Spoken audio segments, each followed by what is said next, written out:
this lights also coming? How is this sound also coming? These are sensor creations. We are only to understand how the system is going on. How is these thoughts are coming?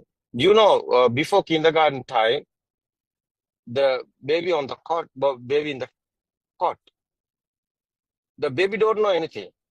Baby haven't defilements otherwise. Baby don't know death or birth, girl or woman or anything. That's a radiant mind. That's our beginning. After what happened to us? How is coming this world? It's our sensor creations. Our eye creation, our eye creating this lightful world, colorful world, this picture world. Our ear creating our sensor. Yes, sensor creating the sound world. Our nose is sensor creating the smell world. Otherwise, our tongue creating the taste full world. Otherwise, our body sensor creating this smooth and rough and solidity, liquidity. These are our body feeling, our skin sensor creating. This sensor creating is not real. Various of living beings have various of senses. Example is the buffalo looking the red color. Otherwise, the horse looking the blue color. Otherwise, the various of living beings have various of type of senses. This sensor given them the world. World is not real. This sensor nobody is doing. It's a system. It's the dharmata. It's a process. Nobody is doing. No one is doing. You also not doing. Systematically is happening. This is a nature. We understand the nature. We understand our sensor creations. Kindergarten time, what happened there? That you can realize, you can experience it. Yes, red, yellow, blue. These are sounds. Sri Lankan not talking about like this English words. Ratu part, nil part, ka part. What is this sound? Indians are talking other one. Chinese are talking other one. What is this language? Only the sounds, no? Sound and the picture. Kindergarten, you see that? Picture given the eye. And given the sound. Sound and picture together coming. That's the thoughts. Simply you can experience. What are these thoughts? Thoughts is not real. This thinking world is not real world. How you are drinking pineapple? How you are eating the pineapple? Your tongue making this taste. But taste, what is the pineapple? Pineapple have a picture, pineapple have a sound. Are you eating pineapple? Picture and sound? No. It's thoughts. You are eating the thoughts. You are smelling the thoughts, jasmine. What is this smell? You are talking about jasmine. Jasmine have picture and sound. It's a thoughts. What is your word? It's a thinking word. It's not real. It's a simulation word like that. It's a program. It's nobody's saying. This is understanding. You see, this is understanding only. Normally you are living, your lifestyle normally going. This is understand. Finally, you know what happened here. Death or birth, everything is thoughts. Nothing happened. This thought is not real. But normally you are living. It's normally, everything is normally happening. You can't stop that. System also normally is going on. No problem. No problem, it's a system. You only the understand. So someone not understood what happened here. He's getting this real. He's in suffering and sadness. But someone know this. Someone talking about my child is dying. How is this child is coming? Before you are married, where's the child? Where's the husband? You are in happy now. How is coming husband and how is these are coming? You see, kindergarten time, nothing there anything, no? After what happened? Red, yellow, blue.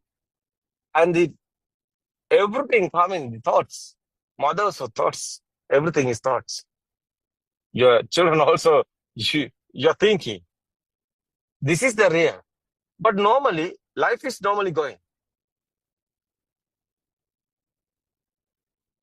Life is normally going. This only the understand. Your inside is suffering and sadness. What is your inside is vibration, pain. That pain is disappeared. That's the power is disappearing. That's the ego is disappearing. That's a fade in your defilements. That's a path of tranquility, peaceful mind. Because liberation of mind, freedom of mind is the way. Someone know the truth. He know this mind is not real. That is the way. After, you can control everything. Why? So you know everything, nothing here. Someone is telling you to some words, it's not good. But you are not any problem. Why? This is only the sound. You know, he's talking something, buffalo, something to you. But normally, you don't know this Dhamma. You don't know the truth. You are getting this power. You are getting this existent power. You know this truth. You know everything is normally is happening.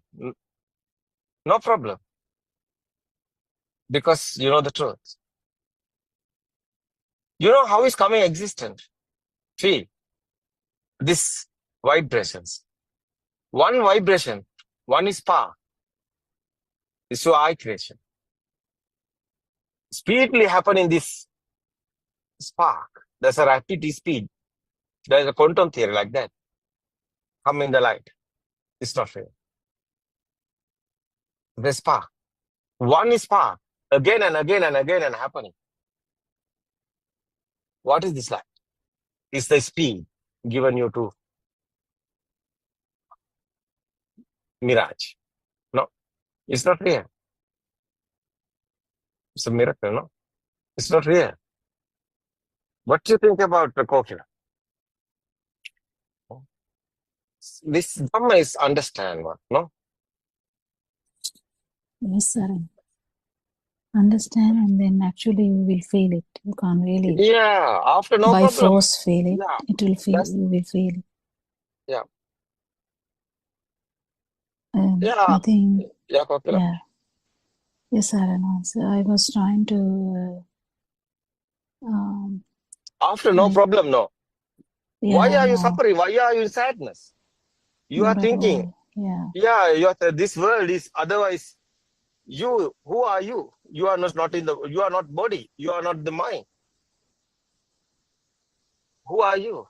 This is stimulus. Every time, one stimulus here, one thought. This thought, how much have the power? That's you. Power is you. That's ego. That's the crane. That's the power. You see this?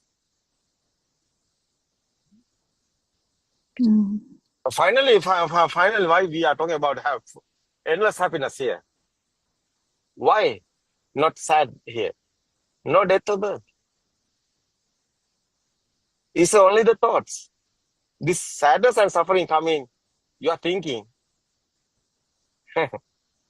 Someone is here. He's now coming the death. It's happening. Someone is here. Who are you?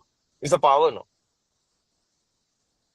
After you are not doing, systematically your power is disappearing. It's a fading. That's the crave is fading. That's the path of Nibbana. Practically, you can experience it. You are not doing. You can't do this. You are doing only the understand. You can't do Nibbana because mind can't do this. Mind cannot do this. Mind, how is this? How is mind doing this? Mind is not real.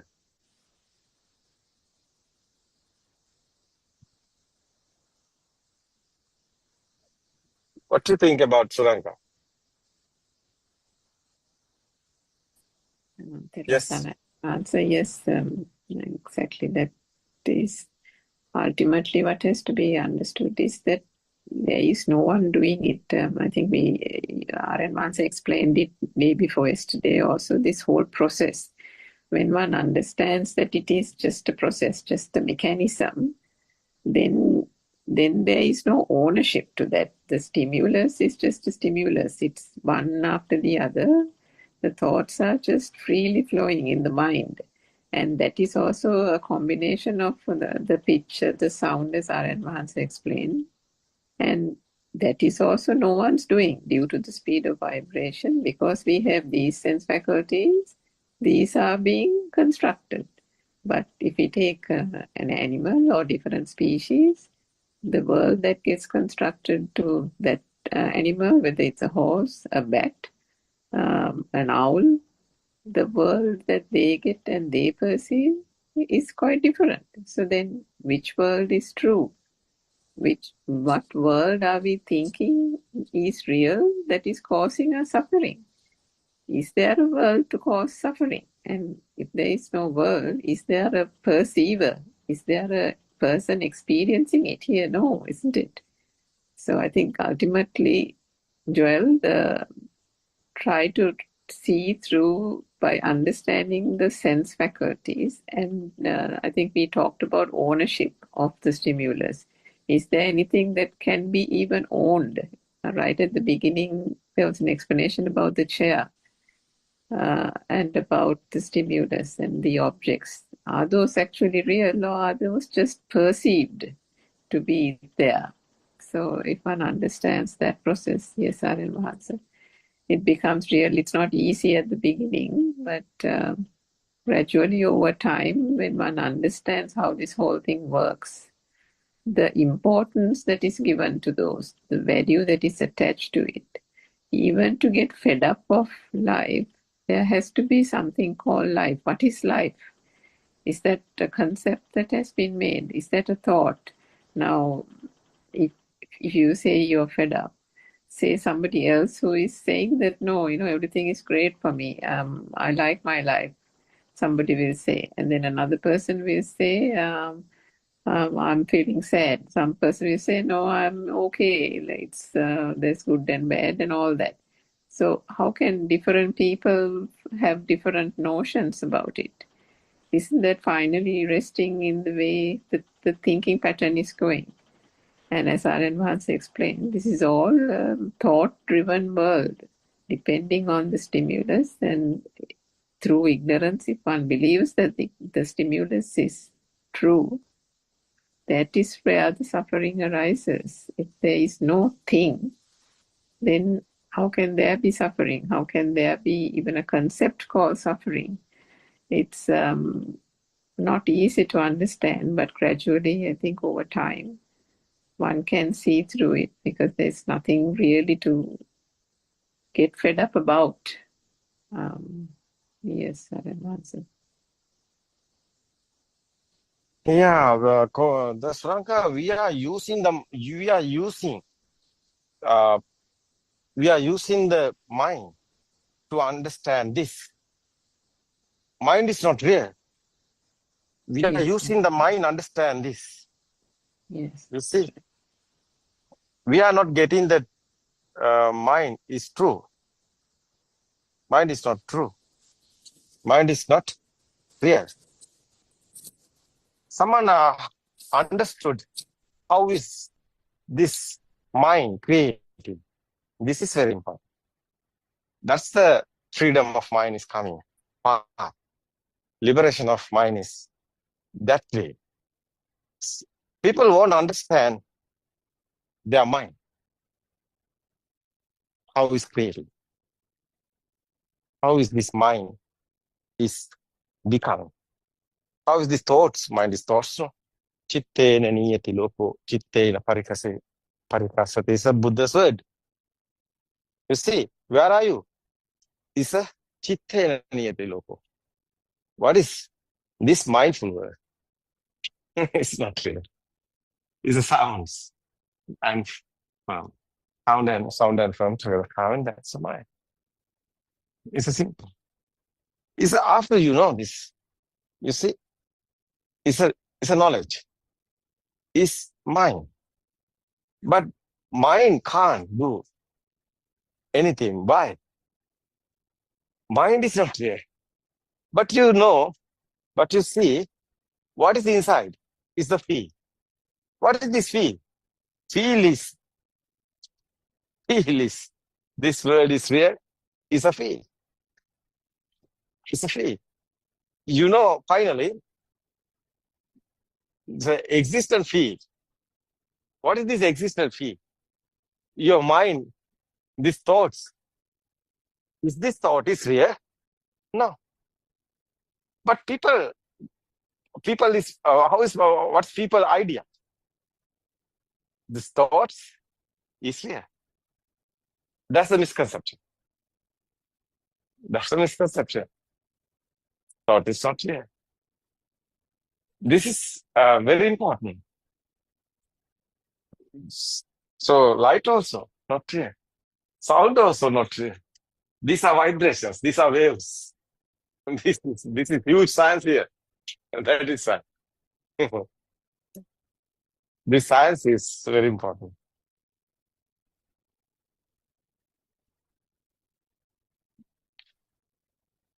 This finally, that existent field is the power. It's okay. That's a itta sanya, perception. Existent perception we are talking, no? Itta sanya. What happened this? Non-existent field is coming. Because he know these are not real. After power, inside power, what is this power? Existent field is there. Itta sanya. We are talking that perception, existent perception, itta sanya. Because you are getting this everything, every thought is real. But every thought is not real. What is this power? Thought is real, is the power. It's a thought, it's a one thought. We are getting this thought. It's what systematically is happening. Chair, example, kindergarten time. How is the teacher teaching this thoughts? How's given to you? Picture given the eye, sound given the ear. This sound and form. You see, this sound existent feel there, otherwise. Sound. Not the chair. It's the sound. It's your sense creation. That is why Skanda is a Buddha's explaining is very important. Why? The consciousness here, there. What is this consciousness word meaning? What is this perception word? This perception is have the power. But perception converting the consciousness. Consciousness have the power. The same sound. Sound is a perception. You see, Rupa, Vedana, Sanya, Sankara, Vinyana is the Buddha's word. Skanda. Rupa is a vibrations. So waves, vibes, waves. Speedily happening, this is power. What happened? It's a Vedana, Sanya, Sankara, Vinyana. What is this? It's a feel. The speed, rapid speed is here, is a vibration. The feel is sound.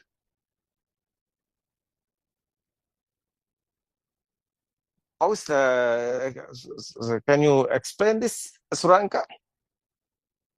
This consciousness is very important. How is coming consciousness? Consciousness have the power. Because one is spark, have the power. That's the secret. Madhya Sutra is there. It's very important one. Very important one is the one is spark, have the power. That's your Sasva power. That's your cycle of birth power.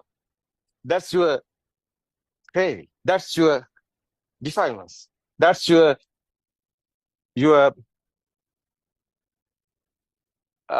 magnetic power, electric power, like that. Your mindful mind power. What is word is suitable? It's a power. This power is your circle of birth. It's a waves, like the cirrus, like a radio waves, like that. Your phone number, like that. It's a waves. Every wave have the power. It's vibes. You see here, what happened here? It's a spark only. That's why Madhya Sutra, Buddha talking about different in somewhere, there is the power. No different in no power is there. That's what Madhya Sutra's meaning. One spark have the power. And again, and this spark is happening. That's power also combining, coming the more power. That's the perception converting the consciousness. What do you think about Suranga? Consciousness word is very important, no? That's the existent field converting the alive field. Place is there. Why? Existent field is consciousness.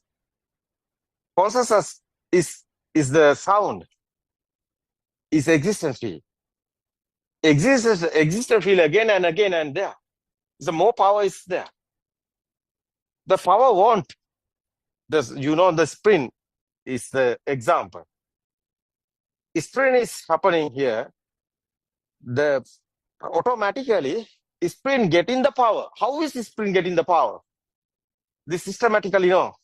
That is the alive field. That how is this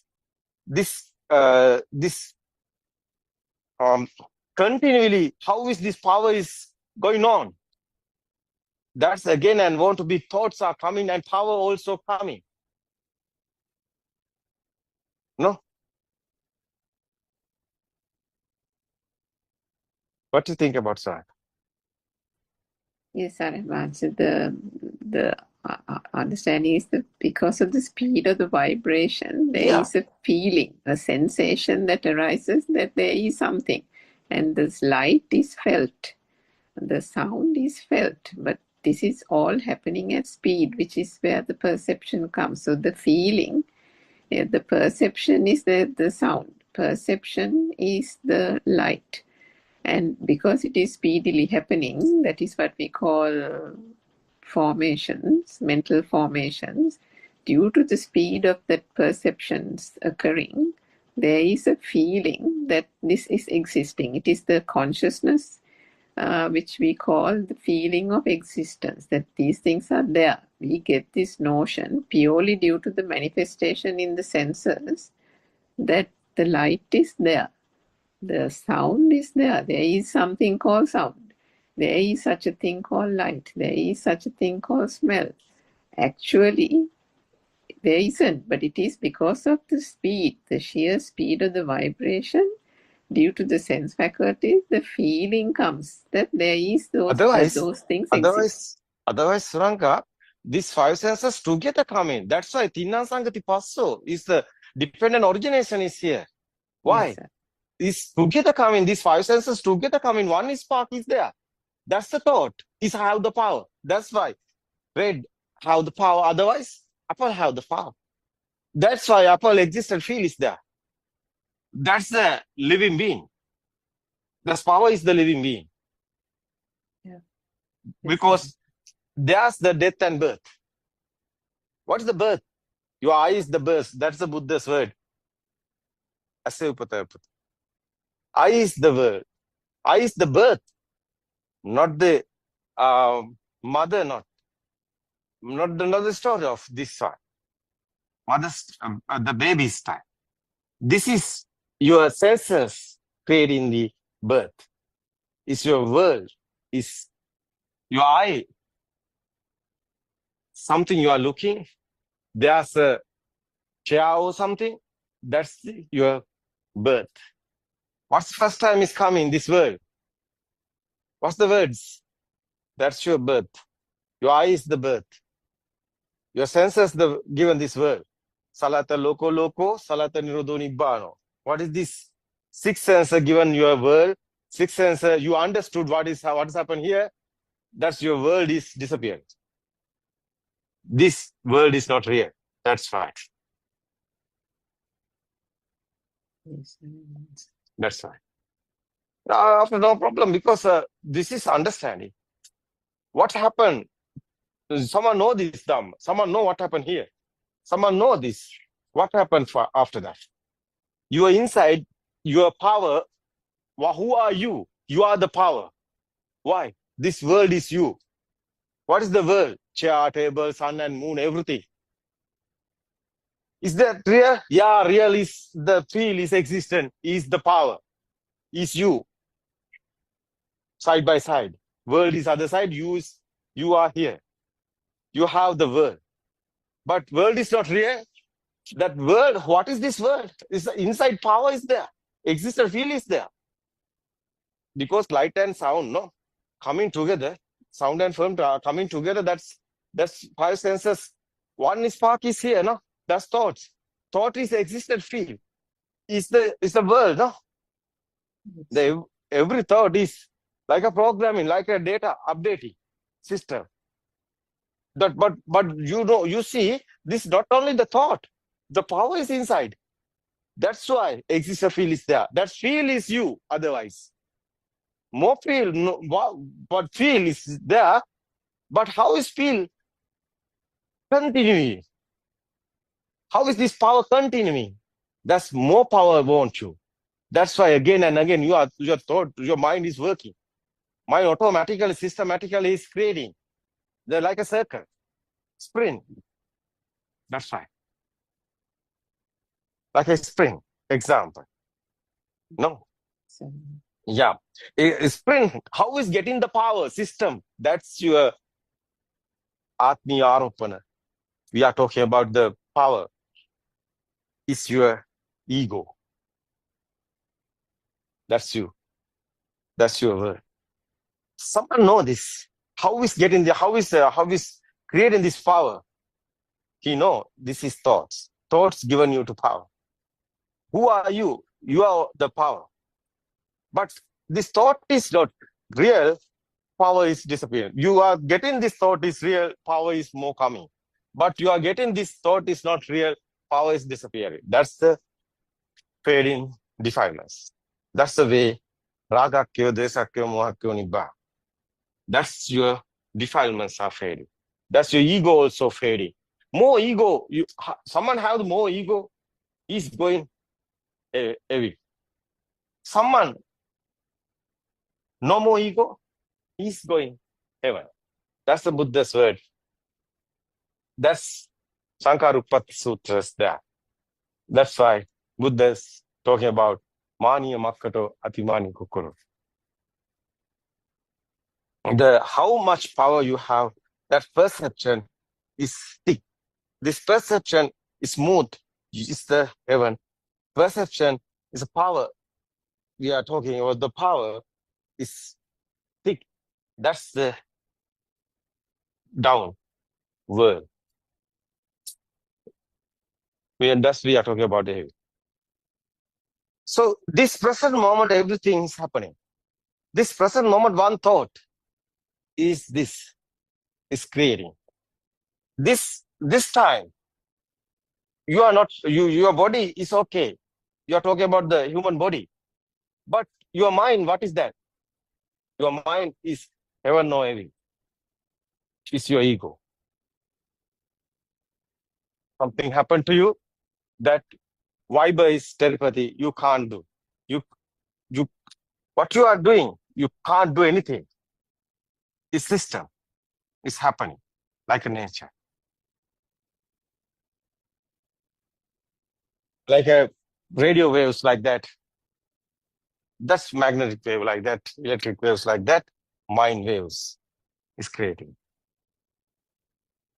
It's a power. Your defilements is the power, otherwise. Your ego is same. These different words we are using. It's a power. You can't do anything. So someone know this, finally.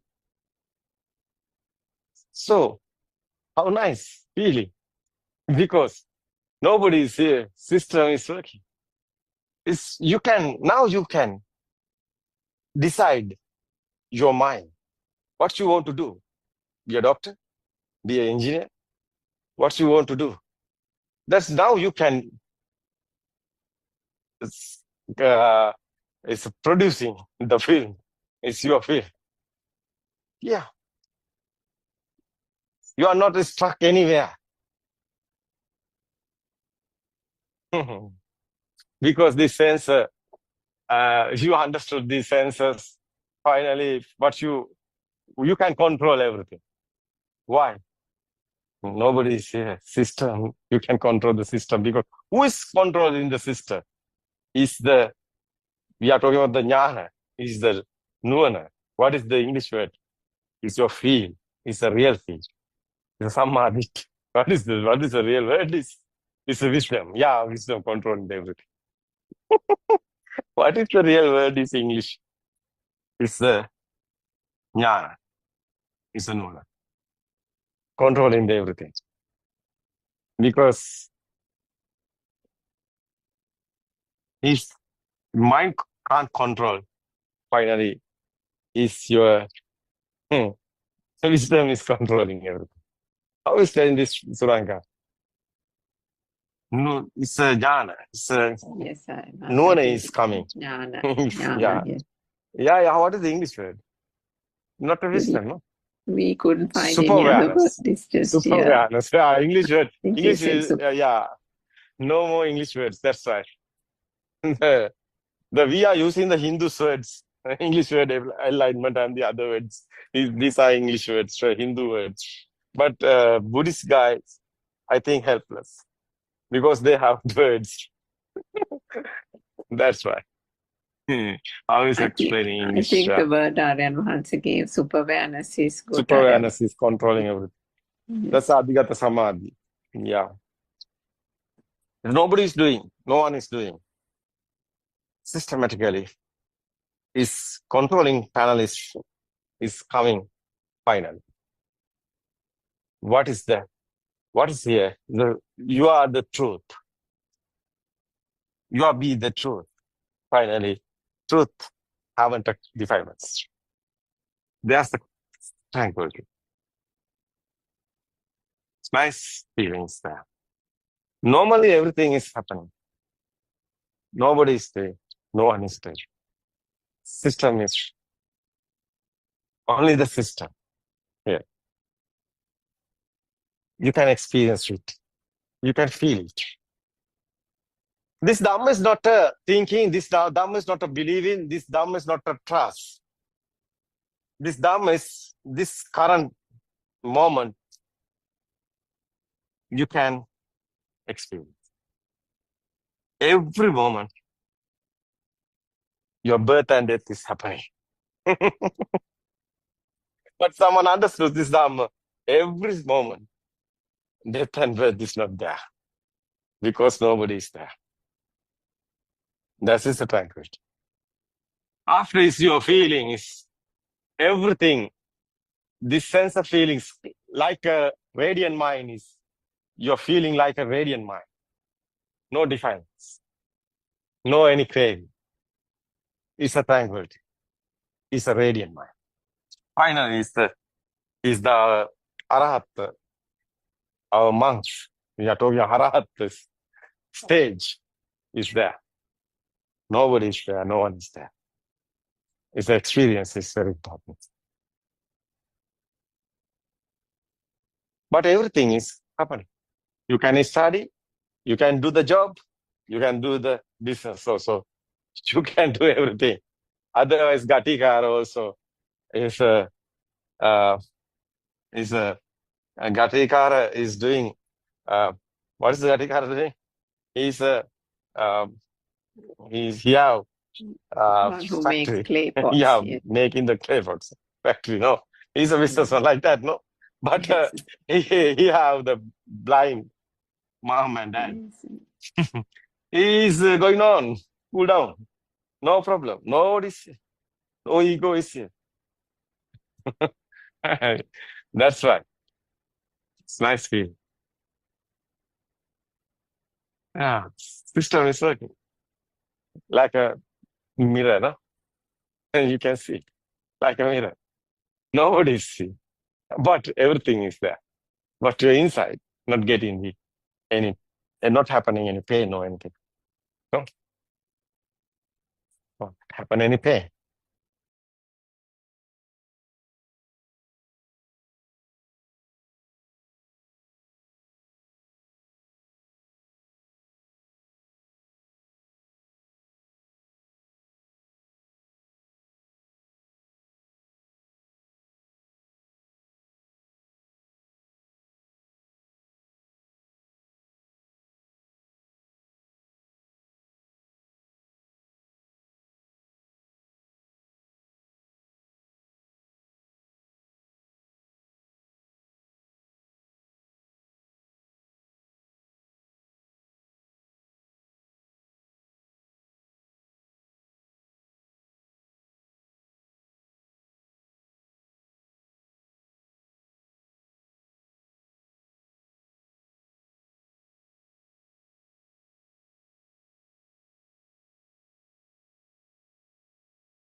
liberative from mind's deep thirst, liberation from fear and death, freedom carried on each breath, wisdom of Asia ever aglow.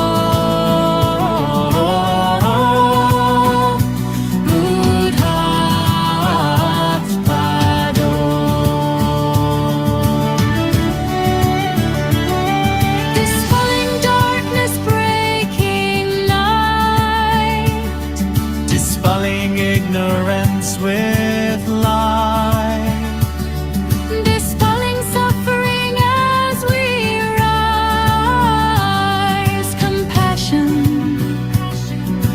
opening all eyes.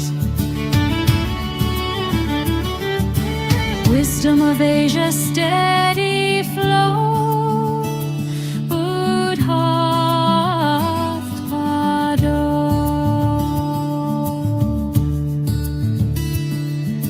Truth of life and truth of mind, truth no time can leave behind, truth of birth and death made clear, the path of peace is always near, wisdom of Asia ever we go.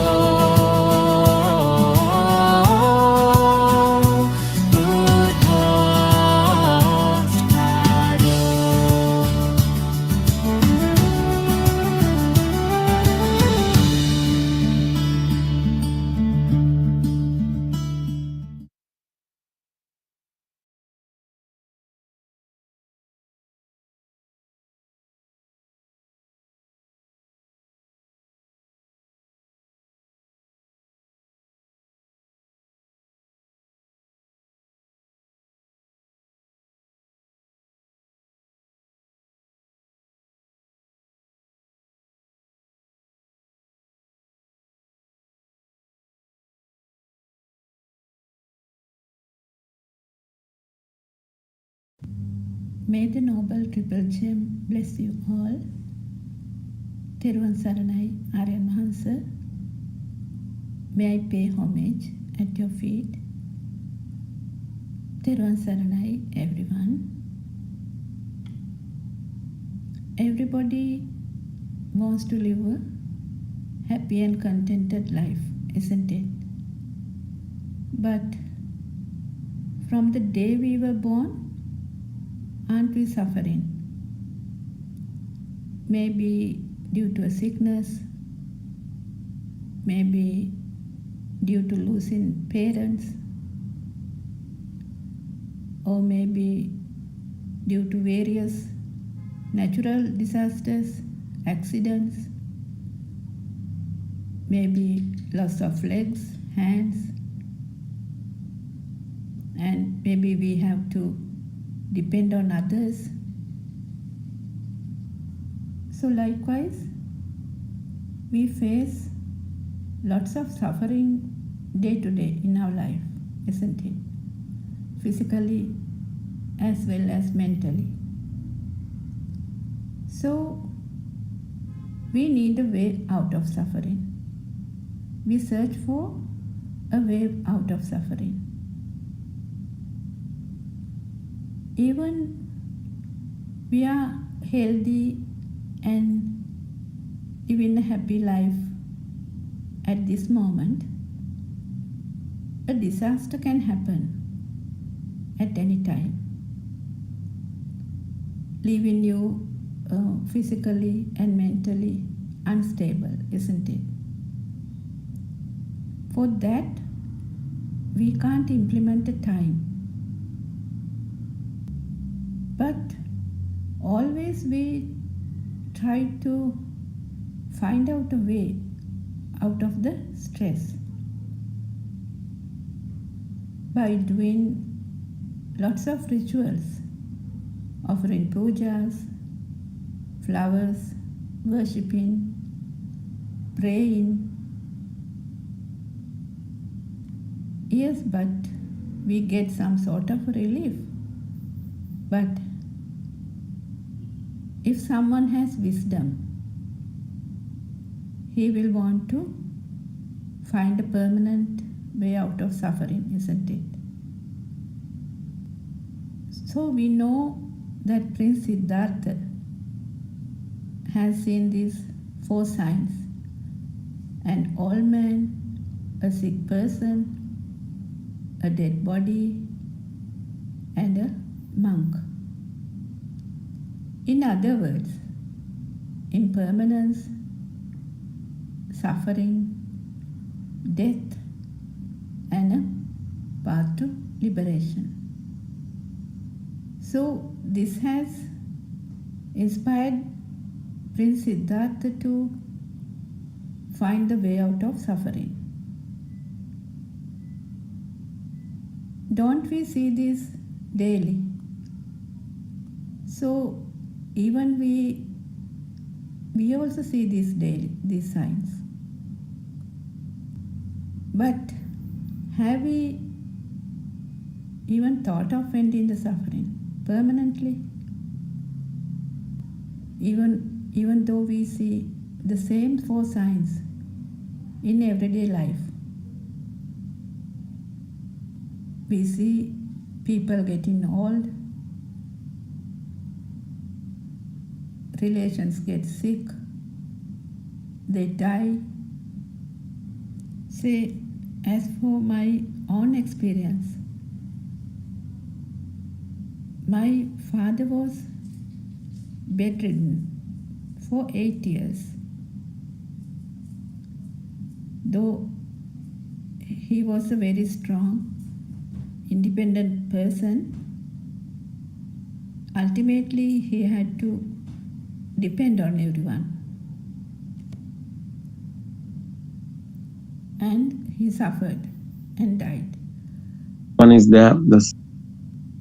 And death is something we even don't like to talk about, isn't it? But it is inevitable. So we go to others' funerals. But did we ever thought that someday I will die too? No, we just say then that one is dead. And if we see and if we think almost all the important people we have known are dead. Say the actors, singers, politicians, musicians, presidents, businessmen, doctors, nurses, soldiers, children, friends, parents, pets, monks, they are no longer there, isn't it? Even if we take our own personal lives, people we cared and loved, they are also dead and gone, isn't it? But someone would say, yes, so that is life. Don't worry and don't think about it. But there are some people who are still suffering, even after 20, 30 years, thinking about their loved ones. Why did this happen to me? This won't happen if my father was there. Oh, I wish my child is here. So we suffer due to a thought. For example, we had lots of disasters in our country, isn't it? We had a war, a tsunami, bomb blasts, earth slips, landslides, floods, droughts, So some happen naturally, say the tsunami, landslides, floods, droughts. But there are man-made things as well, artificially created. So how can a person even think of killing another person or an animal? If we take the war is a creation of the mind, a thought in somebody's mind, isn't it? So what I wanted to highlight is that we suffer due to thoughts. So in the mundane world, everything is happening. Even in Lord Buddha's days, all things were happening. Say Patachara and Kisa Gautami. They suffered due to the loss of their children, husband. Even nowadays, same thing is happening. If we take our life, aren't we a Patachara, a Kisa Gautami, a Kujjuttara, or a Kukutumitta? So more or less, we have also undergone this suffering, isn't it? So is there a permanent way out of this suffering? If we actually want to get rid of suffering, we should find out how Patachara, Kisa Gautami, has get rid of suffering, isn't it? And not only that, they have become Arhat. They have attained the Arhathood. Say a person who has lost everything goes for a concentration meditation retreat. Then what do you have to do? Then you have to focus on your breathing or focus on something else. This might give you some temporary relief. But say once you come home to the familiar surroundings, the memories will come back definitely. Just like you can't keep a rubber ball underwater. As soon as you release the hand, it will come up, isn't it? So likewise, in concentration meditation, what happens? You suppress the thoughts, but at any moment it can come out. It can come out with anything you see, hear, smell, taste, or feel. But in insight meditation, what happens? You understand how the thoughts are created.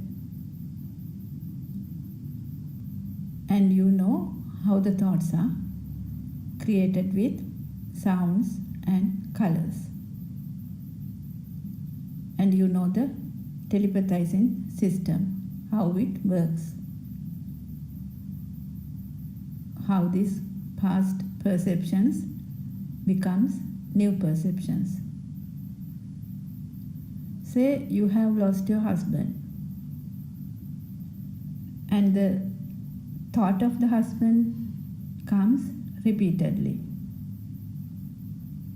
And you feel your husband in whatever you see, whatever you hear, smell.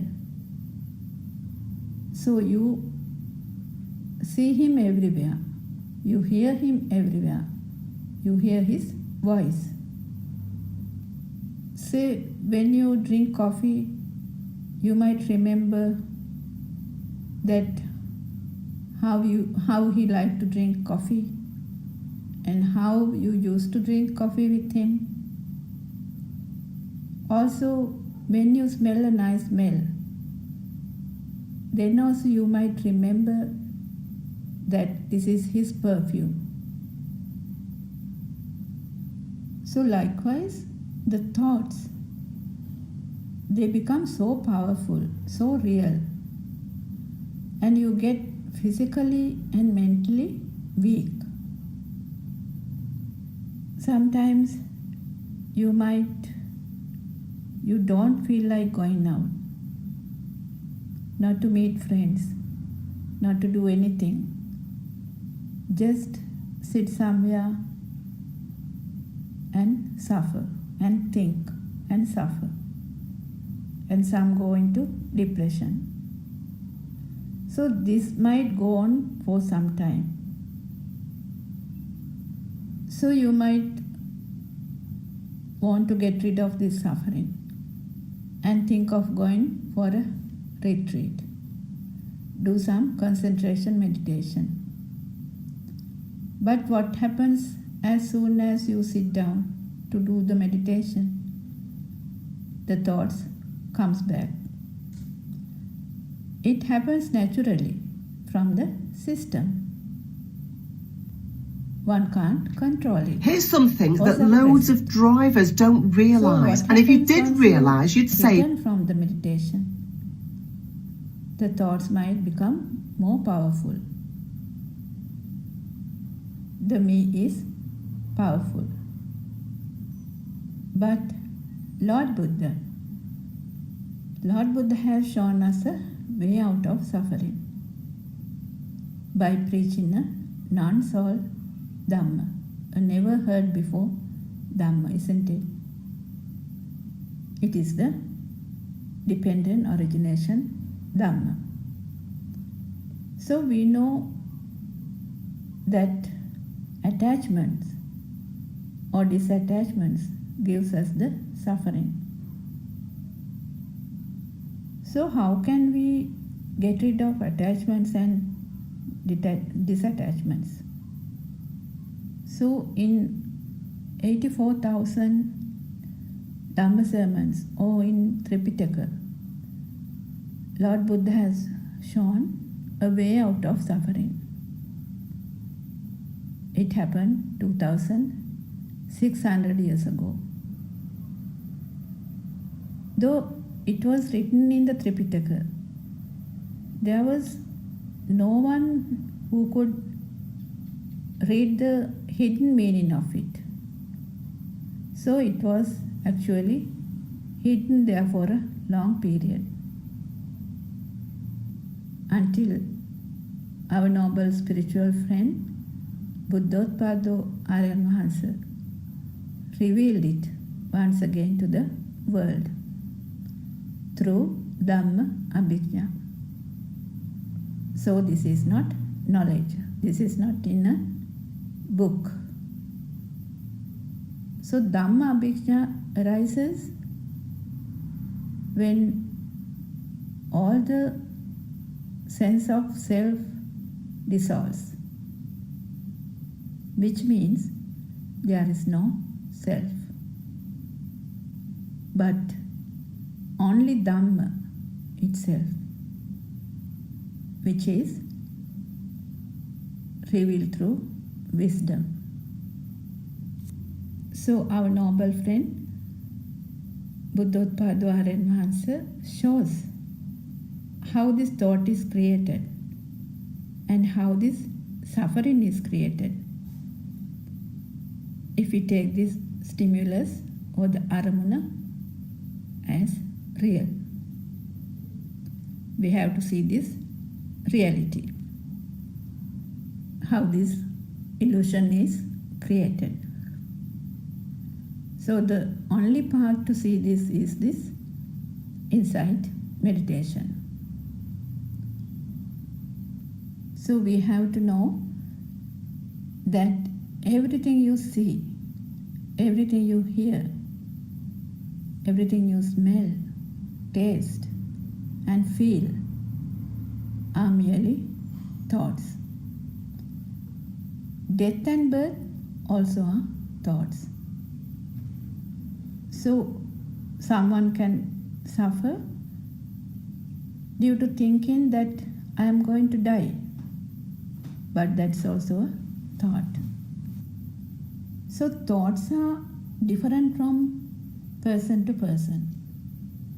If we take animals, various animals have different thoughtful worlds. So we can't say whose world is true, isn't it? Likewise, the world created by senses is not true because it is a creation due to a speedy vibration. So this cannot be seen through mind, but could be seen through wisdom. So likewise, one can't attain Nibbana through mind, because mind is an illusion, a creation, a sankata. So Lord Buddha has given some examples that rupa, or what is seen, is like a foam bubble which won't last. Feel is like a water bubble which also won't last either. Sankara, or the formations, are similar to a banana stem, and the consciousness is similar to a mirage. These similes were given by Lord Buddha. So it is very true, isn't it? So we suffer due to a thought. So even at this moment, even if one thinks I am going to die and can suffer due to that particular thought. But thoughts are not real. Even if we think I am going to die in future, it's also a thought at this moment. So even if I think my father died in 2018, it is also a thought at this moment. We can't actually implement a time. So we have to see through wisdom, not with the mind. So what does that mean? See through the wisdom and not with the mind. We know that the senses creates the mind, isn't it? But when we talk about wisdom, wisdom is not created through senses. It is actually to understand the senses. So if someone asks the question, what should I do to attain Nibbana? So Lord Buddha has explained, Ekayano Maggo. There's only one way to attain Nibbana. It is to see the truth of the stimuli. Aramune Satya Dakima. Which means to see how this illusion is created. Lord Buddha has also said it's even better than seeing a colorful film to see this, how this illusion is created. So actually there's nothing called mind. Mind means how this illusion is created in the first place. In other words, mind is the stimulus which comes every fraction of a moment, a vibration. So we know that the stimulus comes from one of the senses, either the eye, ear, nose, tongue, skin, or the mind. So is this world we create from our senses, is it true? So if it is true, then all the animal world and the world we perceive should be the same, isn't it? So we will see just how a bird sees the world. Actually, the birds, they see a very colorful world. They can detect UV spectrum also. Their vision is clear. Even when they are flying, their vision is very clear. So if we take a fish has a 360-degree view. So it seems that they can even move their lens forward and backwards, like a camera. Like a camera, it can be focused. So they have a very clear vision under the water. But as we know, the humans can't do that. So if we take a horse, how does a horse see the world? They also have a 360-degree field of view. Also, they have a excellent motion detection and also good night vision. But they can see shades of blue and green only. So again, if we take from a human, it is different, isn't it? So if we talk about an elephant, they also have a good night vision. And they see shadows of blue and yellow. And they don't see far. It seems that they can see only up to 10 meters. But they have a superior sense of smell and also hearing.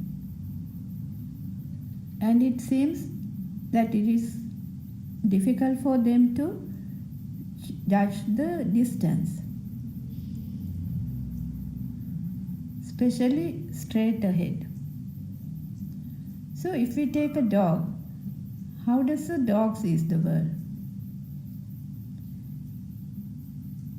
They see the world in shades of blue, yellow, and grey,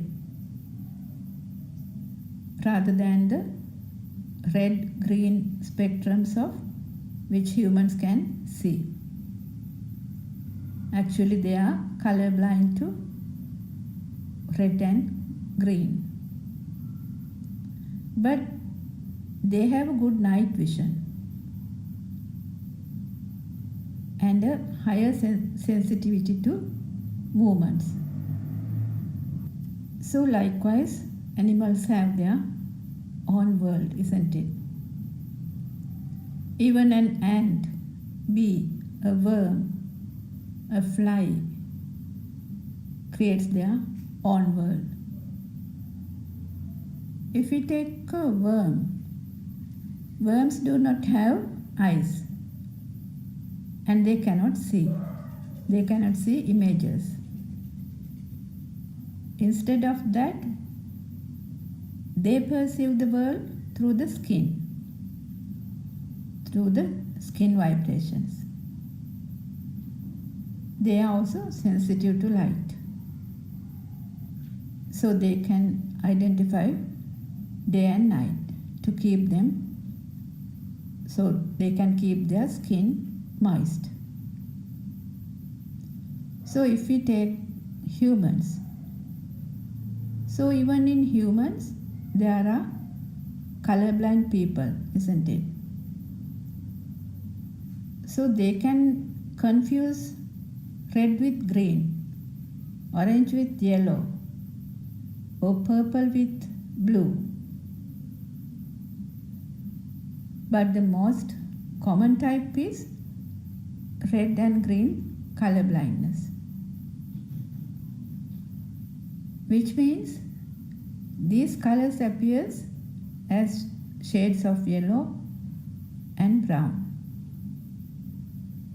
And also there are some people, very rarely, there are people who are totally colorblind.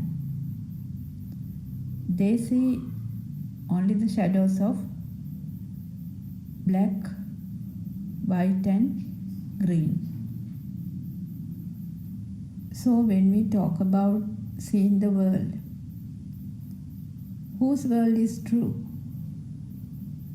We can't implement it, isn't it? Not only the scene, when we talk about sounds, it is also different.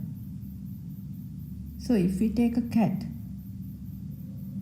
they hear far better than humans. They detect high frequency sounds up to 64,000 Hertz. Dogs hear frequencies up to 60,000 to 65,000 Hertz.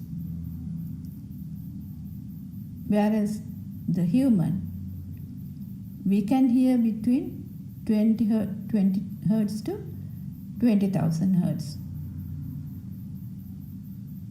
So we know that animals, especially dogs, they often can detect or sense the impending waves of vibrations, just like a tsunami. So what does that mean? That means they can hear the deep earth rumbles or low frequency vibrations. This we can't hear. As humans, we can't hear this. Not only that, even dogs' paw pads, those are highly sensitive to low frequency vibrations in the ground. They also have a very good sense of smell. So all in all, what we can say is that everyone, humans, animals, no matter what they are, they have their individual worlds, isn't it? So we can't say which world is true. As we are talking about humans, we should know how our mind is created. For that, we have to go back to the radiant mind, because we also came from a radiant mind, which was very clear, pure as a white sheet. So we can't implement defilements in a radiant mind. So we say the baby's mind is very pure. But even he has the glue for the attachments or disattachments. It happens later, once the mind is created. So if we take a newborn baby, when the baby is born, if he does not take his first breath and breathe naturally, we say the baby is dead. So we resuscitate the baby and try to make him cry, isn't it? Because he can't survive without breathing. Here I just wanted to add that in Vata Sutra, Lord Buddha has said, wind does not blow, rivers does not flow, pregnant women does not give birth. So what does this mean? This means that everything is a natural phenomenon. So likewise, as we were talking about the baby, so after the baby is born, he is given to the mother to feed. But nobody taught him to suck the milk, isn't it? But he naturally sucks the milk.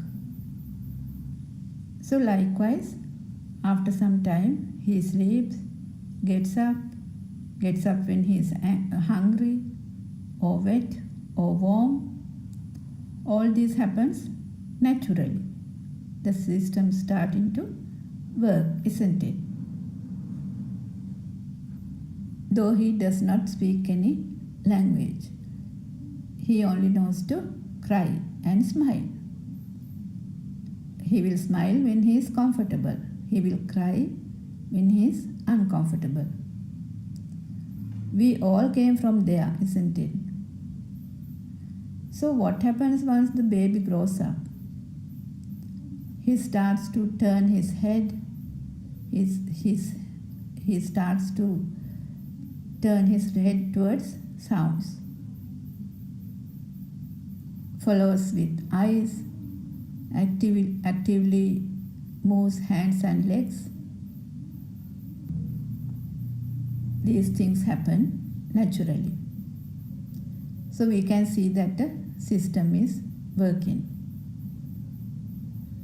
So you must have noticed that the babies, even they are small, they cry when there's no one around them. Though they don't know how to tell it, they feel it. Even though still he does not recognize mother, father or siblings, he feels that somebody is there.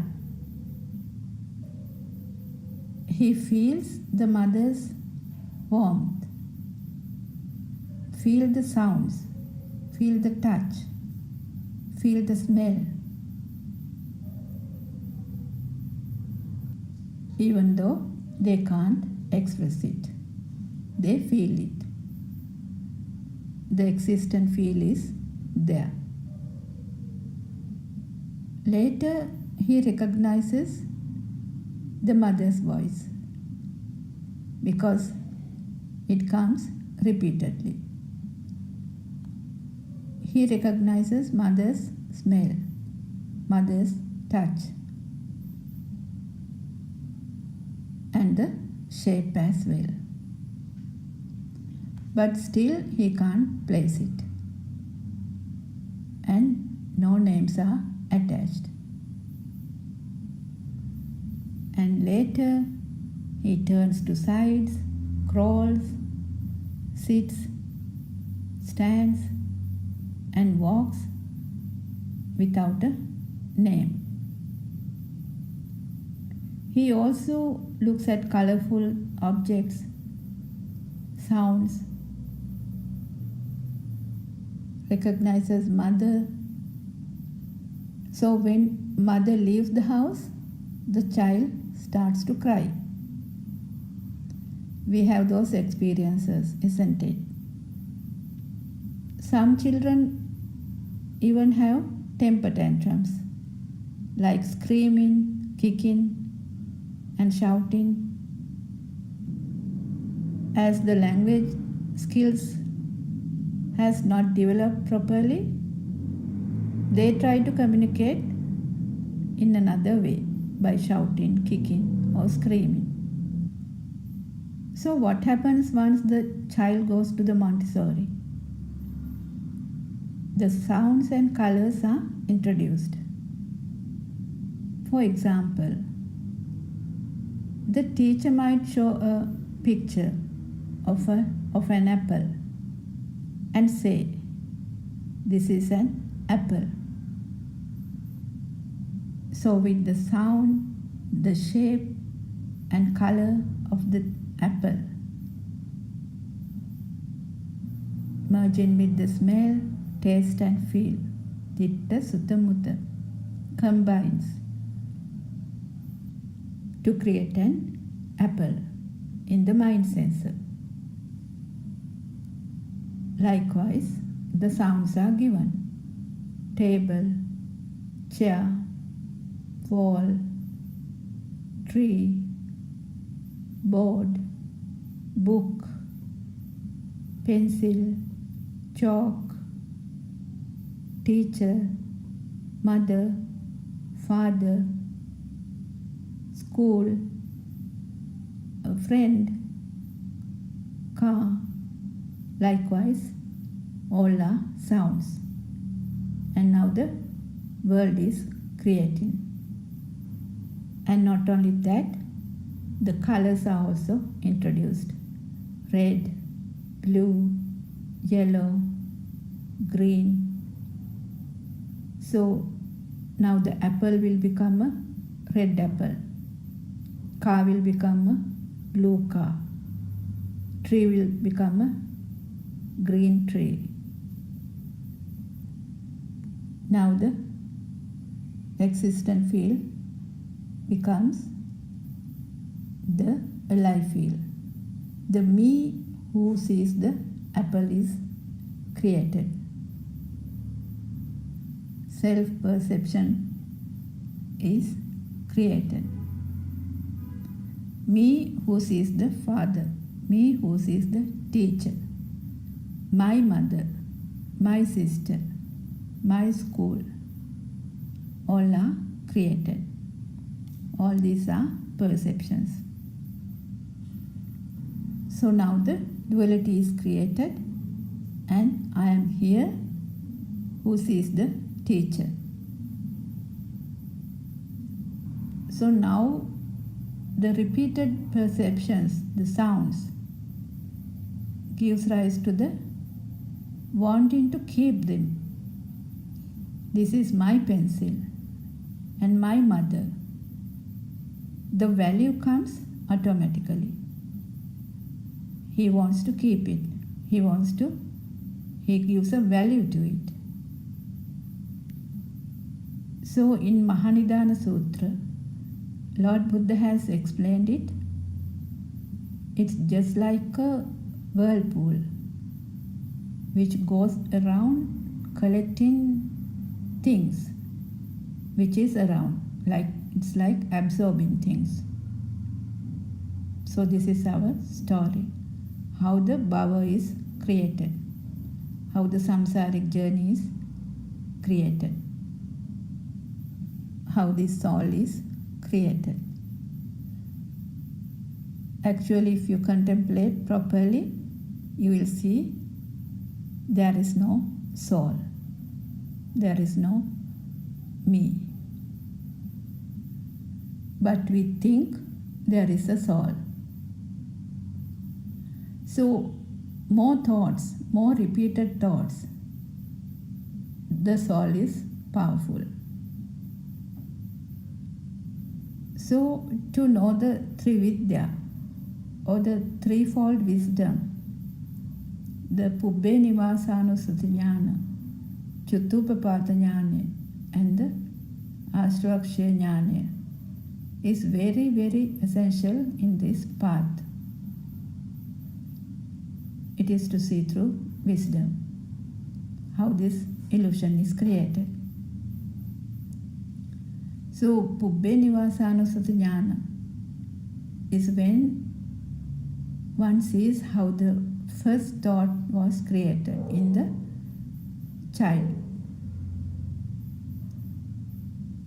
So without knowing this Trividya, there is no path.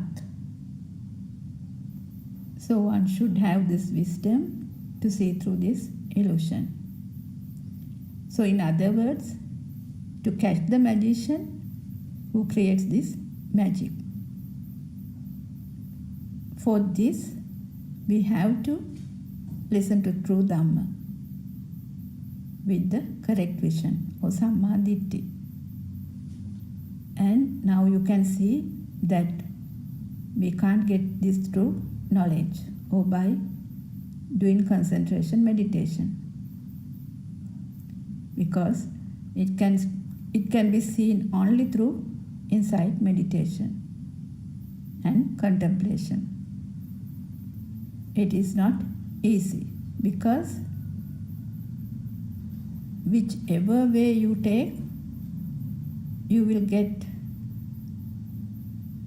caught to the illusion of the mind. So once you listen to Buddothpado sermons and the understanding deepens,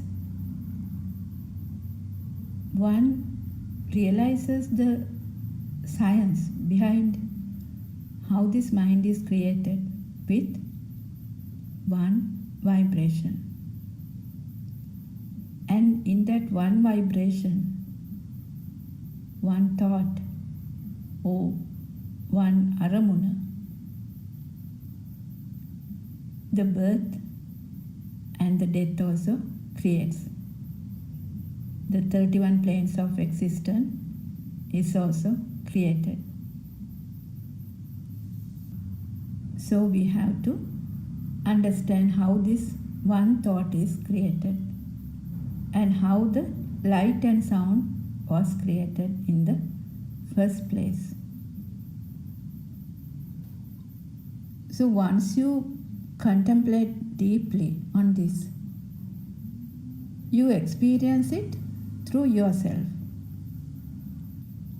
that actually there is nothing called light and sound either, that all are creations due to speedy vibrations.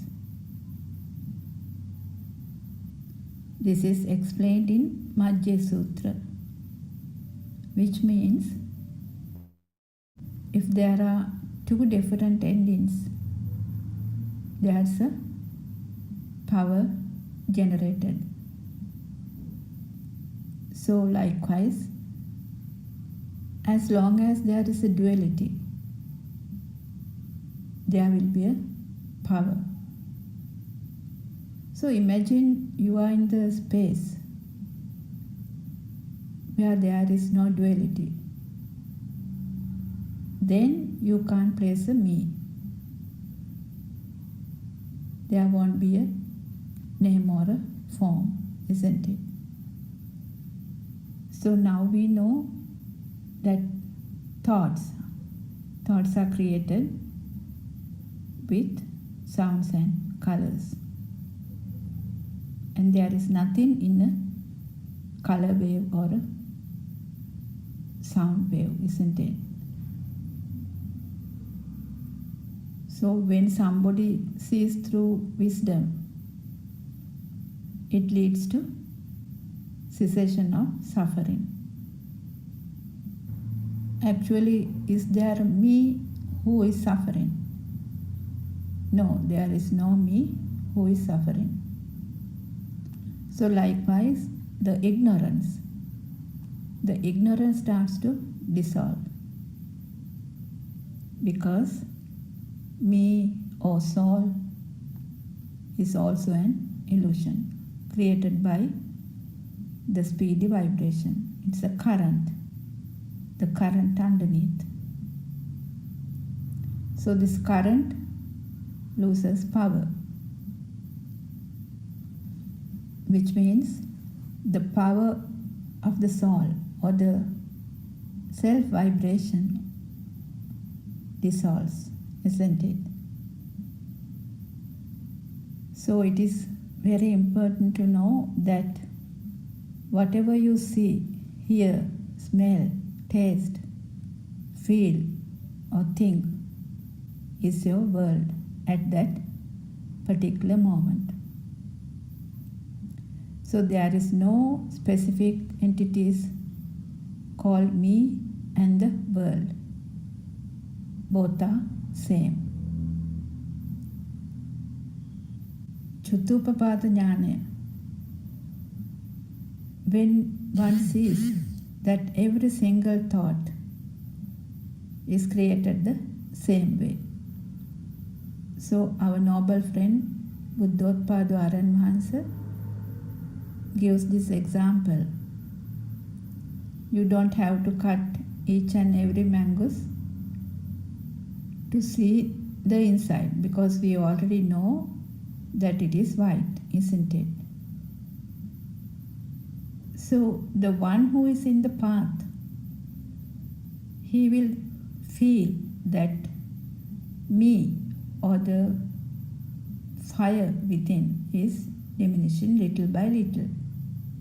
It happens gradually.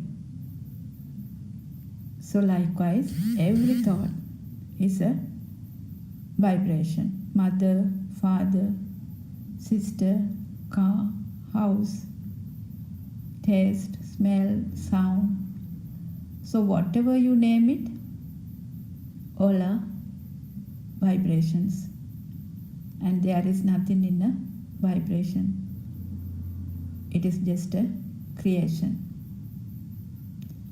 For example, when you clap, there is a sound, isn't it?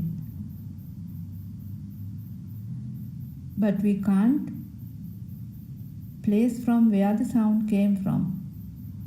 We can't implement the sound, isn't it? So once you know the truth, the self-existence, the existent feeling dissolves. In other words, the defilements, the desire, ill will, hatred, all starts to dissolve, which is the Asraksha Jnana, one of the threefold wisdom. It's just like the guideline which shows that one is in the path to liberation. The defilements are fading. So if we take day-to-day life, people run after success. They think whatever they do is not enough. They are driven by desire and thinks it brings happiness to collect things, collect knowledge, collect trophies, collect memories, collect money, and so on. So what happens? They run with desires, like the deer who runs after the mirage. They have goals, targets, plans, maybe to be better than another one, maybe to maintain a social status, maintain an ego. So always not enough money, not enough power. They want to maintain a powerful lifestyle. So to gain achievements. So they do anything to gain those. Sometimes one country is not enough. So they want another country. So they fight. So with that, getting more and more attachments, desires, ill will, hatred, jealousy, with all that, the suffering. But just look at a bird who flies freely in the sky. They also have a life. They also feel hunger, thirst. But they also eat, they also sleep.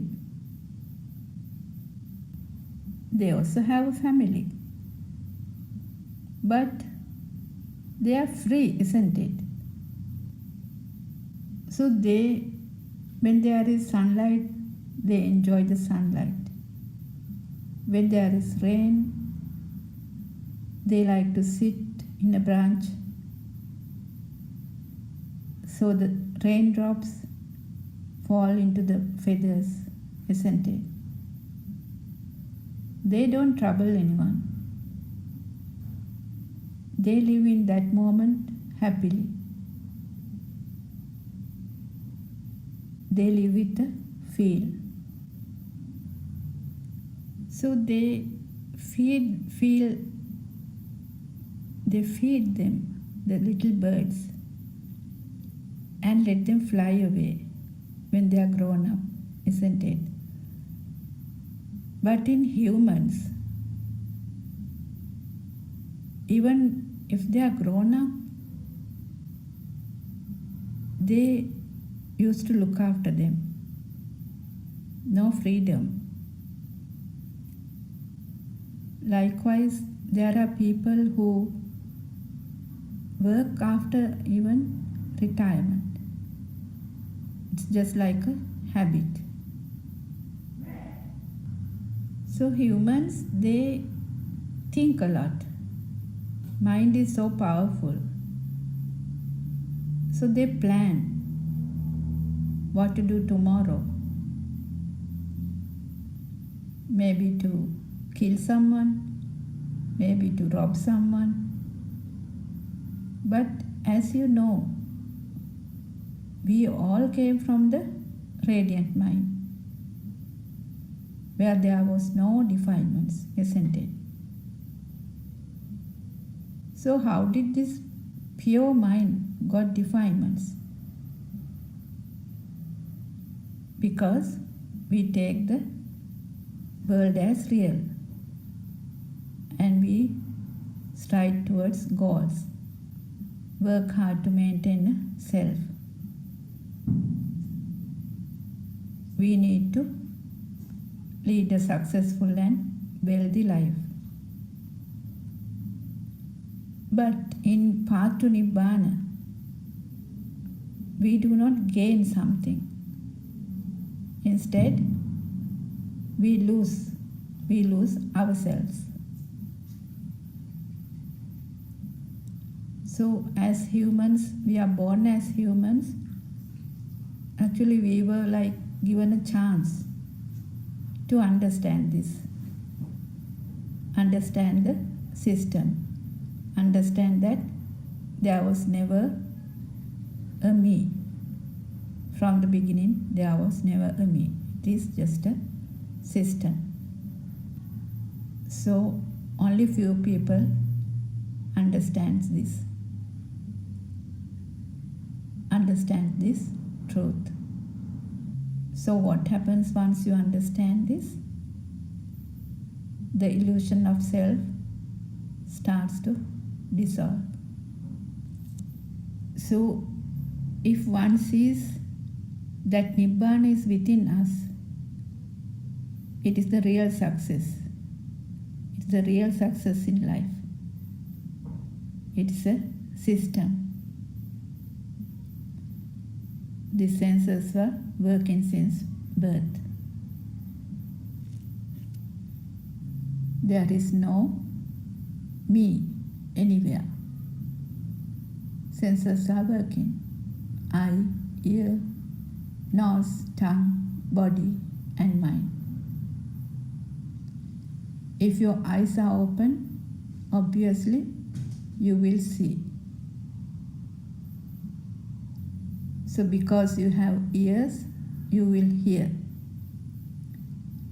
As you have a nose, you will smell. Likewise, you have a tongue and a body, you will feel the taste and hot and cold. So you have a mind, its action is to think.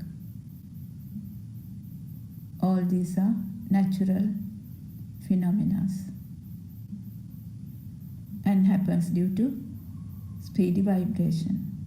Nobody is doing that. But you feel as if you are living.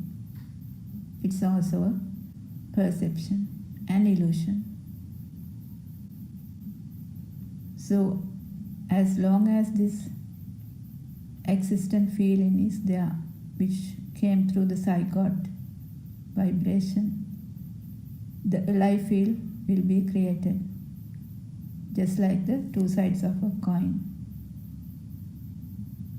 So as long as the alive feeling is there, there is a death. So it is very, very essential to understand this system, the senses, and see that there's actually no self. So this self, the illusionary self, is created once the mind sense was created and the duality was created. So there's only one way to Nibbana, that is to see the truth in this thought, Aramune Satya Dakima, and see that there is nothing in a thought.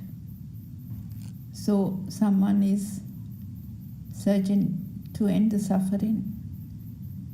This is the only way to see the truth. So as always, we are very grateful to you, our noble friend Buddothpado Aran Mahansa, for giving us this wonderful Dhamma. Teruvan Saranai Aran Mahansa, may I pay homage at your feet. Teruvan Saranai, everyone.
afternoon, everybody. Everybody. Let's continue with the book reading. The True Dhamma Has the Weak One, Volume 2, page number 76.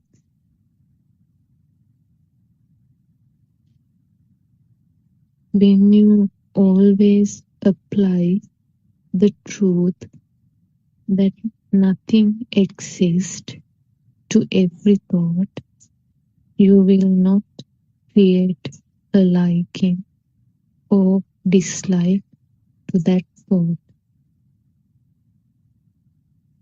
Even if somebody scolds you, you will immediately be aware that the person does not exist outside, that it is only a thought. You immediately begin to see the truth in everything. It does not matter even if you feel that the person who is scolding you is a bad person, because you know it is only something in your mind and that there is no person outside. Vidarshana means the ability to see through the illusion of the mind and to be able to see the truth in every thought. When your practice of Vidarshana improves even more, you will realize that all what you see outside are only thoughts. Then you would stop believing in the outside and know that all what you experience as outside are only thoughts. That is called Vidarshana. Yathabhuta Jnana means seeing the pure truth in each thought. You know that the outside does not exist. It is only a thought. And you also know that the thought is also a lie.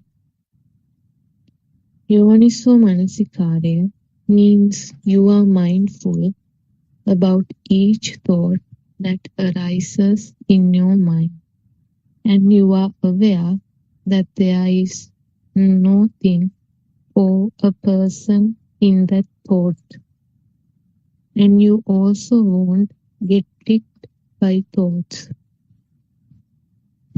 It is not easy to apply the Yathabhuta Jnana and see the pure truth in each thought. It is like having a war with the thoughts that you receive. The war is with your own mind. It is not an easy task to see the truth in each thought and let go of it. Your I-ness is your demon or your Maya. Attanu dittancha utta machu raja napasati. In the Mogaraja Sutta, the Buddha told Mogaraja that greed to sustain your view of self is the Satan or Maya. Machu Raja Napasati. This means that when you let go of your self-concept, the Satan, which is your mind, will not follow. Everybody. Shani, thank you for reading the 2 pages for us. from the book The True Dhamma Has Awakened, Volume 2. We worship Aryan Wahanse, Peruwan Saranai Aryan Wahanse, and we warmly welcome all of you who have joined this English Zoom discussion, daily discussion from 2:45 to 4 p.m. Sri Lankan time. So we have been talking about the thoughts and the mind for the last several days. What is meant by Vidarshana was described here. It's kind of a piercing and seeing in detail, researching in detail about the thoughts. So Vidarshana is, we are trying to analyze a thought and see how it happens and what is the nature of these thoughts. And then it also talks about this so-called outside and inside. Outside is meant by the world, its world. What is meant by world actually?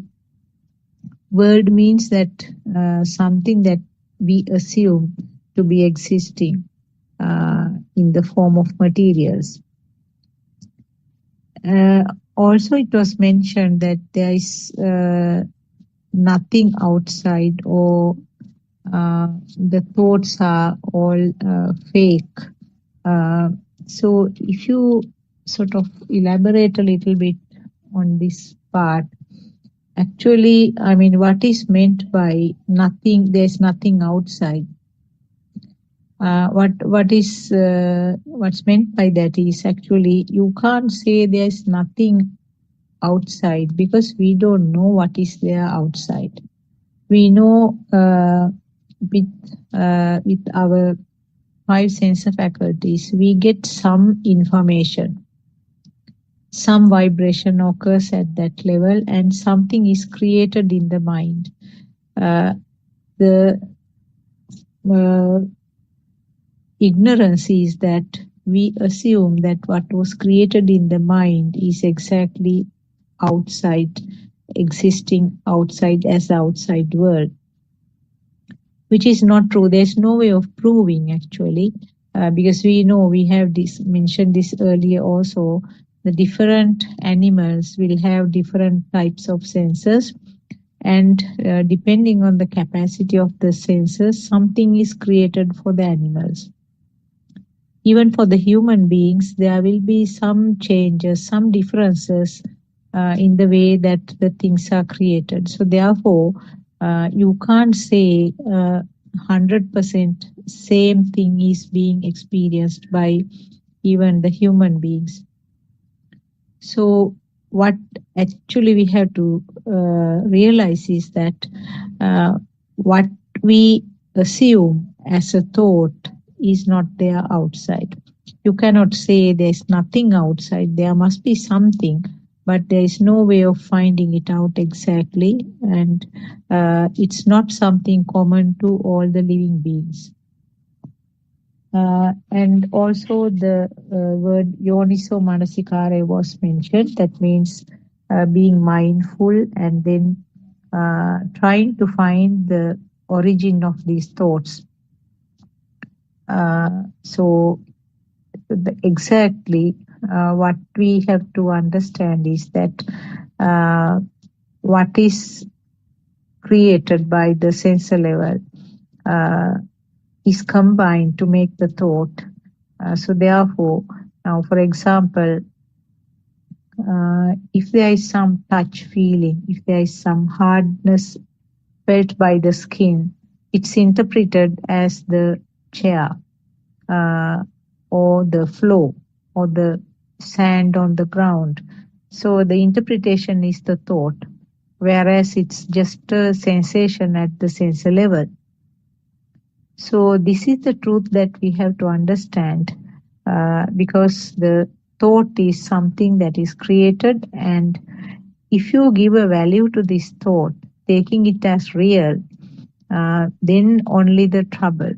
because then it doesn't stop from that level.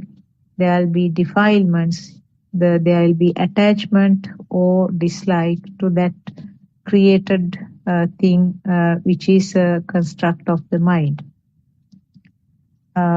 So these were the little things that I could elaborate. So maybe we can start our discussion. If there are any questions, we can discuss along that. Teruva Saranai, Dr. Kokila and other Dhamma friends. So we can start the discussion.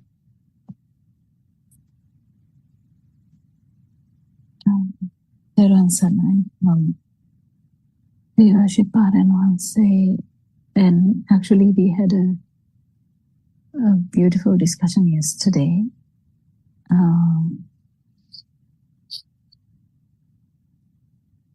With simple English, he went to the extreme level, I think, about this no self Dhamma.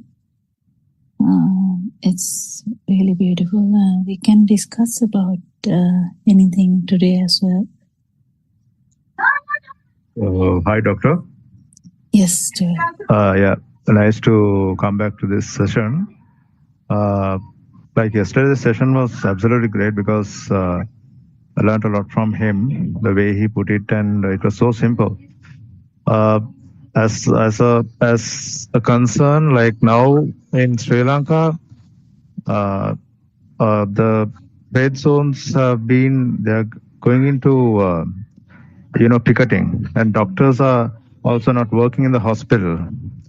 So for me, when I listen to this and when I see those things, I feel so upset because the patients are going through hell. So how can I see this in a better way? There's no like seeing things in better way. There's nothing like that. The perception is perception. We don't change the perception. Just what we really understand here is that the self-perception, how we feel self, that's the main focus here. We have perception, this is right, this is wrong. But what happens here is a stimulus only.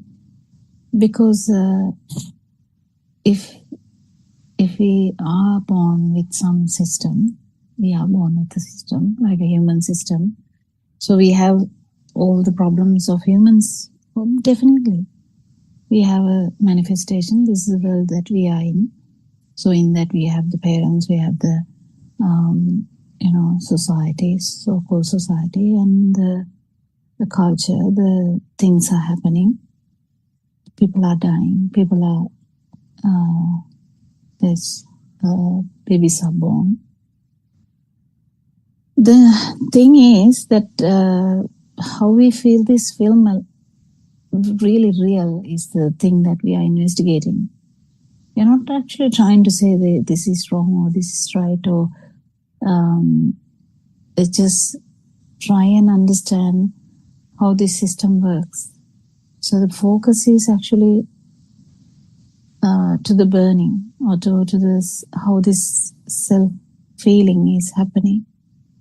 In that we understand that the actual world, that whatever the sentence you told, this and that, the people are doing this, people are doing that. Actually people are suffering, yes. And you can feel if a patient is dying by the right side of the road, because there are no one to take them in, and they have a burst appendix or something, and they are dying. Yeah, that can happen. But the thing is, this is more deeper than this. This is more deeper than this. This is not just trying to validate what people are doing, or trying to not validate what people are doing, or what animals are doing, or what nature is doing. So we are part of the nature. Nature goes on. We feel that things are happening. We feel that the world is going on. This is the same thing that we talk about. When we near death, when we feel that the respiration is going to stop, this is the problem. We feel that the world is ongoing and we are dying. That's the whole idea of understanding this Dhamma, how this works. Why do we feel that the world is flowing or this dream is ongoing and I have to retire from that dream? I don't want to retire. I just want to stay in that dream whatsoever. Even if it's a sad dream, we still want to be there. On the other hand, someone might say, oh, this dream is so bad, I want to get rid of this dream. You can go to that extreme too. But in this truth, that what Aryan was trying to say yesterday, we're talking about the deeper truth than that, the truth about this manifestation. The manifestation, we have so much perception, yes, there's time, there's things happening, there's people talking, there's people thinking, there's actions, yes. This whole thing is a manifestation of your sensory system. That is the thing that we are trying to say. And even that, it's just a fraction of a second actually this is happening. This one stimulus only at one time. These are scientific things also coming up with the, the quantum theory, that they are trying to correlate with the life. And they are actually trying to correlate what life is. What is life? What is beneath life? What is consciousness? What is underneath consciousness? How is it happening? So this Dhamma is really, really in the other side, kind of understanding how this whole thing, how the animal, how that animal is having the consciousness, how that animal is feeling. We know that animals are slaughtered, so that how is the animal feeling? So are we going to change anything, any of these things, or just understand? If you want to see the world, Lord Buddha has told, see through your mind, see the world through your mind. See how your feelings differ in each second. How is it? How the field is also different. How the manifestation is different. At one time, you are actually maybe like an animal, and at one time you are actually maybe like a God. At one time, you may be actually like a Brahma. So, but the thing is, whatever the field, whatever the manifestation, it's just the system, So, out there are incidences happening, episodes going on. The film has so many episodes. And at the end, when we die, we feel that is ongoing and I'm dying. So this phenomena, we have so many phenomena. We have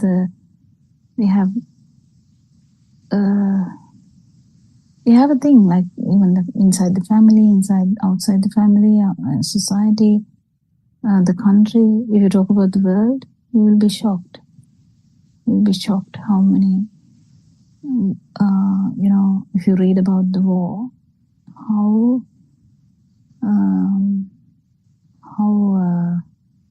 it's much worse than that. They are trying to find a shelter, they are trying to find some water, they are trying to find some food. But actually, Lord Buddha's Dhamma is not to say that there is nothing like that. You feel everything, yes. But this is about no self Dhamma, how to understand how you feel alive, how you have this suffering, and when we actually feel that, we try to give this asset to whoever who seeks that. So the suffering is here and now. Non-vibration is also here and now. But the projection Projection is the society, the family, the problems, the deaths, the births, the illnesses. So the human definitely will go through all that, 100%. Any one of us. Next day I may be not there, That's how it is. That's how it is. It's just as simple as that. Did you, anyone else can add something as well to Joel's question?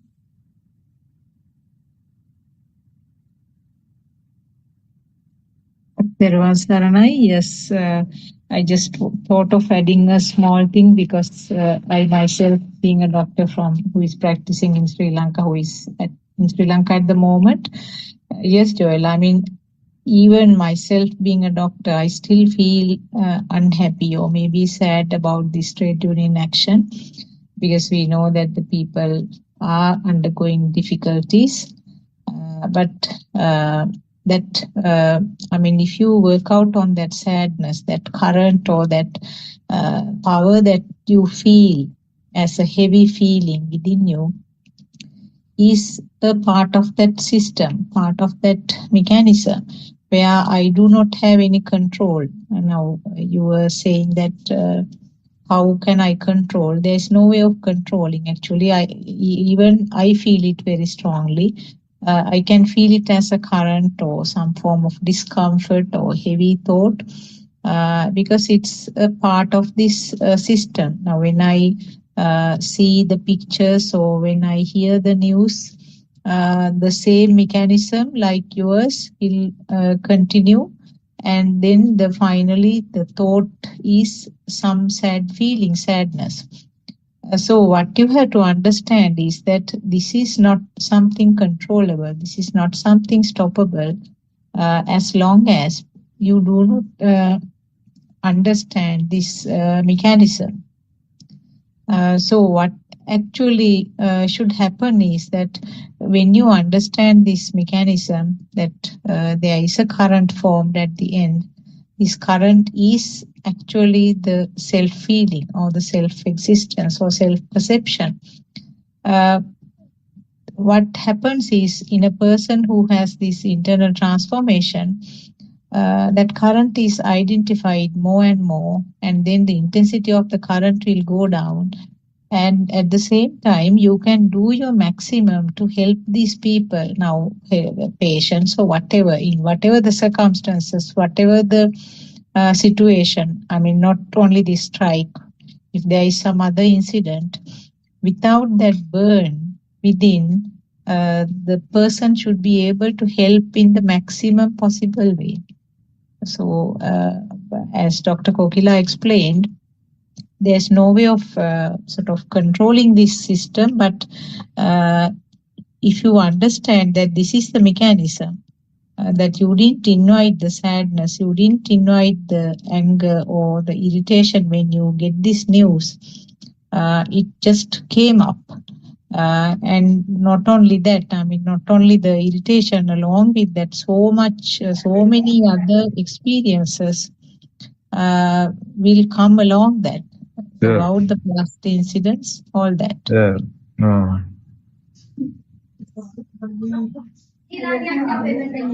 Okay. Thanks, Doctor, for that explanation. Thank you. I mean, I was like a bit upset about what's happening because we listen to this and we see these things happening and something in the mind gets disturbed when you see these things. So I was thinking, in what kind of thing are they doing this and what are they following up? No. Being a doctor doing this kind of thing is something hurtful because so many patients are just dying outside there. And these people are like, let anything happen, we need what we want. And that doesn't make any sense. So that's why I asked that question, why it happened like that. So I think as a normal person, I don't know how to help. But as doctors, if someone could help them, it would be great. Thank you, Doc. Thanks. Okay. Thank you.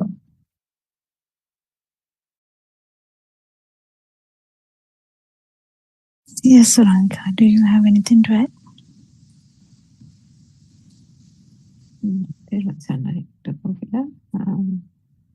Yeah, I think the main thing is understanding now the agitation of seeing that scenario and the event and how that agitation arises is, I think, when we try to look at it through the true Dhamma or the truth, that is what is trying to be addressed in this. Because, I mean, if we think about it, there can be so many injustices happening, isn't it? All over the world. There are so many instances where children are dying in remote villages or even in African villages, wherever. So many things happening even in the States you see on the news. And you see that only when one turns on the news that we start getting agitated about those things. Right through the day we are getting about our normal affairs, and those things are not within our spectrum of awareness, isn't it? So how did that suddenly, by actually turning on the TV or taking a newspaper to our hands, suddenly there is this heaviness, this anxiety, this worry, those children, those people, poor patients without medicine. Now, what has to be understood there is when we have understood the way the five senses work well, we know that what is being sensed, all these things are just occurrences through perceptions, right? So if you read the paper and you come across that piece of news, all you see is a bunch of black and white or colors. And it's the colors and the combination of sound that has been attached to those words and letters. So then that is associated, right? You associate the sound to the words and letters. The color and the shape becomes letters, and then the letters become words. How did those even become words? Because going back to our childhood, these have been taught to us. These words have been given meaning to us. And the words about suffering and patient, illness, death, each of those have been given various connotations, isn't it? And then all these have been given values. So if we think about conventional society, then our parents will teach us to become good people with good values. And to say, wherever you are, lend a helping hand to poor people or lend a helping hand to an old lady on the road. So these things have then gradually taken on a weight and a value of its own.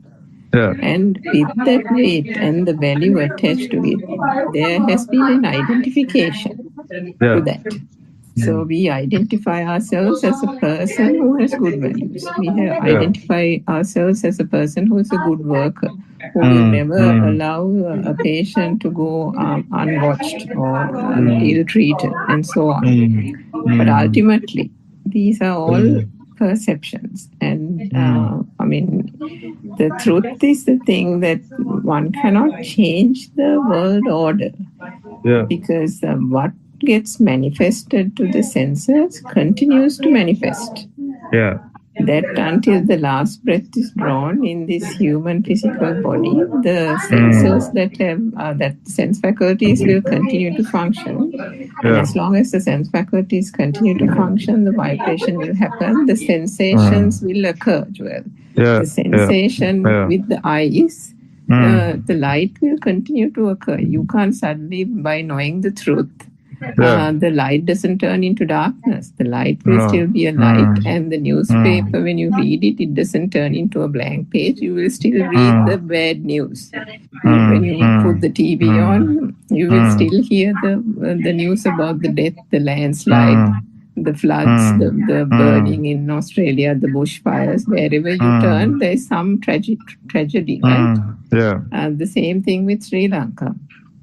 But why is this? Sometimes can you notice that you might feel a little sorry about somebody in Vietnam facing a landslide, but then when you turn into a story from Sri Lanka, you're like more worried and more anxious and more stressed. Now, how did that happen? That also because the perceptions being born in Sri Lanka and having lived in Sri Lanka, the number of perceptions, the telepathization with all perceptions is greater. And with each perception, the perception also has gained value. Not only when I'm saying value, it doesn't mean happiness. Value in any form, value in the form of stress, worry, and so on. And with each of those, there is an identification of the self. So one thing is the incident becomes true if one is in ignorance, and then the fact that that incident is there also becomes true. Now, R.N. Mansam explained yesterday this feel of existence, the sense of existence, isn't it? Now there is a hospital, there is a trade union, there is a strike. Now all these are existing, isn't it? Now take for example, you go to bed tonight or last night, and you slept for roughly 5 hours. So during that 5 hours, were you worried? Was there a jewel? No. No. And nothing happened, true. right? It was fine.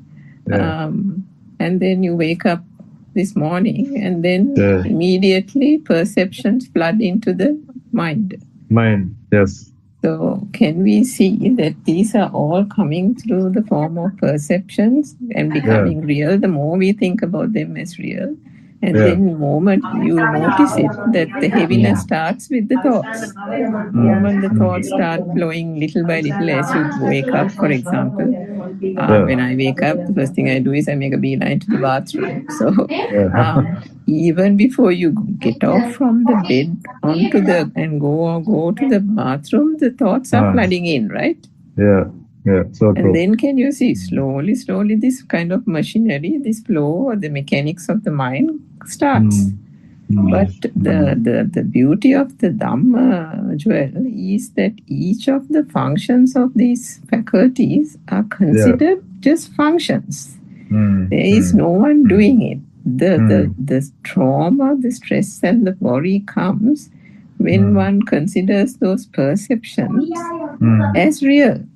And if the perceptions become real, the hospital, the trade union, the strike, the poor patients in Sri Lanka, the more they are real, the more there is a person here. Those are existing, and then a person here called Joel who knows about the suffering, who knows about how caring for patients really is such a good thing. And you know what happens to patients when they are not given medicine on time. All that becomes real, isn't it? So it is a process. If the perception and the light formation, the sound formation are not understood as mechanics of this vibration that R.N. Mansam beautifully explained yesterday, that this is just a wave. No one's doing anything. No one's getting about it. There is no joy here. It's just a process. What happens in this human body is just a process. And if in the night it wasn't there, then it is very, very clear, isn't it? That it is just the thoughts that are bringing the anger, the craving, the worry and everything. And it is that perception. And the more you shine the light on the fact that these are just a flow of thoughts, and the more you give weight to one thought, can you see that another heap of thoughts come like a tsunami, adding and multiplying and multiplying and multiplying? If one doesn't see the truth in one perception, the happening of this multiplication of thoughts flowing from one to the other at a fast speed, all bringing worry, all bringing stress. You have to stem the flow, and to stem the flow, there is no doer stemming the flow here. All that is seen here is see the perception as to what it is. See that it is a construct of the mind. And when one sees that it is a construct, a combination of those old perceptions arising and becoming a new perception, it is just a flitting of a thought. And if one considers and understands that it's just a flitting of a thought, the ability for it to continue to multiply, continue to hit you one after the other diminishes. So that is the way that one can kind of see through the whole aspect of it. But for all this, understanding the sense faculties, understanding the perception. When you read that book, you said that when you see a book and then you turn your head and you see a chair, right? And then when you turn this side again, you see a table. Now, if you think that the chair, when you turn this side, the table, and then you turn this side again, the chair, if you think that was the same chair, a person who has no access to the Dhamma will think that the chair that was seen earlier is the same chair when you turn your head, right? So true. Yes.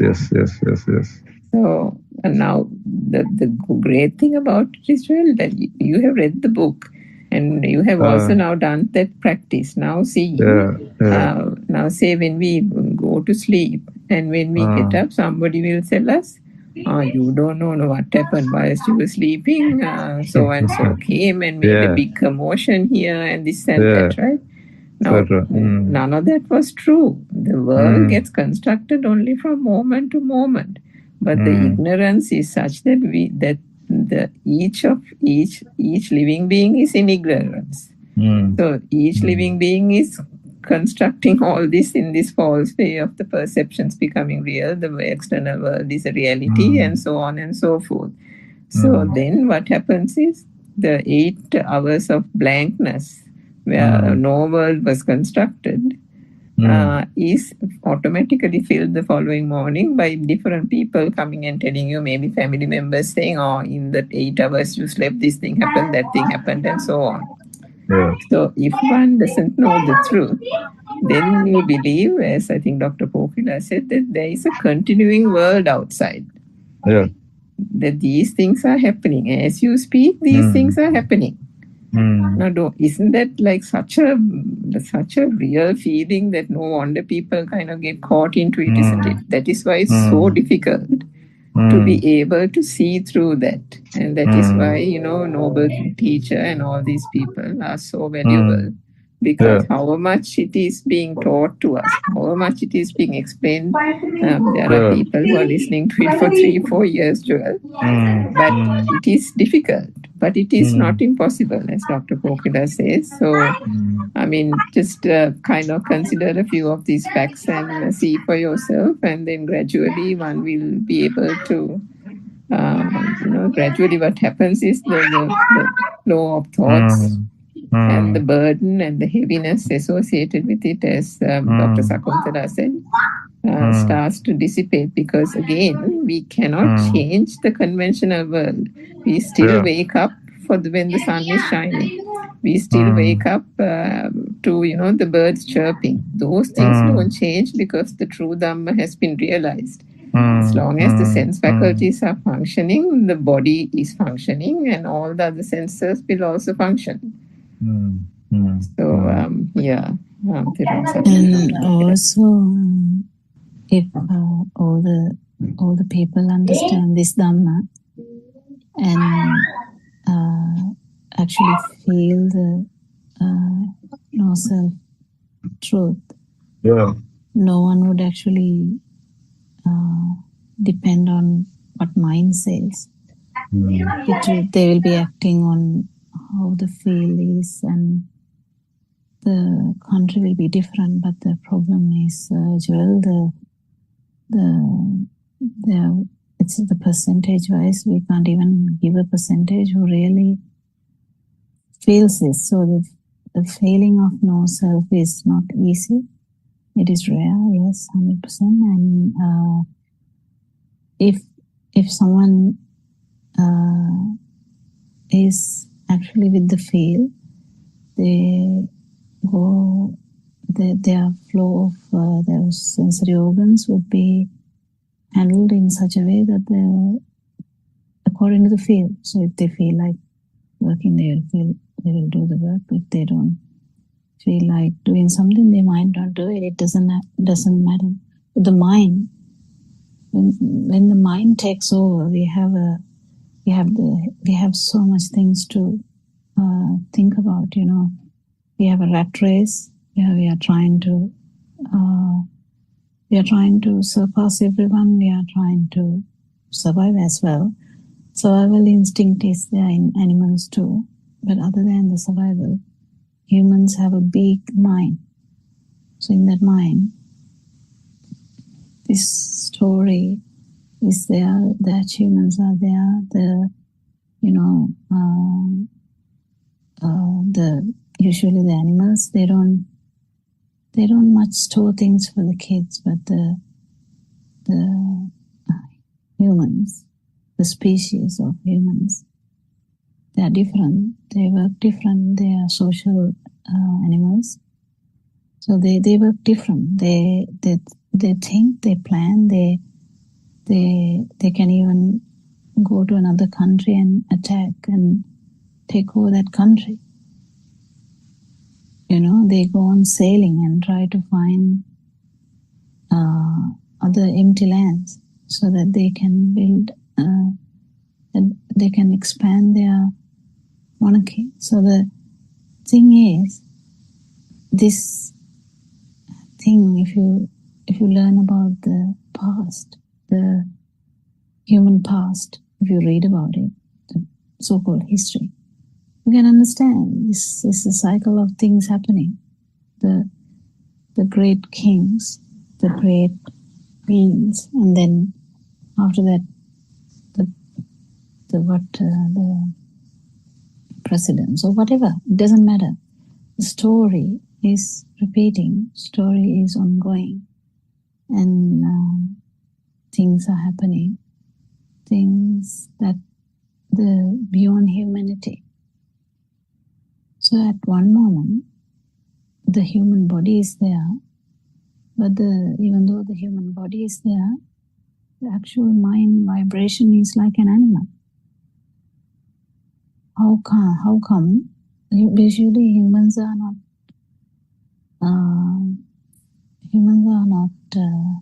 actually trying to kill the other human. It's not how it is. The animal, the cat, will have a notion to kill the rat. That's the perception of food.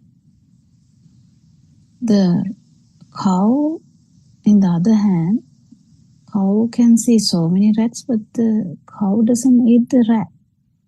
Cow has a different perception, but cow would love some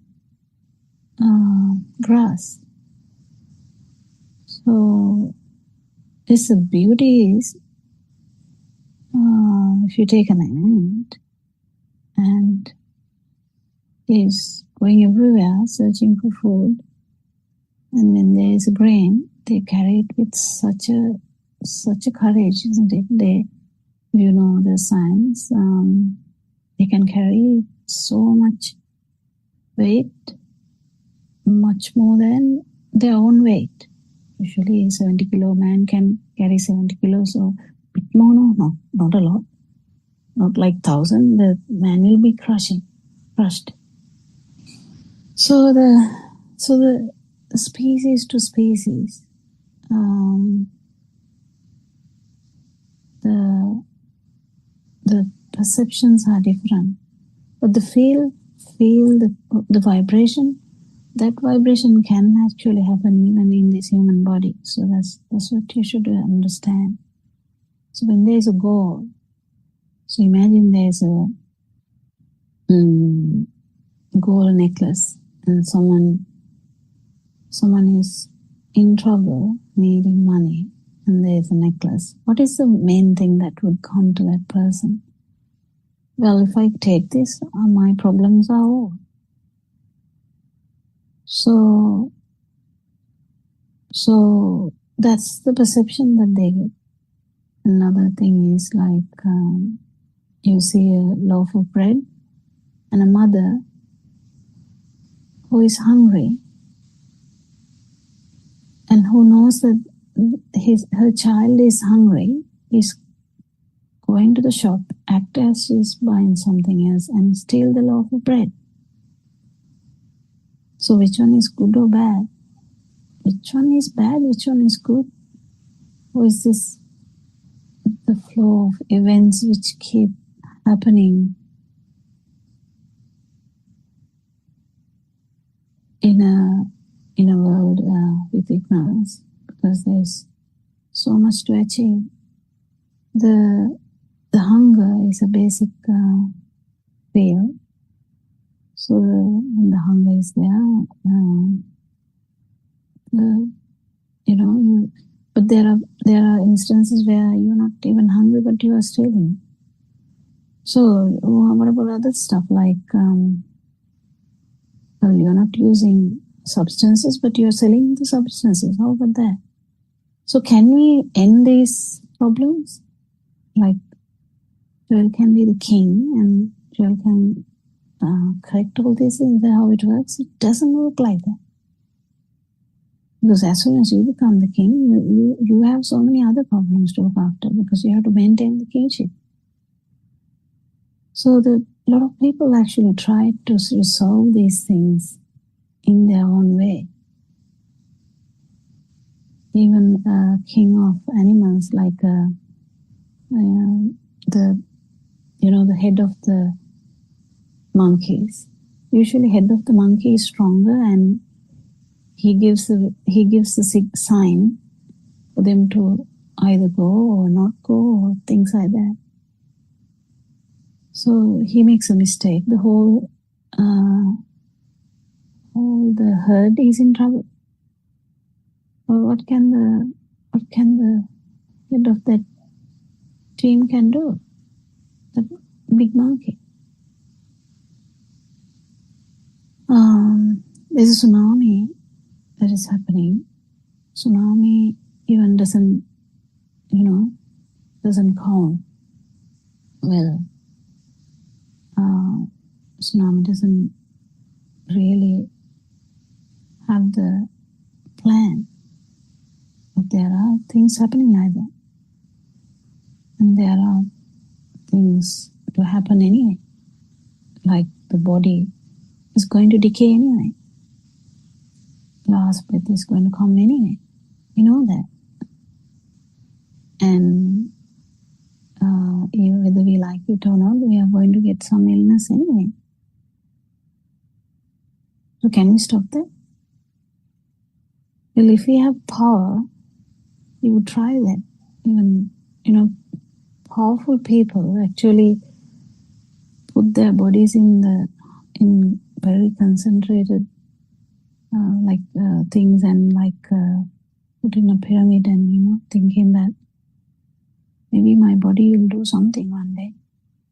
Or else people will try to keep all the body parts ready if the things go wrong so that I can survive. Well, has anyone actually do that? No, they can't. So life goes on. So the liberation, you can't liberate from outside, child. That's what I was trying to say by telling all this beating around the bush. Was trying to say. Thanks, doctor. Thanks. Yeah, it was a good explanation. Yeah, thanks a lot.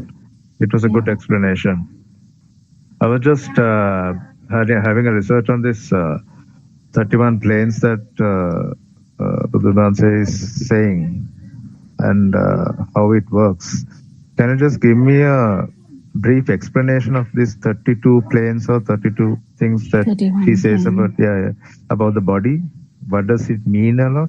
It's not the body, it's a vibration. Sorry, it's a vibration. Don't even think about the body. It's not the body.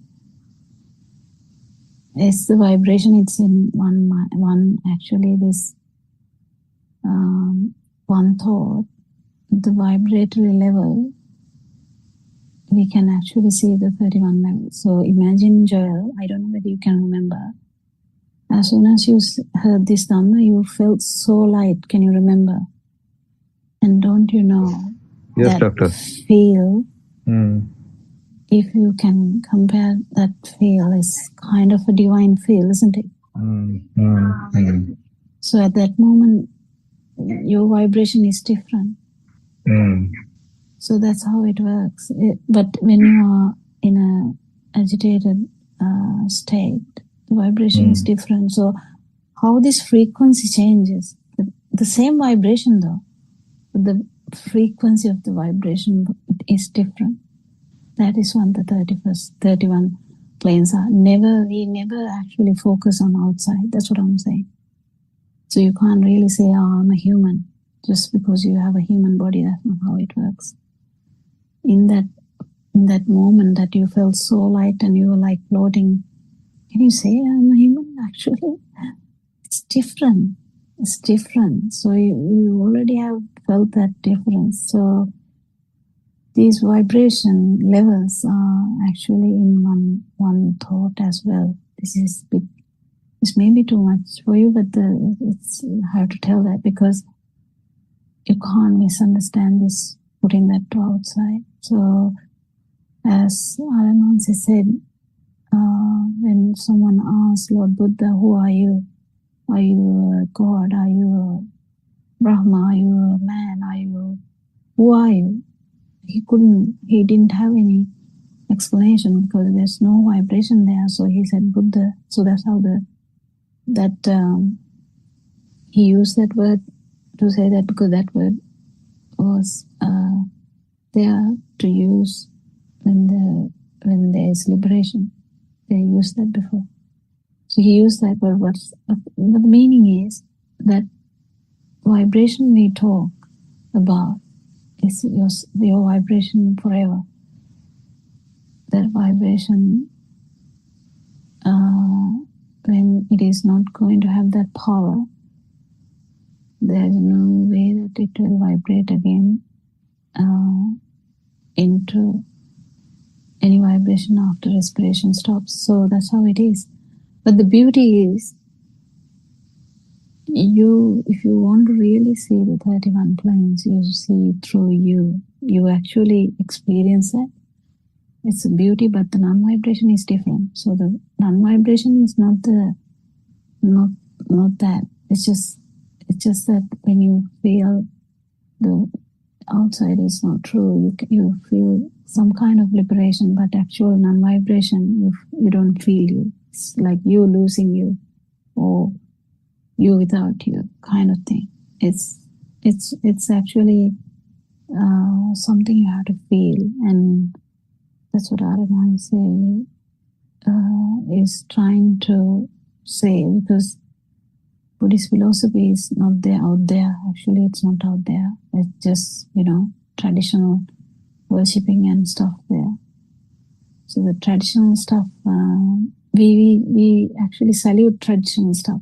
That's why I told you can go to the church, you can go everywhere. You can be with your family, but inside you may be actually surpassing everything that normal humans can even think about. The normal layperson will not even comprehend. So it is different. It is difficult also. But understanding 31 planes is also, again, it is here and now. So whatever the vibration, with what frequency you have is the level. Yeah. It's like kind of, when you sleep also you're dreaming, and when you're getting up also you're just dreaming. Kind of, yes. I just 100%. felt it like that. Both 100%. ways you're just dreaming, and it's not true. It's just these 5 senses are taking into the mind 100%. and just creating a filter of lot of things. Yeah, and the other thing, yes, Joel, doctor. I should add, after waking up from this dream, living as normal is the beauty.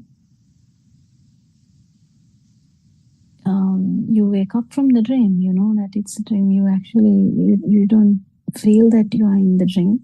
You wake up from the dream, but still you are acting completely normal in that dream. You do whatever you can do for your people. You can do whatever you can shout at kids. Doesn't matter. If you feel like you have to shout, you shout. Doesn't matter. What's the big deal? That's not a big deal. You do something for them. If you have to tell a patient something sternly, you tell that sternly. That's not a problem. And if you are like a CEO in a place, you have to tell things to the people to do. But there would be extreme level that sometimes you might not feel like doing these things. Then you can actually, if you don't have any responsibility, you can retreat. You can retreat into whatever the feel you have. It doesn't matter. But the thing is, the beauty is, even after completely awakening from that dream, you are completely normal. You can see, you can hear, you can feel the skin, the taste and all that. You will feel them more, and also you can think. You comprehend everything really much better than everyone else, and even how these vibrations work. But it will be just one moment only. So the main important thing is the absence of suffering, or absence of this, the misunderstanding or the ignorance. So understanding what you understood today is beautiful. Actually waking from that is a bit difficult with our very thick thinking pattern and very thick thoughts. But it is doable. It is doable. 100% doable.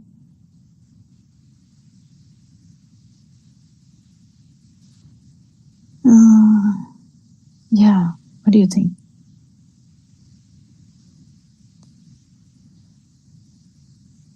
Anyone else to add anything?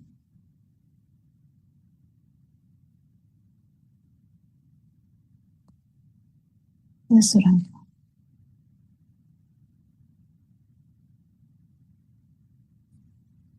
Yeah, Doctor, I think the 31 planes, as you said, is based on the vibratory power.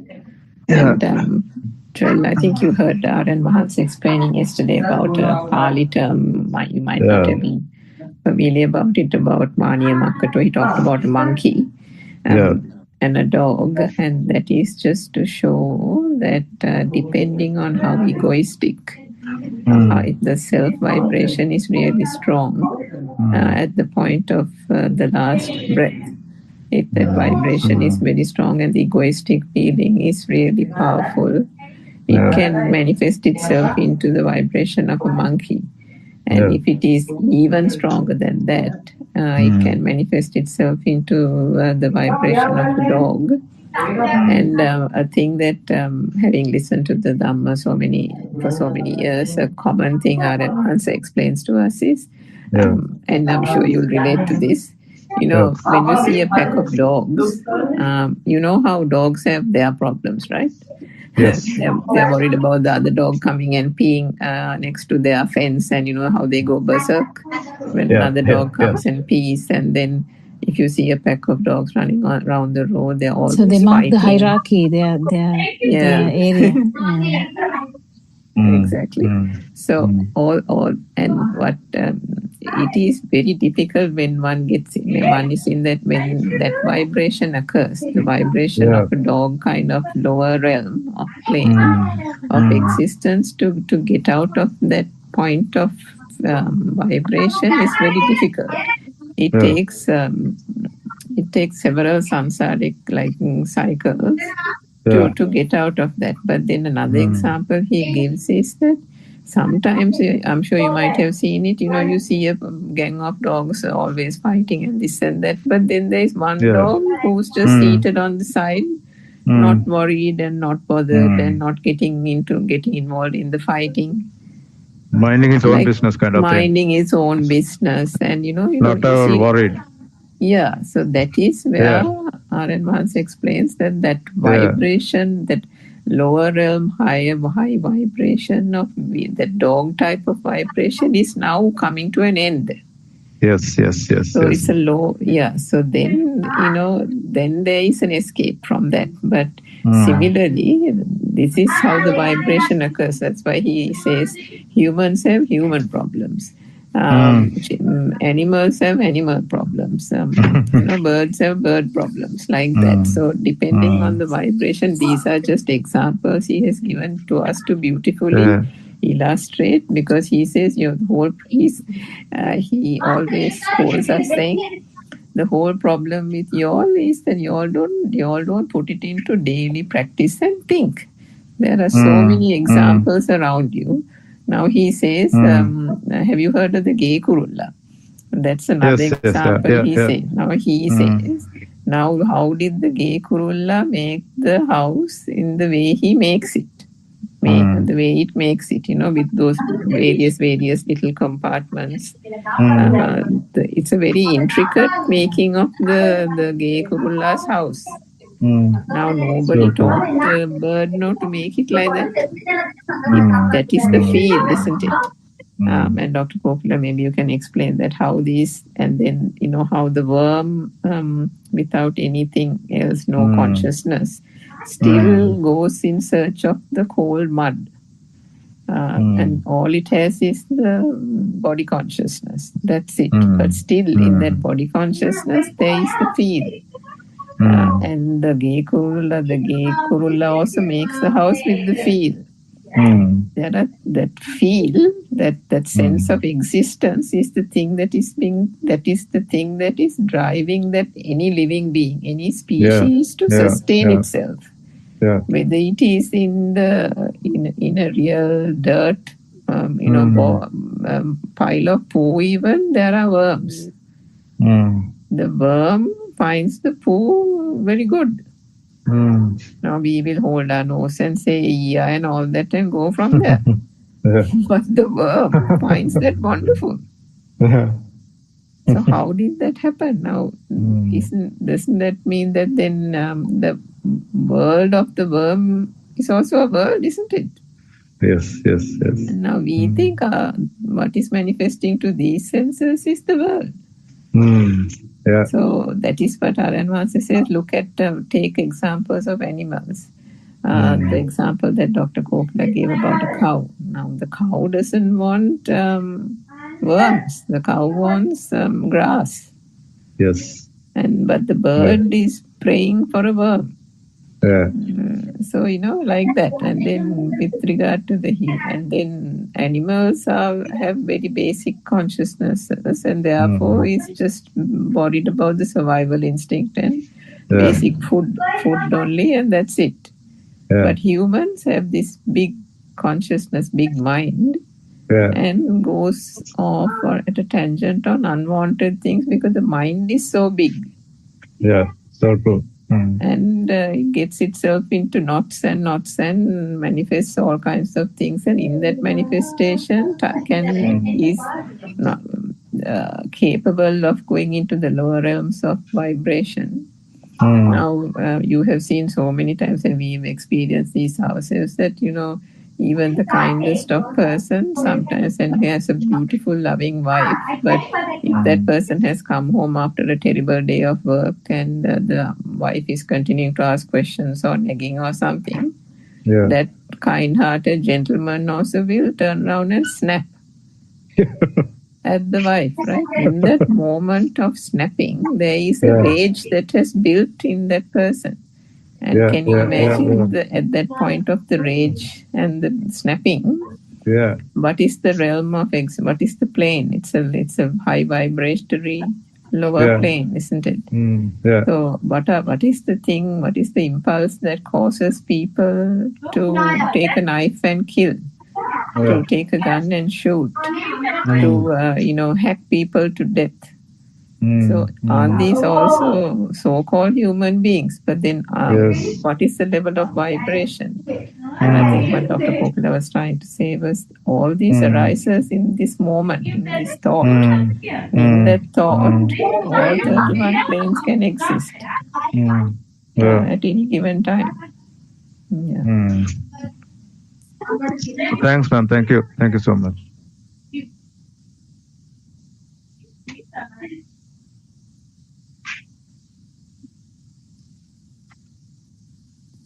Yeah, it's very interesting to actually do this research. That's what we are all asked from all our listeners to actually do this research and see the consciousness. Even the scientists are actually doing this research. Yeah. So they are actually researching on what could be the driving force for. So the more you search on this, the more you find you cannot find certain things because it's not easy to find. But the more you search, that kind of peace kind of thing comes into you. That's what I feel. Am I correct? Yeah. If you actually go towards and go with the understanding about no self, yes. Yeah.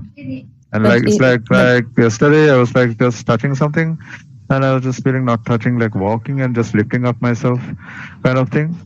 It's really kind of weird sometimes, but after that, I get to my senses and say, okay, yeah, it happens. Yeah. Yeah, true. Thanks, Doc. Thank you. Yeah, all good. And the feel can actually improve, and the important aspect of no self dhamma is you feel the non-existence. That is the most important aspect. So we feel everything as well, but yes, the most important moment is when you feel the non-existence, or kind of when the stimuli is not taken as a thing, or when you kind of pierce the stimuli, how if you actually get this vibratory notion, you can understand it is just the sensory organ. It will be either ear, either eyes, it would be the tongue or the nose, or the the skin vibration, which usually is the beginning of the mind, because we usually see something and think it's the chair. Even though this happens so fast, we can't really separate them. The same thing can happen if you really feel the non-vibration, in the sense you without that power that we are talking about, you without that vibration that we are talking about.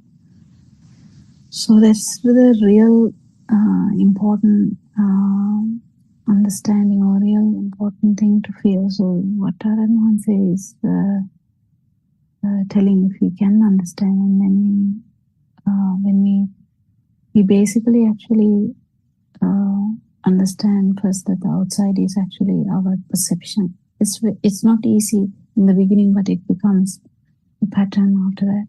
So you're not actually shaken by the outside, but still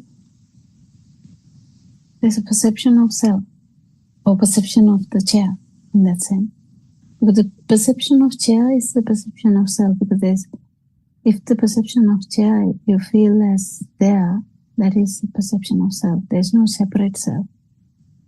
So when we understand it, how this current can do that, with chair is a perception. Perception is like a current.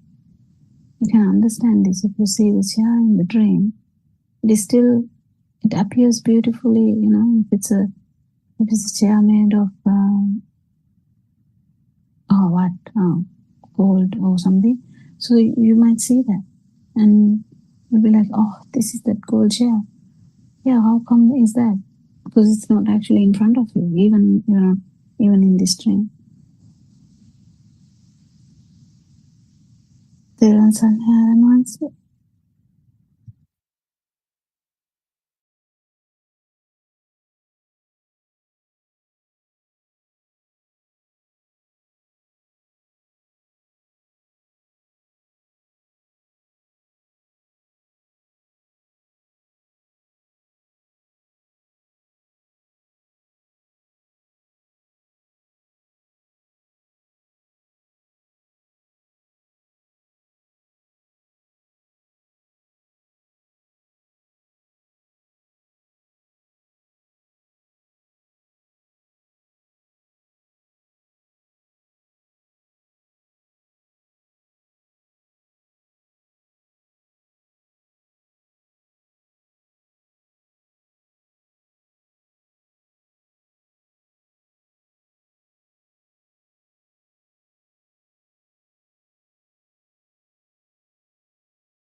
Buddothpado,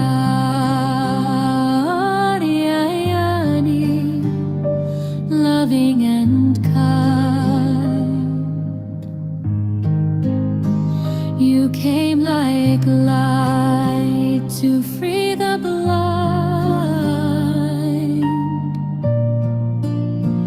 from realms of grace, from heavens above. You walked among us with boundless love. Buddothpado,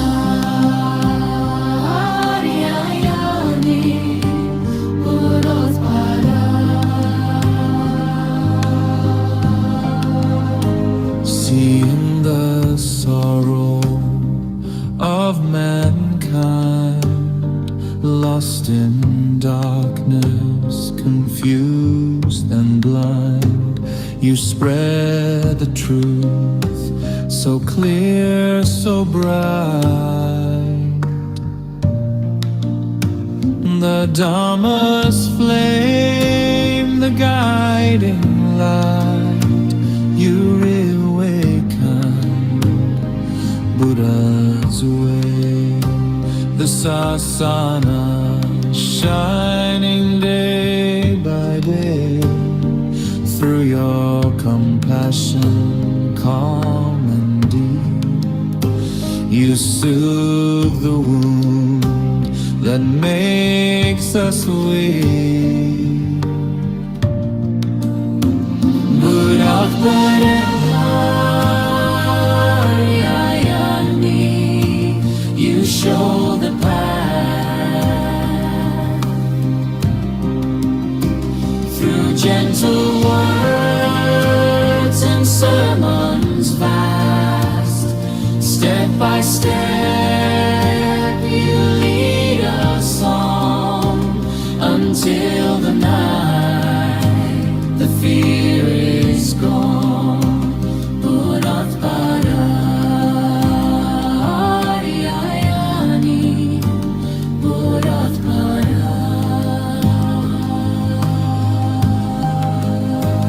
Nibbana now is not a dream. It flows within like a peaceful stream. Oh Aryayani, may you live long. Our hearts forever sing your song. May you live long, O noble guide. In gratitude we stand with pride. Buddothpado, bright as the sun. May your holy work never be done. Buddothpado,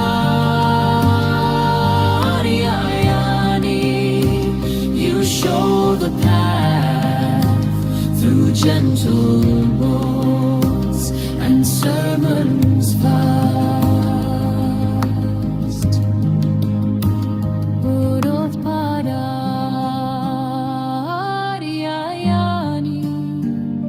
loving and kind.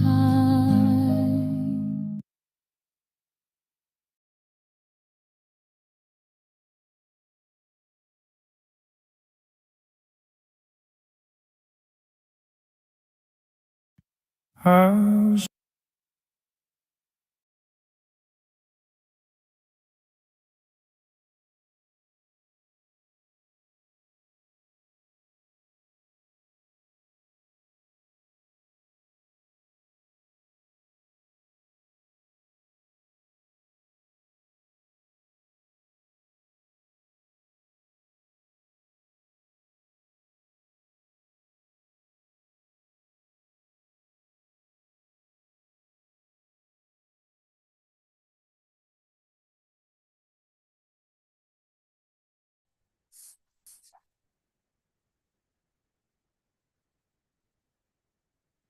May Triple Gem bless you all. We'll start the Zoom sermon. Thank you, Ara Hansa.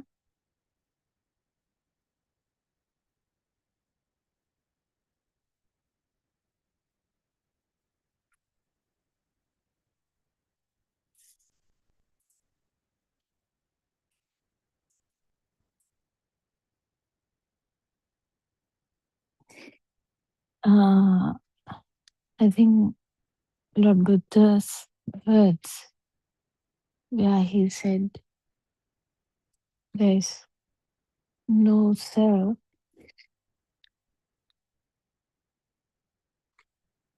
we found it very difficult to understand those days because no one actually could explain it properly, how he said that and how an arahant could be a reality.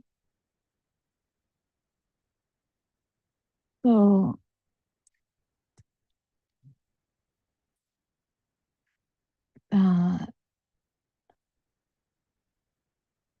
they are no, like Lord Buddha, they are human beings as normal as ever.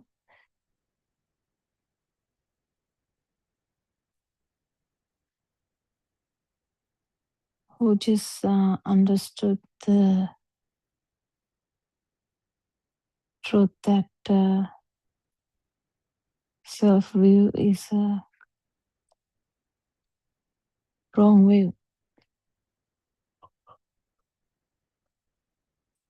Understanding this is not easy because we feel as we are existing, we feel like we existed yesterday, day before. We feel like we existed maybe 10 years ago. So we have trouble, we have like a projection to the past as well as now. We have a projection as we are here now. And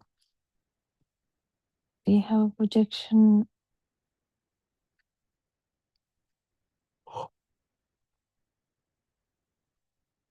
for the future as well.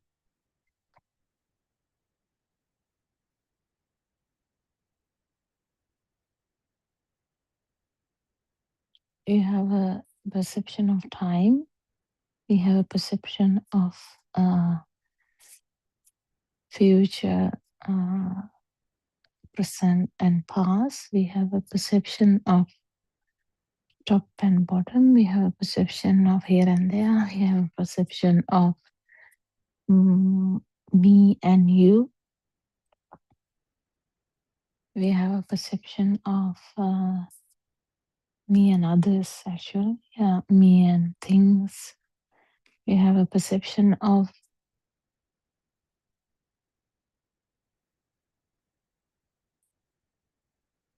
my things.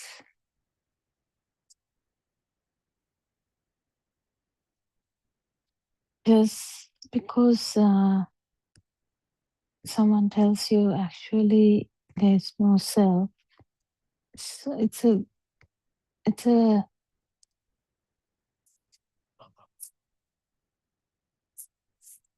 not an easy thing to just say, oh yeah, true. I understand that. It is difficult, even though you understand it, because you feel something else. You feel that you are there. So that's why the importance of understanding what you feel like, because there is a feel, but what is this misunderstanding? Why we misunderstood it as self? If there is a long-term self, like 50 years or 20 years or 50 years or 80 years or 100 years even, great-great-grandfather, still there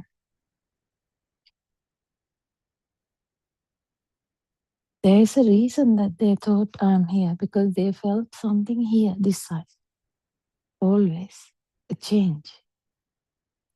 When we felt angry, we thought, yeah, I felt angry. When we felt sad, we told I felt sad. When we felt happy, we said, I felt happy. And when I saw something, we told, I saw something, right? So everything is thought in such a way, it has been repeated so many times, like maybe million times or billion times, that it is not true now. You have to think like you have to do one thing for maybe 7 days for that to become a habit. You have to think one thing 2-3 times, you feel like that is the truth after that. But this one, this self-thought, that this side there is a change, this is me. There is a change this side, that's me. That's what was the misunderstanding. So that has been practiced for like billion times. So that's the biggest habit ever, to believe that I'm here.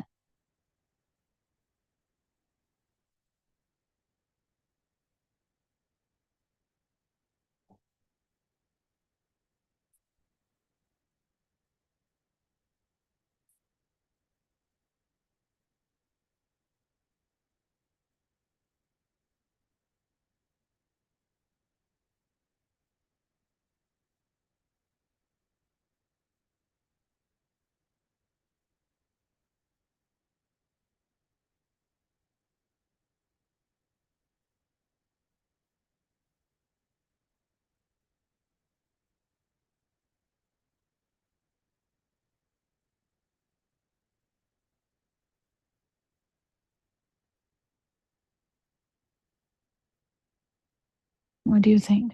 So how did this alive feel come? Has it happened? That has happened because at one particular time there's only one stimuli, right? And when the stimuli becomes a thing, only the self is felt. This is the thing. This is the thing. So there was no self, but the stimuli becomes a thing, self is felt. If the bhava is there, jati is there, like that. That is in Pali. If the chair has become a thing, you are there. If the chair is not a thing, you are not there. This is in a deeper level.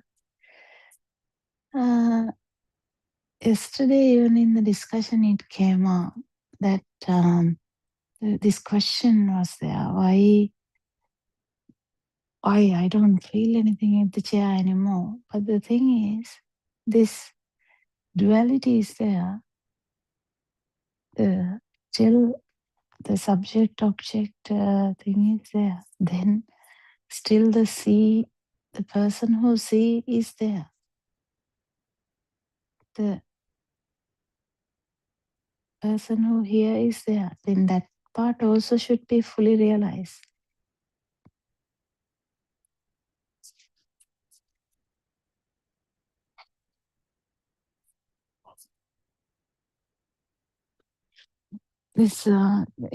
Seeing is happening only in the eye.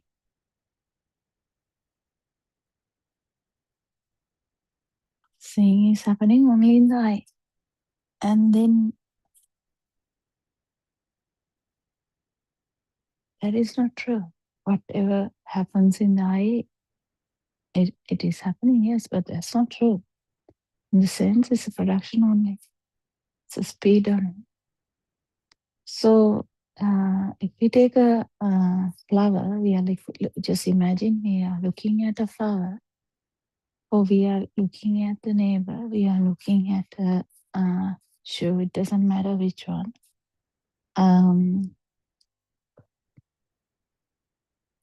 If we feel that we are looking at it, it's still there in a subtle way, because you might not have any attachment with it. You are not going to cry for the shoe or get angry with the neighbor, nothing.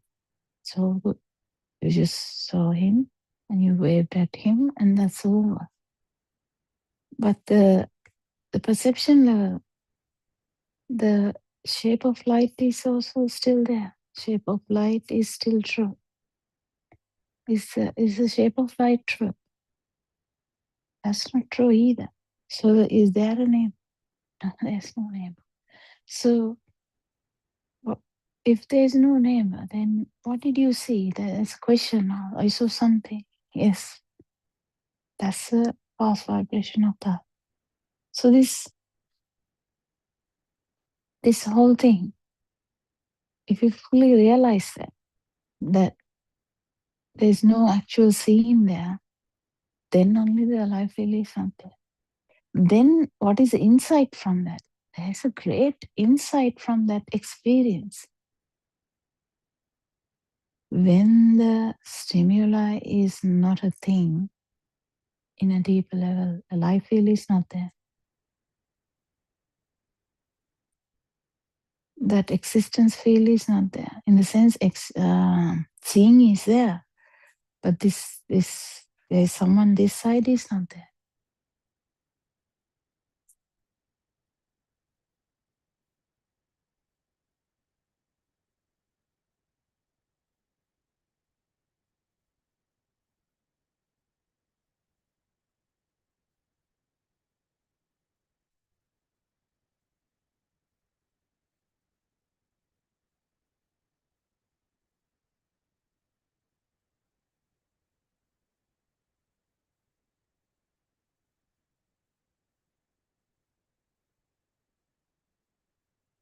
If you understand this, so these experiences give you a lot of insights. You know, some experiences, like imagine someone touch a flame, it gives you an experience, isn't it? It burns. So what is inside? Flame burns. Yeah, that's how we get the insight of flame burns. So you don't touch it anymore. You're like, shouldn't touch.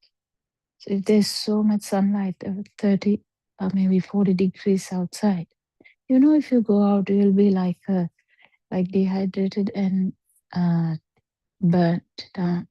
Like then, you know that you shouldn't go out, right? If it happened once, you know, definitely. By theory also, you might listen to that. But if it really happens to you, you will remember forever, right? So the experience matters. The insight that this Dhamma gives is also the same. If there is an experience of you not being there when the stimuli is not there, the sense has no power. When the stimuli has no power at all, this duality is broken and the self is not there. But the seeing is happening. So it's weird, isn't it? Experience is happening, but the self, this feel that their self is gone. That gives you such a great insight that self is not a continuous thing. Self is there when the stimuli is felt as a thing. Then this gives you so much clarity, so much clarity. You stop being worried about ongoing self, the karma bhumi, or the action and what is that? Action and effect. It's completely broken. Why? You thought, well, there's someone who is having the merits and someone who is having the demerits, someone who is having past problems. If someone doesn't have this experience, you are just going by the other people's words, then of course the action and effect is there because you still feel that it happened to me. That's the thing. You can't take things for granted just because Aranansi is saying, just because Lord Buddha is saying. That won't work because it needs to be fully felt for you to believe that. So stream enterer, confirmation of stream enterer happens when you actually feel this, when the stimuli is not a thing, you are not there. This is a deeper level. When the duality is there, you can't say that I'm not there. You are the one who is seeing.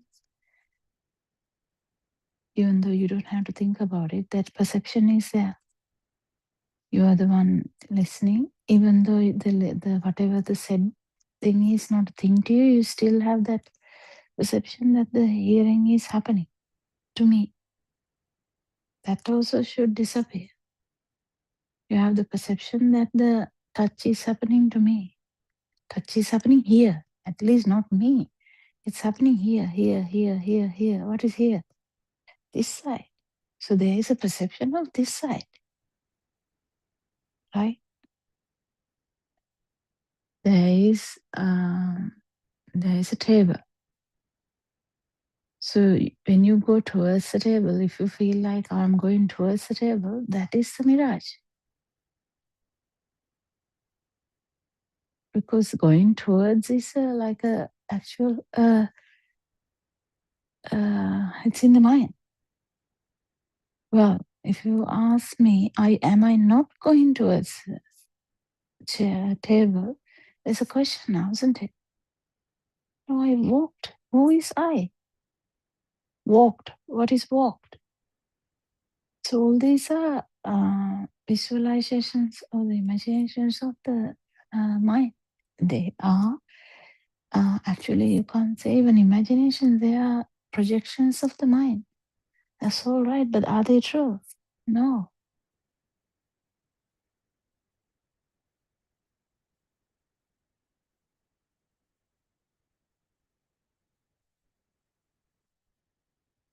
The shape of the light kept changing. That's all what happened. But is that true?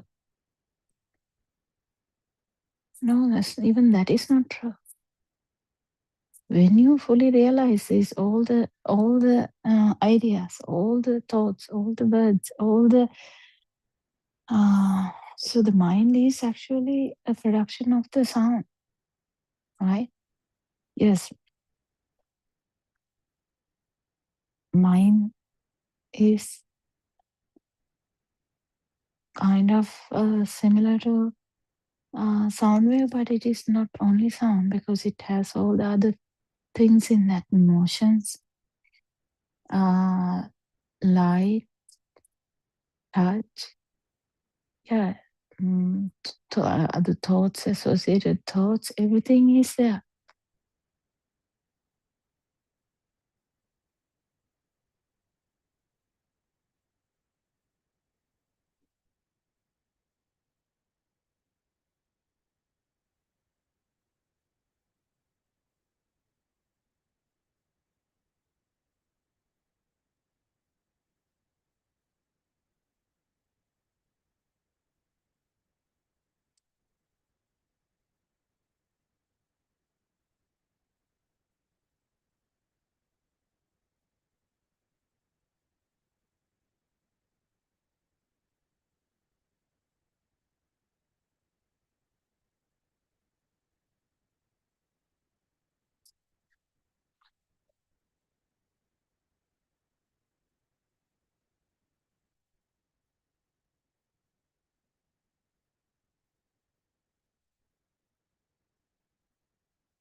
So,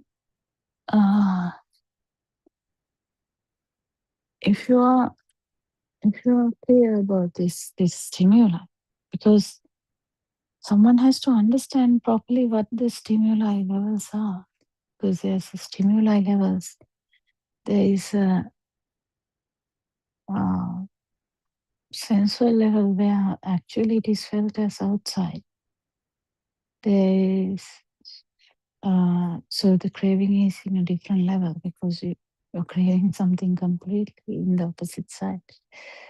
So, or repulsing, it doesn't matter which one.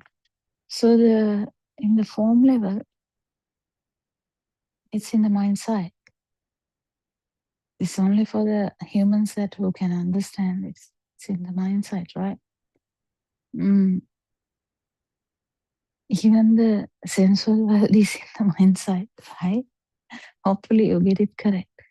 Yeah, it is completely in the mind side. It is projection to the outside. That son is or daughter is standing in front of. It's a projection of the mind. That's okay. So even the perception of the daughter in the mind is actually it is also not true. So what is there then? චිත්තේන නියති ලෝකේ this චිත්තටම වෙන. That is a world created by the mind. It can be sensual as well as form and non-form. Non-form is actually the feel. So the feel. So when it is we realize that the duality is not true, it is in the mind side only. Then is that true? The mind? No. When you fully know that the feel, what do you feel then? Yeah, I feel like I see something. That's the fast vibration of the light. That's the fast vibration of the light.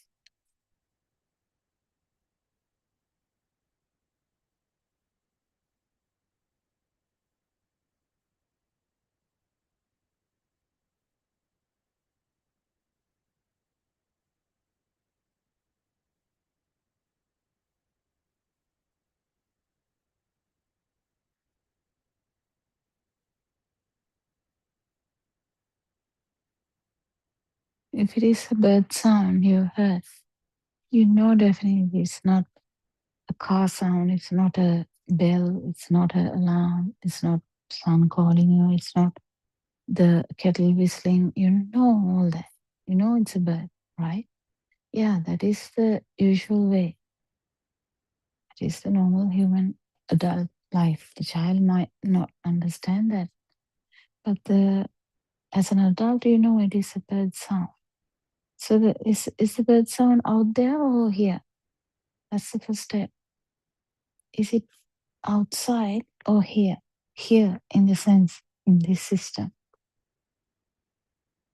You have to feel this too.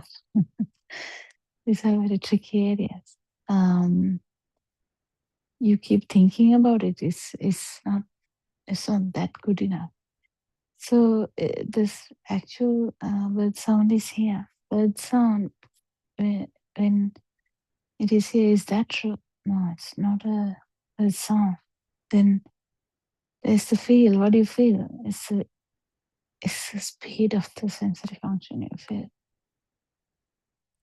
Then if that comes properly, then this the alive feel, or this feel that someone is this someone feeling, the feeling that we have that we are living, that will be gone.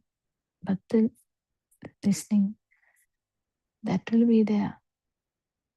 So the perception is not gone. Consciousness is not gone. It's there. But this that it is happening here is not there.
Do you get it? So when you wake up, don't you have the idea that you are the one who slept? Yeah, that's kind of a perception. That's okay if you know that it's not true. This time is a perception of mind. The projections are perceptions of mind. Projection that the mum is in Sri Lanka, I am in Australia. That someone asked me this in a single Zoom discussion. I feel that mum is in Sri Lanka, I am in Australia. Yeah, that's a self-view. Of course. Of course. That's a self-view. That's how normally we feel. That's the normal production or the ordinary way, the sensual world. We feel that I am here, mum is somewhere. Then if you say, I'm here, Sri Lanka is somewhere. Like it is there, and where it was, like where I came from, it is there. And if you think about your home, just imagine you went for a holiday. You feel that the house is there. You have a perception that it is still there. When you focus only, they are focused at that particular moment, but underlying that, without knowing that this house is there, I am here, is a perception. So there's always a chance that it can get activated. So you actually believe that the house is still there.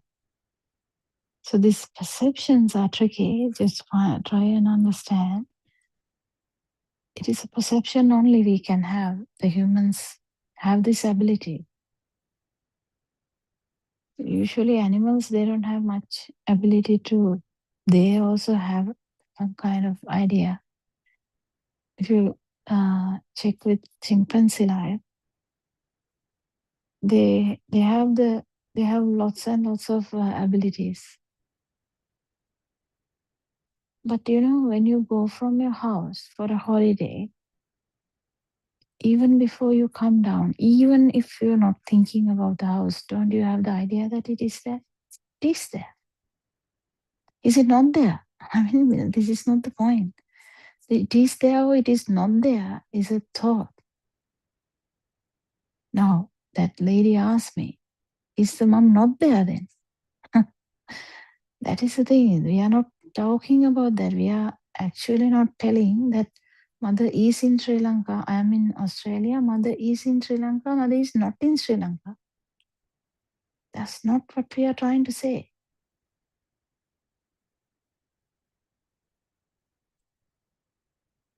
Both ways, it is a thought.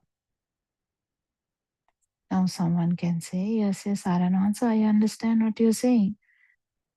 Self is not there.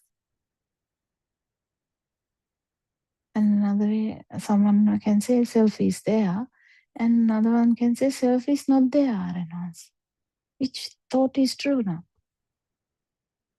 Nothing. None of these thoughts are true. Whether you think it is there or it is not there is useless. It is just a thought. It's very difficult for you to understand because Venerable actually said this very openly in not social media, actual in TV and in the YouTube. If someone slaps you, you can see whether you are there. Really? Really? What are you trying to say? So there's a contact. That's what he is trying to say. The contact is you. So he has fully taken the contact as him. Because to slap means there's a contact, right? Yeah, he has taken the contact as him. If there is a contact, there is duality.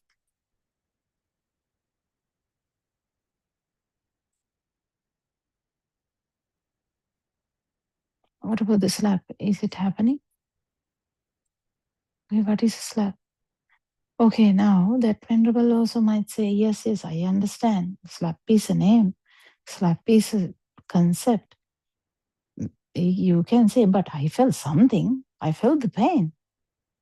Okay. That's a self-view. For Lord Buddha's sake, understand the self-view.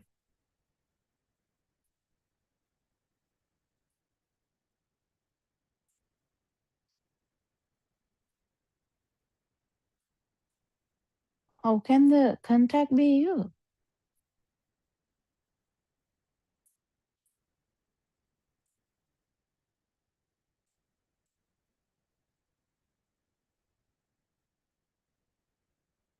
That's the fast vibration of the skin. That's all. If there's a self-view, you just suffer. Someone hit me. Someone slapped me. Yeah, it's okay. If you want to suffer, you suffer. There's no limitations. It's your integrity. It's your freedom. Yes. But just understand, mental projection is also not true. Even the contact is actually not true. It's the speed of the sensory organ. It's not happening to anyone. So drop your self-view first, at least, by theory. Vijnana, Namarupa, none of these things are yours. They are there. The thoughts will be there. Contact or this touch will be there. Listening will be there. The seeing will be there. Thinking will be there. It's okay. Is it happening to someone? No.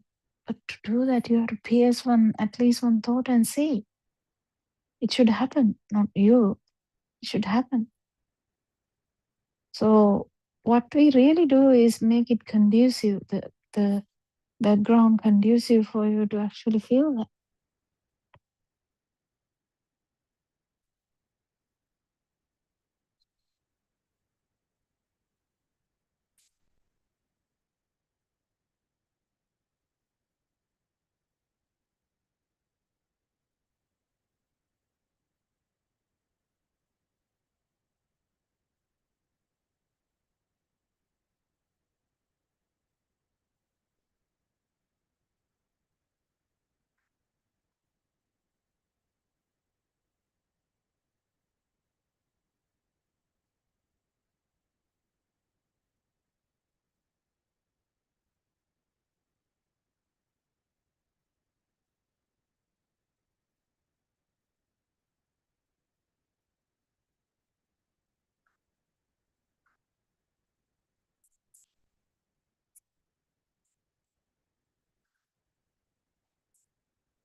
Well, this becomes very complicated when it becomes to family members, your own house.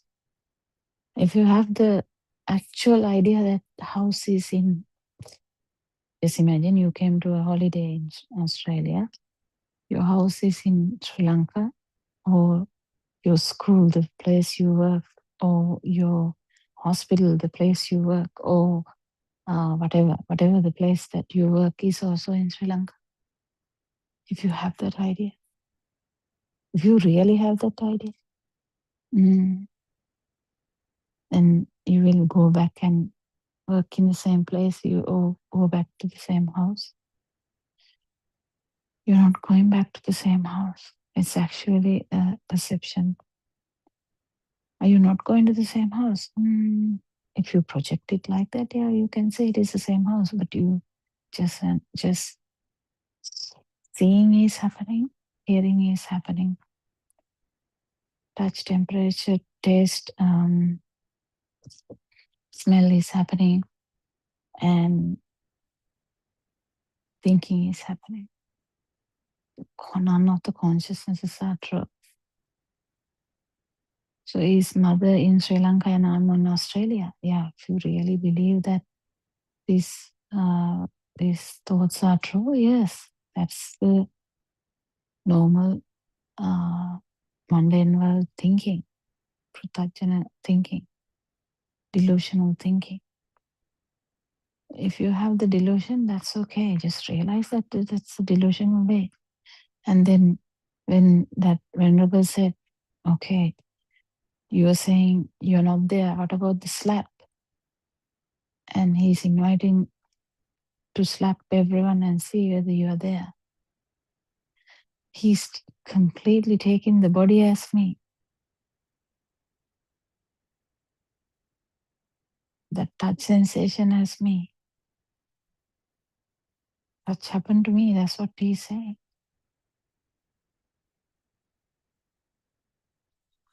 Now long time ago, someone asked me in this same in the Sinhala forum, how can you say I'm not sitting on a chair?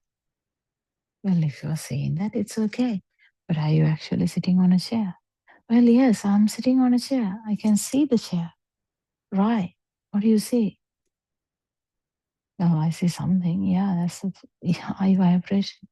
And then you can say, no, I feel my buttock touching the chair. Really? Really? What is that? That's a touch sensation. Yes, there is a touch sensation. But that's a touch sensation. That means the fast vibration of the skin. No, there's nothing involved in me.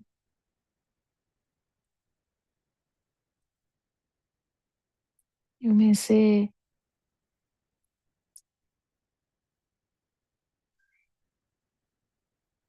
no, I think about the chair. It's okay. Thinking is not yours. Thinking is thinking. Thinking is a function of the mind.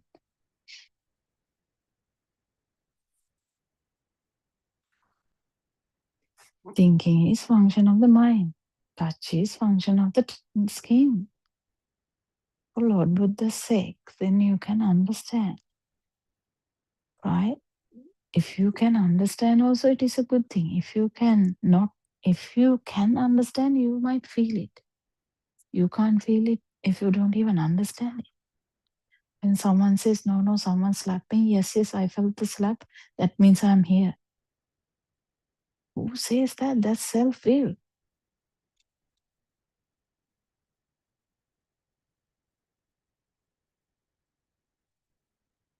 That complete, I can't say idiotic because it's bad, complete delusional thinking that slap is happening to me. Even the slap thinking is not true, but he's not relating to that. He's talking about the actual painful feel in the skin. He's saying it is his. How funny is that?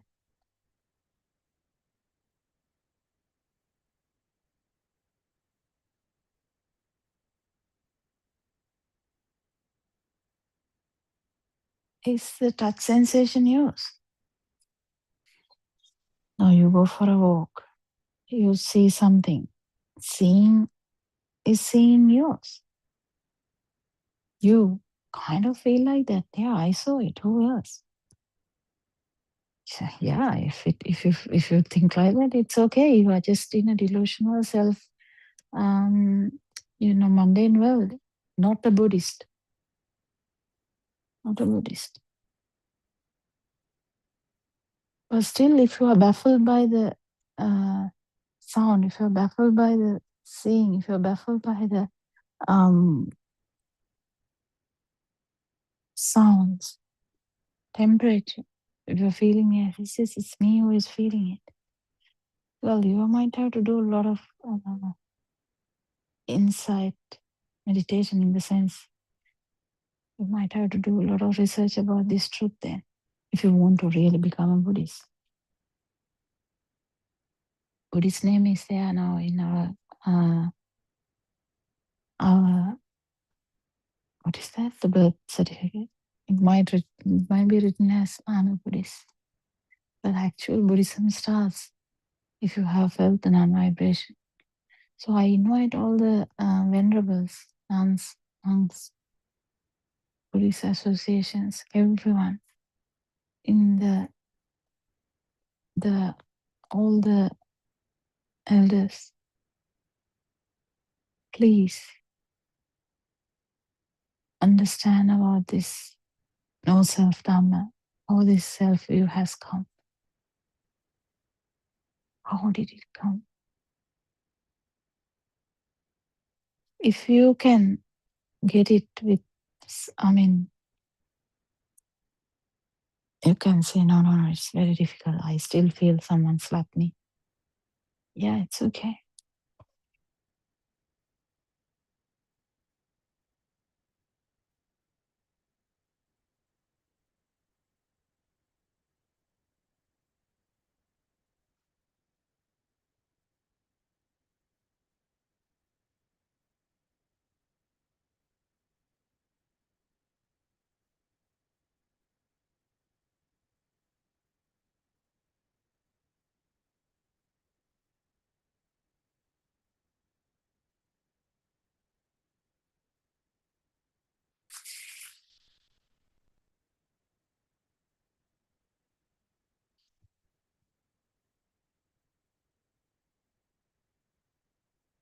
These bodily sensations are a bit difficult, right?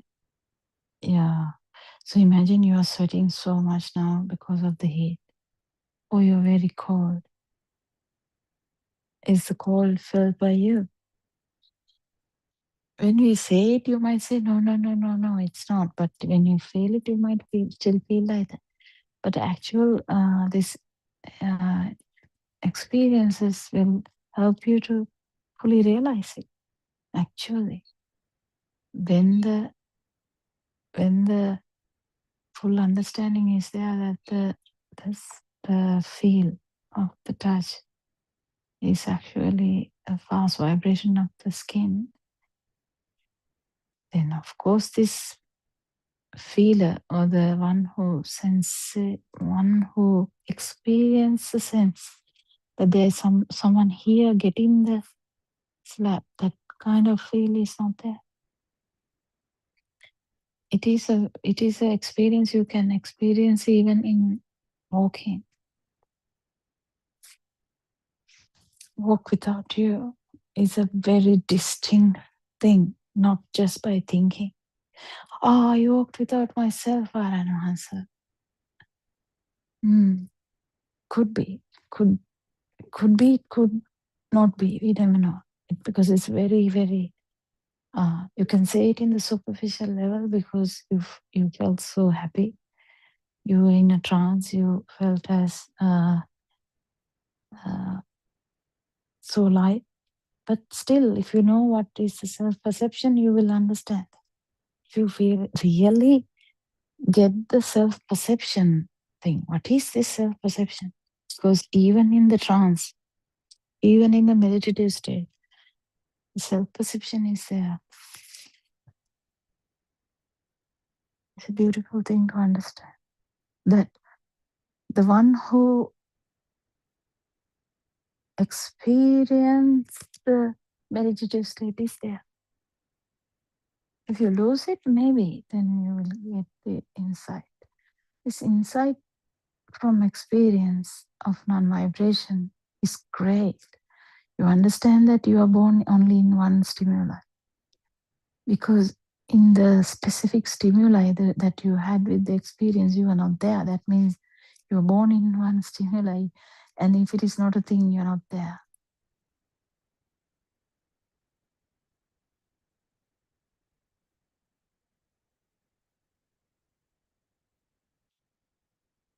This is why Aranvansi is holding programs. I don't know, even that is gone to these people's wisdom, that why Aranvansi is holding the Because it's an experience, no self-experience. Until you feel it, everyone will be saying different stuff. Yes, slapped. I got slapped. This is me who got slapped. Are you saying slap didn't happen? Yes, slap happened.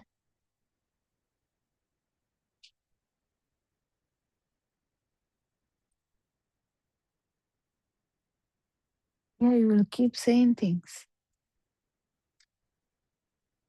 I was there 50 years ago.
After actually realizing that this alive field is actually a production of the stimuli, that insight calms you down like kind of a lot, because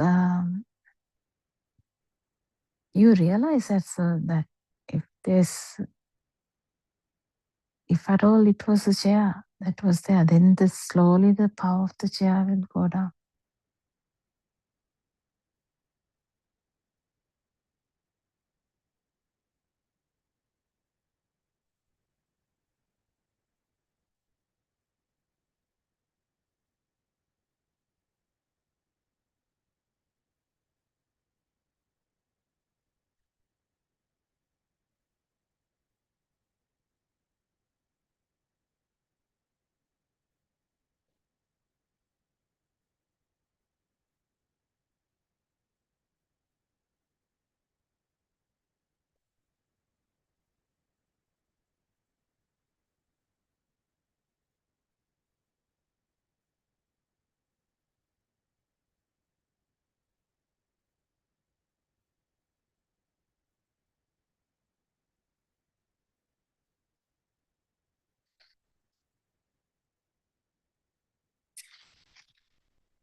Now everyone says Sri Lanka is situated near India, right?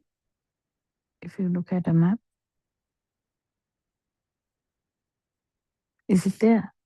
Now, as soon as I said, can't you even see the map? That's how it works. Before I said that, you didn't have a clue about a India or a Sri Lanka, right?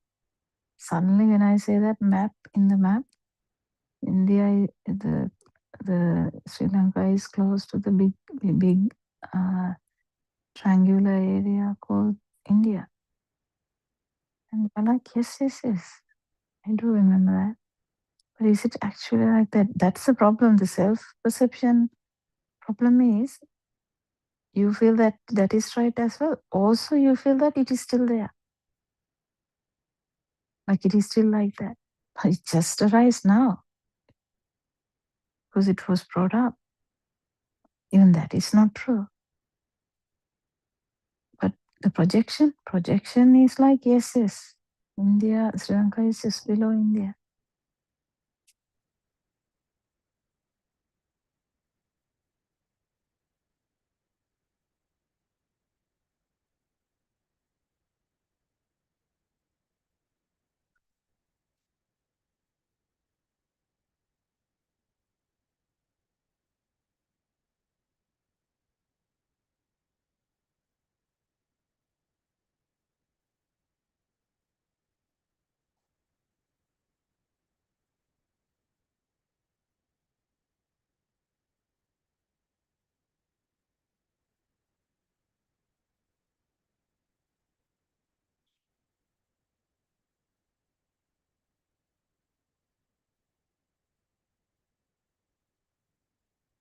If I say Lord Buddha just arise now.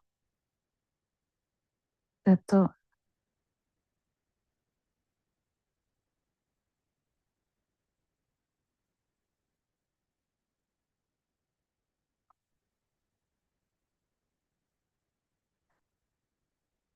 So what feel is right? What feel is actually there? They are not actually there. But until the skin is there will be a skin feeling. Yes, yes. Until the ear is there, ear will be feeling something, right? Yes. Until the eye is there, your eye will see, actually feel something, right? The seeing is something like that. And until the mind is functioning, the mind will produce thoughts, right? Yes. You're not doing anything. So this Vedananupassana is actually can lead you to until the Nibbana.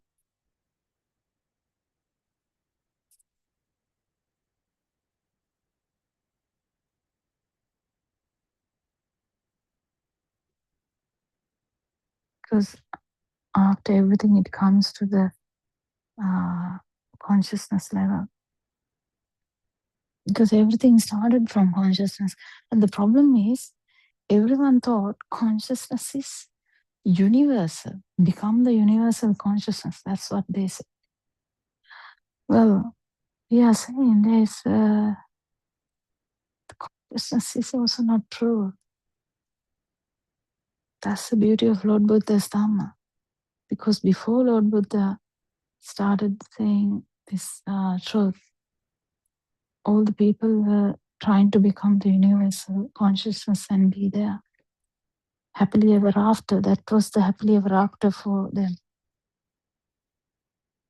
But Lord Buddha refused that actually. He said, no, even after being happily ever after, even for 80 kalpas, manifestation of this vibration can come back. In the sense, it will manifest again.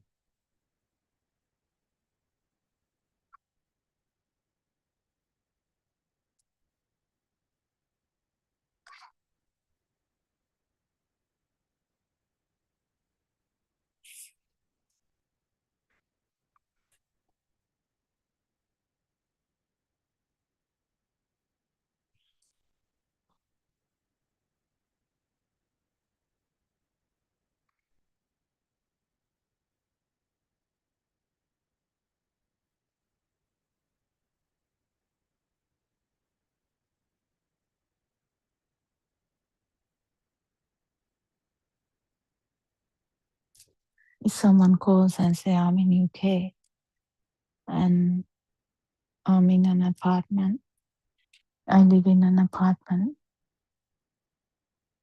and I go to work by train,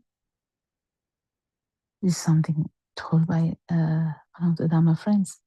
So is that actually happening? If she really thinks so, then that's a self-view. If you really believe that they are happening. So if you feel that anything is outside, then you are there in gross way.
So, do you think is touch yours?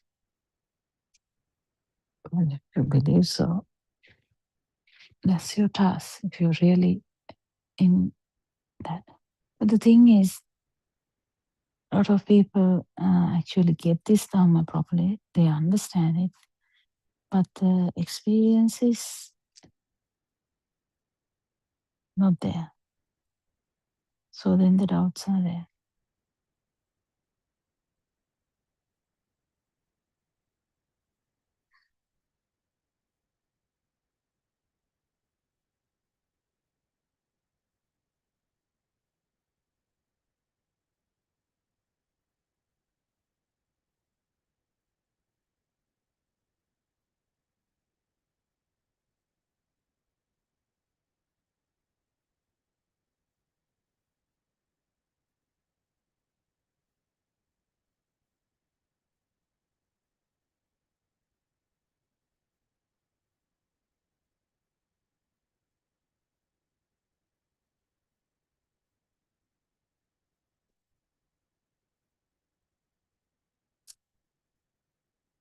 This feel of existence is actually something you should explore. That's Bhavasanya. Feel of existence is leading to existence perception. That's the Bhavasanya. Because you feel something is existing, this perception is also there, something is existing. If it is happening, even if it is a light, even if it is a sound, even if it is a touch, you are still there.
Do you understand it? If just listen to them and see, is the invitation to all of you around the world.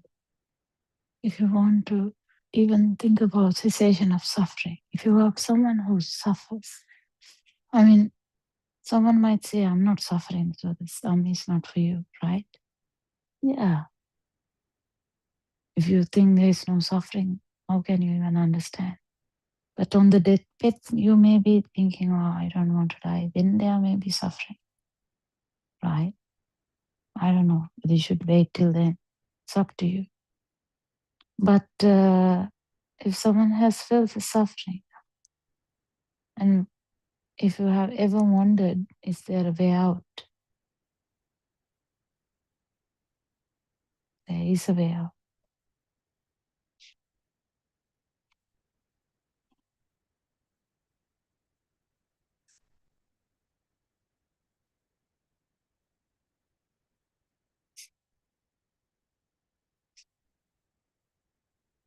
Just listen to some Dhamma and see. You have to understand this first, how this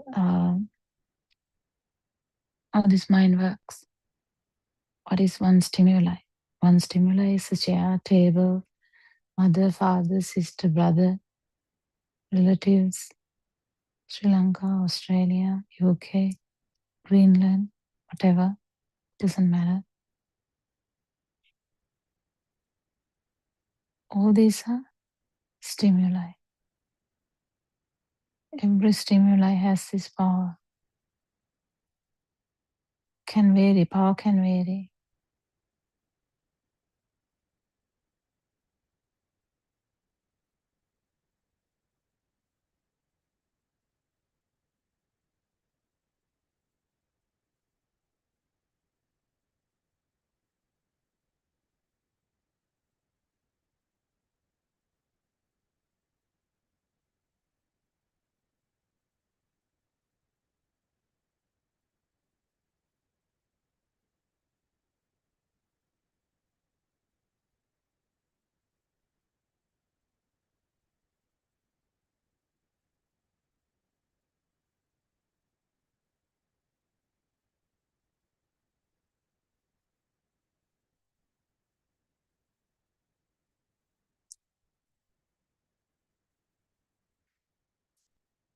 So we invite everyone, if you have some kind of suffering, try and say whose suffering is this, why there is suffering. If something is a thing, it gives you the self-view, and you are the sufferer. That's the beginning of the suffering. If there's a person to suffer, yes, that's the problem.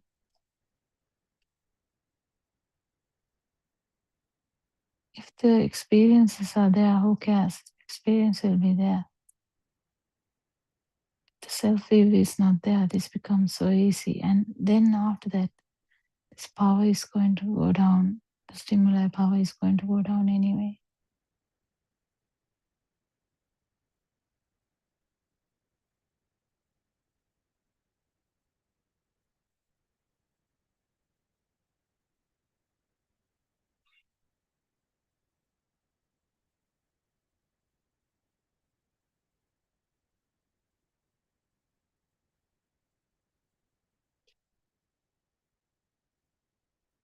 So main thing is to listen to them, try and understand them, discuss them, think about them, and do the program. Because program is very important, so that because none of these things are consolidated until there's no self-experience.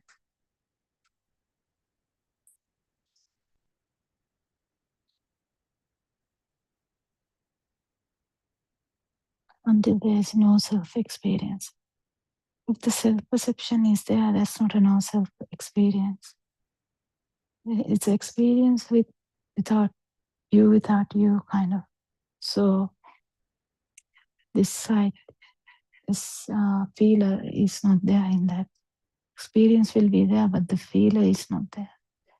It's very important for the consolidation of this Dhamma. That is actually the proper stream mental. Then starts the defilements fading state. You can't talk about defilements fading until the self, until the this Dhamma is felt. So you have to relax so much for you to feel that. You have to be full of wisdom for that. Relax into the level of like whatever happens level. Actually, a lot of people are like that, but what they lack is the actual knowledge, the wisdom. Yeah, if you have the wisdom, you may feel that even in the last breath. So don't worry too much about it. The main thing is try and understand what is this self-view, self-perception, and the self-vibration or the self-feel. Touch is just a production of skin. Hearing is just a production of ear. Seeing is just a production of the eye. Thinking is just a production of the mind. That's all that is happening. So see whether you can feel this, and we invite everyone to listen to Dhamma. And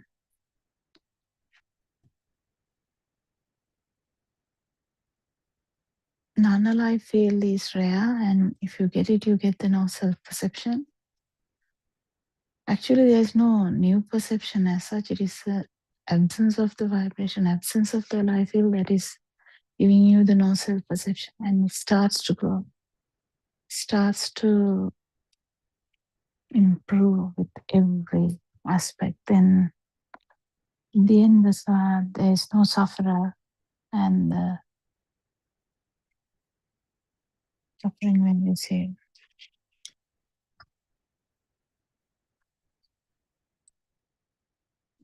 Thank you, everyone, for listening. Thank you, Rana. Also, may Triple Gem bless you all.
May the Noble Triple Gem bless you, and welcome all Dhamma friends to the evening Dhamma talk. First of all, I worship Buddothpado Aryan Wahanse's feet for sharing this beautiful message of true Dhamma with us all. So, by now, there are more than 10,000 sermons freely available for everyone to listen to, explore, and question even. There are 24-hour Zoom discussions. In these discussions, you can ask questions directly from Aryan Wahanse regarding any Dhamma point or Buddhist philosophy or the practical path. So this is the ultimate truth disclosed to the world by Gautama Buddharajanan Wahanse 2500 years ago. In this philosophy, the truth, the ultimate truth is only the present moment, or the stimulus, or a single thought is there. We cannot talk about past, present and future according to this true Dhamma, because all these 84,000 Dhamma discourses of Gautama Buddharajanan Wahanse revolve around a single stimulus. Now just think, if we talk about our childhood, if we talk about our school days, or if we talk about yesterday, last week, whatever that we believe that happened in the past, don't we think about it right now? Actually, we can't say we think about even. Doesn't that thought arise right now? So, other than this very instant where this thought arises, can we talk about the past? Now, most of our Dhamma friends have listened to many sermons focusing on Buddhist philosophy. So today, I would like to talk about the timeless nature of true Dhamma. In Gautama Buddharajanan Wahanse's very words, this Dhamma is Sandishtiko Akaliko. Sandishtika means self-evident. You have to see it through yourself. Akalika, it transcends time. One interpretation is this message is applicable to anyone. I mean, despite the period of their birth or their existence or the time that they come across Dhamma. Now, for example, in the period of Gautama Buddha, there were people who suffered a lot, who faced certain traumatic incidents, tragic incidents, and came to Buddharajanan Wahanse to find solution, to find solace. People like Patachara, Kisa Gotami. So don't we find such women in the current society? So isn't that Dhamma relevant to current society? Won't there be such incidents in future? I mean, if we discuss in mundane perspective, in the mundane world, we believe that there is a past, present, and future. So, even in that perspective, isn't this true Dhamma relevant to all times? And it goes beyond all boundaries. Don't such people suffer in other countries, in Africa, in maybe USA, Australia? So isn't it relevant to any human? Although the animals also suffer, animals do not have the potential to realize this Dhamma. Only the humans are born with that potential. So, from the other perspective, we believe that entire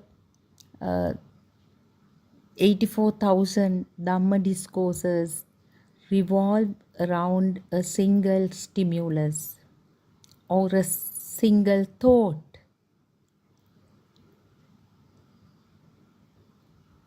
It is so simple to realize it. When you listen to these sermons, you then and there can involve in penetrative insight. Because in every sermon, we talk about the creation of the thought, how a certain thought gets created, and can we assign a time period for a thought? It is so incalculable. In traditional language, we call this thought rises and ceases in 17 chittakshana. Chittakshana is such a small fraction of a split second. So we can never think of calculating the length of a thought actually. So whatever the point or whatever arises in the form of a thought, maybe our first birthday, or how we went to school for the first time, how we played with our siblings in the playhouse, how we went to the beach as kids, how we flew kites, all reminiscences, all past memories. Don't they occur right now in this present thought?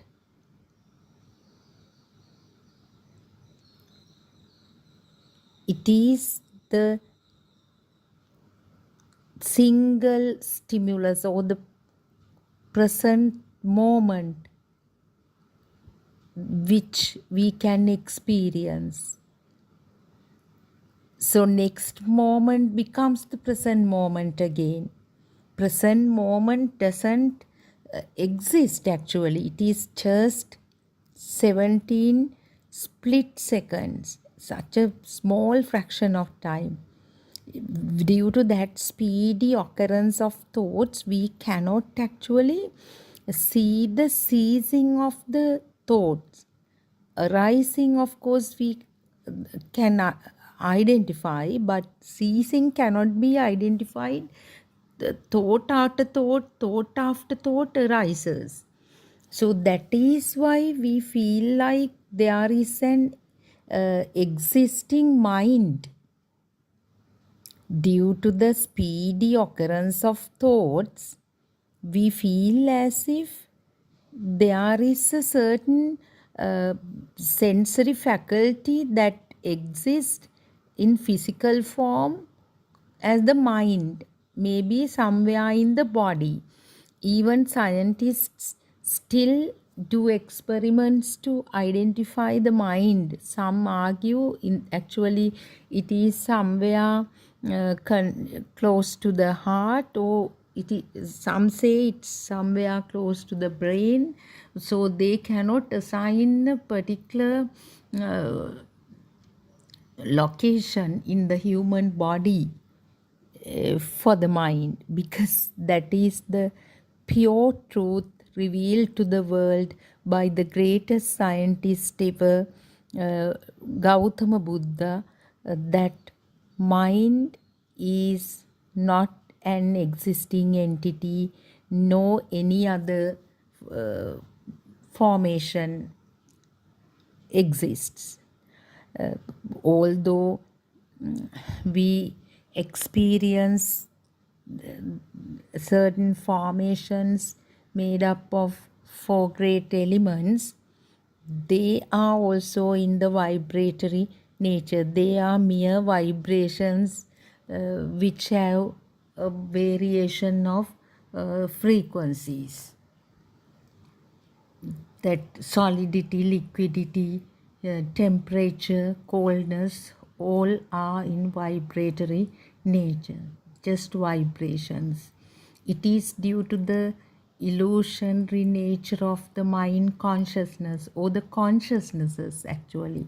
Eye consciousness, ear consciousness, nose consciousness, tongue consciousness, body consciousness, and the mind consciousness, that we have this existent feeling, as we feel as if certain formations are existing.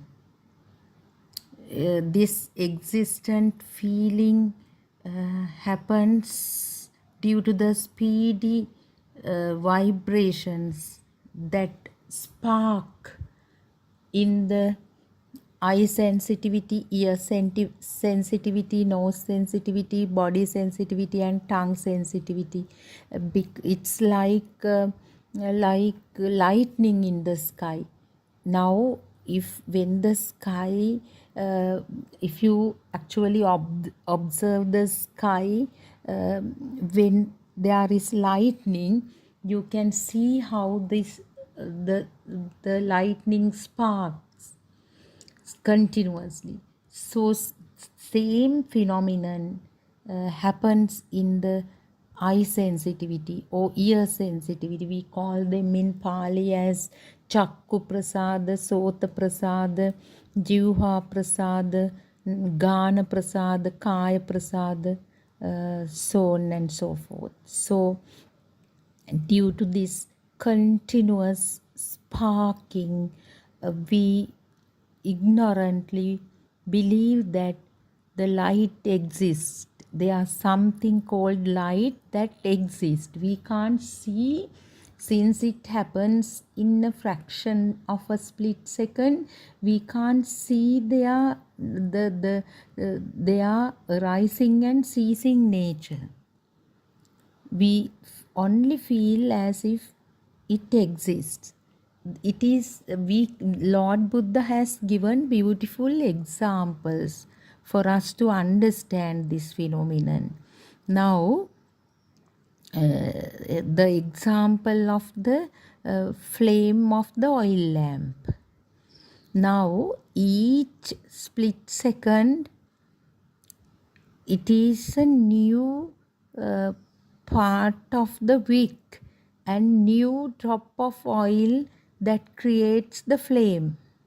It is not a single flame that exists, but we feel as if there is a continuous flame, because it is a very rapid process. The moment the one part of the wick burns, creates the flame, next drop of oil connects with that, and we feel as if it's continuous flame. So, or else if we take the common metaphor of the uh, ring of fire. Now, if someone rotates a fire band very fast, we see as if a fire band is existing. Sorry, as if a ring of fire is existing. But actually, it is the fire band only. So, similarly, the mind is thought, or in other stimulus that happens very fast.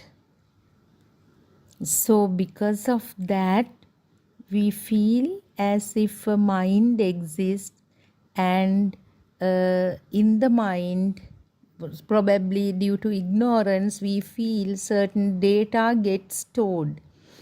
So, in neurolinguistic perspective also, we were taught that there are memory lanes in the brain where these different kinds of information get stored, and when there is a necessity, you can retrieve them, as if that you store information in a computer. So the brain functions in the same way. That is how we were taught about that. But the truth is, there is nothing called a memory. There is no memory as such, because if everything happens and dies or rises and ceases in a split second, how can we talk about an existing memory? So then how can we recall? We feel that as if we are recalling our past, our childhood memories, then how we went on trips with our parents, all school days, how we first went to the university, or first we got the job opportunity, how we got married, then the children, how we raised the children, so on and so forth, all memories. We believe that they exist somewhere and they arise. We believe that there is a past, present, and a future. 3 time periods. So they are these concepts are so much stabilized or established in our mind due to ignorance actually. But when we go deeper in penetrative insight, ultimately we do not find anything other than a name and a form combination. Whatever the concept, let it be a memory, let it be an achievement, let it be a certain object, certain entity, certain person, place, country, theory, certain abstract feeling, emotion, situation, condition, let it be anything. When we go deeper and deeper, there is nothing but name and form combinations. Even present, past, future, time, all those are just labels. Whatever we use in the form of words, they are just labels for something. So that is why we have got entangled in this unreal world, believing that there is an existing world. So it is important to explore a bit more to find out if there is no past, present, and future, how do we remember all these past incidents? is there something called memory. Actually, what happens is system of telepathization. The moment certain thought arises, all data related to that particular stimulus or thought telepathizes at that very moment, making us feel as if we are recalling the past. So, the moment we think of our playhouse, doesn't that arise in the mind, that mental image arises? And all associated data, how you cook things, the small pots you used, how you invited your parents into the playhouse, and how you had a kind of play shop and how you sold stuff, even the colors of the clothes used in the playhouse, how you were dressed like as mothers, fathers, so on and so forth. So that is the illusory nature of the mind consciousness. It has the skill of creating beautiful stories with certain visual, auditory, olfactory, gustatory, tactile forms or formations. It can weave them into beautiful stories in such a way we get deceived.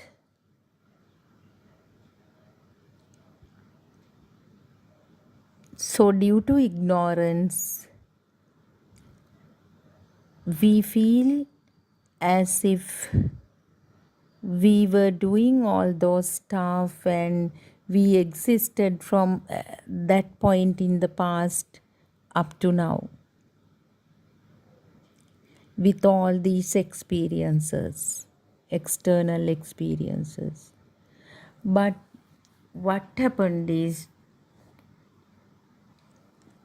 certain incidents, they were again certain thoughts that arose at that point and ceased completely without leaving a trace. But still, the moment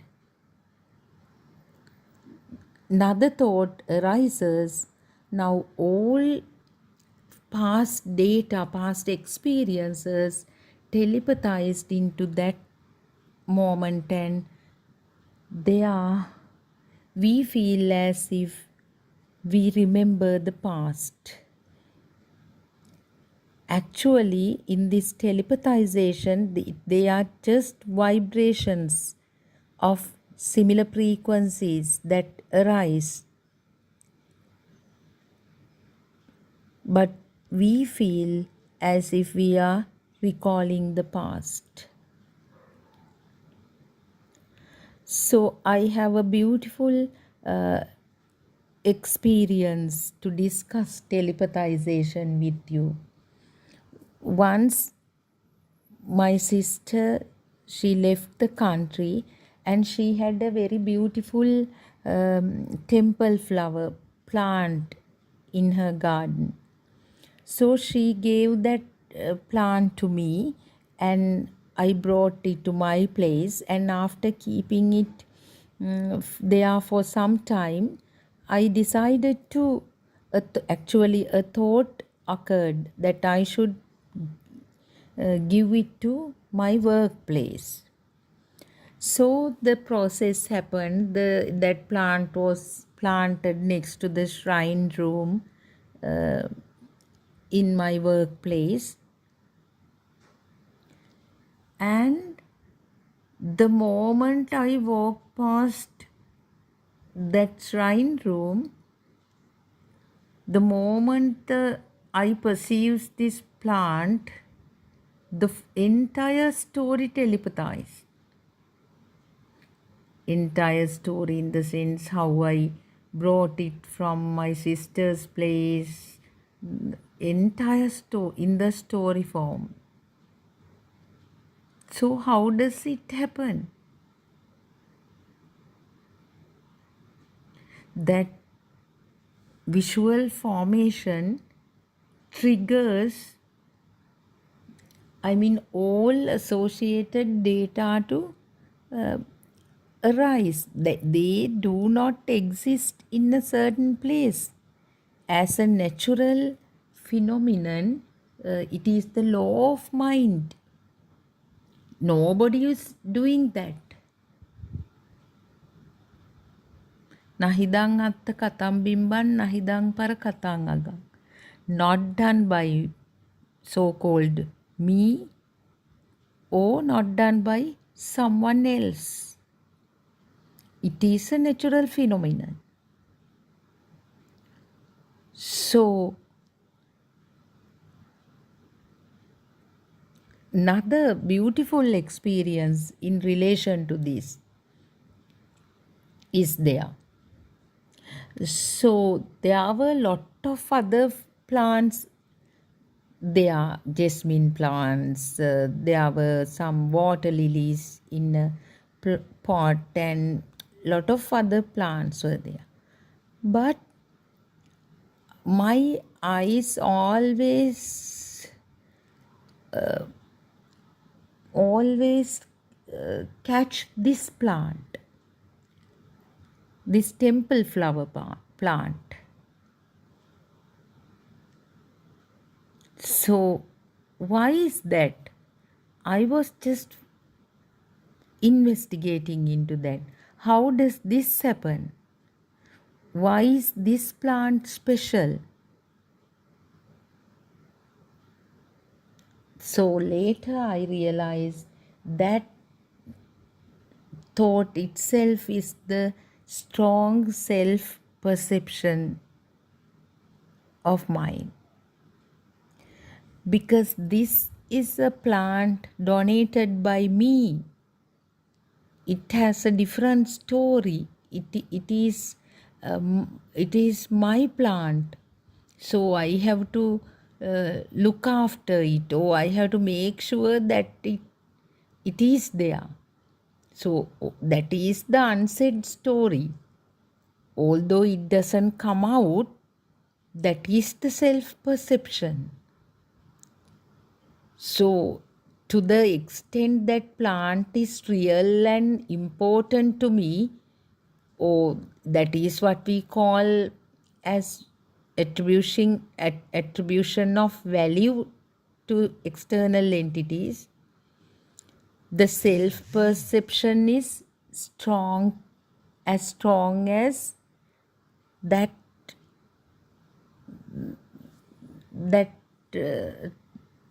same level.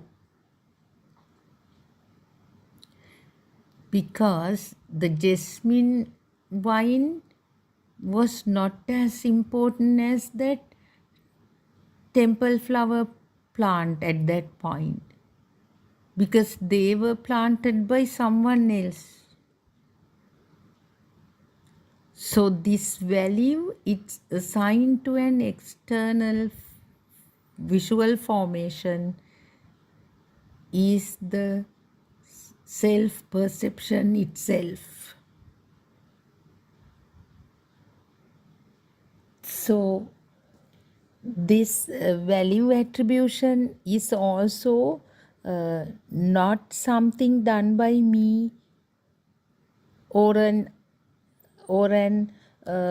existing self. It is because of the reinforcement of the stimulus or abhisankaraniya. Because this particular plant has a story behind it. It has lot of power in the sense reinforcement power, because that plant was given to me by so and so, brought to this place, it was there in the garden. That visual formation arose in the form of stimulus so many times, and each time the sensory faculty perceives the same stimulus, the power goes up. Each time the power goes up, in other words, value. So that itself is the self perception, the sense of self. So this is the biggest trap that we are in. We in previously, actually, in conventional terms, we were practicing Buddhism. We were practicing Buddhism, and we never knew we were nourishing the self-perception while doing that. Now we have beautiful examples from the past.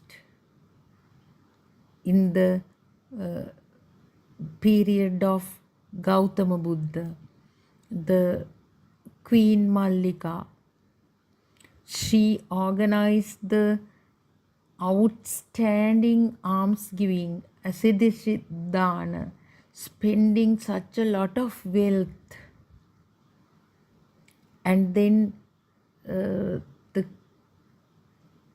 King Ashoka, having built 84,000 temples and pagodas, they couldn't telepathize into a system in a higher realm. Their last vibration telepathized into lower realms, because they involved in meritorious deeds with a strong self-perception. It is a very sad plight, actually, due to ignorance. That's how we also practiced. We thought performing Katina Pinkama and certain great meritorious deeds would help us to secure a place in a higher realm.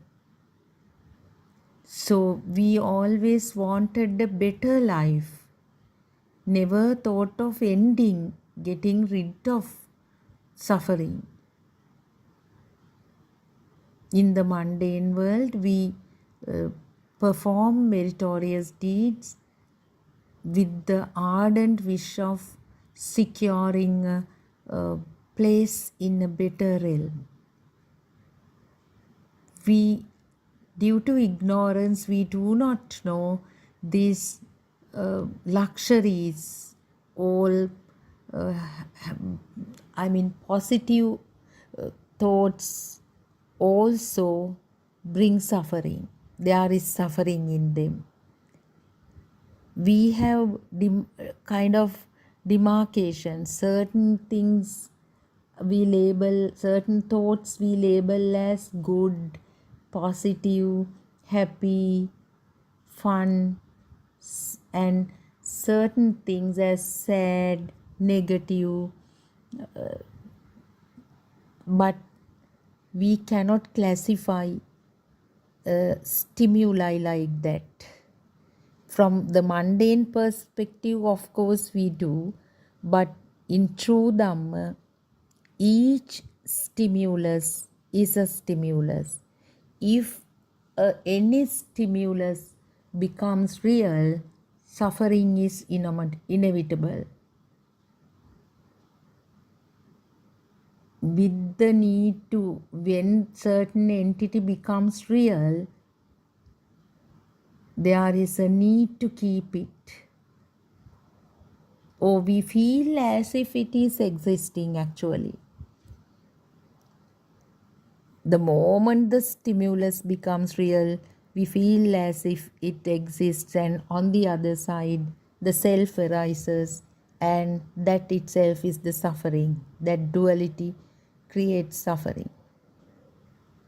So, since we were talking about meritorious deeds, what is the real merit or true merit?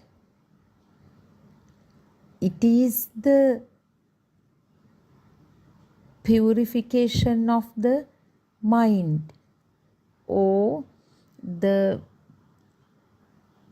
actually in this Dhamma perspective, it is the emptiness of the mind. In other words, when the stimulus does not become real, somebody liberates from it then and there.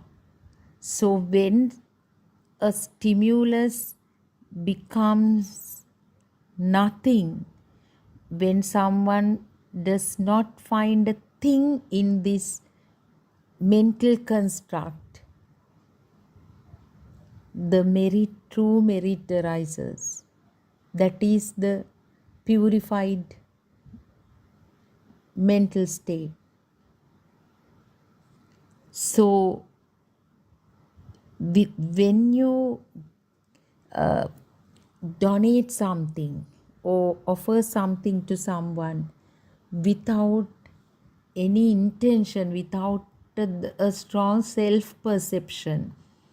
Now, Queen Mallika and King Ashoka, their strong self-perceptions were evident. They always did everything. I mean, they wanted to outshine in performing meritorious deeds also. They wanted to do it in an extraordinary manner. They were unaware of the nature of the thought or creation or the story of this mind consciousness, or how this system acts as a self and deceives us. No, they were not wise enough to see that. They went on performing meritorious deeds with the, if you expect something in return, that is the self actually. But in the same period, there was a certain poor person who practiced Buddhism, who had a great respect or true faith in Gautama Buddha. He was so poor, he was known as Ekasataka Bamuna. Actually, the story is kind of moving.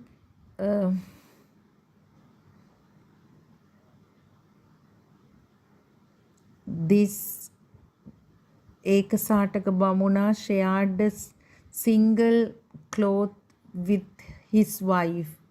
It is said that one of them only walks out of the house because of this problem. They had to share the same cloth.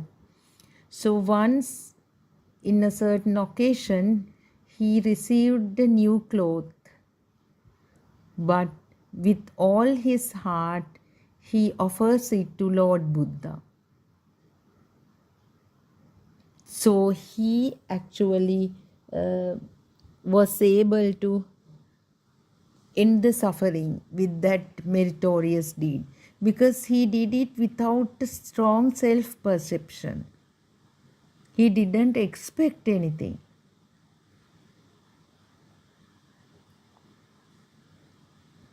In return. So doing all sorts of deeds, good or bad, it's not the big problem, big issue here. We should be conscious about the self-perception or the soul, how true the stimulus is for us. how true the thought that arose for us to liberate from the sufferings. Penetrating through the stimulus is the only thing recommended by Lord Buddha.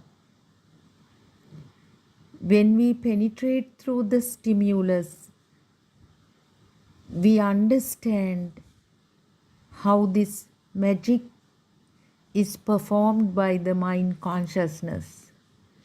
Once we know this magic, no one can deceive us thereafter. So that is why Lord Buddha challenged the craving, the tanha. Carpenter craving, I quote you, there is no way that you can build a house hereafter, because it is this thought power or the self-perception that makes us go on and on in the cycle of life and death, this deadly cycle of life and death. This self-perception is the source of suffering. The suffering does not come from external factors. We believe that all suffering arose from the external people and external entities. But the real cause of suffering is the self-view, the self-perception, accepting the ownership of the sensory inputs perceived by the 6 sensory faculties. So, going back to the akalika nature of Dhamma, the fact that Dhamma transcends time,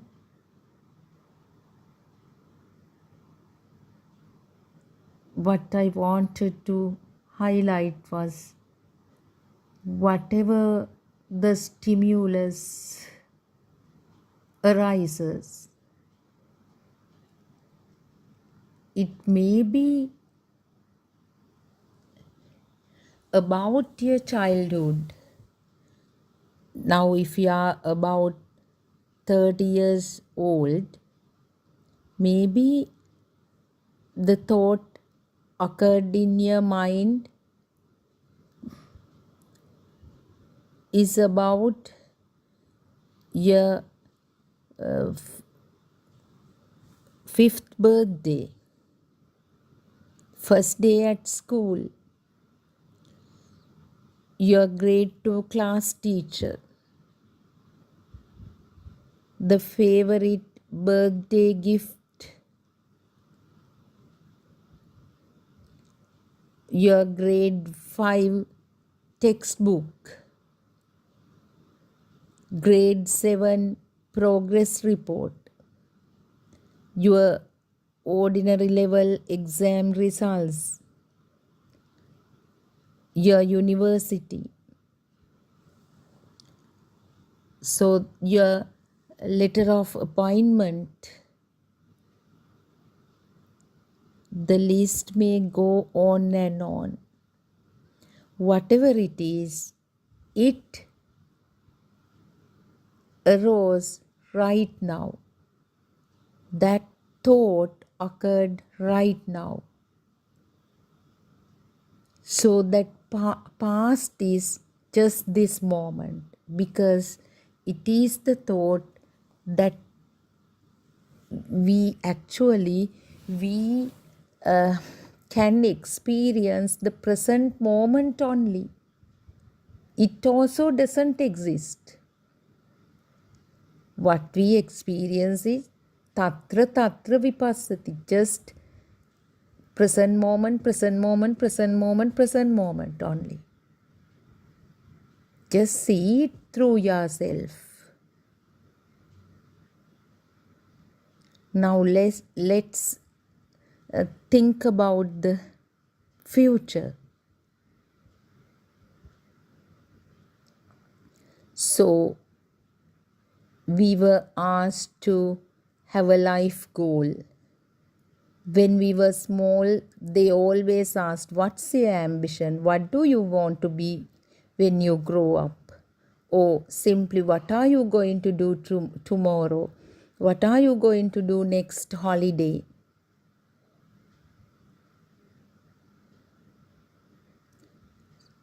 Do we experience something called future?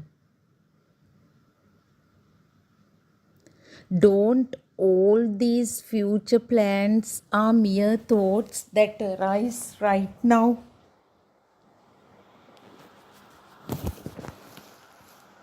Can we think about a future that is not applicable to this present moment? When we like think about 2050 or 3000 or 31st century, whatever it is, next year. Now, if you are living abroad, you are planning to come to your native country, motherland, or you are planning to visit USA or England. You are going to change your car. You are going to buy a new house. You are going to renovate your house. You are going to change your workplace. Whatever it is, aren't they thoughts that arise right now? Can we call them the future? So the moment this future, past, present are all labels assigned to certain abstract concepts.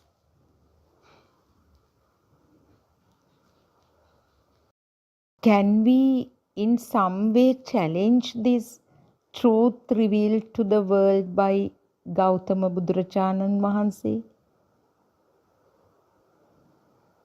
Can we in some way prove, no, there are 3 time periods, past, present, future?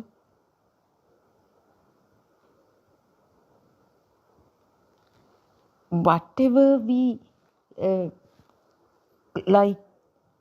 try to recall or try to think, or we ignorantly, now I'm using this mundane kind of attitude. With such an attitude I am talking because especially when we talk about past, present, future, that timeless nature of Dhamma, we have to use words like going back to the childhood, recalling future, so on and so forth. But please understand, these are also mere labels, mere perceptions that we use as instruments to convey this message of true Dhamma. So it is obvious that no one can experience anything more than the present moment. And present moment does not exist. It is also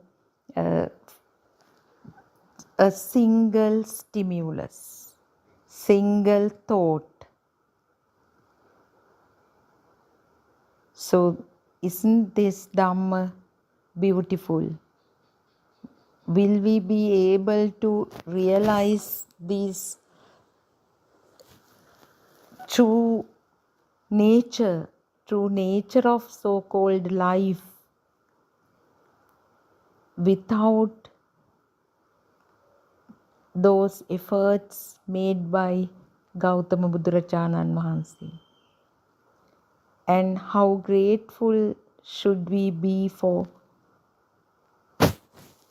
Buddharajanan Mahansi and currently for making Lord Buddha's message available to us by Buddothpado Aryan Mahansi. His selfless efforts to convey this message is immeasurable.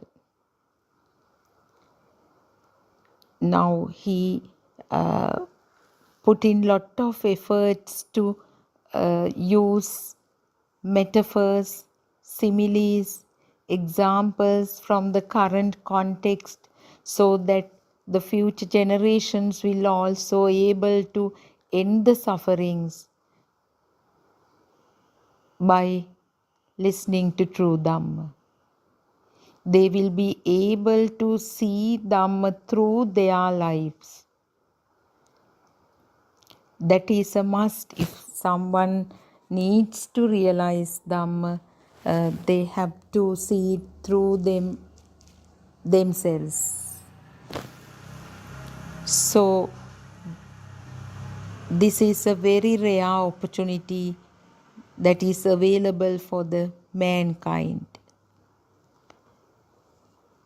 So, only way out of this suffering and this so-called web that we are entangled in is to see the true nature of the stimulus.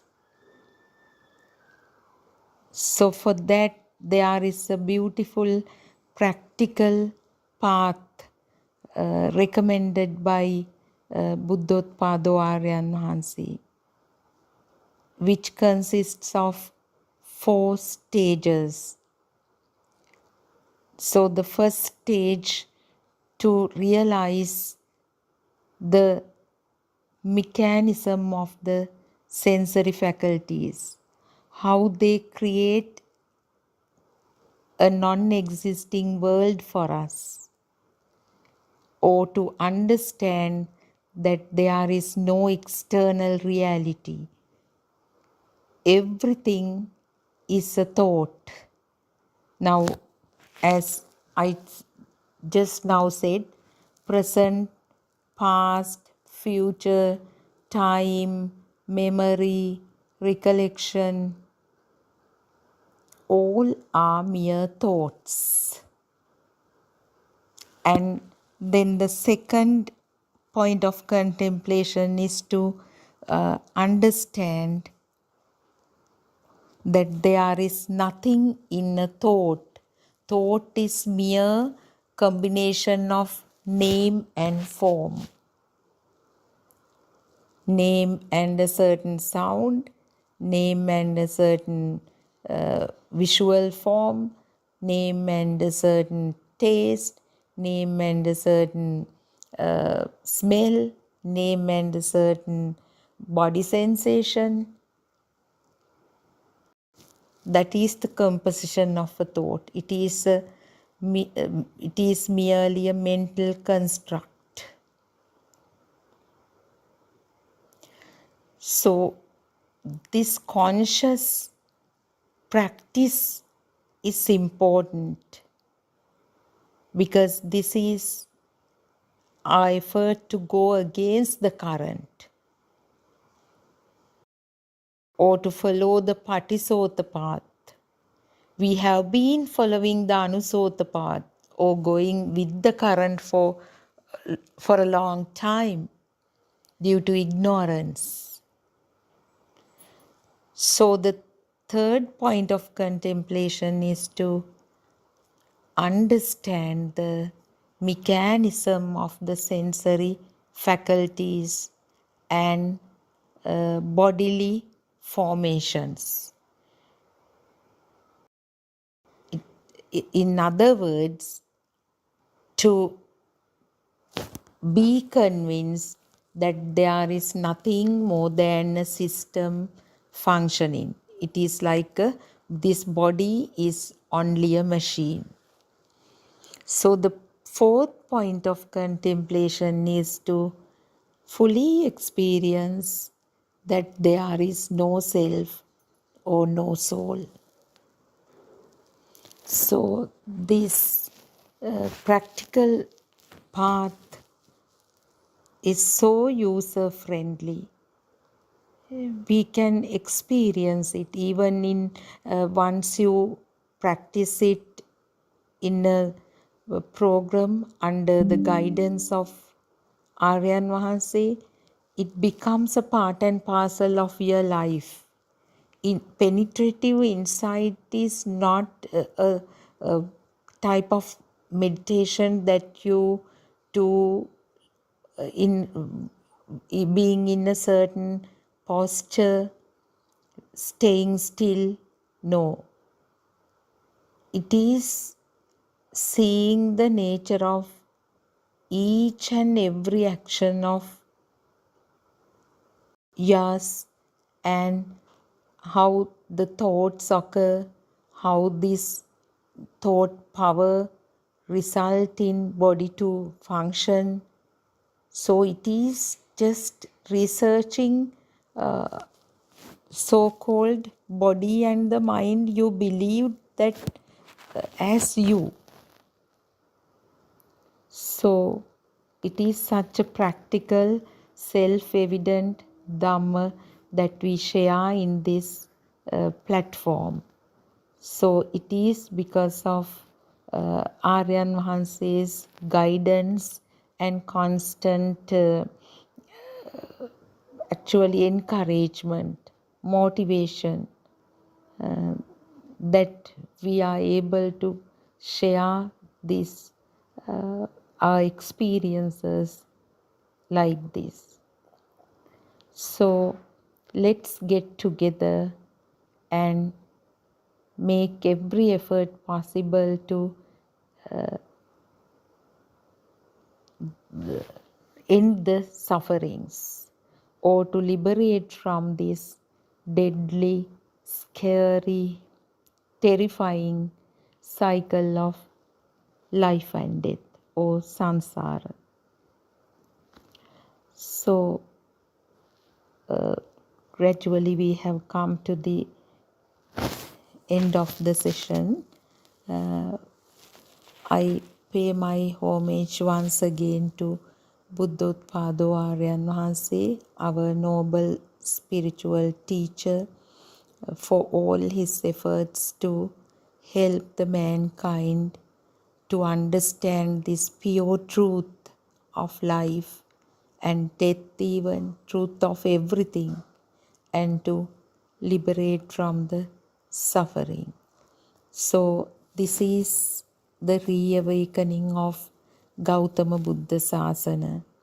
So Gautama Buddharajanan Vahanse, having fulfilled the perfections for so many eons, has revealed this truth to the world. So we should be grateful to, even after those 2500 years, we find peace and solace through the true Dhamma. So may the noble triple gem bless you all, and please listen to these sermons, and you will definitely will be able to experience this truth from through yourselves. Teruvan Saranai.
dreaming mind.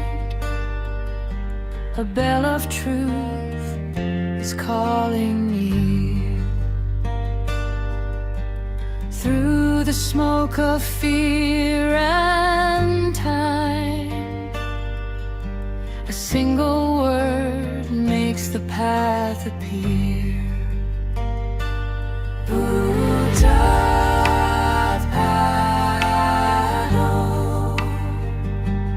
Buddothpado, Buddothpado. It's time to rise. Open your eyes, break through the night of lies. It's time for Nibbana within. Buddothpado, Buddothpado, let awakening begin.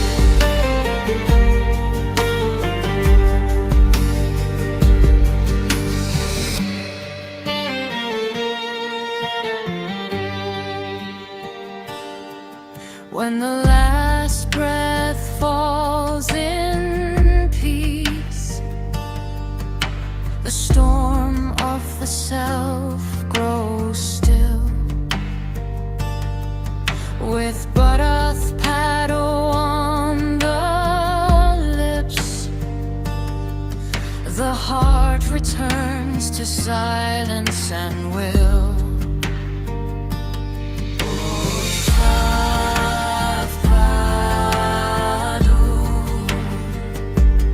Buddothpado, Buddothpado. It's time to rise. Open your eyes, break through the night of lies. It's time for Nibbana within. Buddothpado, Buddothpado, let awakening begin.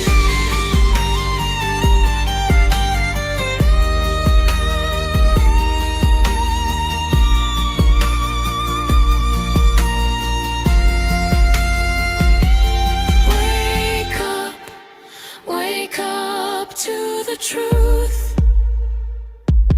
Buddothpado.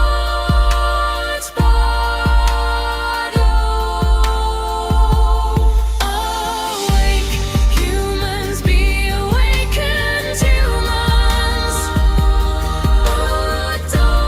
Buddothpado, Buddothpado, let awakening begin.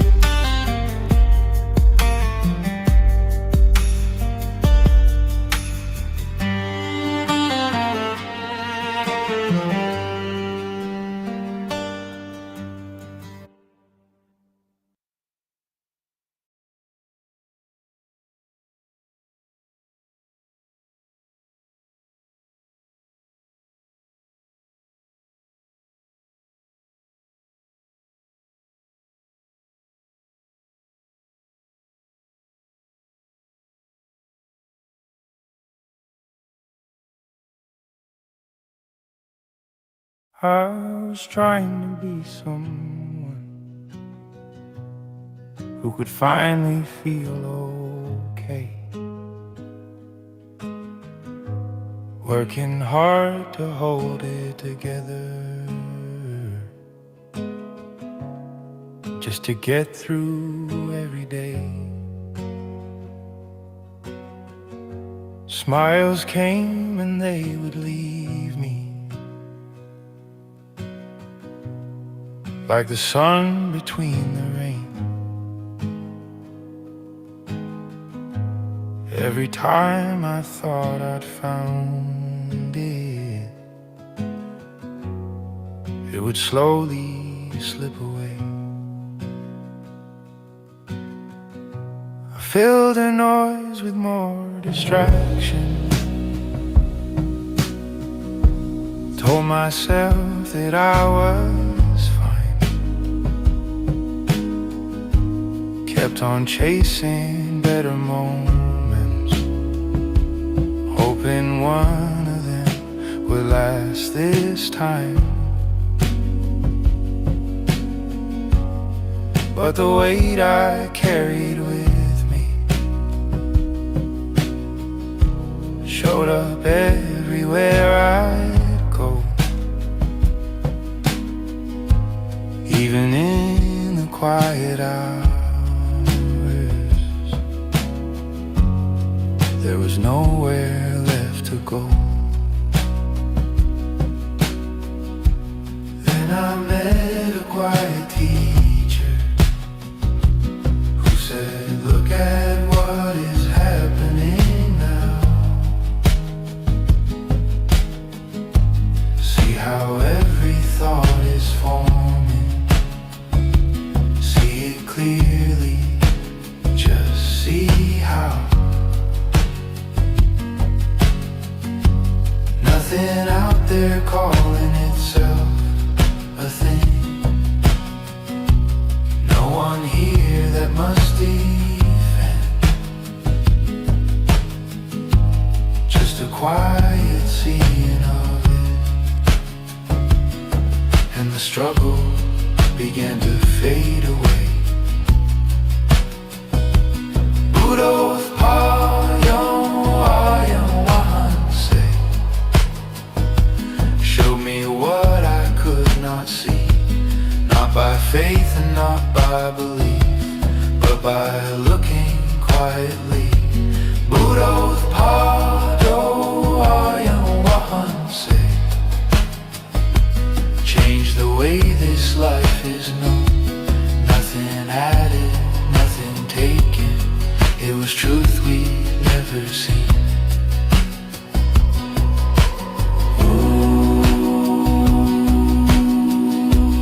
Nothing added, nothing taken. It was truth we'd never seen. Nothing added, nothing taken. It was truth we'd never seen. Buddothpado, showed the way by asking, see. When the search at last grew silent, there was space to simply be. Nothing added, nothing taken. It was truth we'd never seen. Nothing added, nothing taken. And nothing was the same.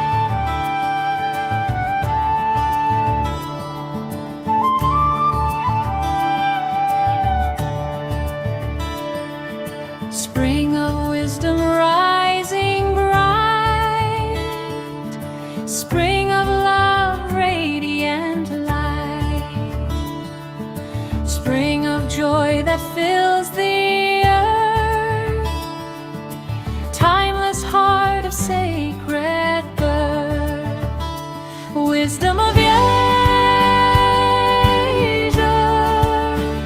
shining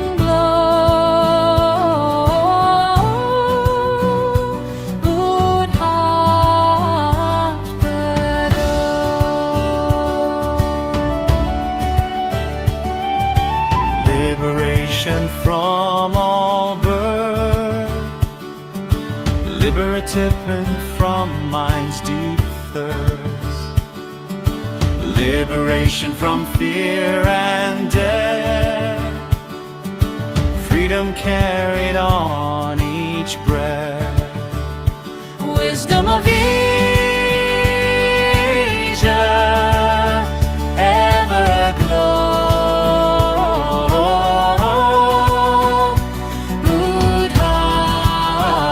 Buddothpado.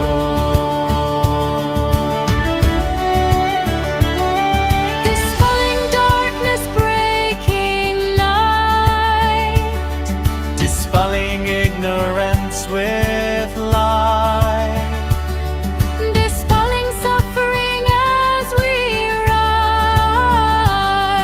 Compassion, opening all eyes. wisdom of Asia, steady flow. Buddothpado.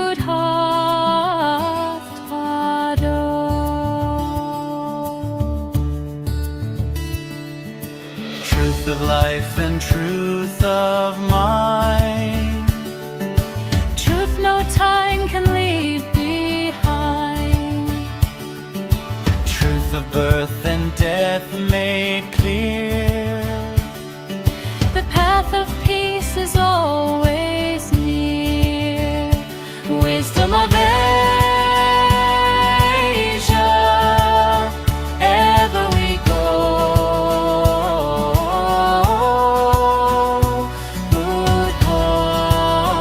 Buddothpado.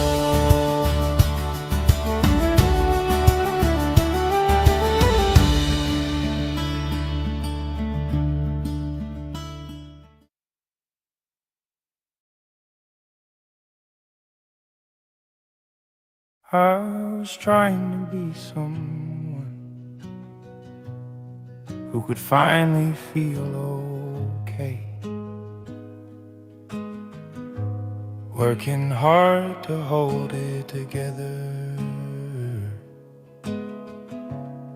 just to get through every day. Smiles came and they would leave me, like the sun between the rain. Every time I thought I'd found it, it would slowly slip away. I filled the noise with more distraction, told myself that I was fine, kept on chasing better moments, hoping one of them would last this time. But the weight I carried with me showed up everywhere I'd go, even in the quiet hours. There was nowhere left to go. Then I met a quiet teacher who said, look at what is happening now. See how every thought is forming. See it clearly, just see how nothing out there calling itself a thing. No one here that must defend, just a quiet seeing of it. And the struggle began to fade away. Buddothpado, showed me what I could not see, not by faith and not by belief, but by looking quietly. Buddothpado. Buddothpado, change the way this life is known. Nothing added, nothing taken. It was truth we never seen.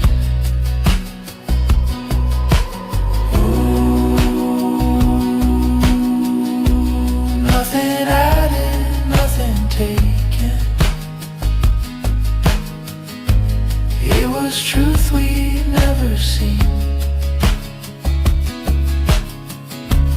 Nothing added, nothing taken.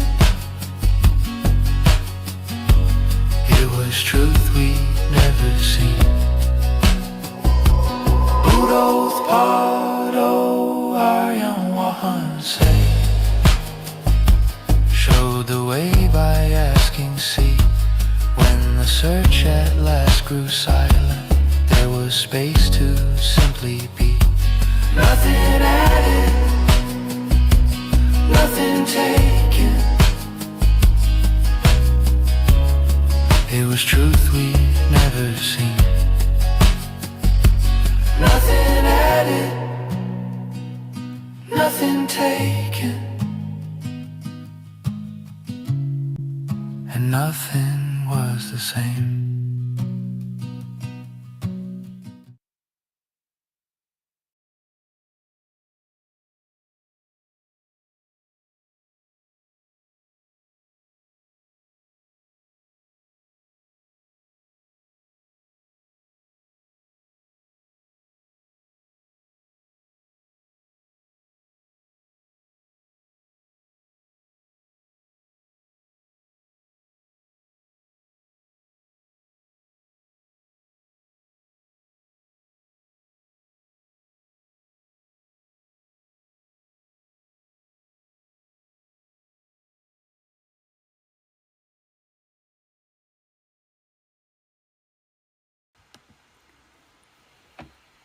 තෙරුවන් සරණයි everyone.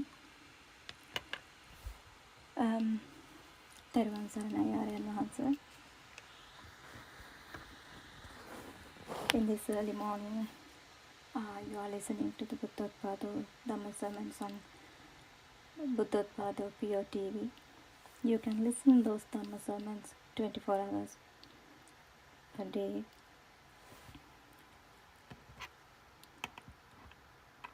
Yes, we always talk about Dhamma, and our noble friend Aryan Hansi also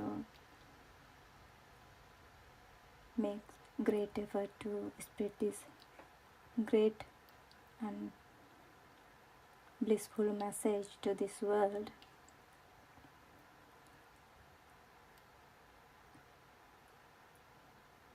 All Dhamma friends and with our noble friend, we always talk about Dhamma, but actually there is nothing there except exploring your six senses.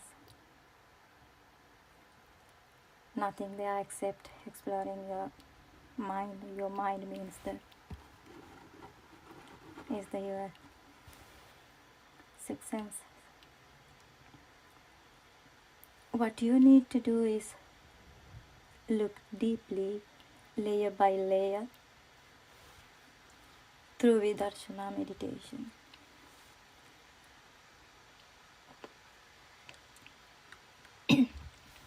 If you look carefully,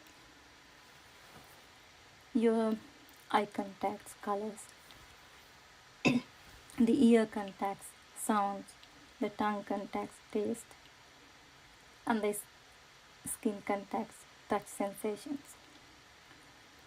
So think about it, what does the mind experience then? Look at these six sense bases carefully. You can clearly see how your five senses work and what each of them experiences.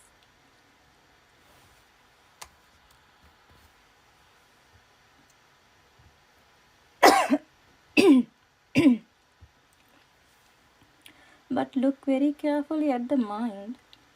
What does it experience? All these five senses finally becomes a become a single vibration within the mind. A mind object means that the experiences of these 5 faculties arise together as one mental vibration. Now you must carefully observe how this mind is being formed. Now look at what is right in front of you. If you are sitting on a chair, doesn't that chair disappear? That chair appear to be something real to you. But if you examine how you actually experience that chair when you are sitting, you will see that it is formed through the 5 sense bases actually after realizing the Dhamma. Without realizing the Dhamma, you won't experience like that way. What you recognize as a chair is only a vibration created by the mind. It is a mind object, a single mental vibration arising from the 5 faculties.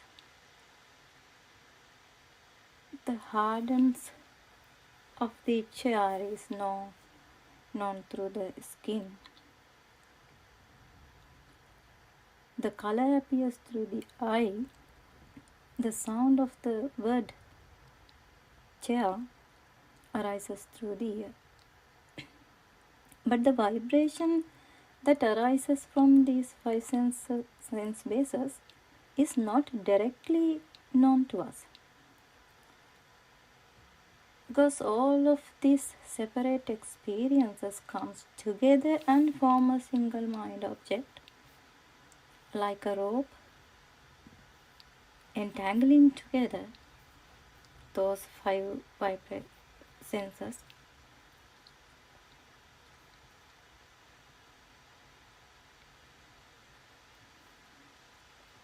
All of these separate experiences comes together and form a single mind object. That mind object is what we take to be something real. But what we experience as a real is only the mind object. But we don't realize if we don't know the truth.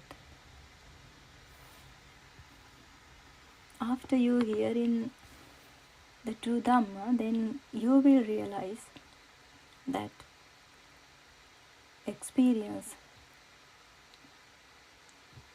something as real is only the mind object.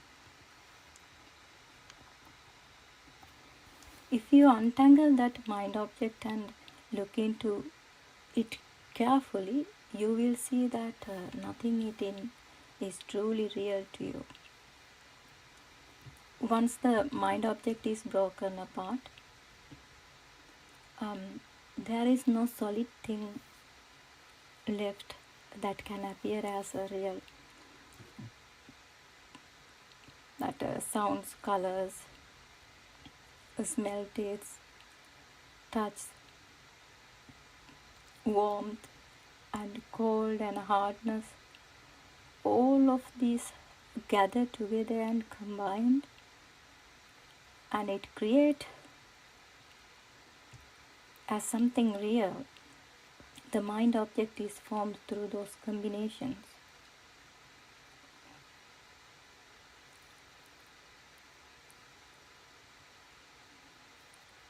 It's if I say an example, it's like a rope, how it's winded together with the little strings as a one thing. So once you untangle those strings, you can see that there is nothing as a rope, as a big rope. That's how our mind has formed through entangling these five senses.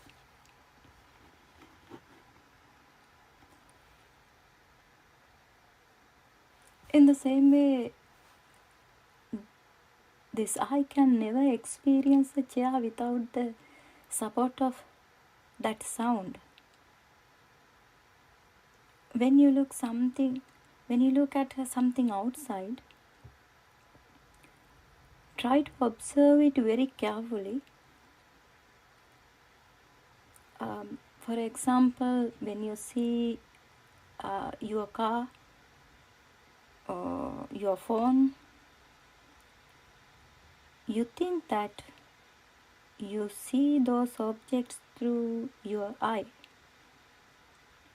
The experience does not come as only a color.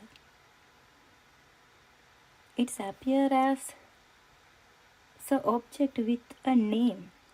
When you see the phone, you never experience just as a like color.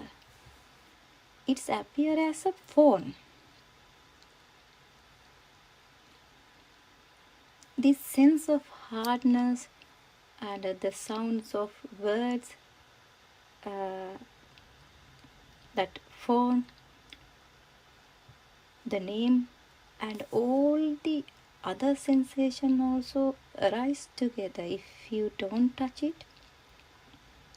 Even if you are not touch the phone, when you see it, it appears as with the hardness and or softness. With those all feelings comes together with the name, with the sound. Everything appears at once the moment you see it. Without touching, all these vibrations comes together. The perception of color, the perception of sound, the perception of smell, and the perception of touch, and they combine into a single perception as a phone or a car, like that. That combined perception is what creates the idea of a car or chair or phone, whatever you see.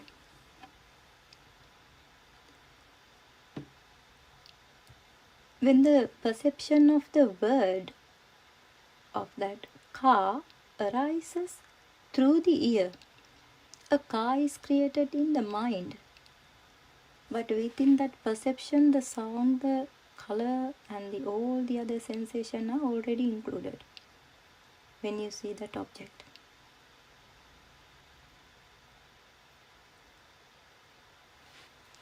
That is the sanya. That's how you recognize or you perceive something.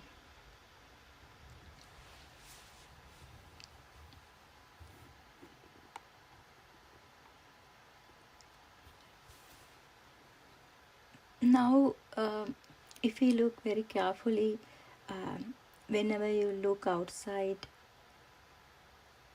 and see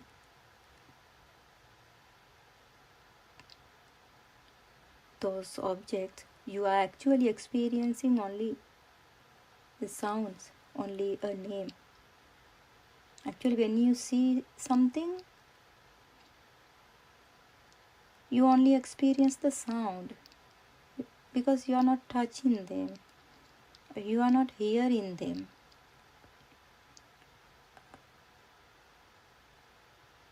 But when you see something, just suddenly it's appearing in your mind as a object or with a name.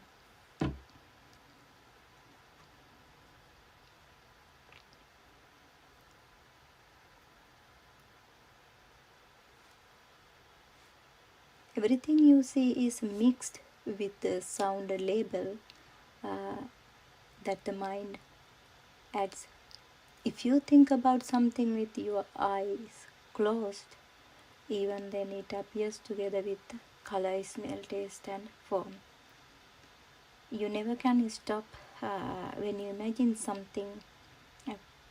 Uh, you never can stop appearing objects in your mind. It's appearing with the sensation or the hardness or softness or with the color, and even you feel the smell even when you think about the jasmine flower. The smell, you can realize how the flower you can smell. Everything comes together. So we are using those sanya to live on this world every day.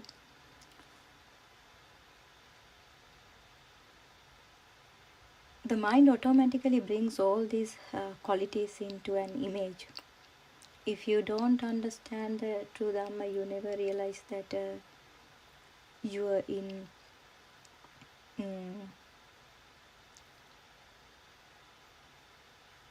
illusion world and in a world of consciousness. Even when we look outside, we experience name when we see something, even though we never seen a picture. Actually, this eye never can recognize a picture, but we think that we are experiencing a picture or a person or an object, but it is just a stimuli arising in this eye. That is stimuli never can recognize any object or any name, but we think we seen through our eye, we recognized something through eye. This is how other senses also arising.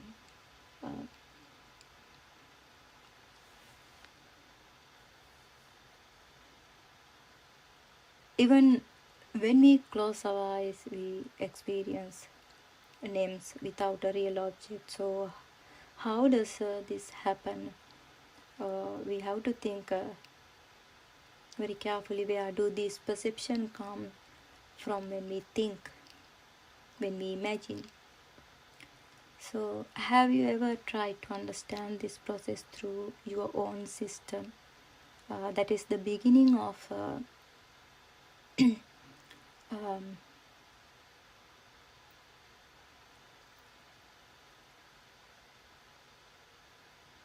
noble investigation, or the beginning of the search for the true noble truth.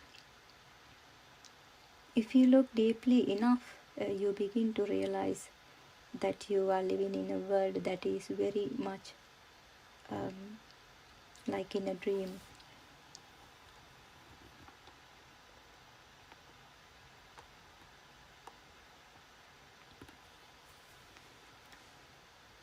What we experience is not truly real. It means that what we think has never actually appeared to us in reality. If we say that what we see and hear is not truly there, it may sound like an extreme claim.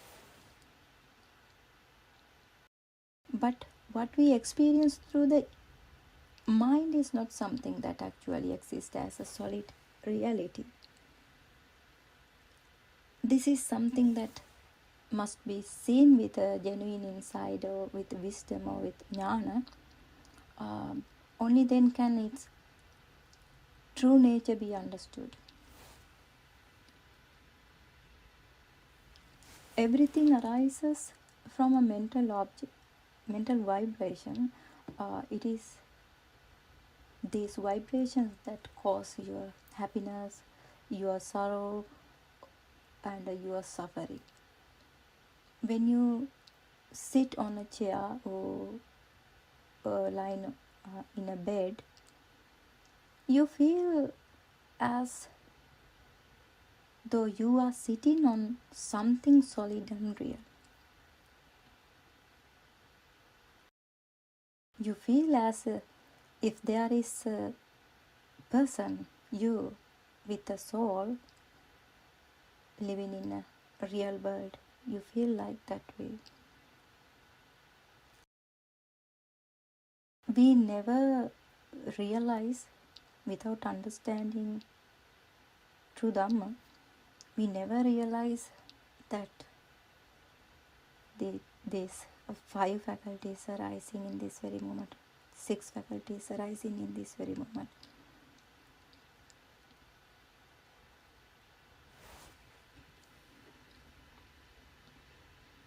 We have created the world divided into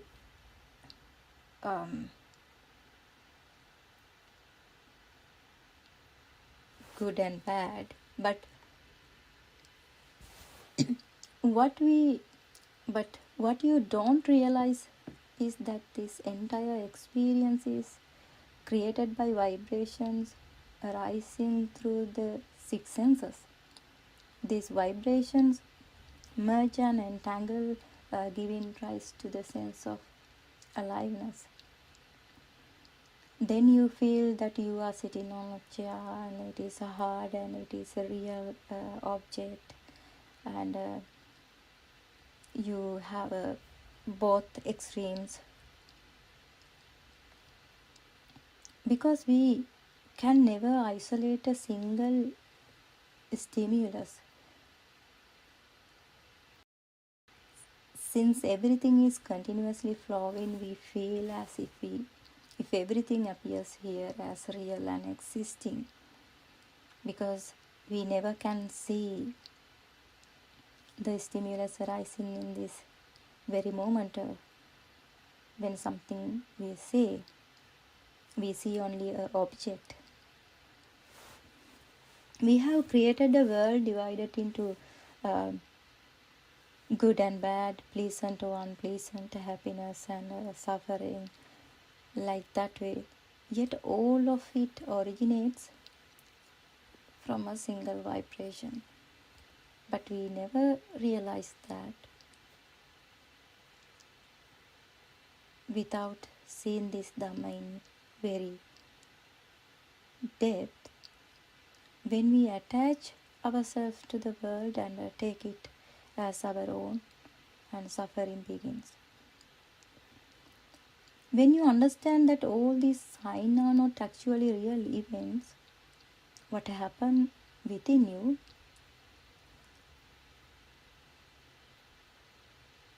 as you see or hear anything, you start to recognize its impermanence.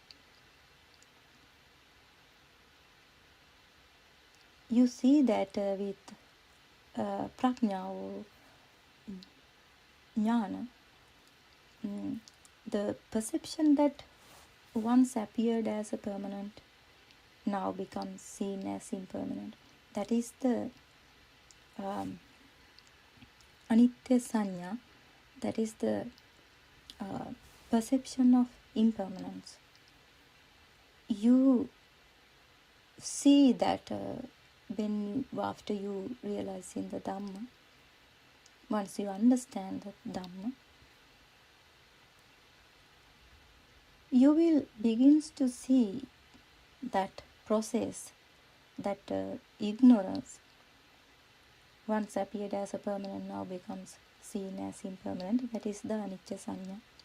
It's arising within you automatically, because if you understand properly and very clearly, you never can take something as real.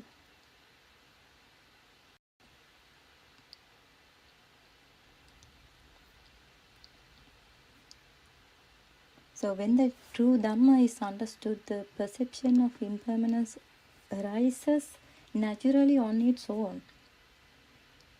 At that point, you don't need to seek a quiet place to meditate, or the meditation begin to arise within you continuously. because you know the truth and then you don't want to hang on with anything.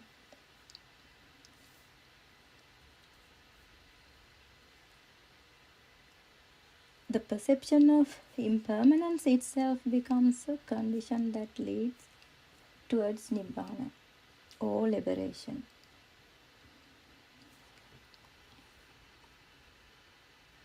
This is how it happens when the perception of impermanence arises within you. You stop creating new thoughts and defilements. You no longer want to hold on to anything or give it more power to generate more and more thoughts, because with wisdom you see that these things have no real substance. You clearly understand that clinging to something that has no true value is pointless. Even though once you understand how this mind has formed, then once you realize or once you understand that there is no real mind to take as a real, so then you don't want to clinging to something. That's what happened. So then you don't want to divide it into good or bad or happy or sad or pleasant or unpleasant things. You see the mind object, whether it is good or bad. That's what happened.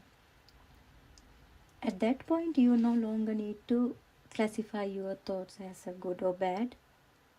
Some Dhamma teachers encourage you to label the mind in that way.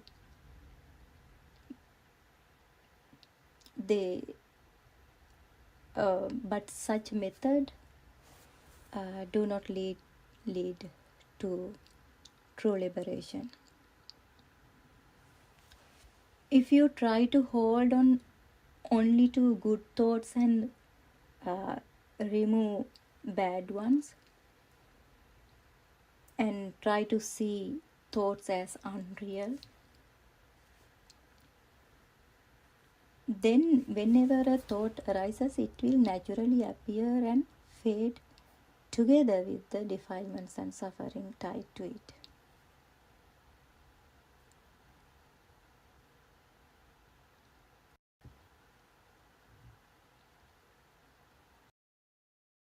You can observe this in your own experience.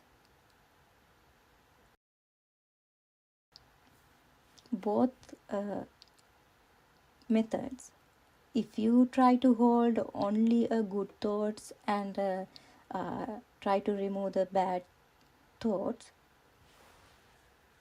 you can try that way, how your defilements fades away and how your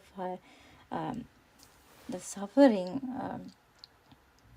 fading away. And also you can try, if you are not sure, if you can try to see the mind object, how it has formed. Once you understand the Paticcasamuppada Dhamma, you can see that there is no real mind object. Then you don't want to choose this is a good thought, this is a bad thought, this is wholesome, this is unwholesome, like that way. So through this you begin to understand how the mind moves towards the non-vibrational state. You can see the difference. If you have practiced to hold only good thoughts, you can see the differences between these two teachings. Because when you clinging to the world as something real and solid, if you keep something as good things or good habits or good thoughts, you get caught in extremes. There are two extremes. As long as you hold on to it, there is no way to break free from the cycle of samsara, because there is a good person, there are good thoughts in your mind holding, and you are trying to be a good person with the good thoughts, then you are still going through this cycle of samsara. You never can break this cycle. Even after this understanding, thoughts will still arise in the ordinary way. Ordinary way means normally what you see, you can it's appear thoughts in your mind, because whatever you see or hear creates a perception that cannot be stopped, because there is no controller to stop this process. But the difference is that the perception no longer has the power to create a greed, happiness, or suffering.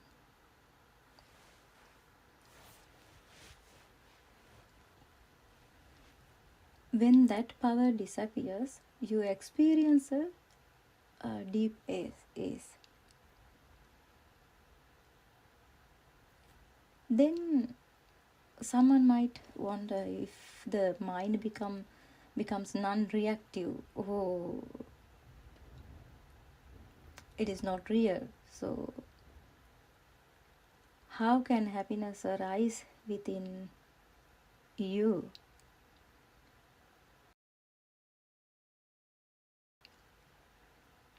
It may arise a question within yourself, because the reason is that the ordinary or unrealized the Dhamma, that mind has been conditioned to grasp at pleasure always, the conventional world. It has been shaped to cling to anything that feels pleasant always. But when you actually practice the Dhamma, you will see it for yourself.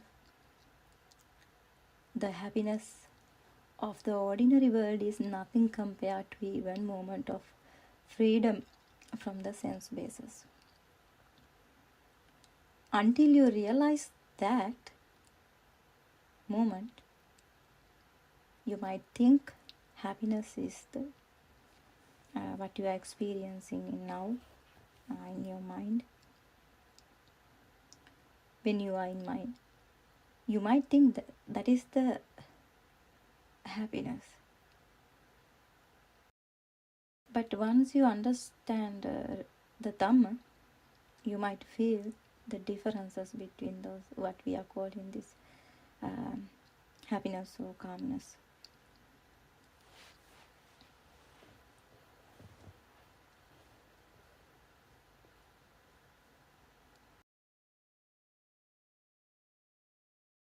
That single moment brings an extraordinary peace, actually. There is no words to describe it. You experience it in a completely ordinary way without experiencing it. For example,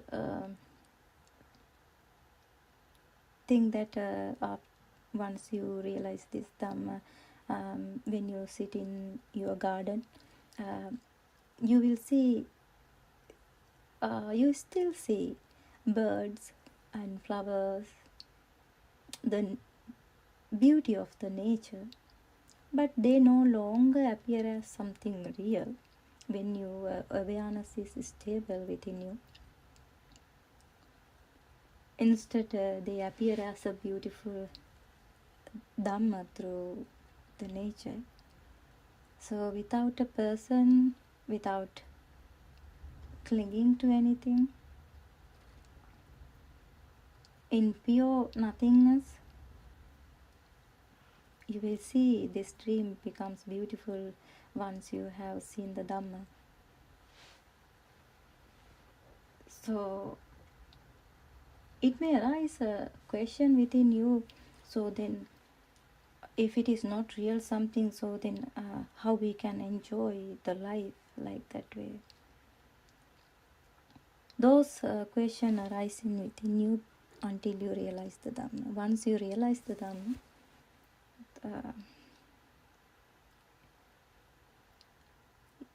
you will see everything clearly, and then it might be changed completely in a different way. So when you see your own thoughts as part of the illusion of the world, once you realize Dhamma, ignorance fades right there. When you see the truth, ignorance fades right there. When awareness becomes stable in that same place, when you practice vidarshana meditation, when you try to see your mind, how it's arising and disappearing in this very moment, how you experience your six senses, how it's arising in this very moment, by keeping stable awareness within you. And when you stop giving reality to thoughts and stop creating new thoughts, then sila, morality or concentration, means samadhi and wisdom, prajna, arise together in this very moment. When you see the truth, when you realize the ignorance in this very moment, that sila, samadhi, prajna arise together. How it's happened? Because you don't want to go to a temple to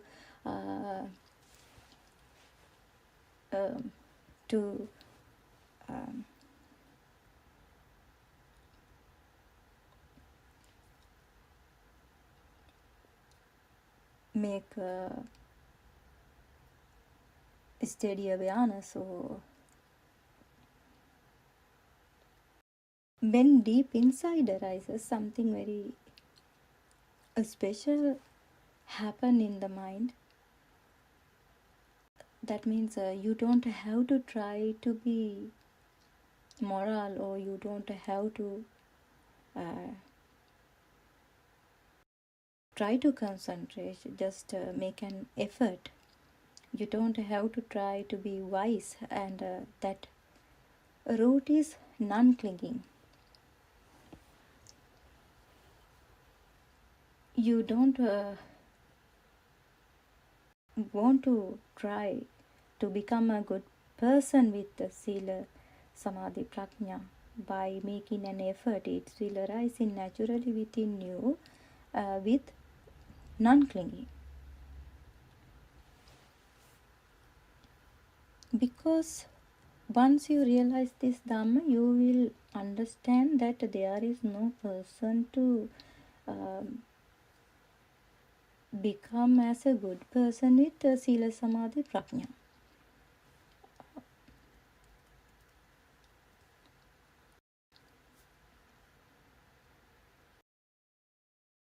When the mind stops grabbing thoughts, stop treating the world as something solid, and stops creating me and mind, something very natural begins to happen. When the mind stops grabbing thoughts, stop holding the world as real,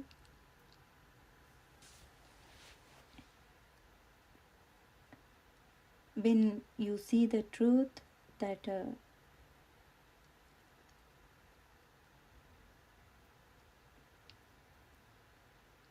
there is no both extremes. You only experience your mind consciousness. Then the mind becomes naturally harmless. That's what happened. That is the sealer, because you don't want to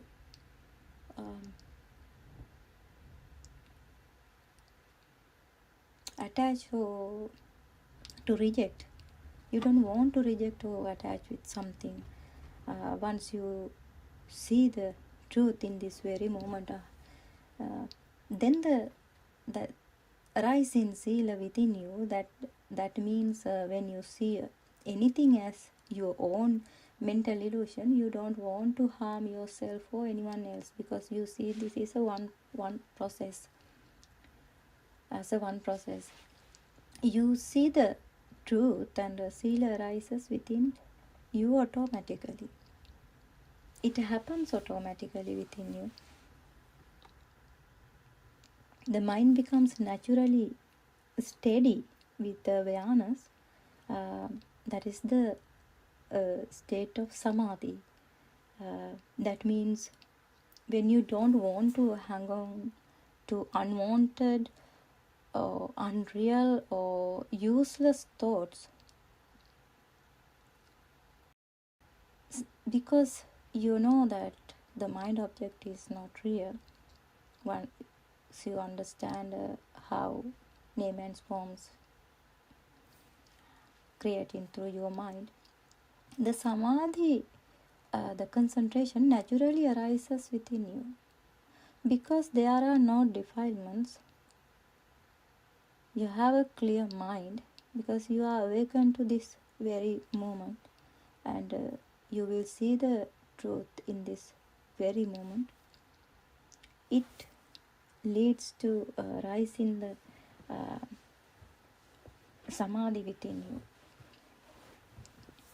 It's happen automatically within you when you see the truth every moment. When you experience something, if you try to realize the Dhamma, at that very moment, the samadhi arising within you, because you don't want to create or you don't want to generate more and more thoughts.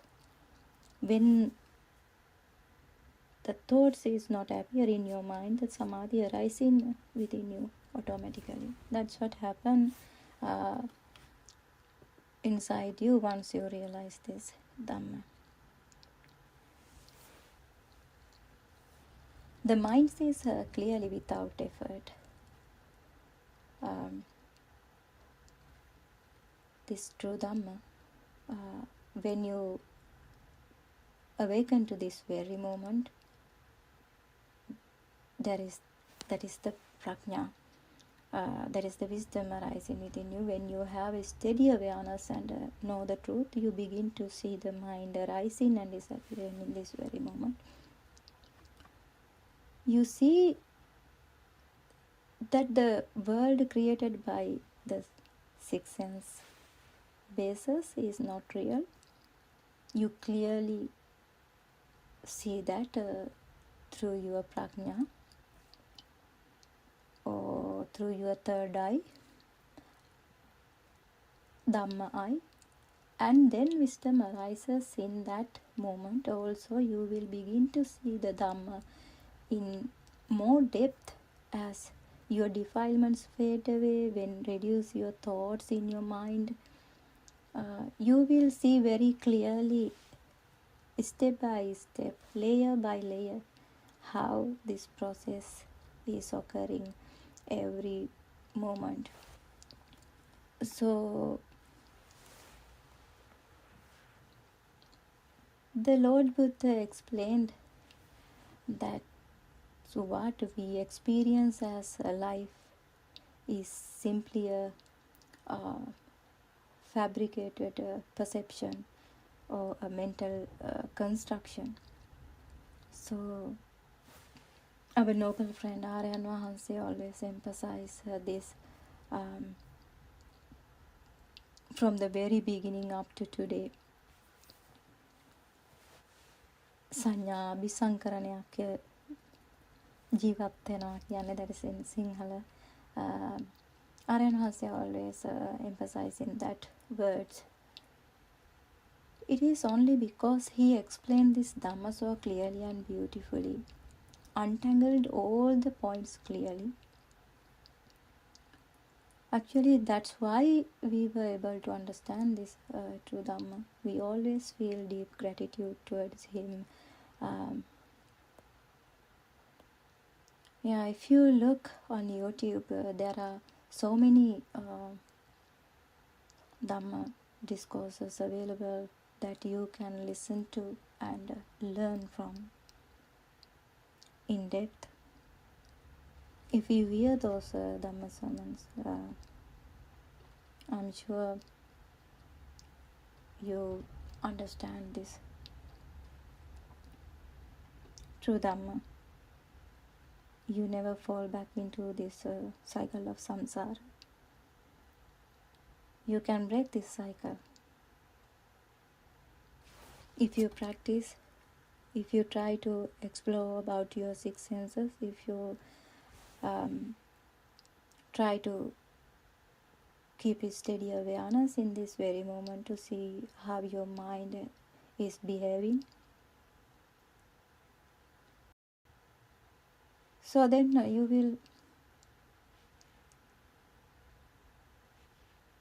you can become, or you can enter the path to Nibbana. So actually, if you think about this, when you practice,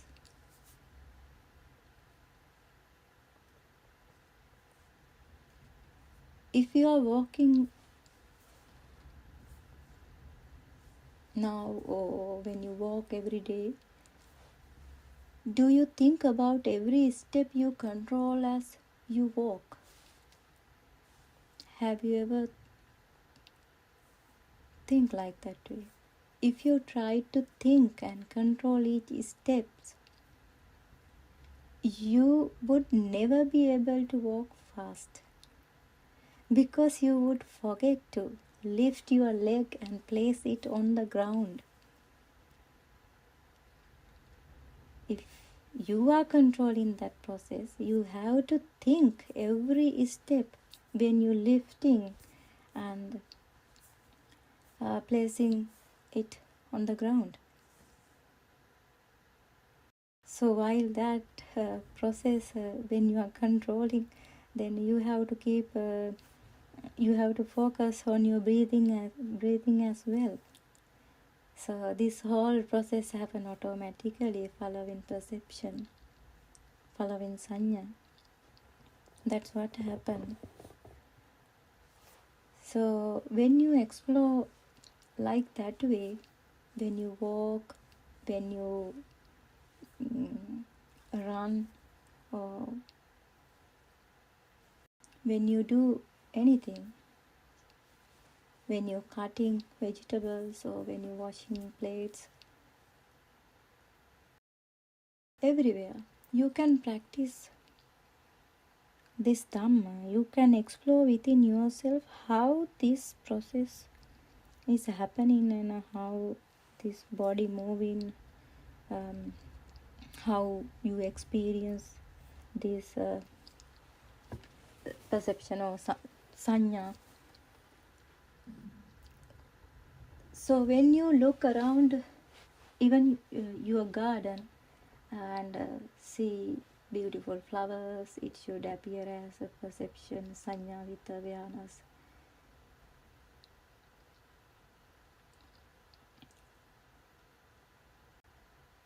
I had that experience when I begins to seeking for this Dhamma. So how I was experiencing when I see those flowers in the garden and everything.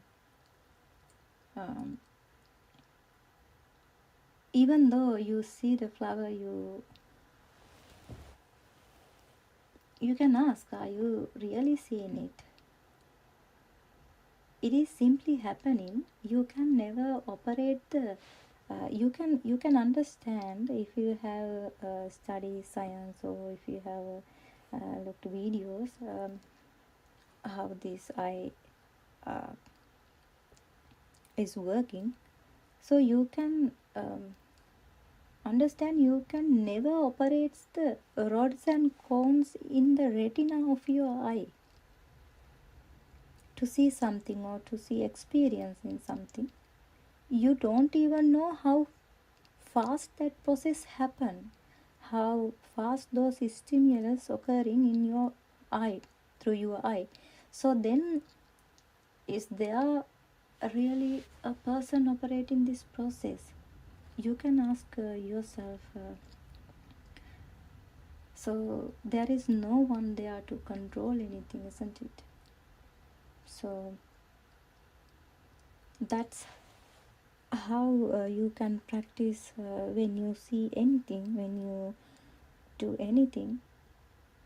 Keep a steady awareness to see the process, to explore yourself. Then you will see layer by layer, in depth, how this process occurring in this very moment.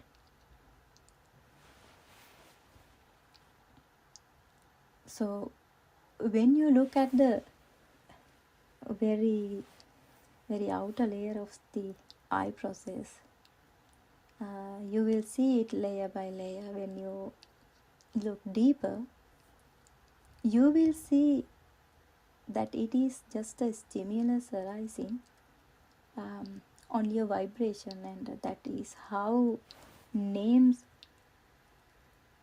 form around it. First, a tiny stimulus appears, even though it is continuously flowing. Because of that process, we see it as a flower. But the eye consciousness never experiences a flower, yet we think we have seen a flower.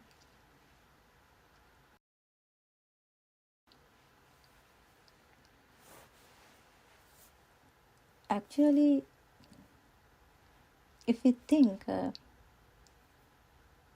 in very depth, we never experience a flower or anything what we see through this eye, because this stimulus never can recognize a flower or color. It doesn't know the red color or yellow or blue. This retina or rods or in this eye, it never can recognize those colors. It never can recognize the shapes. It just only a vibration or a stimulus arising in this, through this process.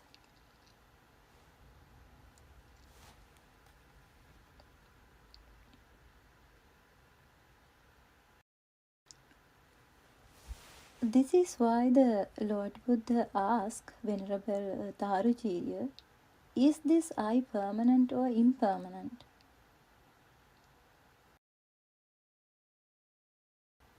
The Buddha taught that in this process there is no owner or real entity behind it. The stimulus that arises here also disappears right here. It never can stay as a fixed thing. Also, once we experience something through that stimulus, it's arising and disappearing in that very moment, and again it's arising a new stimulus again, and then we are thinking that we experience the same old thing what we seen before. So we are thinking that existing as a real object. We don't realize in this very moment this stimulus arising and disappearing, and then again it's stimulus arising and disappearing like a river. It's flowing very fast. That is why we never can recognize this process, and that is why we never can understand that we are in an illusory world. So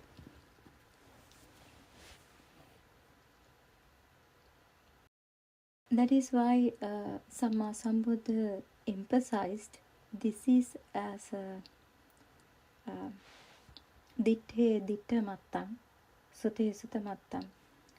That means when something is seen, there is only a seen process, not a person, or not a person, something seen. Because we never can those process as a real thing. Once you understand the Dhamma,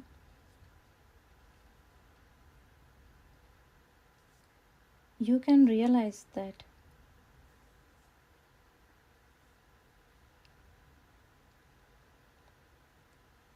we never can take as a real object that winding on this stimulus. That's vibration also we feel because of this mind. That is the feeling. That feeling is that you think that as your soul.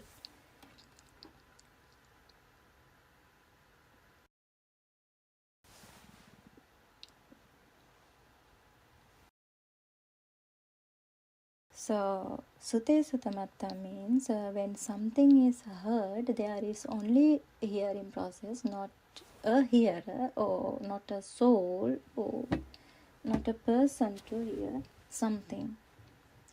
The process arising here and disappearing in this very moment. You can practice the Dhamma anywhere, at any time. From the very beginning, you have to make an effort to keep steady awareness and to see this very moment. Sometimes you might forget, and then sometimes you might hang in on your thoughts. Then you will realize, oh, this thought is not a real object, so why I am hanging on these thoughts like that way. From the very beginning, you will practice step by step. But once you continuing that practicing with a great effort, then it will arise in within you automatically. When you see something all the time, or when you do a study, or when you do some assignments or anything, you will see, you will realize that all those words, there is no meaning actually. You will do what you want to do, but inside, within you, it won't be real anything. You will see it very clearly with steady awareness in this very moment. And then even if you fail an exam, you won't be worried because you never take anything as a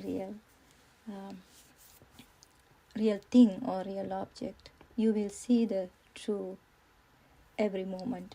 That's what happened within you. So keep a steady awareness and to see this very moment. Even when you walk, you can observe who is walking, whether there is a soul or a person walking. And if it is not clear, you can look at the five senses separately, one by one, how your eyes experiencing the color world, how you ear experiencing the sound world, how you experience in the sense world, like that way how you experience the taste world. So then you will see everything, it become clear gradually within you, and with rising wisdom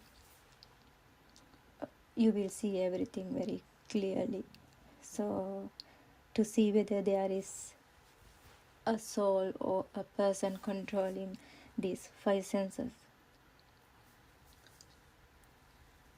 Once you understand, once you see very clearly about all of these six senses,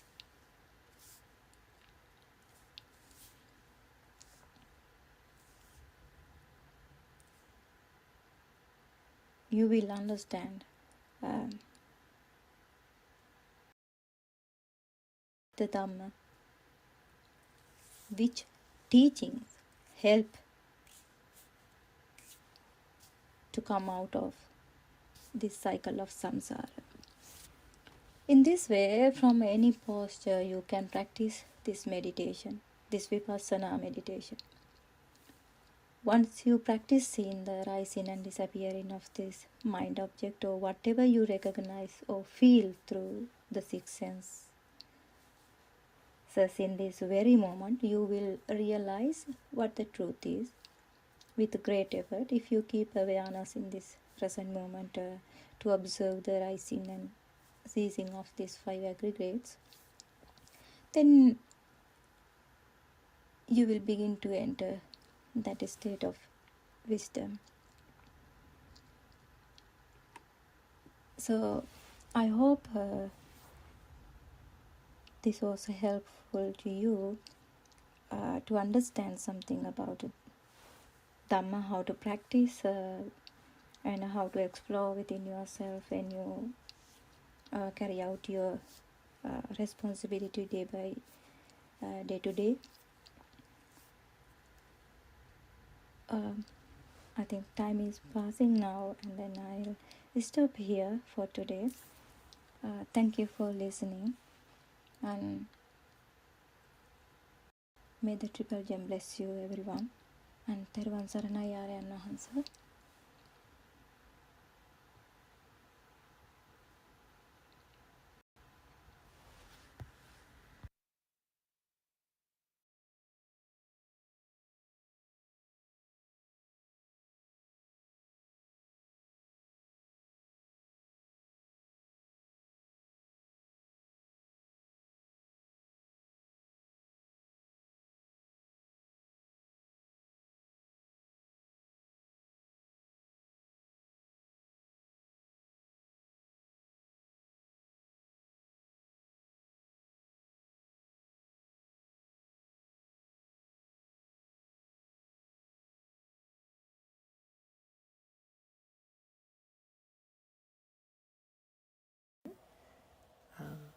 First of all, I pay homage to the Lord Buddha, the Dhamma, and Sangha, and I bow down to our Kalyana Mitra Buddothpado for his continuous efforts and noble guidance. To continue with the discourses on the path to Nibbana, which is to find the true liberation from your mind. As Lord Buddha explained in Dhammsakpavatum Sutra, Evam Tipirivattam Dvadvasakaram Yatha Bhutan Jnana Dasanan Subhisuttan Ahosi, that the three cycle of this process which is the first need to identify the correct path, which is the true knowledge, which is the Satya Jnana. And then one must practically experience that the Dhamma true knowledge within you, which is the Krutya Jnana. And then you need to start realizing that this is just a natural phenomena and there is no doer, which is the Krutajnana. And that's the part that explained in Dhamma. The first part is called the Purvabhaga Patipada, and which is the entry, and the second part is the Aparabhaga Patipada, which is the journey along the path. That includes the Krutya Jnana and the Krutajnana. So that's the process that if one has that desire and the determination to walk in this path, and also for you, if one has decided or desire or determination, that association of a Kalyana Mitra, the person who has walked in this path, is you need that guidance from your Kalyana Mitra. And today I will emphasize the importance of the true knowledge, as per the Buddhist doctrine, and what is the Buddhist philosophy or the Dhamma mean, and what does that the true knowledge mean. The core of the Dhamma explains how the mind consciousness is made, how to recognize the defilements, the raga, dvesha, moha, and the fire that happens within you, within a self, which is the defilement of a self, and the freedom from the fire, the freedom from that soul, that sparks that happens inside you, and that true freedom from your mind consciousness. And from when you start understanding the Dhamma, and when one start comprehending the way that the defilements appear and how the defilements are formed, and start recognizing the fading of those defilements, and then one start relating the beginning, the middle, and the end of the path clearly, and that is your entry into this Arya Bhumi, your journey. And when we say the birth of the Salayatana Loko, means the birth of your senses, the birth of the eye,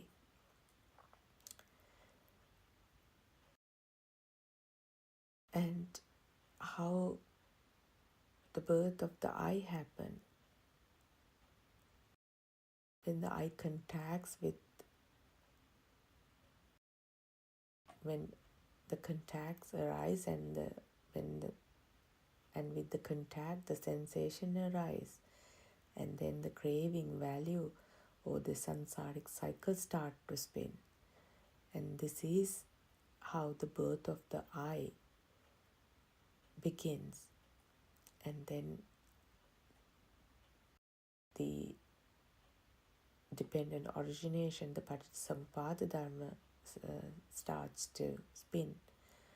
The eye is just the seeing, and that it is the light that comes to the eye, and the eye can't hear. And that image that forms from the vibrational speed, the sound, color, smell, taste, feel, the sense, how you, the contacts, all these 5 senses. And that is how the birth happened. And then that makes you think like there's something outside.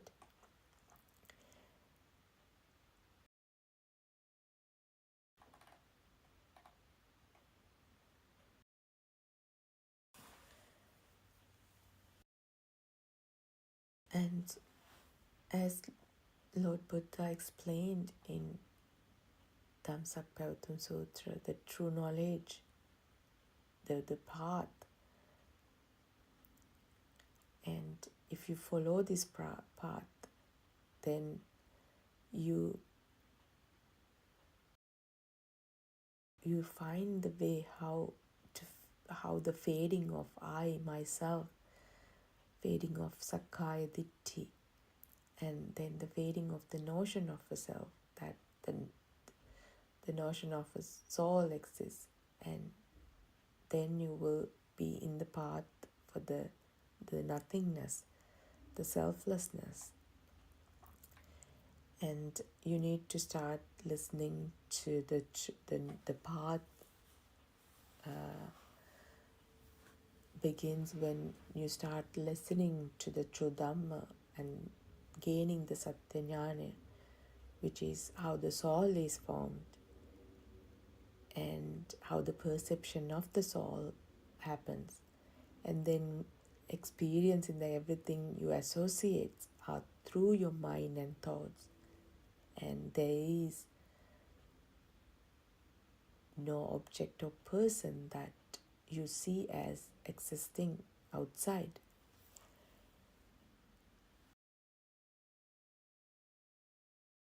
And then you start seeing that mind consciousness is a thought, and thoughts are not real.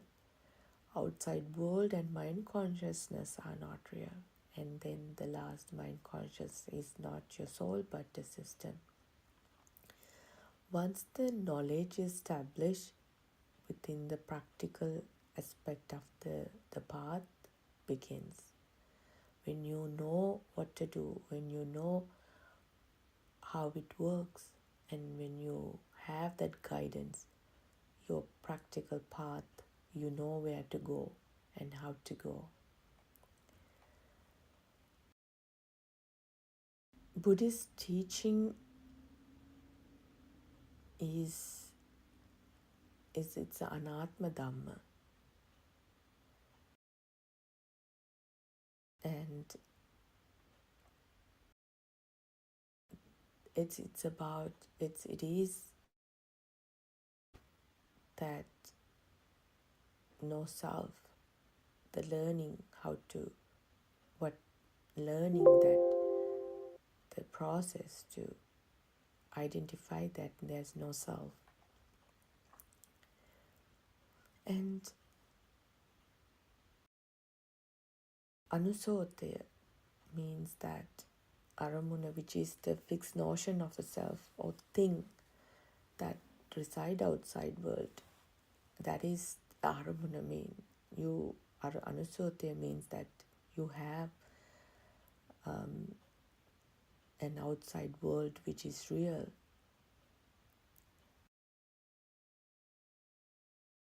The thoughts just flows in your mind and they all become real to you. And then when you start investigating within to see if they are real, and if what you see as a chair, book, etc., that everything what you see like an outside world, whether they are real. If the chair formed with sound and color, then can it be real? just we call it chair, but if from a different language, if someone mention a chair in their own language, will a chair be formed in your mind? Is that really that sound and the color that formed with that name? Is that real? Just start investigating. And sound and color, they are just thoughts. When you analyze and investigate how these objects are formed inside your mind, you are able to separate yourself from the mind creations of that outside world. And once you master this process, you will not find a chair in your mind. It doesn't mean that there's no chair outside. It's just that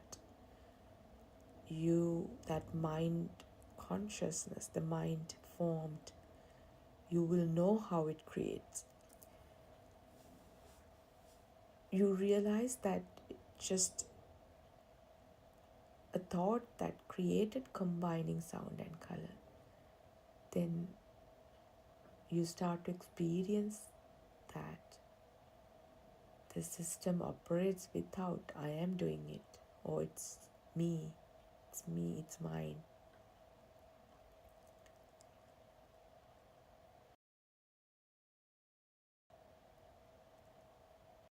In fact, it is only happening as per the mechanism, the process.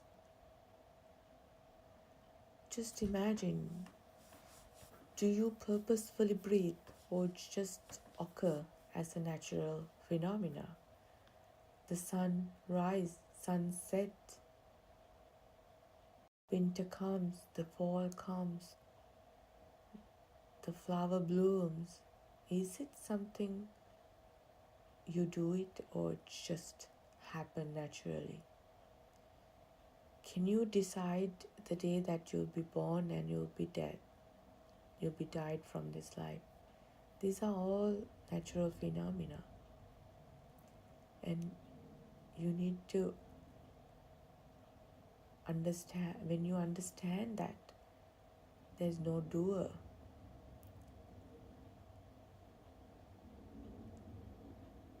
this is the anatma dhamma. You will establish that within you.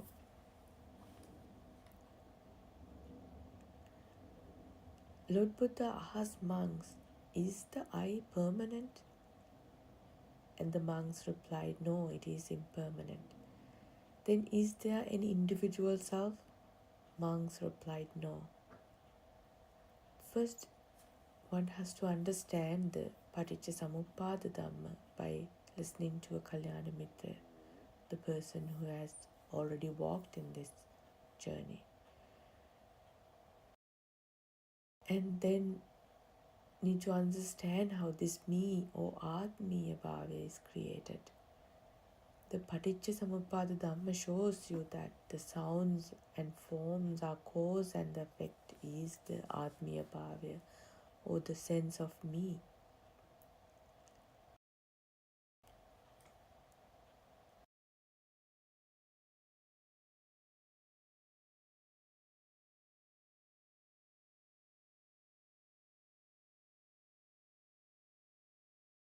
Contemplation is very important. Contemplation is important for understanding the teaching.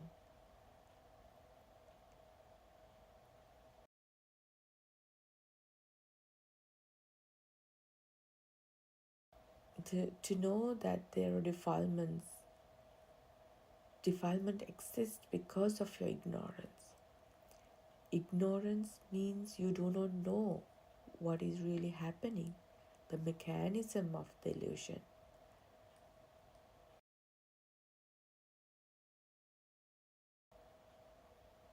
We all have to recognize our own defilements that is your own soul.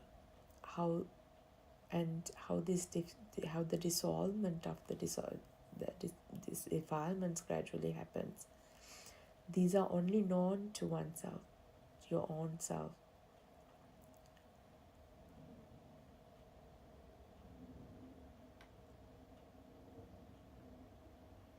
And if one does day-to-day activities in such mindset, being aware, when myself sense arises, and we can imagine that person can make great progress in it. You need that awareness or the sihiya. Me is a thought when you do activities, and eventually you will be able to start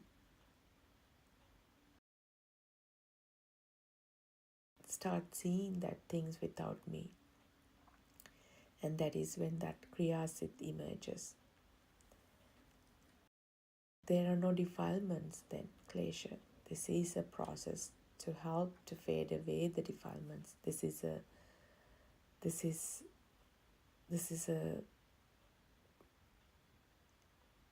a process, and you have to train yourself for that. And this isn't an easy practice too.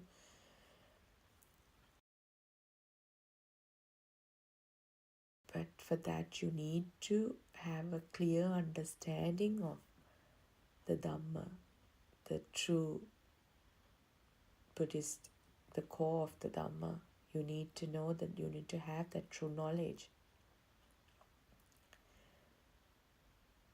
But if you have any doubts, then if you're not 100% established this in your mind that this is the true path, if you have doubts, then it will be a big hindrance for your journey.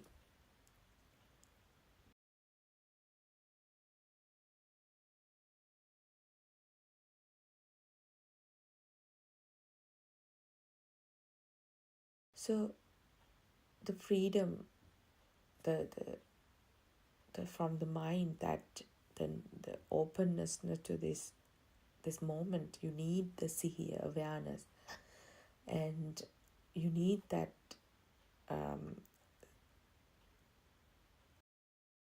sihiya as a guard watching that awareness,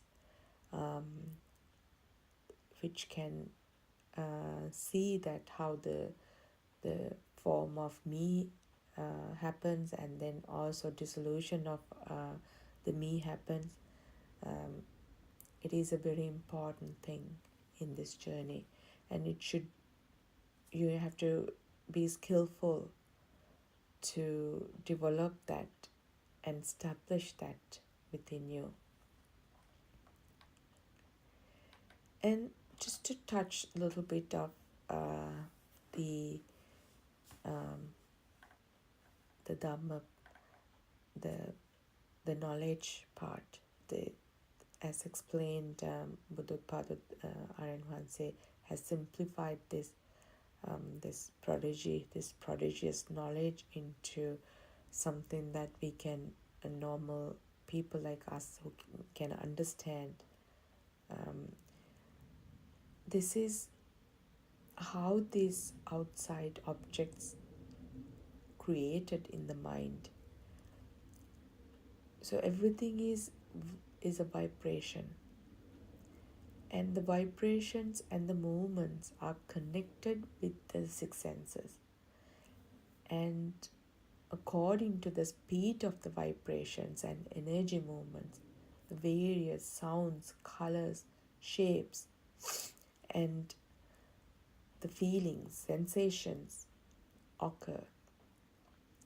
The appearance of a thought, this is it's instant, and based on the dominant factor out of the five senses, and the related that situation that come forward. It can be either a sound or the color or the taste or any of the sensual sensations. The dominant feature is the object that is called the arambane. It's a power. At that moment. So if sound is the dominant, it is called shabdarambane. When the smell is the dominant, it is called gandharambane. And when a thought appears, it is also an object, and that is called arambane. At this point, the subjective feeling of that feeling of me, myself, the soul, comes forward when seeming objects related to arambane exist. When objects such as sounds, colors are taught,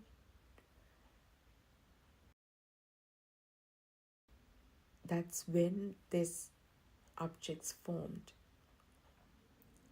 And that when if someone doesn't know a food that you have never eaten, you go to a foreign land and you see a food, but if you don't know the name of it, that will not form something as an outside object, and which will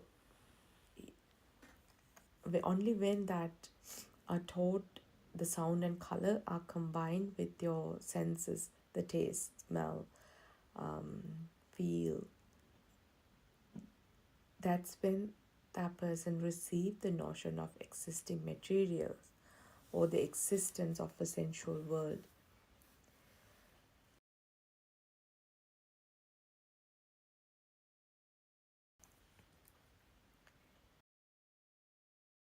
And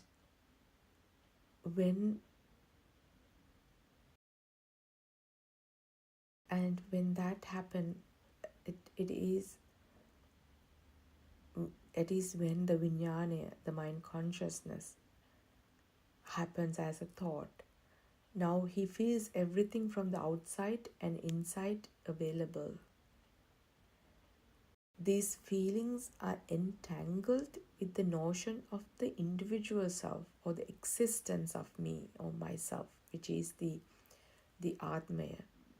If this exists, me also exists concurrently.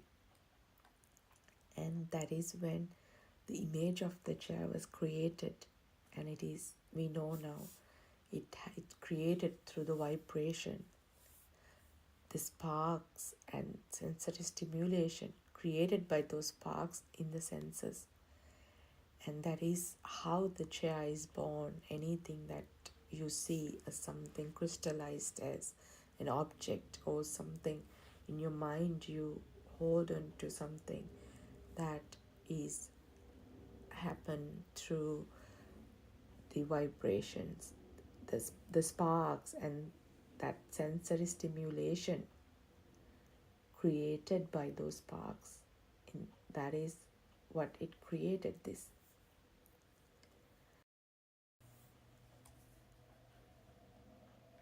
But have you imagined that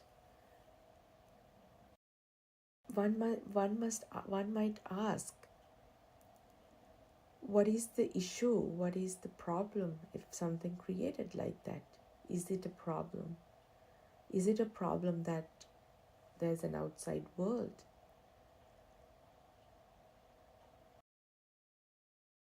And the question is, how did these sparks turn into something outside?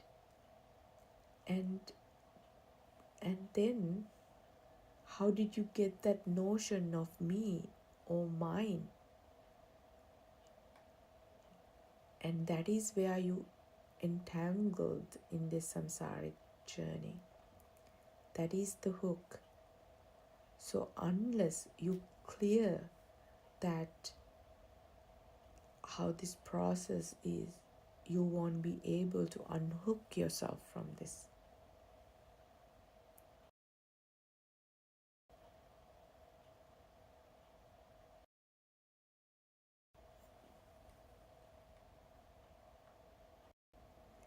And that is when that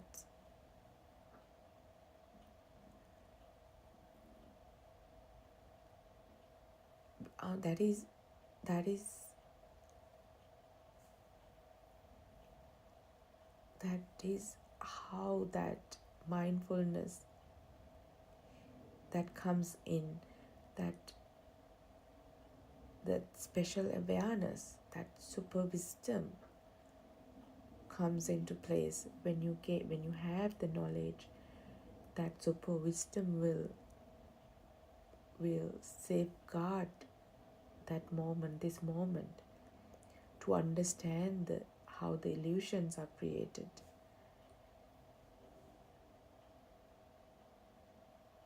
And when someone is able to fully understand the illusions in the mind, then you start seeing your mind completely, and this is called the Adhigata Samadhi, a special state of the spiritual concentration gained through insight. Then you are an awakened person. You are awakened to this moment. No one can fool you. You see this magic and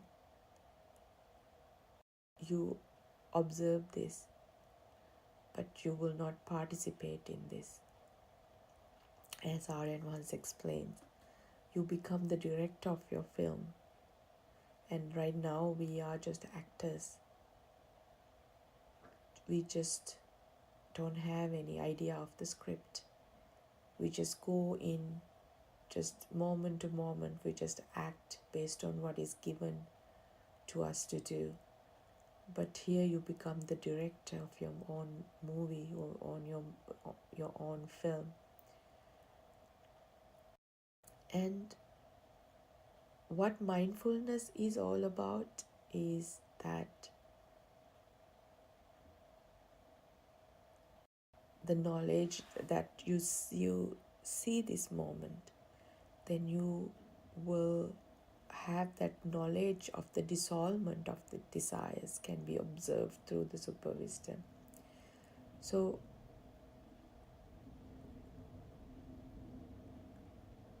then with that experience, a person can stop the effects of the sixfold base: the eye, ear, the nose, tongue, body, mind. But and then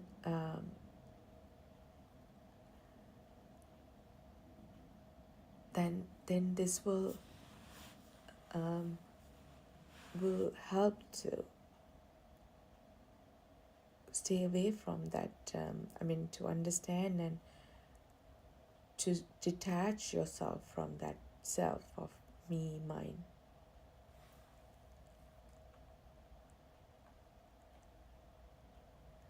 So just to summarize that, the basis of the philosophy, the steps to the path, the first part, which is the majority of what you have to do, that grasping the true knowledge.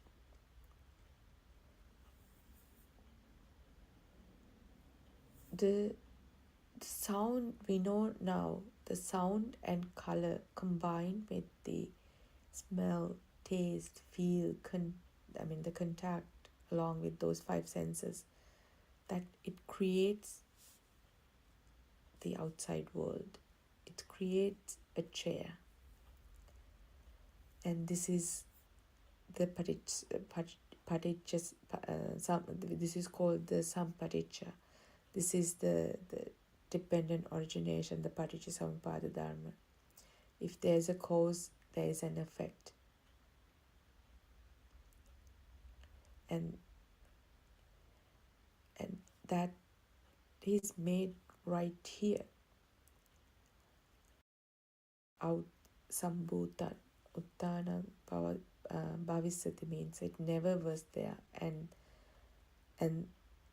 the one form disappeared even without leaving any trace.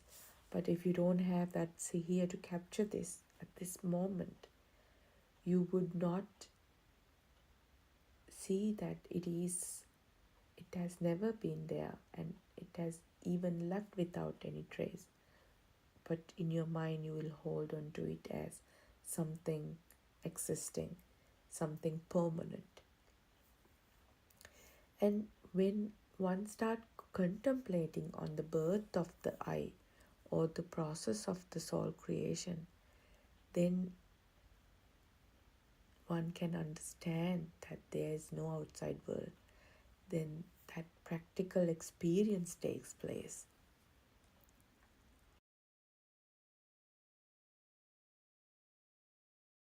There's nothing in a thought, and aramuna. Aramuna is just a fixed notion of a self or thing that says outside world is real. When you have that knowledge, and when you establish that within you,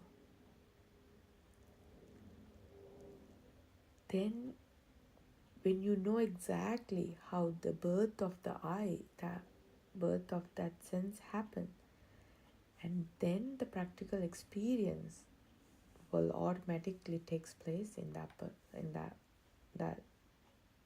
state. The image, the image of the Kriya Siddha happens from your mind world. Now you come into the functional consciousness, from your mind consciousness to the functional consciousness, where now you have established that how the mind consciousness is created, is working, it happens.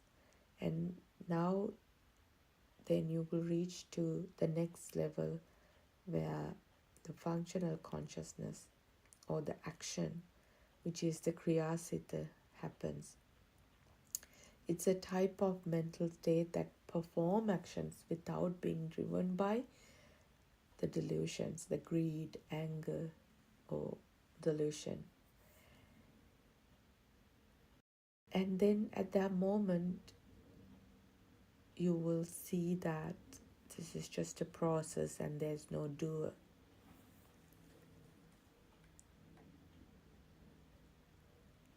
And Aryan Vahanse explains this very beautifully here, that how the step by step how one person can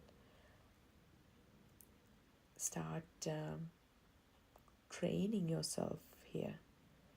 It's same like how you train your muscles, how you train your brain to learn something, how you train to master a skill. This is also a skill that you need to start learning and building. Kusalasa upasampada. This is a skill towards the meritorious act, towards the Nibbana path. And you need to have the knowledge how to what needs to be done, and you need where to go, what to do, and also you need a teacher, a guidance, and then you know how to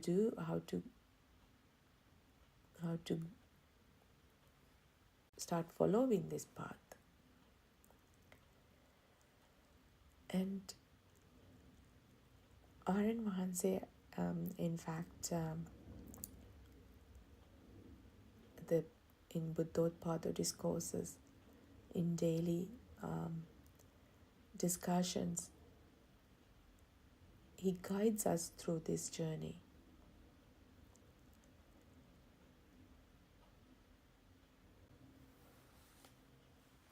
And once you establish the knowledge, and once you start training yourself, then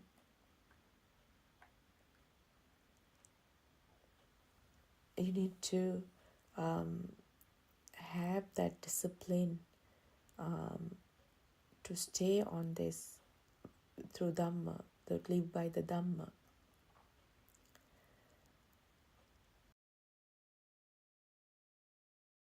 So that is why the true knowledge, the importance of true knowledge comes in place.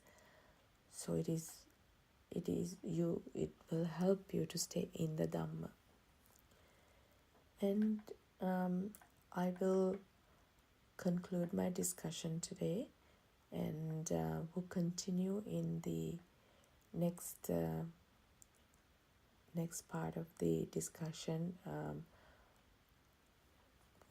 in the training, how Aryan Mahanse has explained in the training path, and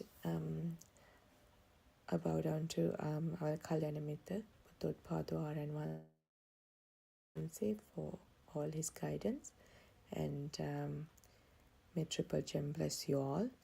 Teruvan Saranai.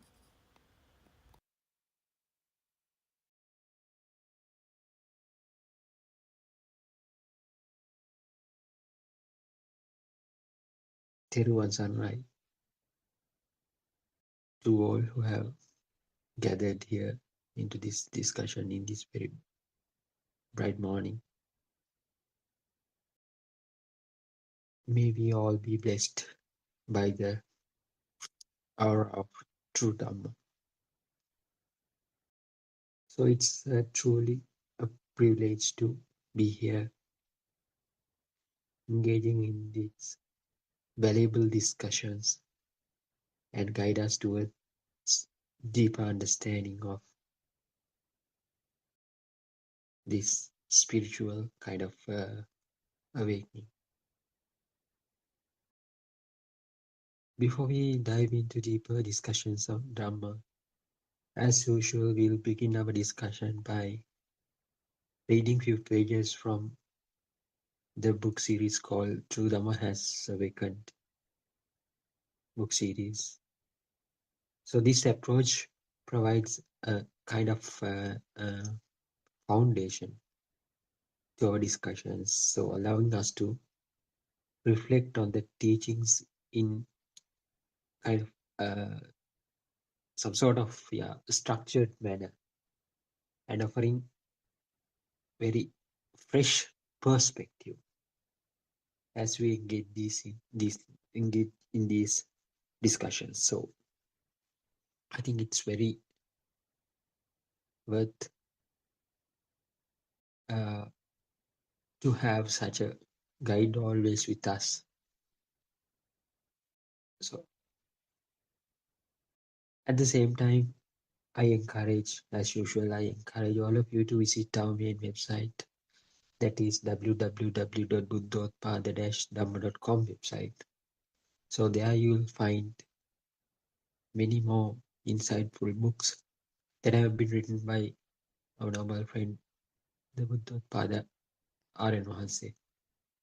So there are so many books that have been written in Sinhala, Tamil and English languages. So we are reading out loud the English series. The series consists of 6 books. So we are focusing on the volume number 3 at the moment. And I invite all of you to visit the website and download these books and read them, and read them attentively. actually. And if you get some questions or the reflections, you may bring them here, and we can openly discuss them, and that will enhance the understanding of this Dhamma. So with this understanding in mind, we can focus on the practical steps to move forward on this path.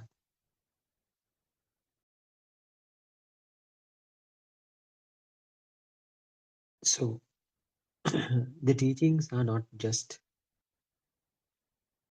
theoretical discussions. So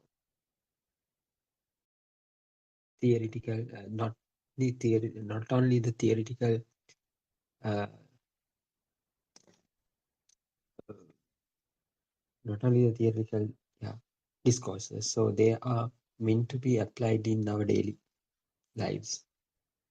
So that will guide us towards the life of wisdom and the liberation from the suffering. Before we go into the proper discussion, so I'd like to recap some important points that we have discussed during past few discussions. So these insights will help us connect our current understanding with the wisdom we gained so far.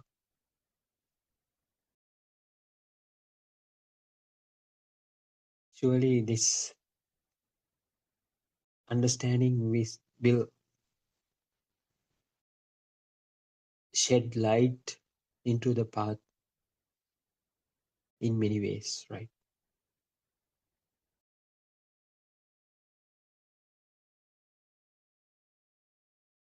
One of the key aspects we explored was the nature of the present moment and the transformation of actually the internal transformation of one's, we can say it's kind of a thinking pattern, or the internal transformation that occurs within that particular individual. So when one realizes this arising and passing away of these aggregates, at the same time you will understand the non-existence nature or the impermanence of the self. How you identify these things? By understanding the impermanence nature of this, the mind. How you understand the mind is not permanent? By realizing how the minds get created. By now you know the mind gets created by the thought. If you know how the thoughts are getting created, you will eventually get to know how the mind is get created. If you know there's nothing to be taken, nothing real in the thought that you get in your mind, that will make you convinced that your mind is also not permanent, or the impermanence nature of the mind. So that is the wisdom that arises when you see this arising and passing away of your thoughts. As a thought arises, At the same time, if you could understand that the nothingness or the impermanence nature of the thought, the power that has been generated within that thought dissolves away.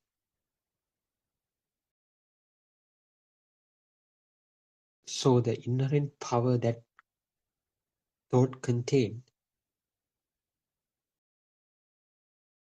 would not empower another thought to get strengthened.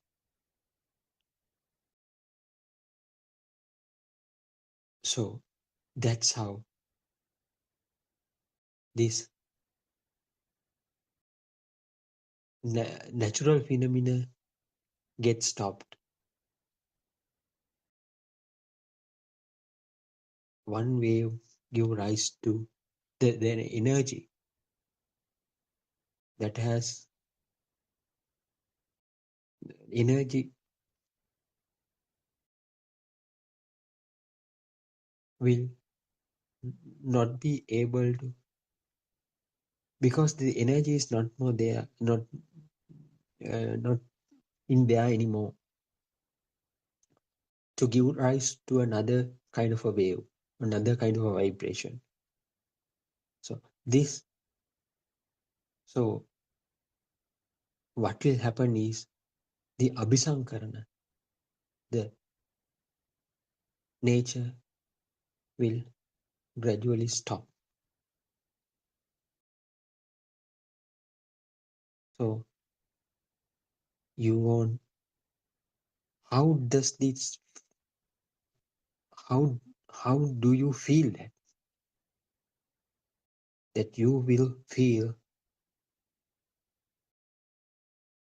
the amount of defilements that you have are now getting dissolved, because the abhisankarana nature will gradually diminish. So that will lead you, that that will make you understand that you are not existing anymore. That is the feel, actually. That is the feel that you get through the understanding of this Dhamma.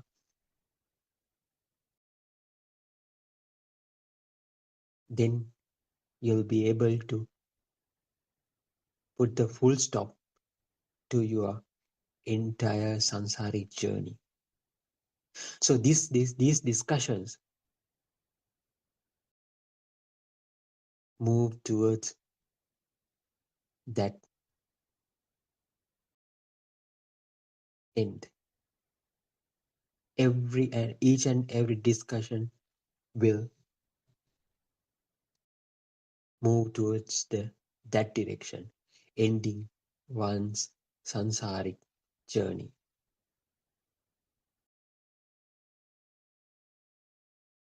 So the most critical part here is the recognition of the mind. The recognition of the mind, especially when you are engaged in your day-to-day activities. This is not the concentration or the awareness that we have used to talk before.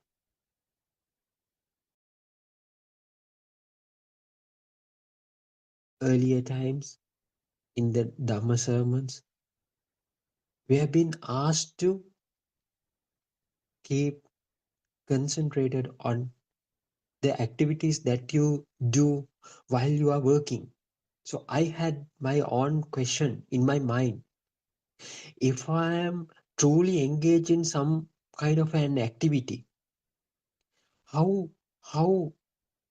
can I keep focused from another direction towards the same activity?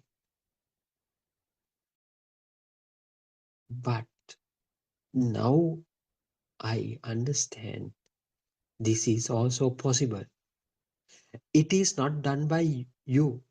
So we can't keep concentration, keep equal kind of concentration in a certain activity in two directions. One is in one aspect we are doing that activity. In one aspect we have to keep eye on our mind, how that mind gets behave during that activity, how that mind behaves during that activity. It is very difficult. Earlier it was very difficult because I tried to do intentionally. But if I focus on my mind, my work, what I'm doing, I messed up with that work. If I engage fully in the work, the focus towards my mind gets lost. It was very difficult. But now, with this understanding through Dhamma, the keeping eye towards your mind automatically happens. That is the awareness that we get through this understanding. We know even though we engaged in some kind of activity at the present moment, that is not done by us. That is even not done by us. So that is the most beautiful kind of most beautiful aspect of this true realization of true Dhamma. There is kind of, that is the internal transformation that occurs within us through this understanding. That is the super awareness. We tend to see the nothingness or the impermanence of the mind in each and every thought that arises then and there. That is the Udayabbe Jnana. So that is the transformation that will achieve. Actually, at the beginning, that state won't be constant. That state won't remain constant during our day-to-day activities. But when we start to practice these things, if that awareness comes every time, it will remain constant throughout our day-to-day lives. That is the super awareness. That is kind of a static nature. That gives kind of an static nature of the super awareness. That for that we call the Adhigata Samadhi. So now we are clear that it cannot be achieved intentionally.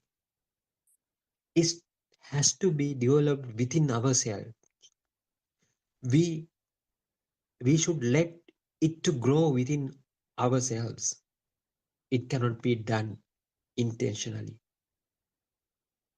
That is the internal transformation that occurs when you fully comprehend, fully realize this true Dhamma. If you are aware to that moment, if you are awakened to that moment, is there a room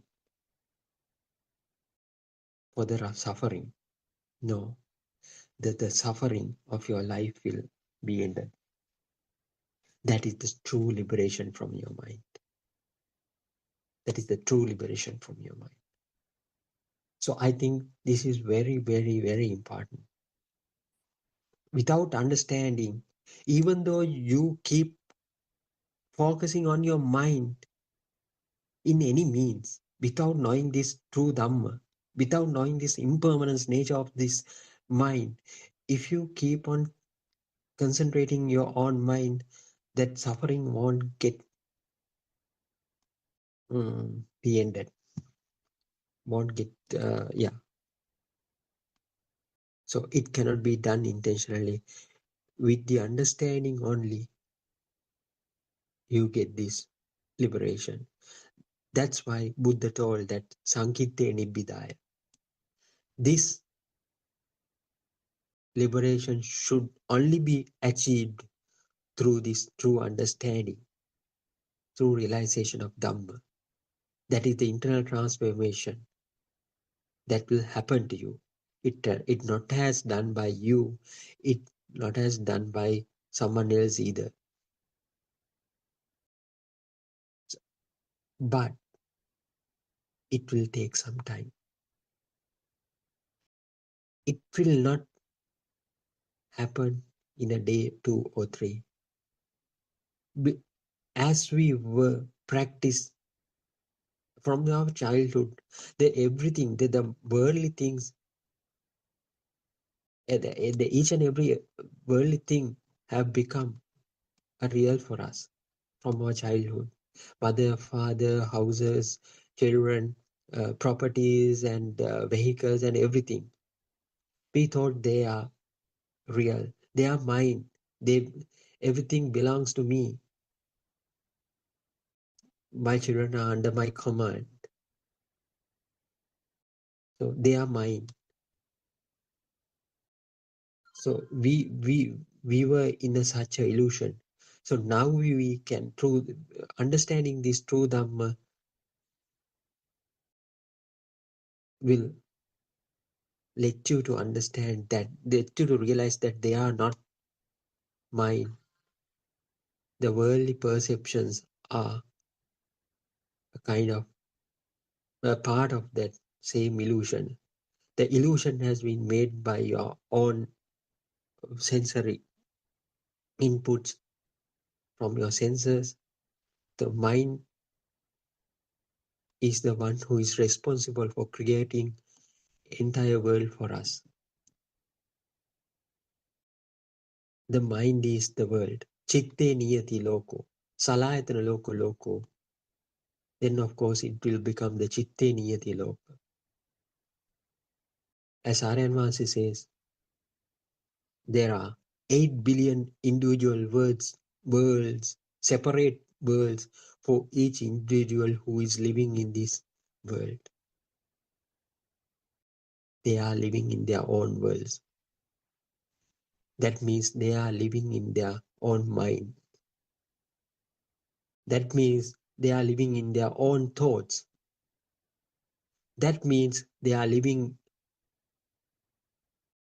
in the world that have been made by their own senses. They are living in their salayatana loko loko. So this is the illusion that we have to understand. This understanding is very profound.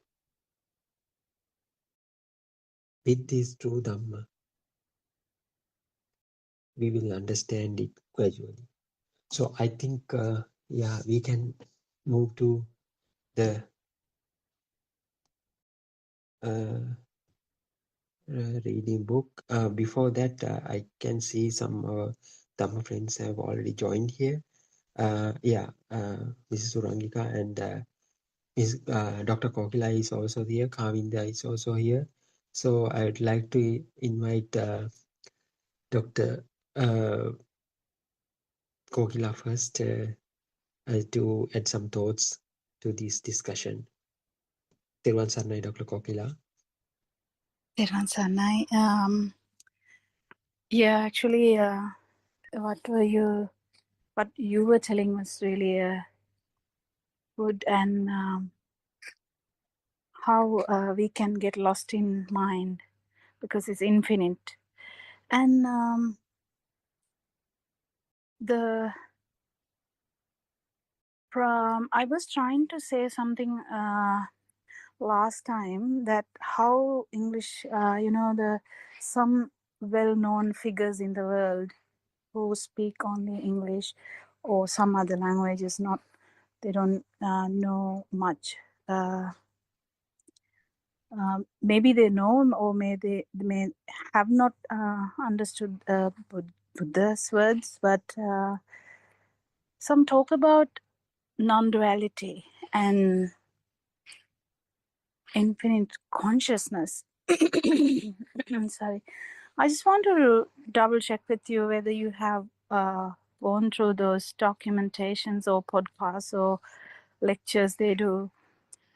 One thing I understand is without Lord Buddha's word about, or the understanding of his teachings, people can get lost in what they experience. So they speak about non-duality and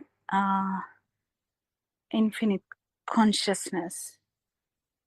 If you really listen, if someone who has listened to them with Aran Mahanse, actually you will understand when they talk about, they are actually kind of in Arupa.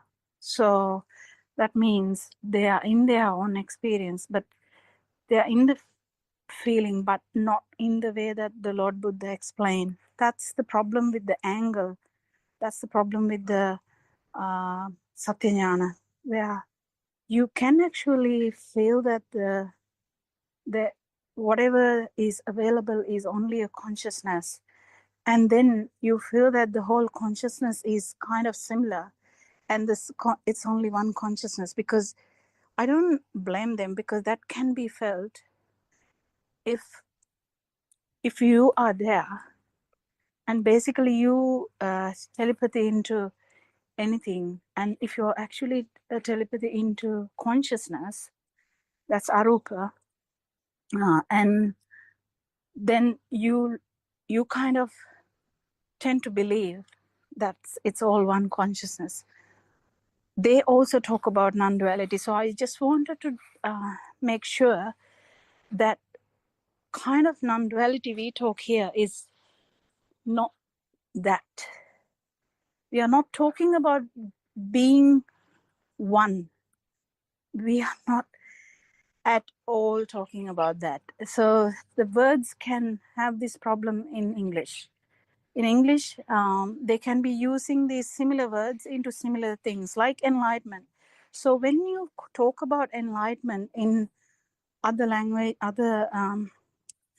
or whatever the people who have experienced things, which I don't even deny, because experiences are there. But the experiences, when we talk about these things, so enlightenment, if one feels as nothing, they can talk about nothing. And if someone feels like you are a consciousness, so you just feel that. And if you feel that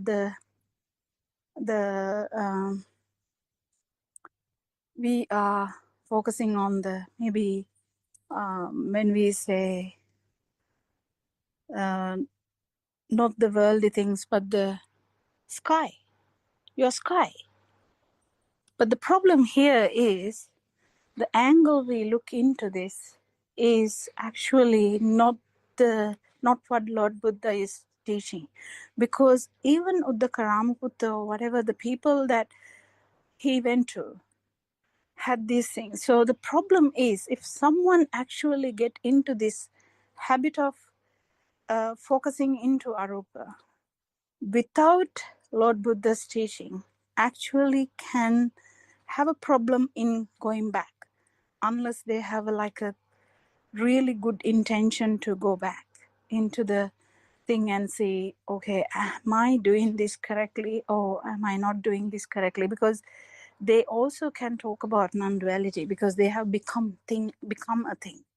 So it's not different to what we experience here, because we have the sun, we have the in the normal world we talk about having the sun, having the moon, having the trees, having everything. We are like doing a job, eating, and sleeping and all that. So that's actually we talk about the Kamaloka, but so everything is there. That's kind of a different thing, because we feel a duality there, so that there is everything. But in the other sense, the people who talk about this non-duality can actually experience only the experience, so the feeling what we talk about. The problem is the Sakkaya Ditthi. Sakkaya Ditthi, that means the validity of like whatever you're feeling is the feeling or the you feeling. Even though they talk about there's no different entities, but the problem is they talk about a universal entity. That's a universal entity or universal consciousness or universal, there is only consciousness, even though they talk about a non-duality. So I'm just like trying to tell a different entity into this, because if you keep listening as the way that people talk about the chair now, because they might be like, is the chair there? Then what if the chair is not there? What are you sitting on? Like that, the people develop some arguments.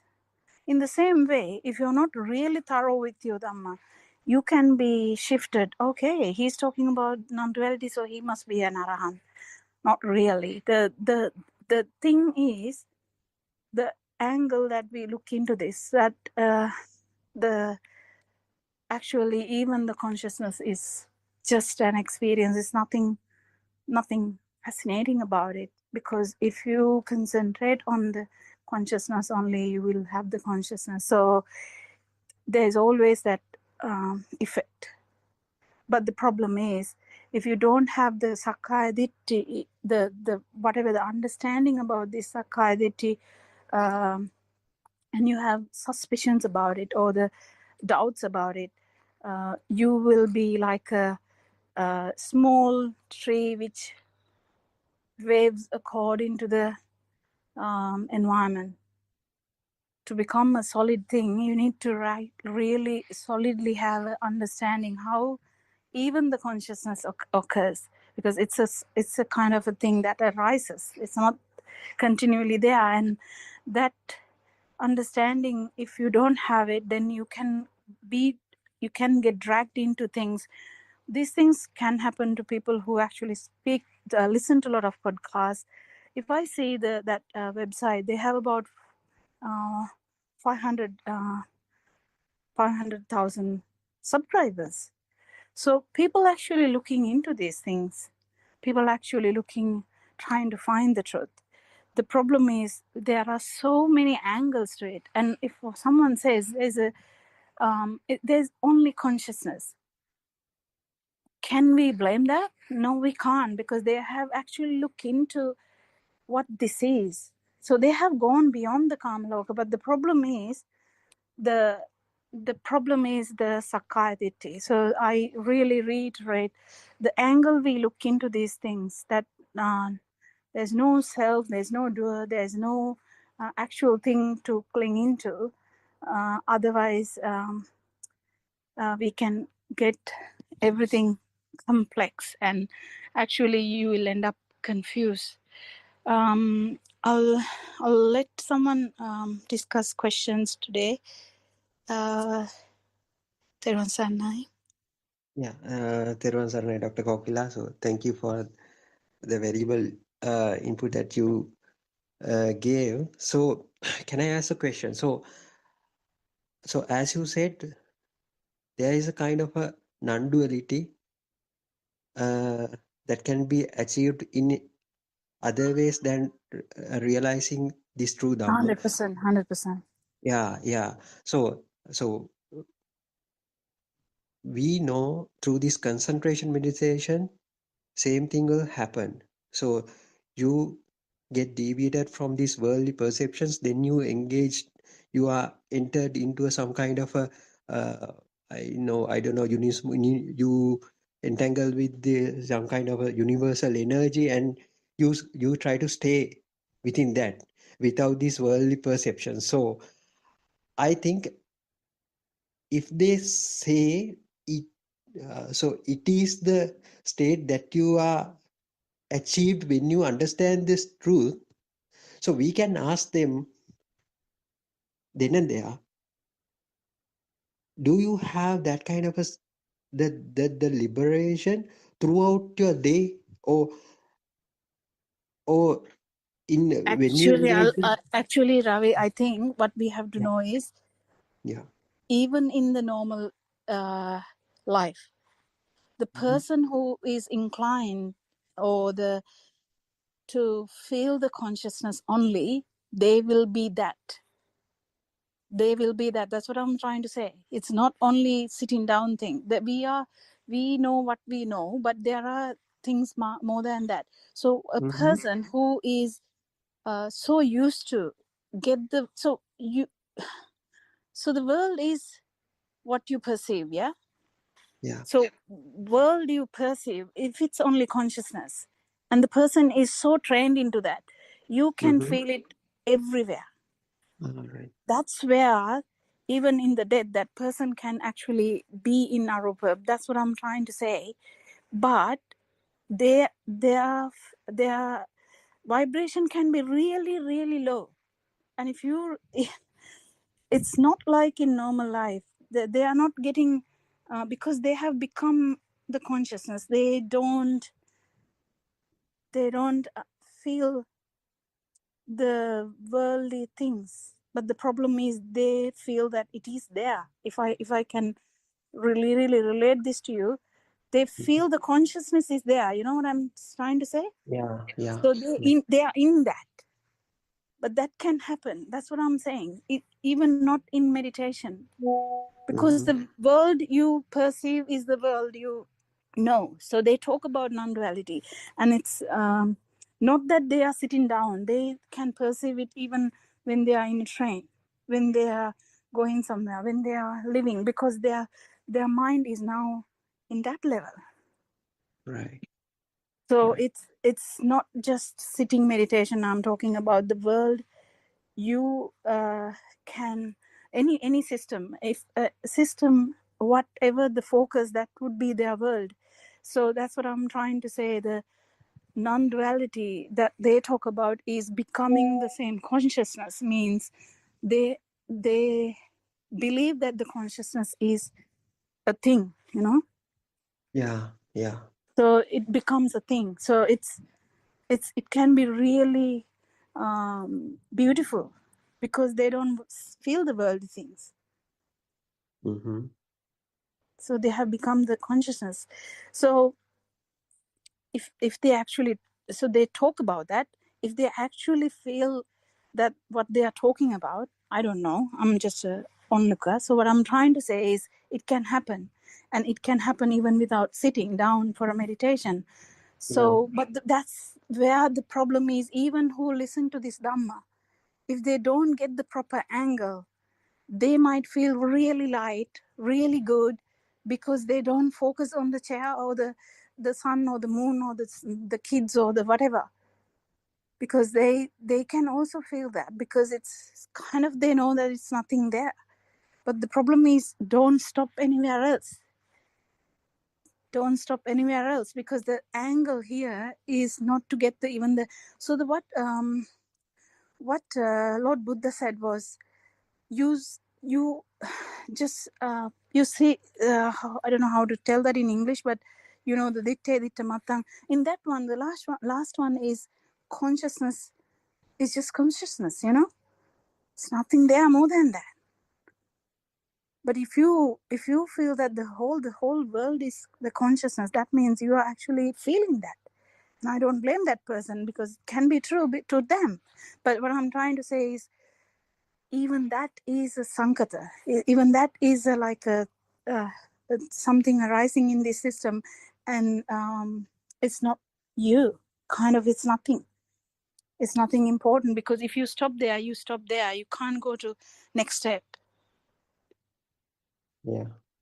So that's the misleading points that can happen. That's what I'm trying to say. Yeah. It's a very good point. So, yeah, if it is the case, so how we convince them there is a kind of another teaching with in Lord Buddha that there is you have to get rid of this Sakaya Ditti thing. Or so what is the difference that you achieve at the end? So if Not at the end, it should be from the beginning. That's the from problem. the beginning, yes, it should be from the So it should be from the beginning. Otherwise, you will actually end up as a person who is in what is it called? There's no sanya. The person, there's no place where there's no perceptions, because you have become that. So the person is feeling really good. Yeah. Because there's no trouble at all in that, and you are actually enjoying that. So you're not enjoying worldly things now. It's not nothing all arika, like nothing really things. But then you feel the consciousness, or you feel the akasanyayatane, vinyanaayatane. I don't know the words after that, but whatever the words that they talk about. So if you don't have so that's what I'm trying to say. If you don't achieve that first thing, you can't talk about other things, and you can be really trapped as well. So that's where we should only concentrate on the satyajnana and not concentrate on really other stuff, because if you feel that you are getting stuck somewhere, just leave it. Just let it go. You can't let it go if you are enjoying that. When person starts enjoying the consciousness, they can't let go. How can they let go? If you are enjoying the akasanyaya, then how can you let go? Yeah. Without our knowledge, we can enjoy things. I don't know whether I'm talking sense to you. Yeah, it's very nice. So if we go and try to convince them there is some kind of liberation rather than what you feel, so we can say that he might ask. So If I'm someone is actually in arupa dhyana, they can't come back, they can't come back. Yeah. because whatever we say, they only appreciate that arupa dhyana. Yes. So that's Because why Aranman say keeps on telling that it is very dangerous, right? Yeah. So yeah. It's very difficult to come back unless they realize that it's not nibbana. But if the person is not aware about nibbana, then no one will ask the teacher, because there's no teachers here. The people are just trying. I don't blame them. Yes. They're trying. Because if there is a teacher, and the teacher knows that it's not nibbana you're talking about, you're enjoying that, whatever the thing you're feeling, that's not nibbana. You can't be enjoying anything. You can't be a doer. You can't be a observer. You can't be like a feeling person. Like the nibbana is not feeling, because it's the non-vibration. If there is a vibration, only you can feel. So if we happen to explain them the difference between Nibbana and the state where you are, so how If they can we? feel that, if they feel there is a problem here, they might go back, stop getting into that trance, and that kind of thing, and they might actually think about it. But I'm not actually talking directly about them, because we can't do much. But I'm trying to say, someone who is actually listening to our Dhamma, and who didn't get the correct angle yet, might trapped into the feeling that you enjoy, because I hear them sometimes. I feel so good now. What do you think about that? I feel so good now. What does that mean? That means that there is a problem somewhere. When you say I feel so good now, that's not what it is. So we have to be careful, because you actually feel good. But if you stop, that's not That's just a side effect of the process. There's nothing to concentrate on, nothing to focus on. If you focus on that, that means you're actually enjoying that. Yeah. Side product, I would say. I don't know. It's nothing achievement. It's just a product, because before you had so much problems in the worldly way, but now you don't. But that doesn't necessarily mean you are an arahant. You know what I mean? Yeah. So one should know the difference between the arahant and the actual world. And that's where the sotapanna comes. But I'm not trying to say any words about this. I'm just trying to make you aware that these things are there, because sometimes you might hear non-duality and you might be like, wow, they know that too. No, it's not really. They might. Sometimes they might. But what I'm trying to say is every word in English has so much meanings. Don't get carried away by it. Yeah. Because the enlightenment, the non-duality, the infinite consciousness, these words, they actually have a meaning in them, and to some people it can be really important. And we just have to understand that these views are there.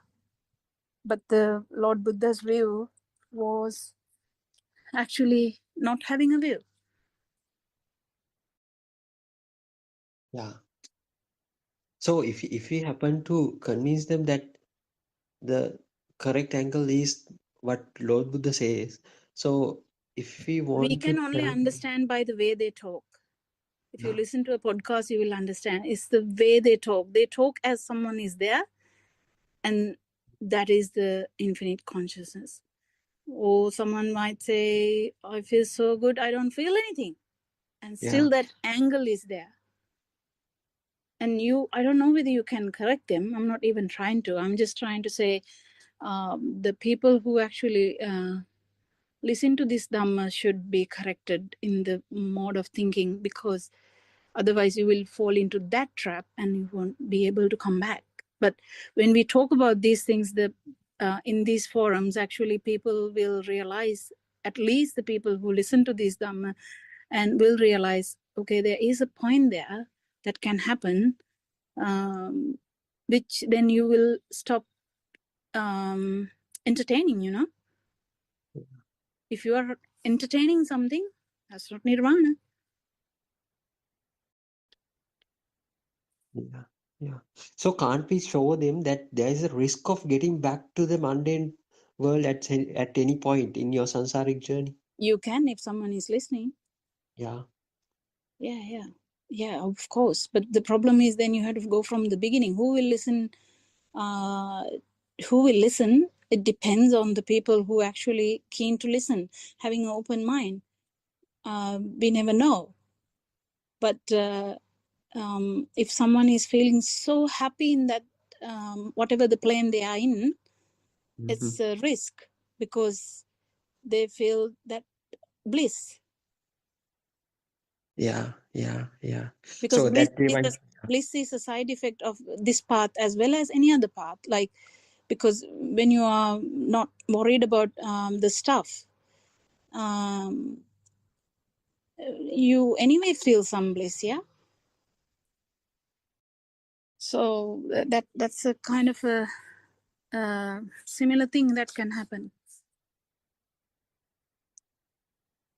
Yes. So that reminds me, once a person who discussed with you in one Australian Zoom discussion. So he was not ready to accept whatever even RN says, right? So there was a point. Yeah. You can't blame that also, because when you feel that whatever the experience you have is really important, that means the angle is gone. Angle is whatever you're experiencing is kind of a sankata, or something that has arisen. That's nothing. Yeah? I mean, that's nothing to be happy about or be sad about. just another thing, like so. But if someone is actually focusing on whatever the experience they have and think that is the best experience, then that angle is completely wrong. But then you can't really prove that to that system, because that's already corrupted. But that's not a fault of that person. Yeah. That's not a fault, because that's how it is. Unless you are an empty paper, you can't write anything in there, can you? Exactly. But at least if a system is open to be an empty paper only, you can start putting something there. But unless if it's already clouded by stuff, you can't really change that. And I'm not even trying to, but I'm just telling so that all of you are aware that the words I may use also can confuse you, because they are in the websites, they are in the podcast, they are in the YouTube, they are in the internet. If you Google, you might see something and you might say, oh, she also talked about an unduality. Maybe they are all talking about one thing. No, not really. It's like the enlightenment, because if you are there and if you are enlightened, that's the end of it. Yeah. Exactly. And I will give a chance to some. As our other Dhamma friends are also joined with us, Mrs. Kavinda and Surangika is also here. Is there anything to ask Mrs. Surangika or add some? Yes, thank you, Dr. Ravi. Therwan Sannai to all of you. I think it was very interesting point that Dr. Kokila raised. And I, of course, haven't heard of these podcasts. That's because managing the 7 Zoom discussions itself is a bit of a challenge. But that's not to say that I have not seen Facebook posts and things like that here and there. I haven't come across the non-duality aspect, but certainly infinite consciousness. And I suppose this is the problem, isn't it? Because if they are too far advanced in those practices, then they don't, even if, Dr. Ravi, to your point, even if you kind of show them that that's not the correct aspect of it, and that there is something more, they are far too advanced in it, because they are experiencing some kind of bliss, not some kind of bliss. They are experiencing like truly blissful states. And if we can think of what Aryanwan says, that Sanya Vedita Nirodha Samapattiya thing, I'm sorry, I don't know the English term for that. So that means you without any kind of suffering or physical pain or anything, you enter into an almost trance-like state where you are almost devoid of all these physical sufferings and mental sufferings and things, because you have got into that state where none of those things affect that when you're in that state. But what they don't understand is, and to Dr. Kokila's point, they keep saying, if they are saying, I feel so good, I feel so good, what they don't realize is exactly that angle in which they're looking, that itself is the wrong angle, and that as long as they have that persona and the self, it is inevitable that suffering is due to them, whether it comes now or later. So the now or later portion is the difficult thing to convince, because even if they call it infinite consciousness, it feels to them as if it is infinite, isn't it? Because I mean, as Aryanwan has said, and I've heard this elsewhere as well in Paramartha teachings, that the infinity, the so-called infinity, is in fact finite. When finally that vibration, even if it is very, very small, that vibration and that sensory perception, eventually after thousands and thousands of years, if that vibration can happen again. And when that vibration happens again, and why that happens is because they still have the Atma, unbeknownst to them, they still have the Atma, the soul, the ego, that persona, that concept. The I-ness has not gone away, because it is not true Dhamma that they are following. they've gone into this different practice where they are holding on to the persona, and the persona is the one that they actually call infinite consciousness. They don't understand the linkage. And whilst they are in that consciousness, they can be there in that state for thousands of years. But once that sensory perception arises again, and it will arise, and then the danger of it is, as Aryan Manse has pointed to us so many times, you're not going to come back to the human realm. You can fall straight into the lower realms and then go through that enormous circle of suffering through the cycle of birth and death again. So that is why people on this path, having listened to the true Dhamma, have this infinite kind of compassion, enormous compassion to people who some people who don't know anything about Buddhist practices or any practice whatsoever, and then for people who are thinking that they have got onto this correct practice and are following these kind of different types of teachings, ending up in enlightenment, ending up in this kind of Lotura Suaya or universal energy kind of thing, being one with the universe and so on. I must say that when I had this, when I was in New Zealand, I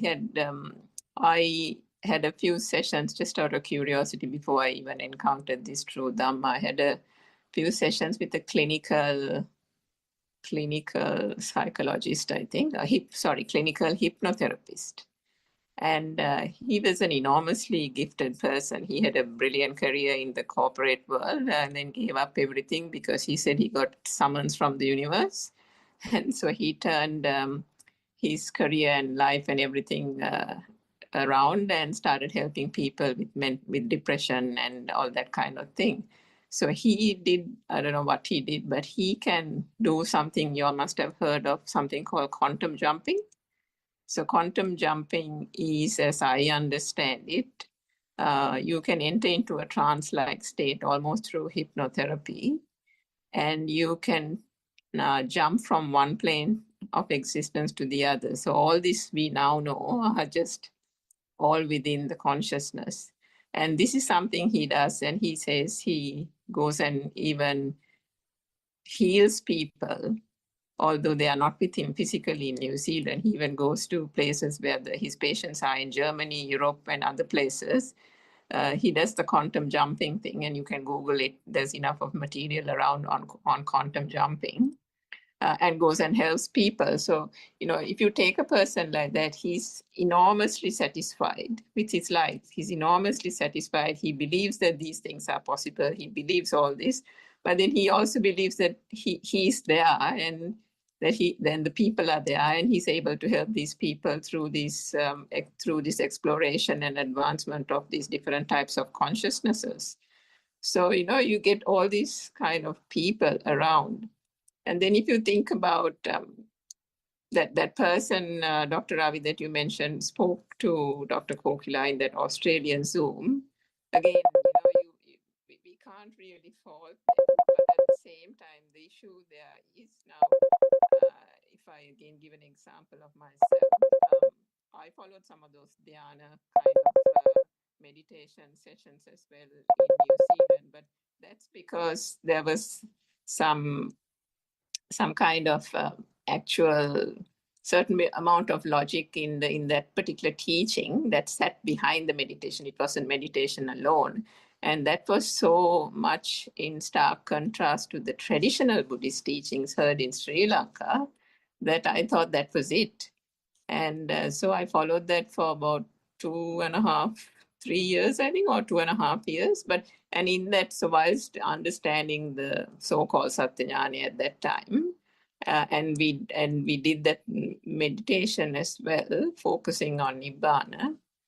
That's the kind of thing. And then you get that blissful state. You get those 2-3 hours that you can sit at a stretch and you are in that blissful state.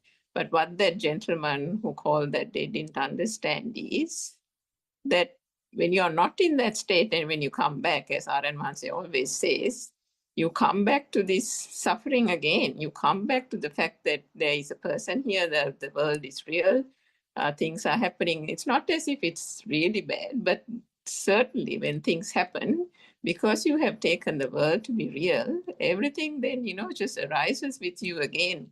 The ego comes up, and before you know it, you are, in this whole suffering cycle. So that's the part that I didn't get. That's the part that I was kind of, turning around in my mind and thinking, this can't be right, but I didn't have any other choice. But if a person, and there are so many people out there who are searching for the truth, so if the person is not wedded to a particular practice or teaching, even if they have gone through those different types of teachings with different monks, you can still have an open mind. So what I'm trying to say is there is hope for people like that who are in this kind of podcast with all those subscribers that we're talking about, and even to other people who are there and our listeners who are even contemplating or trying to think what's the difference between that and this Dhamma, is that your focus should be only the truth. What is the truth out there? And the truth, finding the truth, doesn't have to be, it's not about caste, it's not about race, it's not about religion. Buddhism is not a religion. What the Buddha preached was not something that he kind of pronounced as a religion. These are things, labels that have been put on later on by people and ignorant people through their own delusion. They've kind of put these catchphrases and labels onto this. But what the Buddha actually preached was the ultimate truth. And if one is actually in search of the ultimate truth, and to that extent you are having that open mind, then there is definitely hope for people out there, even for people who have been following these wrong practices for years and years, to then, when they hear the true Dhamma, to kind of awaken from that almost trance-like state and feel that, oh my, yes, of course, that so-called infinite consciousness or that so-called practice, true, I had a few hours of bliss, or I may have a few, so many years of feeling great, but ultimately, is that suffering gone, or am I not experiencing nirvana now? What is this kind of, what's the end result? And as Dr. Kokila says, they don't understand that nirvana is here in this moment. And that's also the difference between these other practices and this. So I think if people are open to that, there is hope for humanity. And because there is that hope for humanity, that there are people out there, it might be a very, very small portion of people from this vast human population, but nevertheless, there are people out there who, if they do hear the true Dhamma, are able to take it and understand it and then proceed on this path. And to that extent, that is why Aryan Wahanse and all of you, and I think Dr. Kopila, everybody in our Zoom sessions as well, take so much trouble to kind of expose this Dhamma so that anyone out there, any person who is suffering can then open themselves to the truth. So yes, I thought I'll just share that. Thank you, Dr. Rani. Yeah, that's really true. And to add into that, actually, yes, they can change. And also, unless they feel something wrong, they might not search, that's the problem. But we try our best. The problem in English is the language has so many meanings into that. So as soon as they hear the thing, they might say, oh, I know the non-duality, like someone who is so close to nirvana would be so far away from that because they are stuck in the meanings of the words. But some are really good, and so they might actually feel it, that maybe this is not what is the final one, because the final one is different, because someone has to understand that it is there, something beyond the mind is the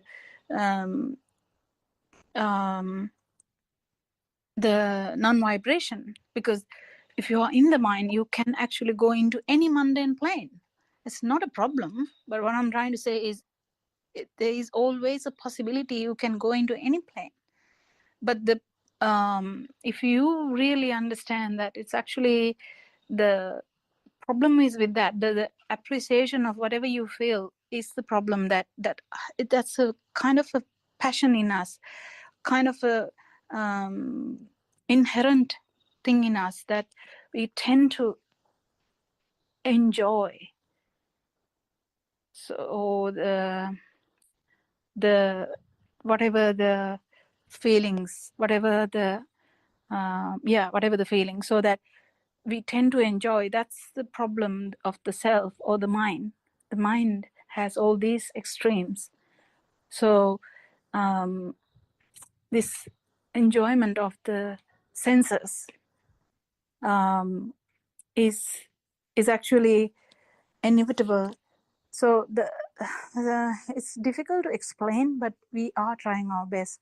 And I don't know how far we will get into, but if the people are there, and if there are people who are open to understand that there is something beyond that, because people actually search or research in that sense.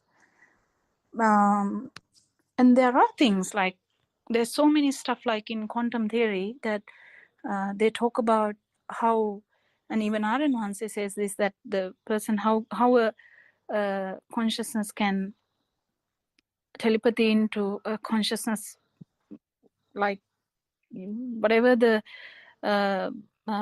light years away. But the problem is that again, that there's something beyond that is really important. And one can say that when you know that, someone can say about infinite consciousness when they know that. That's not, we can't say it's not true because someone has felt it. But that means, that's what I'm saying. If you feel the peretea, you can't really say the peretea is not there because you're tuning into peretea, So whatever the tuning can happen, but there's something always beyond that, something always beyond the mind. So there's hope. I really appreciate what Suranka said. There's hope. Yeah. Yeah, Dr. Kok. Yeah. So one more thing. So at the Buddhist era, even there were so many definitions for the same thing. I mean, so they have been practicing this Sattva before this Buddha's teaching. So but Buddha said there are Sattva in your teachings, and also there are Sattva in my teachings as well. So if someone comes and asks you, is that the duality that you are speaking is the same with the going parallel with the teaching of the other people? So we can directly say, no, this is not the thing. So if only he becomes more curious about what we say, we can explain them. Otherwise, it's very difficult to explain because we are using the same words, right? So yeah, using the same word is the problem, because when yeah. they talk about non-duality, what they say is they can tune into something, and Yeah. they think that is the truth. So if someone is tuning into the consciousness only, so they only concentrate on consciousness, so they don't concentrate on sun, moon, or kids or whatever, but they concentrate or focus on the consciousness only. So what they can tell is what they experience. So they experience the consciousness and they tell, okay, it is one consciousness, you know what I mean? So then it becomes a problem, because they also talk about non-duality because they feel as a one, but that's not what we are talking about. That's not what we are talking about. Is actually becoming the experience, not becoming same with the other stuff. You know what I mean? I don't know how, whether I'm bringing up it correctly. We are not talking about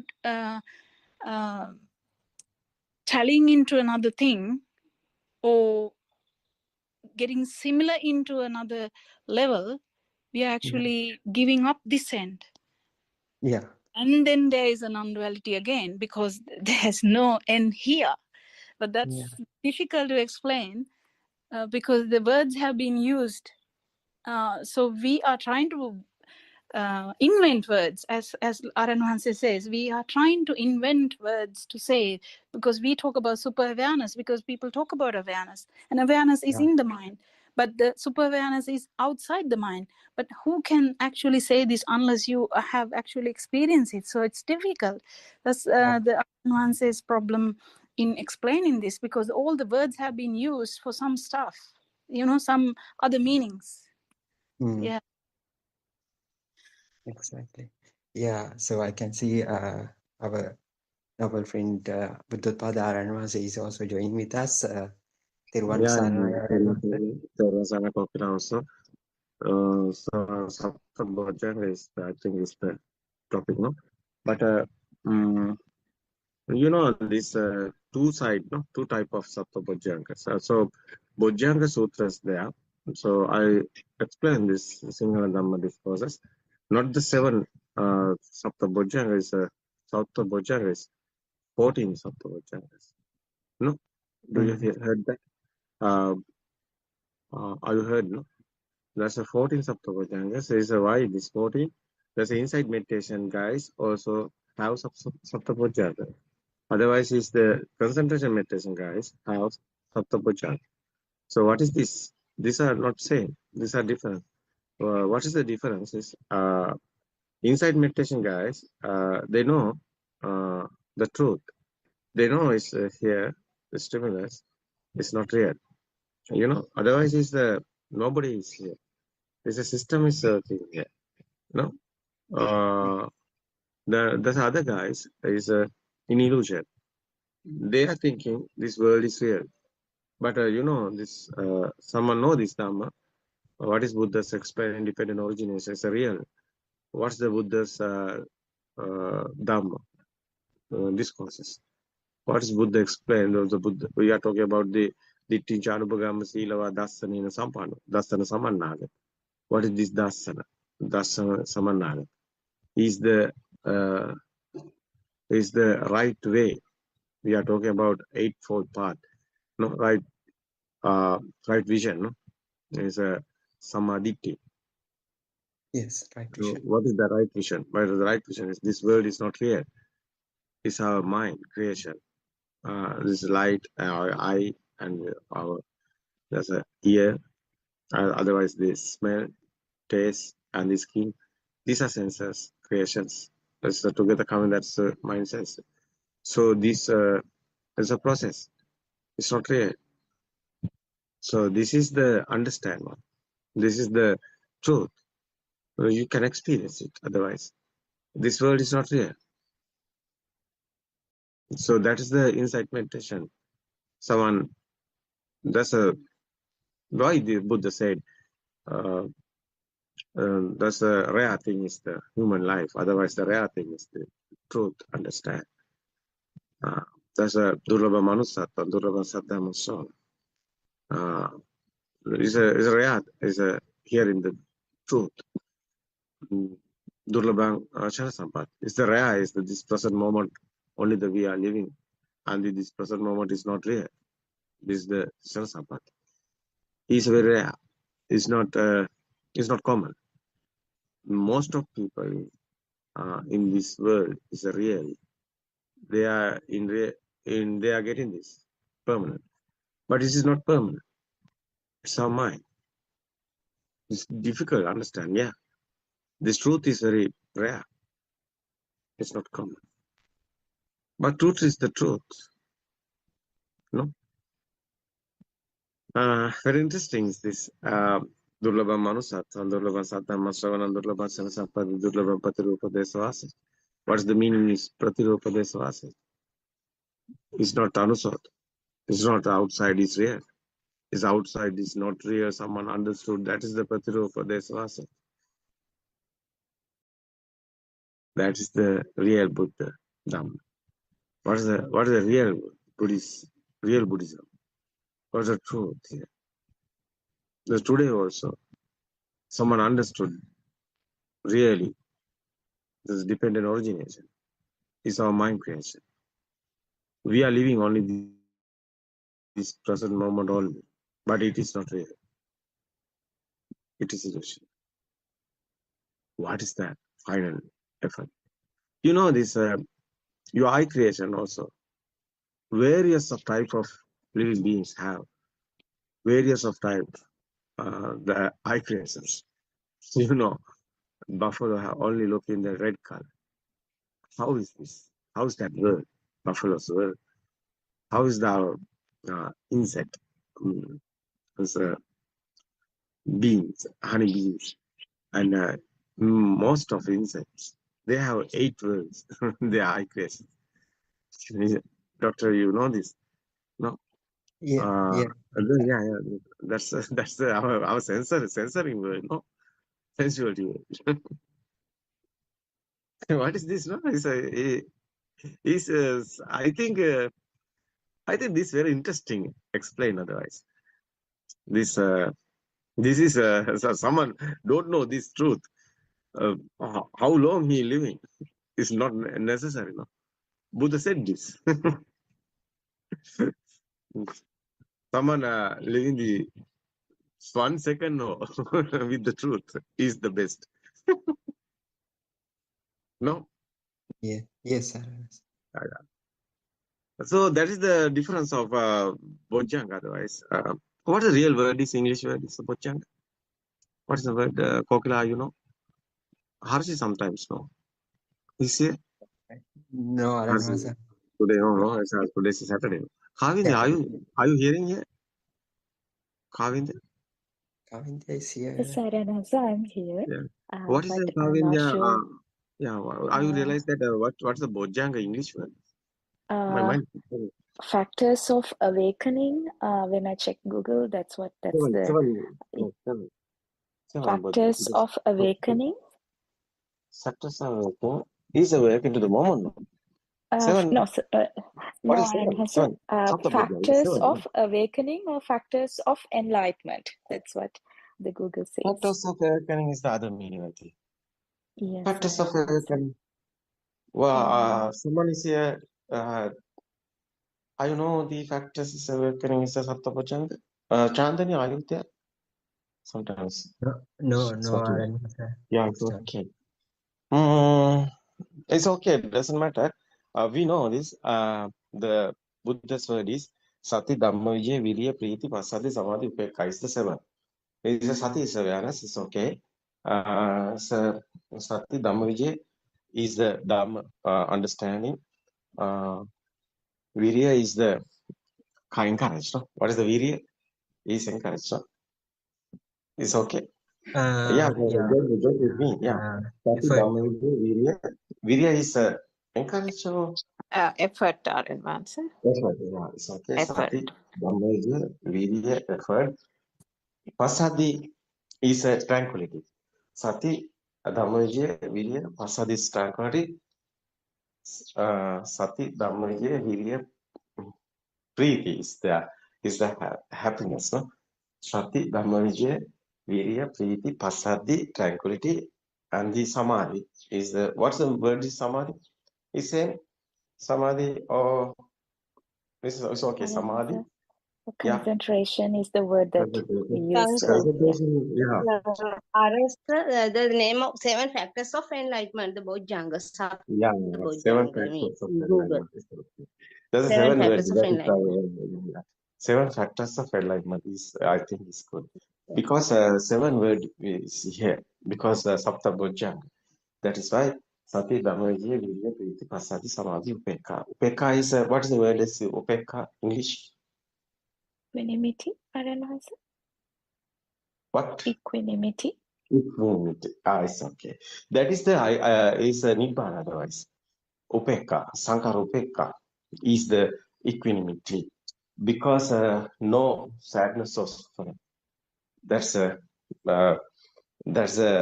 how is telling that no sadness or suffering. No, so Raga, Desha is we are talking about not attached or disattached. No, it's a triangle here, like that. No, it's the same meanings. These seven factors.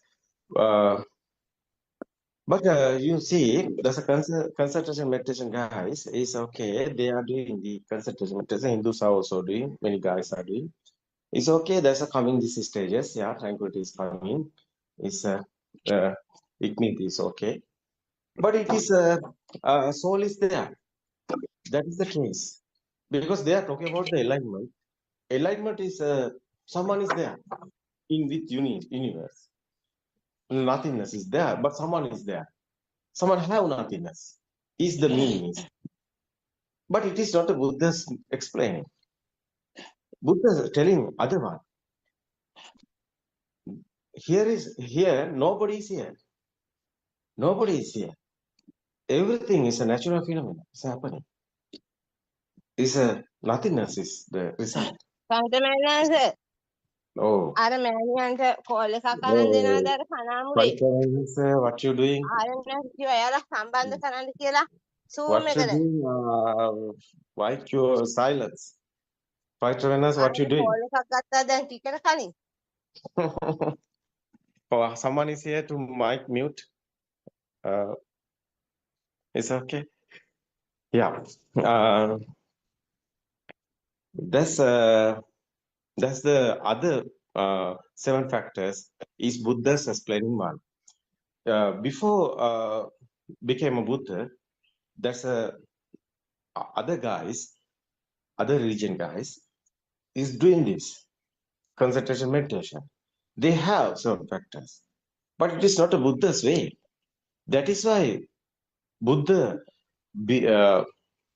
Siddhartha Tapasa became a Buddha after going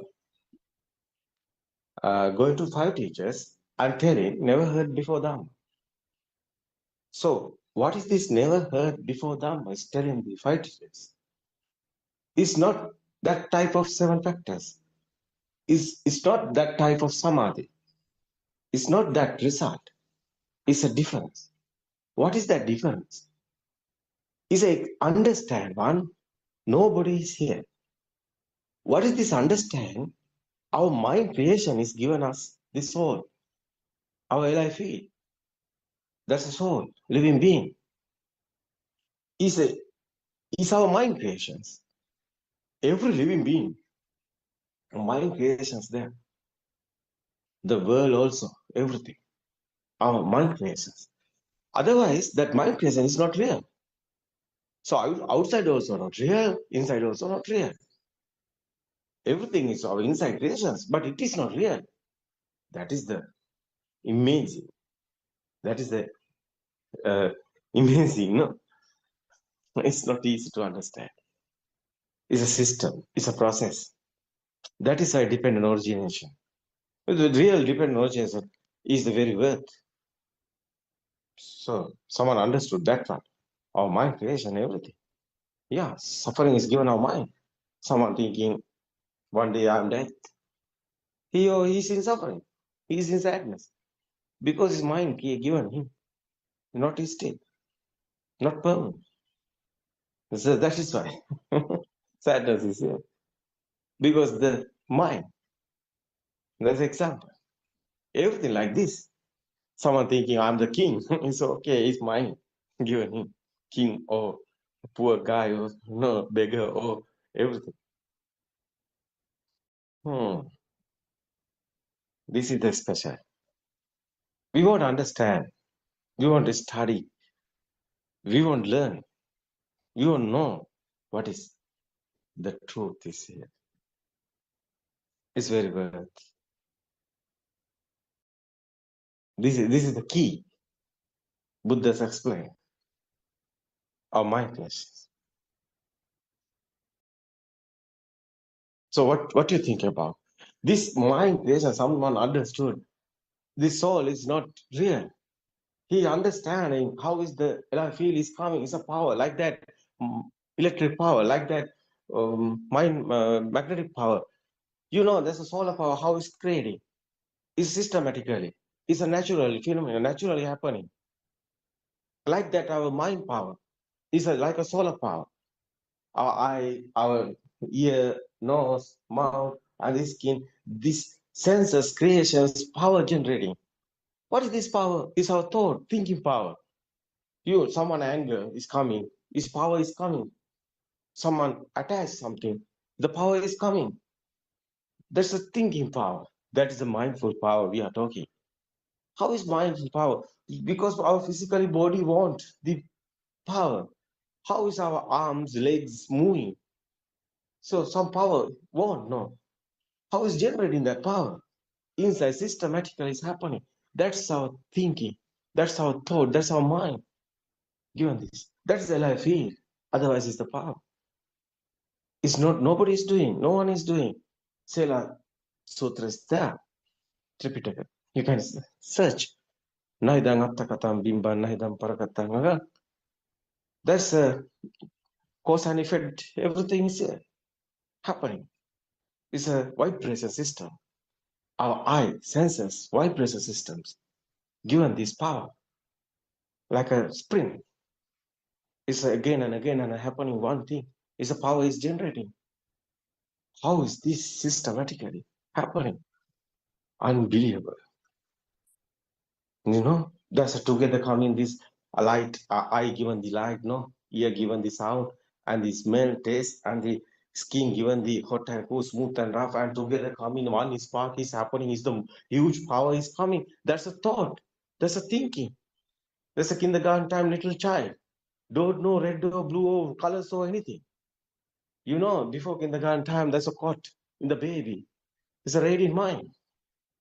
There is no thinking power. But after what happened, what is the defilement? Defilement is thinking power. No? Is the alive feel? Is that one?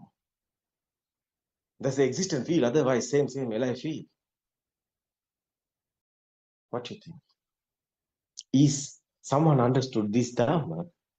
What's the fading? Is the defilements. What is the defilements? Our power is fading. Power is fading after what happened? Those thoughts are creation. Normally, stimulus are coming, senses are working. Normally, you can see, you can hear, but nothingness.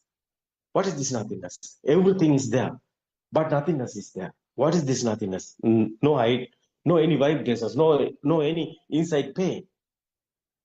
It's like a robot. System is working. Yeah, no sadness, no suffering. That's a peaceful, that's a tranquility, that's the real tranquility, that's a real immunity. What is this? Real 7 factors is the inside meditation factors. That's a real samadhi. It's a nothingness samadhi is there. Non-soul samadhi is there. Is a inside meditation is given this samadhi. Is understanding one is the inside meditation. Inside meditation is not a concentration meditation. Tripitaka is there. You can search. Every concentration, guys, one day be Nibbana is a Vipassana Kanika Samadhi, is the Buddha's word. What is this Vipassana Kanika Samadhi? Yangi, Tatra Tatra Vipassati. What is this Buddha's word? Yangi, Tatra Tatra Vipassati. One moment, every moment have a thought. It's not real. That's the tranquility. Real one is the Nibbana.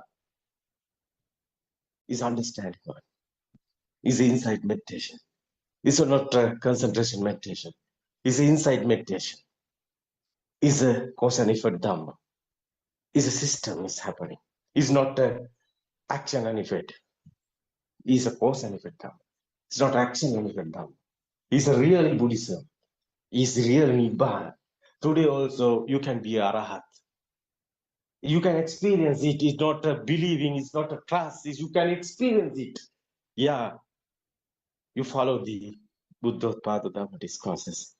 It's really, you can get it. You haven't any, you never going circle of birth. Is ending the circle of birth. This is your last life. Your story is over. What do you think about Dr. Kopila? Are you there? I think you understood. You have experience. Yeah, something you added it. Yeah. And so yeah, it's really important someone to listen to this with, as I said before, like with an empty paper, as you say all the time. Yeah. Because if you are clouded with all the views that you know, it's very difficult to get a new view. It's really natural for you to not to take it anyway, even if you. But if you are having a like an open mind and you listen to them of this, then you might be able to actually feel it. That's where you actually win your own mind, and because the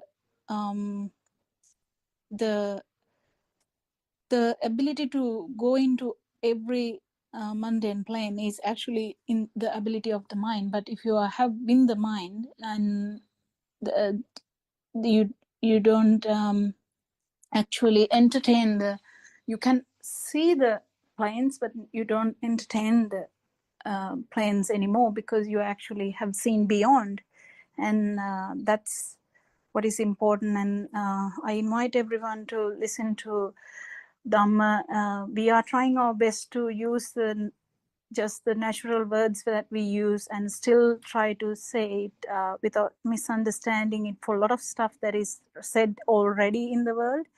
But I think as we discussed before, the Lord Buddha also had the same difficulty in trying to say something without being misunderstood, that he's telling the same thing as we do, but it's we can only try, and we try our best. It's we invite everyone to listen, come and listen and see whether you can understand this.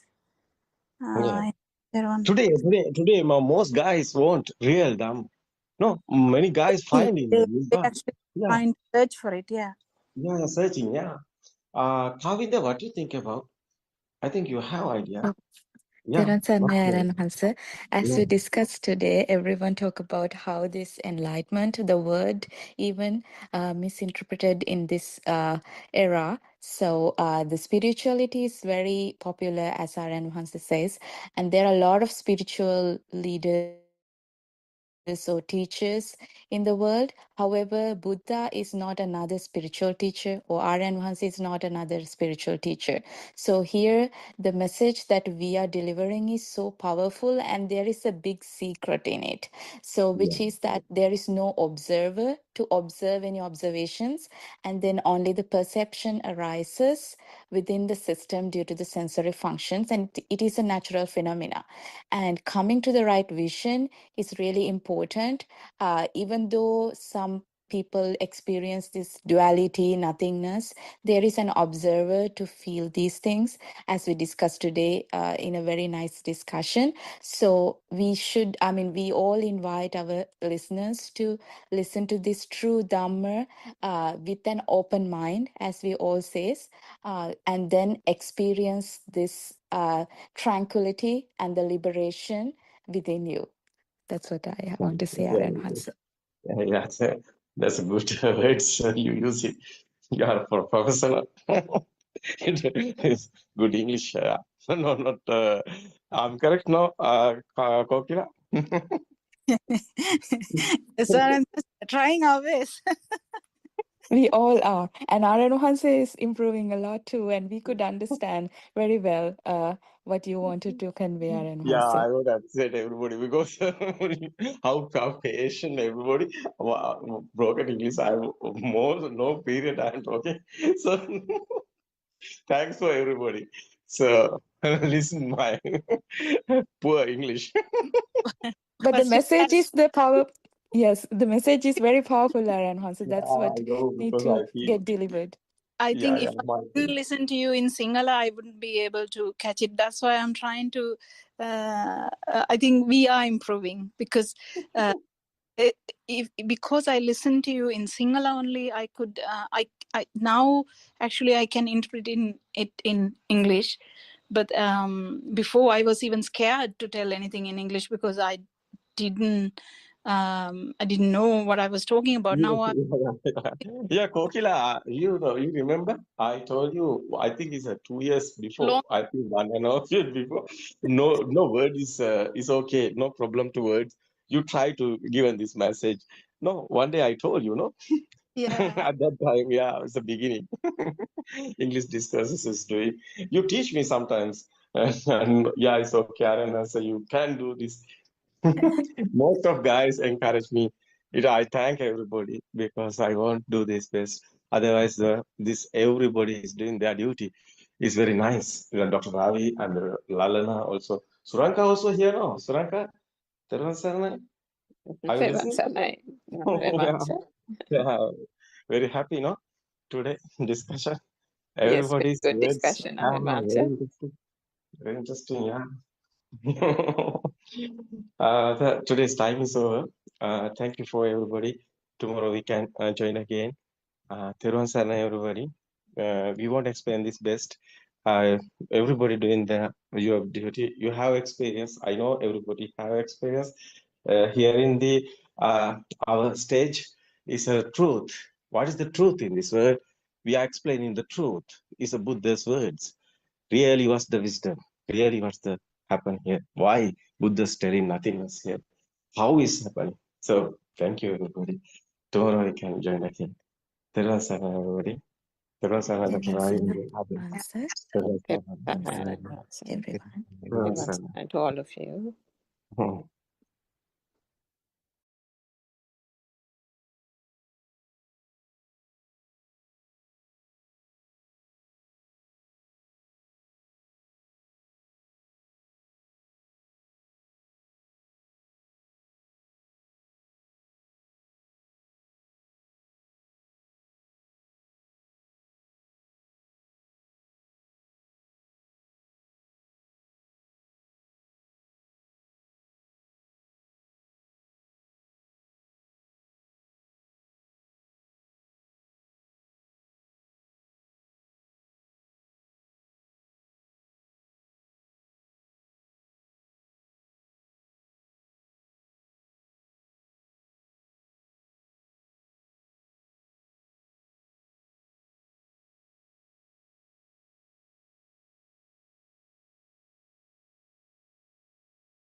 Many syllabus, chemistry, physics, maths, many syllabus, but we are not studied our mind. No, how is our mind creation? How is our thoughts are coming? How is our suffering is coming? Why we are sadness? Sometimes we are in happy. Sometimes we are in sad. How is this happen? So no, sometimes hormones given this. Hormone changing coming so we know this the ladies have there's a period, there's a hormones changing, time is coming, there's a anger is coming. So some guys loving affairs is going. Some that's time that's critical time. Some ladies have this type of period time. There's anger is coming. It can't tolerate that boy because boy don't know this how is this there's a girl's mind is creating. Especially this period times. So some huge change is coming, some ladies. So it's not real type, it's a hormones case. So this type of many varieties here, does a girl have the type of hormones type of, changing. Given the words that boy, that a boy can't tolerate that after life is sometimes a problem is going on, anger is coming and hate, and after so life is going danger. Now when someone is falling in love with when a girl is falling in love with a boy, and now the feel of her towards the boy is getting to attach more and more. That means the power of the thought is also becoming very powerful. So when the boy has a change that girl cannot tolerate because she has so many made up a very powerful thoughts on towards that boy. So because of that, that imbalance makes that girl to commit. Yeah, it's happening side by side, two sides. So that's the, I'm talking about the girls' hormones changing is coming that previous times. That's a, boy can't tolerate that. Yes, boys. It happen other side. Yeah. Other ways. Both ways it happens, RMS. I understood this. Because otherwise boys have another type of hormones. Boys the ladies hormones is the one ladies hormones is the one guy. One guy is the loving. Ladies hormones like that creating. So but the boys hormones not like that. So the type of our I think it's our genes. This type of something is someone who don't know this, but this how is the men hormones creating, how the woman's hormones creating, ladies hormones how is creating. So this different, not same. So men's hormones they are creating not all of them. So some are like that, some are different type. So men's type is the hormones type is here. I think until Aranwase rejoins, we can continue our discussion. So Aranwase was telling that due to the certain hormones, we get certain kind of behavioral changes. Yes, doctor. Yeah, true. Yeah. Especially when young boys and girls, they are different, behaving different ways. Their desires also different due to the hormone system changes in hormones, right, doctor? The sound also changing because of the changes of hormone of boys, doctor? Exactly. So same thing happens in periods, means during the menstruation cycles in the females, the hormonal changes happen. So when she is menstruating, the levels of the hormones in the blood will go higher. So with that effect, they get some kind of a behavioral changes. Sometimes they don't feel they are kind of they become more irritable maybe. Sometimes Doctor, I want to ask something. That means, doctor, that there is in that discussion I came to know there's an interconnection between the thought and the hormone system, even, right? Yes, there's kind of that's it, because this physical body this physical body affects which bears these 5 sensory organs. So the 5 or 6 sensory organs, the mind. The doctor emotions, no? Emotions. That is right. Yes, that's correct. Yeah. That's correct. Yes, I am. That's a someone not understood how is our mind. Yeah. Our mind how is creating. Someone not understood. I think it's the youngest very word to understand the true Dhamma. How is our mind creating? No, how is our thoughts are creating? Our mood is changing. No, that's hormones is changing. Our mood is changing. Especially the girls' hormones changing. And otherwise is the pregnant woman. Otherwise, pregnant woman's at that time hormones is changing. So there's animals. How is the animals? You see the cat, lady cat. How is the hormones? How is the feelings? So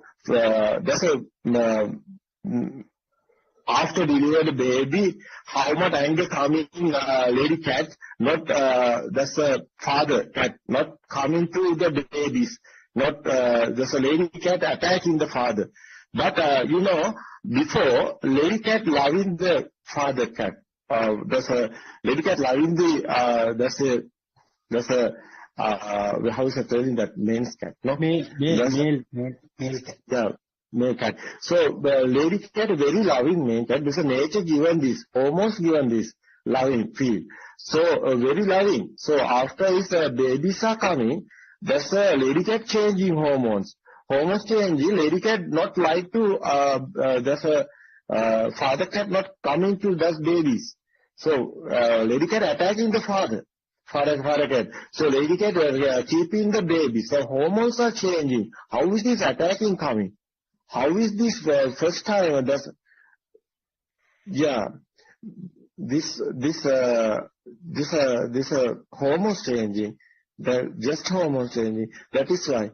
No. These animals is happening. There's this type more animals, tigers and cats and the other animals. You can realize this. How is changing these feelings? So nature given the same like girls, girl like that. So babies are coming. After that, mother is the girl. Became a mother. After mother have a babies. So after mother loving the babies, mother not loving the father. It's not type of the before that. No, it's okay. Not type of. Yes, I won't tell not all of the stories like this, but I'm given the message. This only, you can realize this. Yeah, that's the previous time. Monthly hormones, monthly girls hormones changing. That type of changing is happening.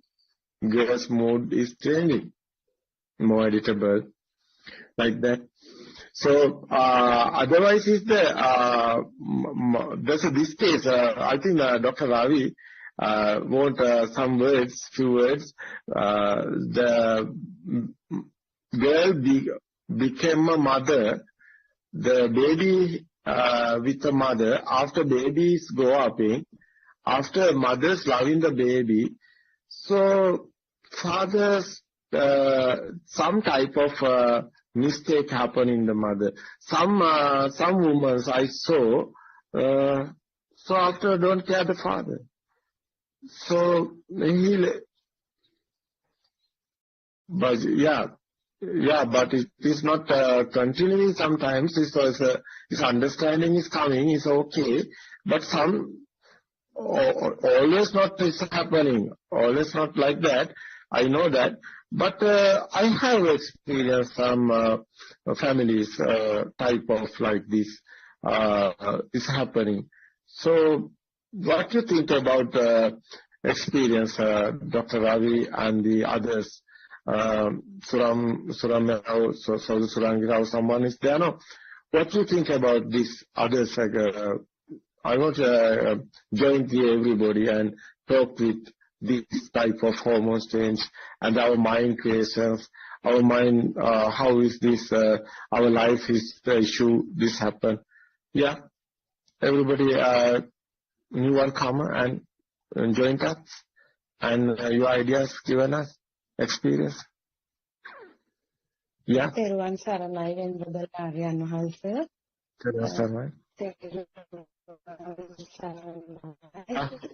Yeah, okay. This is enough for us to understand that there is no person in the body. I think all this happens. Even the wife or the girl wants to be calm, not to get angry, control the emotions due to this natural process that since there is no person who can control, this happens as if it happens to a tree or some natural entity.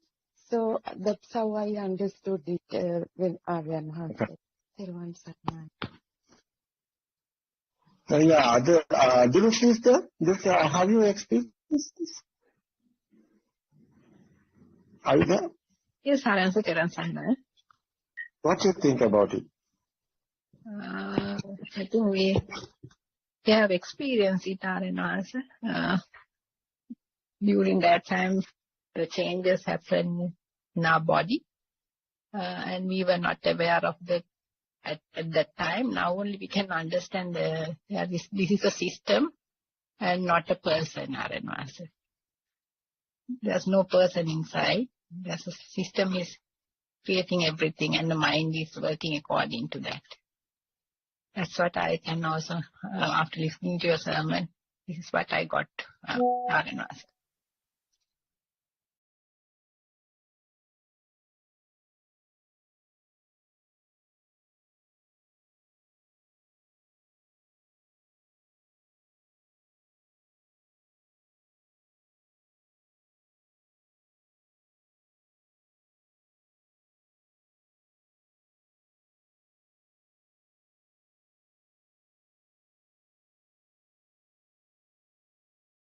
Yes, I think until Aranwan rejoins, we can continue our discussion. So another type of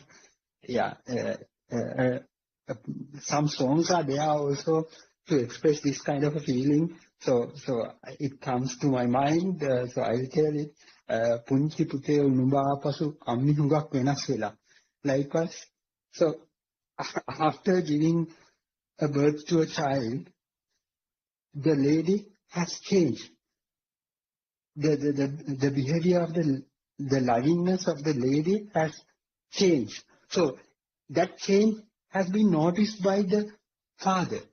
So from that song also, it says that natural phenomena.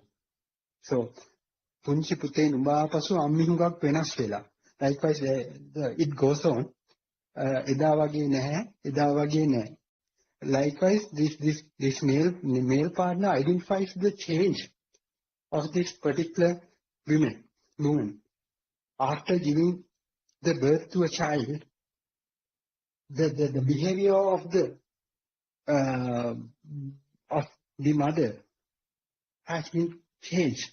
She does not make love as previously. She does not care about the female partner as previously. So that is kind of a natural phenomena that we are experiencing in our lives, in certain stages of life. So we say, for you, the Baba Lakuela. Again, that means that says that the women try to give the priority to his offspring, to her offspring, so to her baby. Likewise, so as Dharma clearly said, we have to identify this is a natural thing. So if we understand how this mind behaves, it will be easy to communicate with, to live with. This one is coming to hormones. Yeah. This mood change is coming to hormones. So after there's a girl, the mood is not like that. There's a loving time. How is the girl's mood? It's a very loving. There's a nature is like this. Hormones is at that time. There's a girl's hormones coming to loving, and there's a hormones coming type of loving type of. There's a estrogen, progesterone we are talking about. There's a men's hormones like that, very loving. So these hormones, how is nature creating? So yeah, that's a woman, that's a girl, that's a hormone before become a mother. So that's a girl, loving, very loving, that's time. So after it's happening, after it's a change in the coming the hormones, this girl side. So doctors know this. They are given hormones, otherwise baby won't grow up. So after the baby delivery is happened, so mother given the milk. So at that time, mother very feelings is coming, changing, mood is changing, hormones also changing. So after that type of change, but father, I think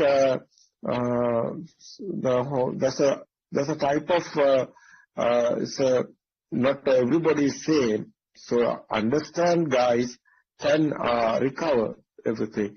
So someone know this, he know it's happening. So he can just thinking this, he can recover. But some adjusting. Yeah, she can adjust in this situation and talking and discussion is given going. It's okay. But you know, this loving is very worth this nature. That's especially the living beings won't loving. So every living beings, every animals also. Otherwise, is the humans especially. Humans wants loving. So means hormones. So attacking type hormones. So my feel. So the ladies' hormones, there's a difference is a changing is happening. It's not good because men's hormones attacking type is coming as the image. How is it? There's a coming that type of father type. That's a given to security type. So type otherwise is attacking type. So that's type of not that won't father won't loving otherwise. So that is why it's going wrong. This sometimes our nature is everything. Nobody is doing this. This is happening. The hormones also creating. It's a system is happening here. So that is why some nature how we can tell in this the Zoom openly, but we so honestly we are talking the truth is what happened here. That's men's hormones given going to other ladies because they won't lie. So it's a wrong thing is happened here. So it's a happening is creating our mind how is creating. No. Yes, we want to understand especially our mind creations. How is our mind creations? No? How is our senses creations? How is this hormones creations? This is very worth to understand everybody. So what is happened here? So that is why I try to explain this. Many times I Sinhala discussions going. I try to explain this. Because our normally our life is everybody's how is going on. So normally we want to understand this understanding is the best. I think what's happening here. So it is after many guys problems is sort out because they understood what happened here. They can't understand. They can't tolerate. They can't. They can understand. They can't. They can tolerate. So they can go in smoothly. They are talking and discussions and recovering everything.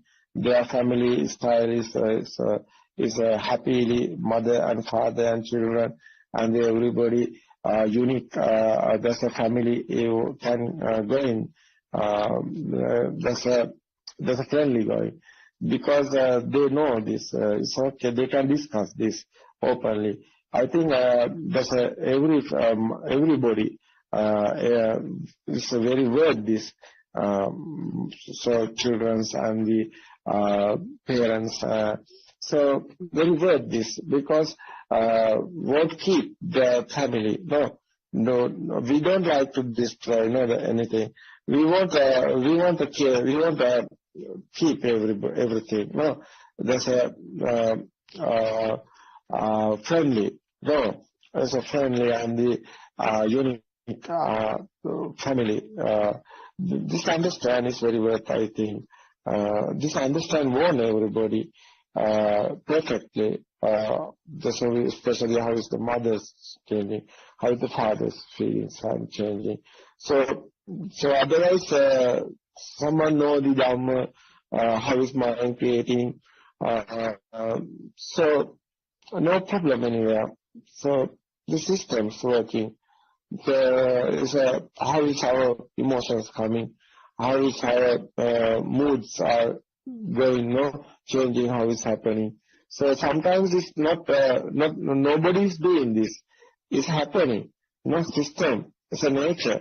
Nobody is doing, Nobody is doing, It's systematically happening, It's very worth now, everybody. It's very worth everybody. So this message is very worth everybody. So we want a peaceful life, everybody. The peaceful, especially the Dhamma, our Buddhist guys, they have Nibbana path. They know that this other religions are talking about God is everything is doing. They are believing the God. But Buddhist guys, just a Nibbana way is going. What is the Nibbana way? Nibbana way, Buddhist guys not thinking about the God made this world. Buddhist guys know this. This world is just a creation. Nobody is doing this everything. So our mind creation is here. So action and if Dhamma also go in the mind creations. No, Chetana and Bhikkhave Kammamada is a mind creations. No, it's a Chetana. Chetana is the mind. So this is special, I think. Mind how is creating, understand. What is the different origination otherwise? Otherwise, different originations are mind creations. So this Buddha's explaining how is our mind creating is very worth. That's the cause and effect Dhamma otherwise. Nothing is here. System is working. But we won't understand this system is perfectly because it's very worth everybody. No, very worth everybody. Because everybody like a peaceful life. No, there's a family also peaceful and happily and loving kindness. It's very nice. Mother and father and children and everybody unique and going their journey. It's very worth everybody. No. We are guiding this type. There's not suffering, not sadness. We are guiding ending the suffering and sadness. So understand everything. There's no problem anywhere. So this peaceful life is calm and cool. No, there's a final is coming. That's a Dhamma understand. It's very worth everybody. So someone is talking about every time is a Nibbana. But what is the Nibbana? Nibbana, every time we have a thought. So this thought is given to just a firing, burning, inside pain. But this thought is understood, inside pain is gone, that's the suffering is gone, the sadness is gone, that's a peaceful life is coming. No. But you see, it is good everybody. No, it's very worth everybody. So everybody wants this, message. So it is keep everybody's life otherwise. So happily, there's a lifestyle going happily. It's very worth everybody. I think it is good to understand everyone. That's the Dhamma special. Why we want to understand this Dhamma? Why we won't go this way? So it's very rare, very uncommon. This Dhamma, to understand the truth, real Dhamma, real Buddha's explanation, It's very worth everybody. I want to give this message everybody. Because why we are telling the other thing. We want telling the truth. We want telling the honestly our story. No, Dr. Ravi. That's honest. We are trying to do this honestly. No, we have what we have experienced. We won't give others. Yeah, not anything to do. We don't want anything. We won't do the given you to message to truth only. It's our idea. What do you think?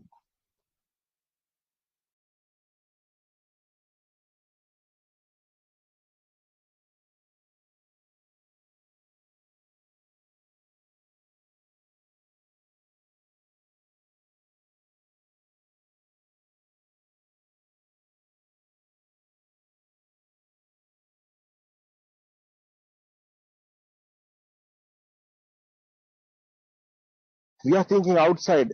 We are living outside. No, that's the ignorance.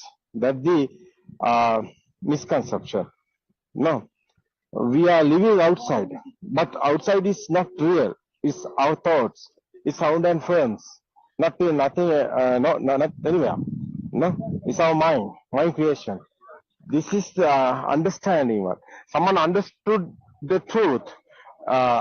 Outside existent field is the power. Outside existent field is the power. No, it's the power. Is the that's the senses creations. There's a eye creation. Is the picture also existent? Otherwise, the sound also existent. No, this smell, taste, and the hot and cool, smooth and rough skin sense also given us the existent field. But this existent field is the power. Otherwise, this sound and forms together coming. That's the chair, table, everything is a power. Is a existent field is the power. The existent field is outside is real, but not outside is real. It's our mind, no? It's our mind, not outside anywhere. But we are thinking. We have this field, alive field, existent field. It is the misunderstanding. It is the power. Otherwise, existent field. But it's a thought. It's a thought. Otherwise, is coming. Is the power. Inside there the power existed. There's a power is generating automatically. There's a sounds and forms together. There's a sound also power. No? It's a waves. It's a sparking waves. We are talking about the waves. No, this sound also waves. Waves is sparking. It's a inside power is there. There's a waves. It's a sound. So we can hear. No, there's a body sensor. Body is here. It's a power. The waves. Otherwise it's a picture also waves. This sound and forms, the sound and picture together. That's the kindergarten time. The teacher teach is a red, yellow, blue. It's the colors also. Chair, table, mother, father, everything is everything is a sound. A sound also existent. Otherwise it's the something. No, there's a picture. That's together. There's a chair, table also existent. There's a something there. But that feel is the power. But it's a thought. Otherwise, chair is a thought. No, table is a thought. Mother, father, and everything. This world is our thinking world. It's a mind. It's a mindful world. It's a mind power. Is this again and again and coming. The same picture. The power is generating. Its existent field is powerfully steady. No, that is the generating the power type. But this power is someone these thoughts, no, thinking. That's the existent field. Otherwise, the alive field. That is the soul.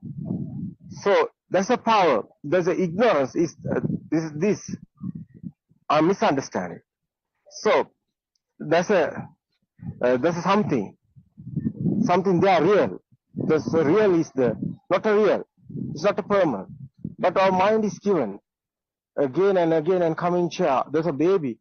Mind is coming. Chair is this. Chair how? There's a bhava sanya. It's a Buddha's word.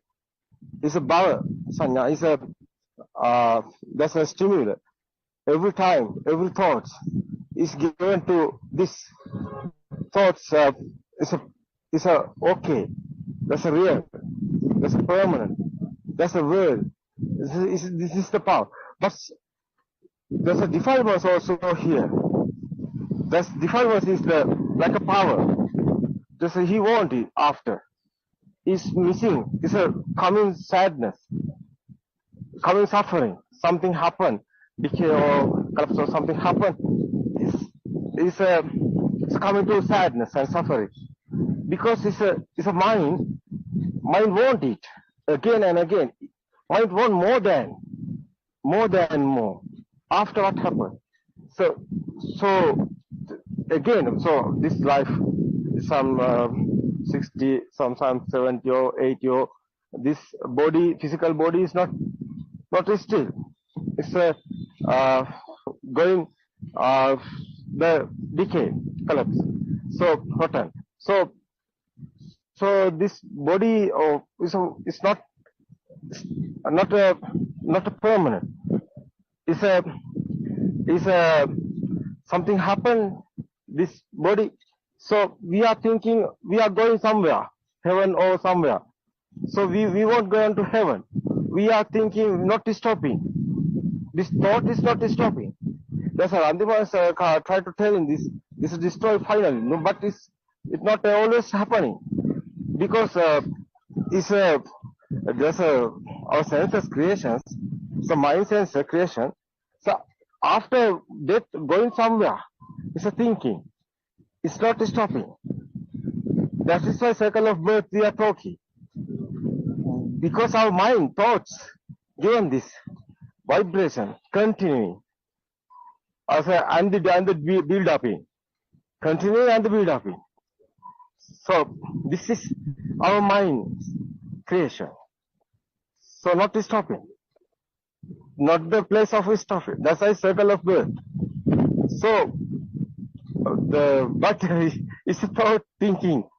It's a circle, yeah, going around, not stopping anything anywhere. But it's a thought thinking word. That's otherwise it's coming more than. That's a craving. Craving is the carpenter like that. Craving is a constructing this circle. So continuing. It's a craving. Otherwise it's the defilement. The same thing. No. What think? This someone understood this Dhamma. It's not real. This world is not real. Nothing anywhere. It's our mind. We are thinking everything. So it's not real. It's the nothingness. No, it's not real. It's not permanent. It's a mirage. No, it's illusion. That's what someone understood. This is the truth. That's the truth, Dhamma. We explain. That's the truth. Someone know the truth. It sounds. Sound is not anywhere. Otherwise, sound also waves. This is our sensor, ear sensor, given us the sound. There's otherwise is a picture. It's not a permanent light, no picture. It's not a permanent. It is a happening. It is a constructing. It's a sparking. It's a vibration. It's a waves. No, it's a quantum theory like that. Same. It's not anywhere. You see that sound? That's a scrap. The strap is not anywhere. That moment is the happening. Otherwise it's the spark. It's a vibration. Every vibration have different ending. That is why spark. No, vibrate, waves. That's a negative, positive like that. That's similar is happening. Similar thing is the more than vibrations coming continually. That's the we are talking quantum theory. Same waves. That's the sounds. Sound is not anywhere. Otherwise, sound is not real. So nothing, anything. Sound or our ear, eye creation given our future, but it is not real. It is not. It is not real.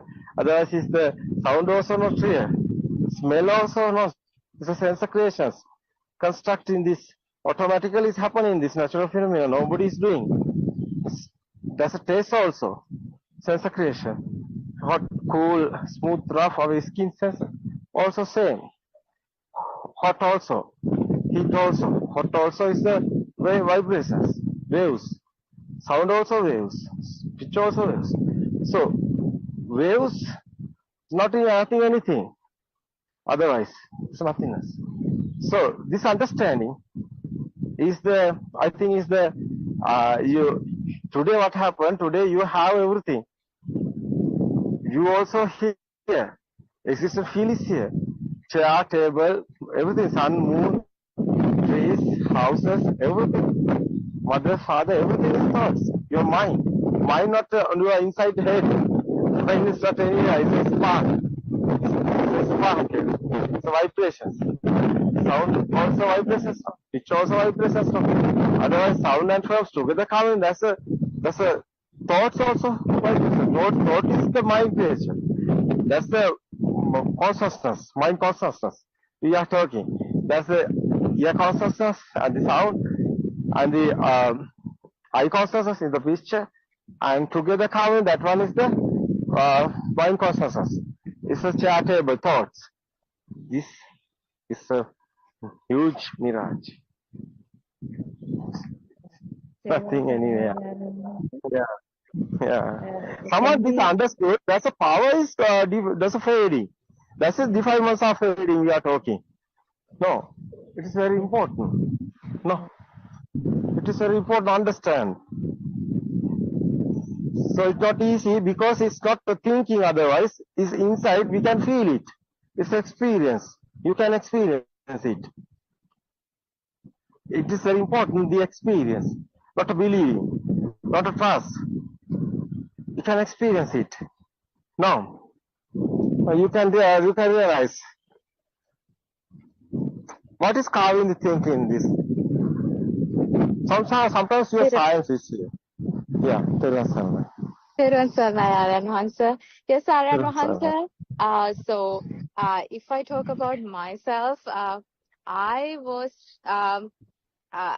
listening to the Dhamma from long time, but I was not successful feeling it inside until recently. So I was just following the knowledge. That's what I feel like. And then from few months or few weeks, I would say, I was thinking why I don't see this.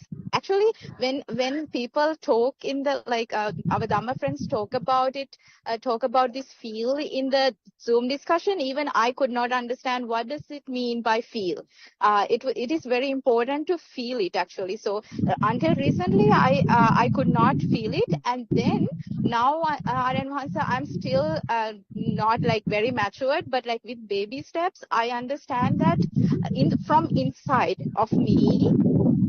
I feel something very different. Very different means it's very relaxing, and then the density of the thoughts decreased. I can feel that, and then I understand that the power, the chitta power, or the feel of existence, that power is diminishing, and then the defilement is diminishing. Yes, sometimes I still I feel that okay, I'm going with the thoughts, and then my mind is making that illusion, but most of the time I would say I feel that the power is diminishing. That's what I feel from inside, Darren Hansen. Yeah, it is true. Now you are in correct path, no? Now you understand, no? What Yes, happened? Sarah, sir. Like, actually, what I want to say, like, earlier time, I could not understand what does this feel means, and then when, Aryan Mahanse could easily detect when someone talk about it, is it the actual feeling or is it the knowledge? I did not see the difference earlier. Now, when I listen to the Zoom discussions, and then when the Aryan Mahanse talk with other Dhamma friends, I understand that, like, what is this feeling? Like, how should I proceed with this path? So I feel like I'm in the correct path only because I see the result. It is not that I want to get that result directly.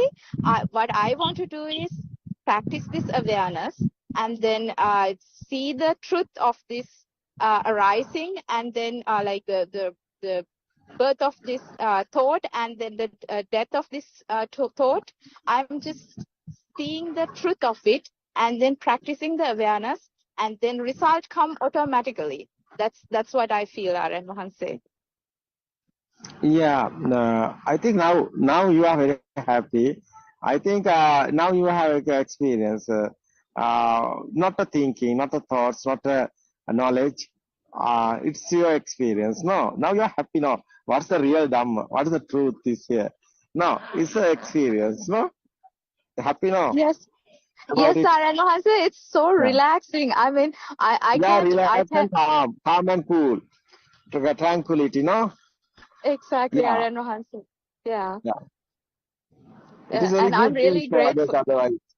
Yeah, Yeah, I'm really grateful for these discussions, Aryan Mahansa, because I yeah, want to say, like, seeing it from different views. Like, when we have these discussions, like this Dhamma discussion and all the other Zoom discussions and everything, when we see things in different angles, different views, we understand this Satya Dharma, like Satya Jnana, in different views, which is very helpful for us to overcome this ignorance, I would say. That is very, very important. yeah. It is very important. Otherwise, no more people know this Dhamma. No more people understand this Dhamma. So few people understand this Dhamma. No, very rare is this Dhamma. No, you are in USA. How is the USA people? They are thinking, no, does God make this world? Or they are thinking after death everything is over, or after death going somewhere. No, that's illusion. No, Yes, sir. Yeah. but it's a science. No, here it's a practical. No, this Buddha's Yes, sir. explain. Yeah. Yes, I know. I always like say to you that this Dhamma is so beautiful because it Yeah. makes sense.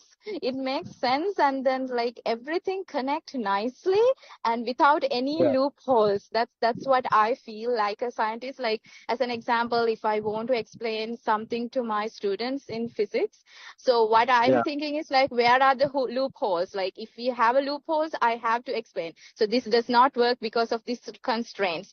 But like, there is no restrictions here. Everything connect nicely with Dhamma. So that is really nice. And then when you ask about the people here, it's really sad, Aryan Hansa. Yes, like there are people who believe in different religion. It's not just the religions, it's just the concept or the philosophy, I would say.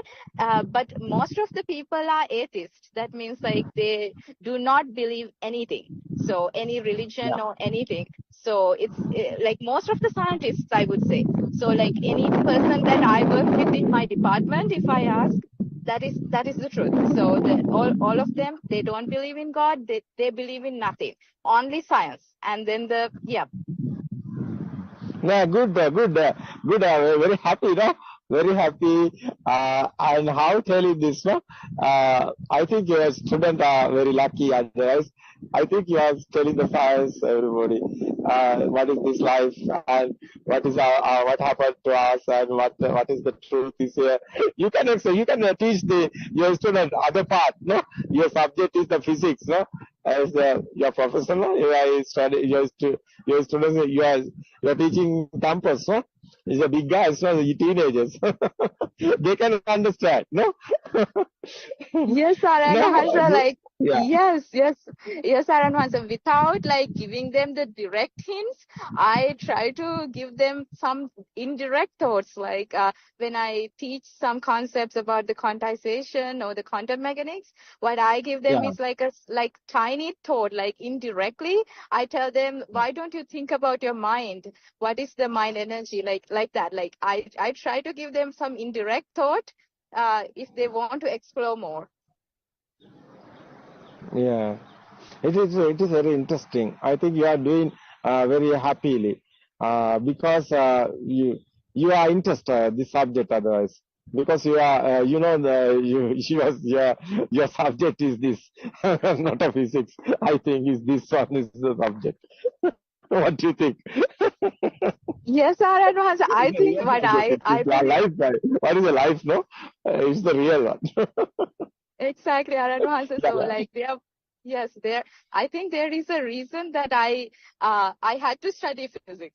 So that's what I think. To my understanding of this Dhamma, and then like let's say if I want to explain it to someone with this physics or like in a science way, it might be the reason. Yes, Saranwahansa.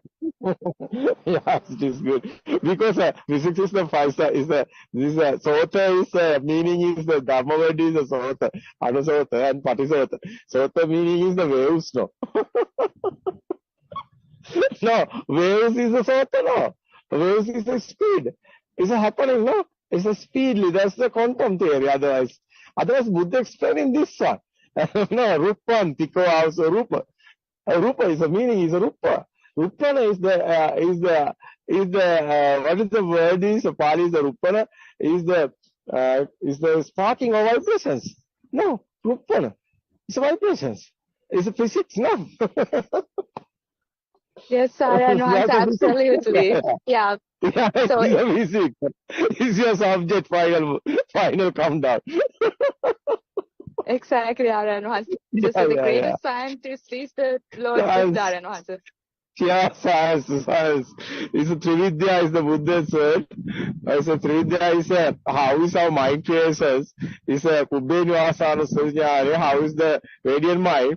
Radiant mind don't know anything. After how is the sounds and films and other senses creations and how is together coming. Speed is happening. Rapid speed is here.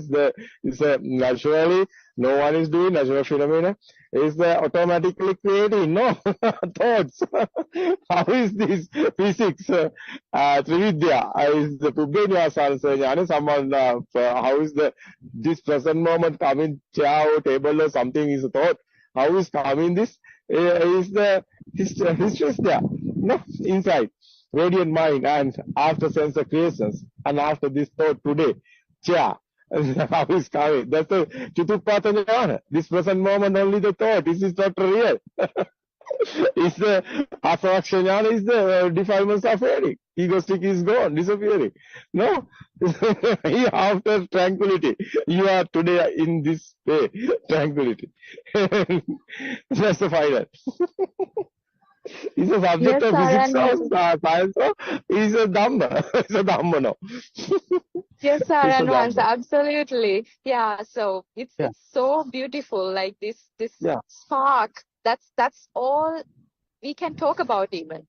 The fresh spark. That's all we can talk about. Yeah, it's really beautiful, Saranwahansa. I'm really I'm really grateful for all the Dhamma discussions and sermons that you have done, Saranwahansa, which is others really is not a thinking, it's not a knowledge, it's a experience, no. Inside changing coming, no any egoistic more, no more egoistic, no. It's a same, no, everything, nature like that. So everything is a nature, no, not a human, no, everything. How is this, no? How nice. Yes, how telling this others? This is not easy to telling others. Yes, Saran, once it's just a uniform vibration. Any object, anything that we define, it's just created by our mind, and it's just one single vibration. But we make the itta sanya, but with the ignorance, again that itta sanya, the everything inside that thought is just a single vibration. Isn't it, Aryan Mahansa? Yeah. Otherwise, this death or birth is not. It's not. It's not only the thoughts. You see that this present moment we are living only the no. This present moment thought we are living only this present moment. It's only the thought. It's not real. Otherwise, not history or not future. Is this present moment only the thought? No, future something you can think, but this present moment this thought only. No, you can't go future. You can't go back history. This present moment, only the thought.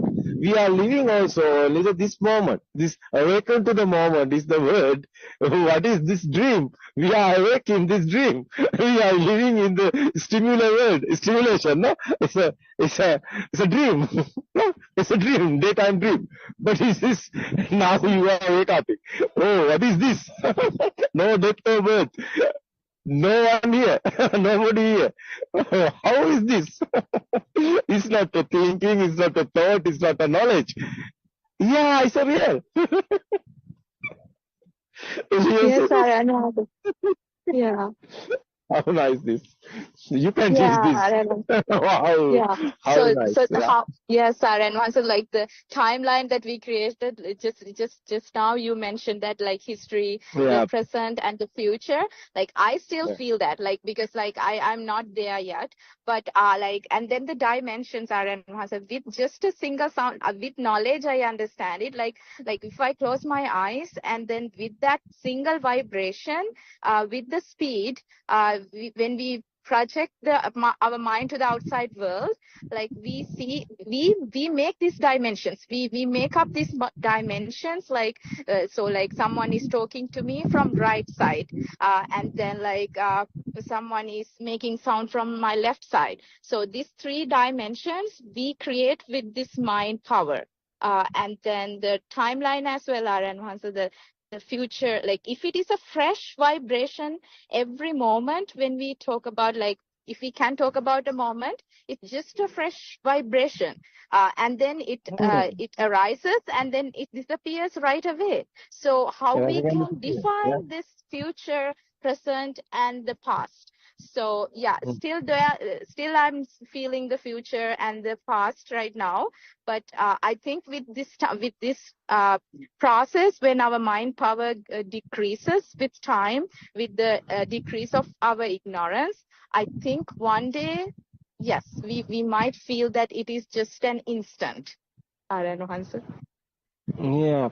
Normally senses are working. Mind sense also working. No problem. No thoughts are coming. It's okay. No, we are not editing anything anywhere. We are not editing anywhere. No, in relax. So people in suffering and sadness, but their mind, no, mind given them sadness. No, we can see like a drama. We are not editing anything anywhere. No, we are not like normal other guys. No, that's Yes, a change. No, yeah, huge change here. It's very nice. This yes, Sarah. understand.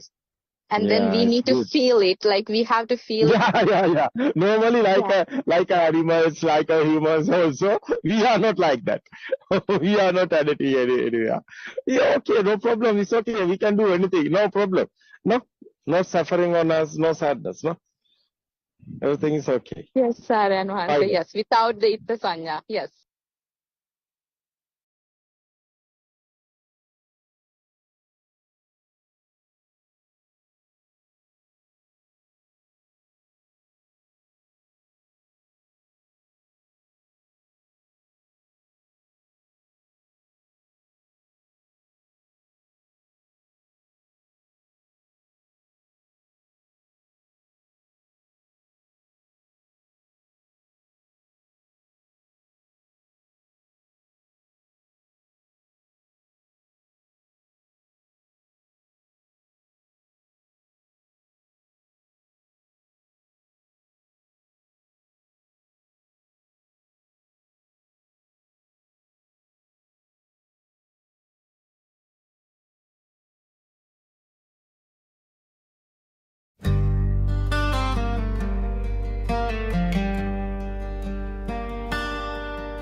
the dark of the dreaming night, a bell of truth is calling near. Through the smoke of fear and time, a single word makes the path appear. Buddothpado,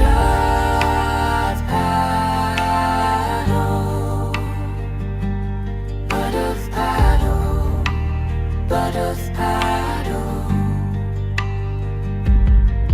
It's time to rise. Open your eyes, break through the night of lies. It's time for Nibbana within. Buddothpado, Buddothpado, let awakening begin.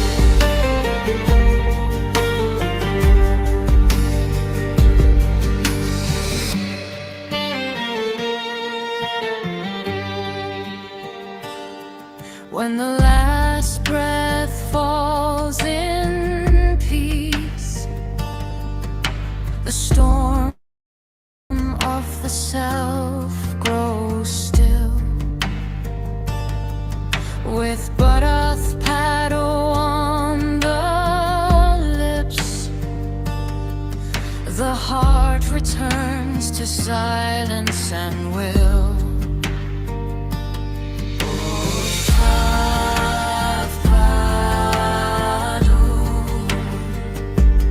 Buddothpado, Buddothpado. It's time to rise. Open your eyes, break through the night of lies. It's time for Nibbana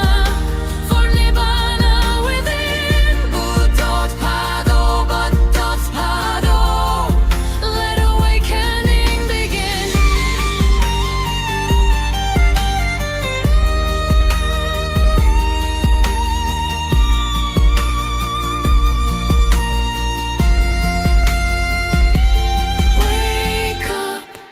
Wake up to the truth. Buddothpado.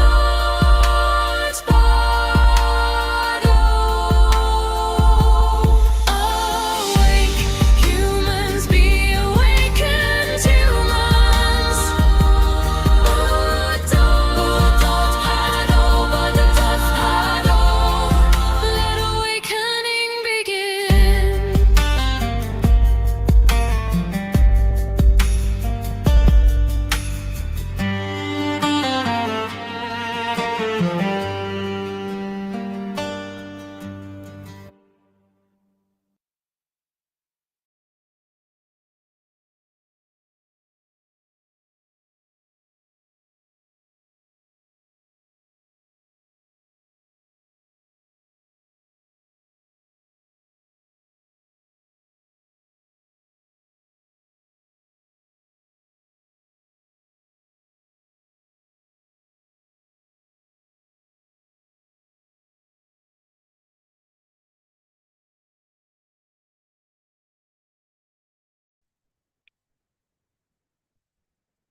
Good morning, everybody. Good afternoon, all our friends. So let's start our morning Dhamma discourse.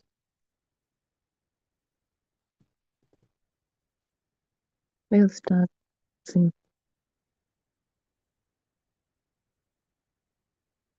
Right now,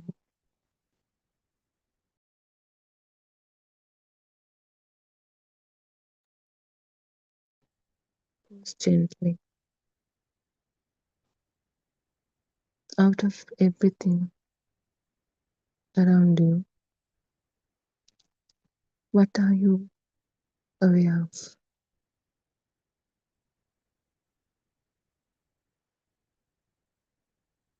a few things only. Maybe a sound, maybe a sensation, maybe a thought.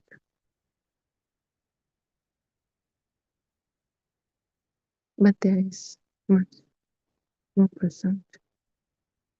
There are many sounds, many sensations, many sense contacts, details. Yet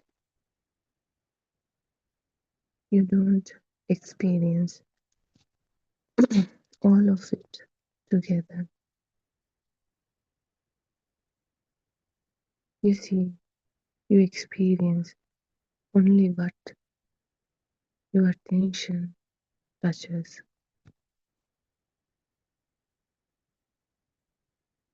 So, what is your world?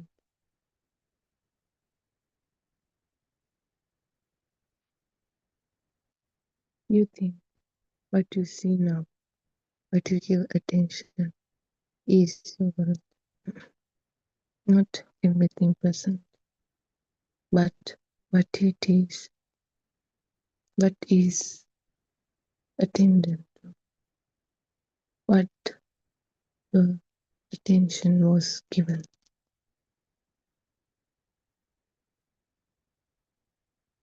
That becomes your world.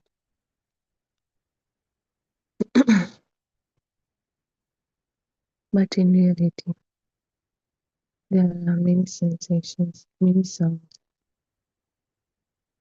many details.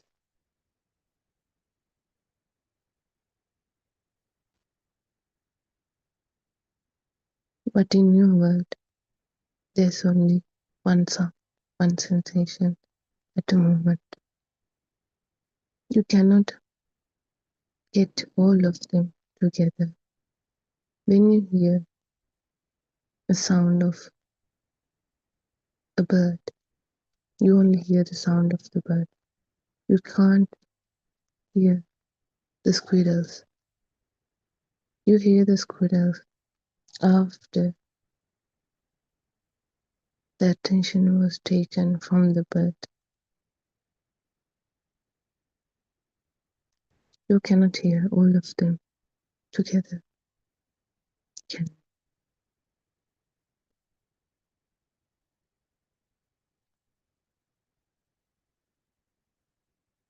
So this attention, it selects this reality. It filters it.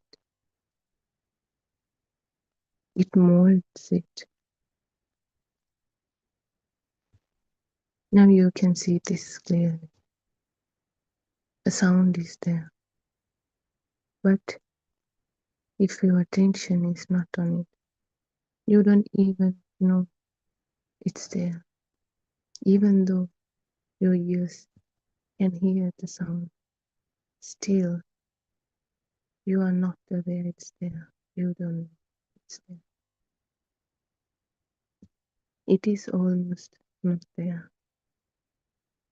And when the attention moves to it, suddenly it becomes real, clear, present. This is how the world is created through your senses.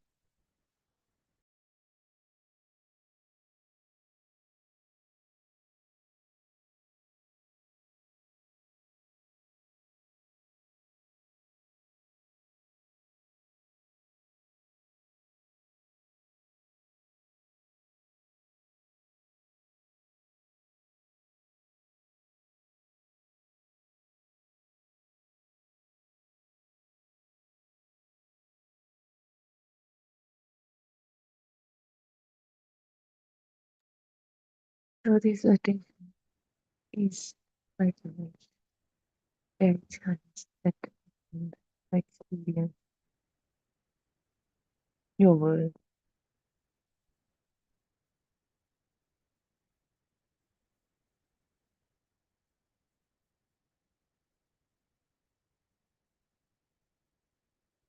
Now from something important.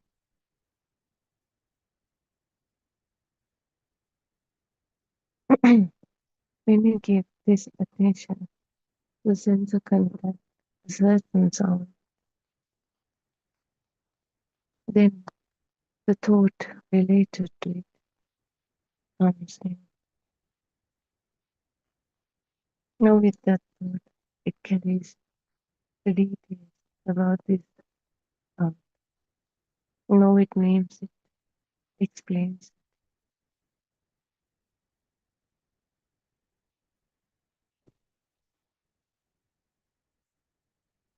Give the data, give those information, and build a whole.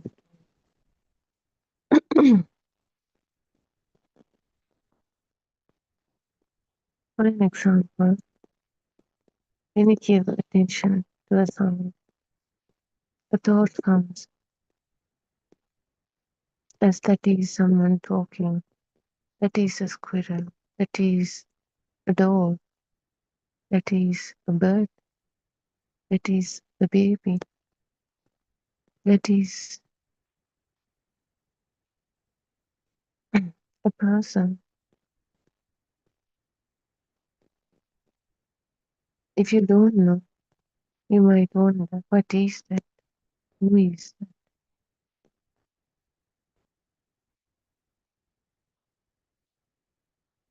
From this selected sound that you have given attention comes the thought. And now it becomes a situation, not just a sound, but a story with a meaning. When you give attention to something, it's an importance.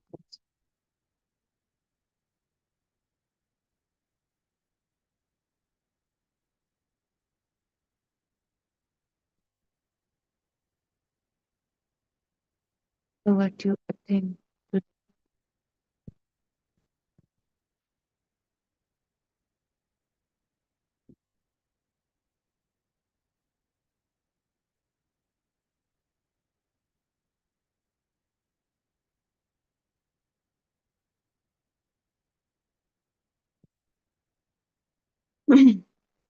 that the power of thought or that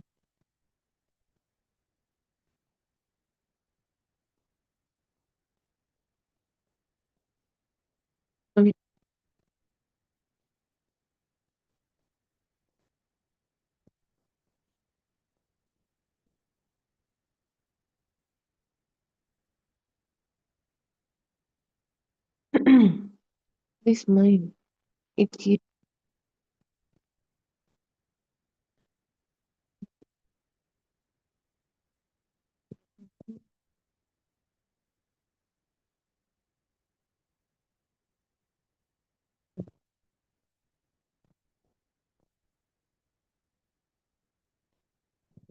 concerned. So while other people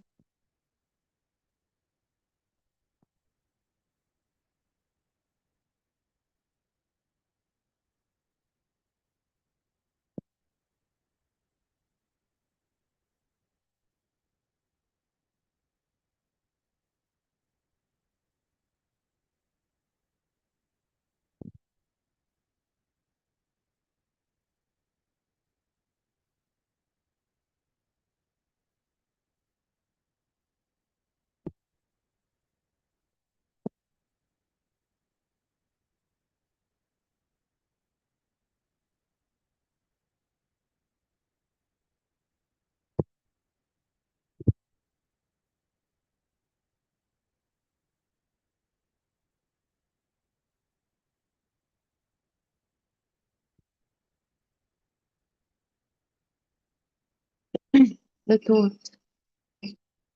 that related its me, its power, more of what the thing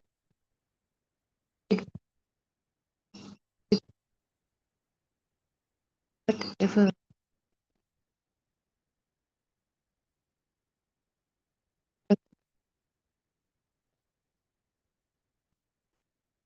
also thought. So a single thought, when we stay thinking about it, becomes more stronger. Builds more thoughts, make it even more complex.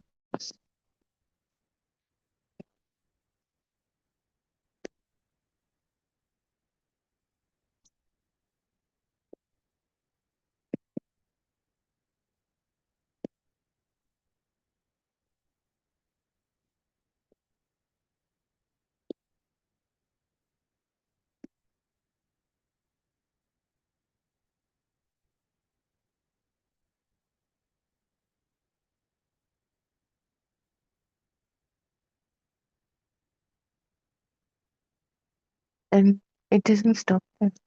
With those thoughts, we get emotions, we get sad, we get angry, we feel hatred, happy, excited.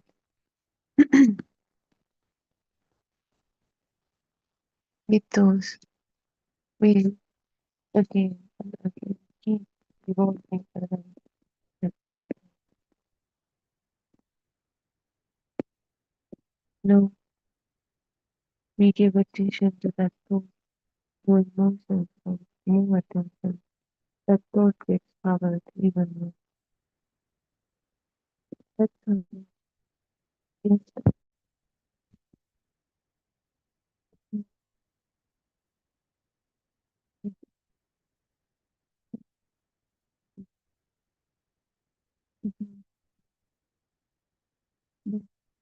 But we are not living. We are living. We have a way.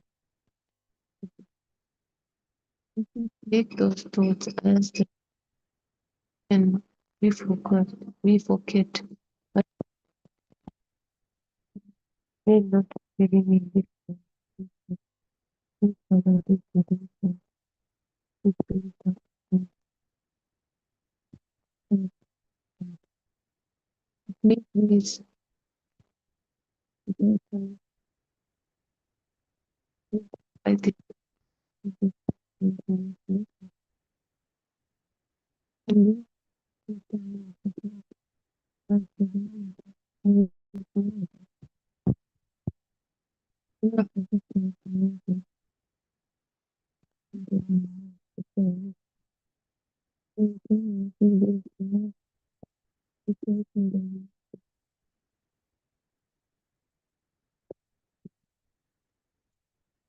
but actually, in the actual, there's nothing.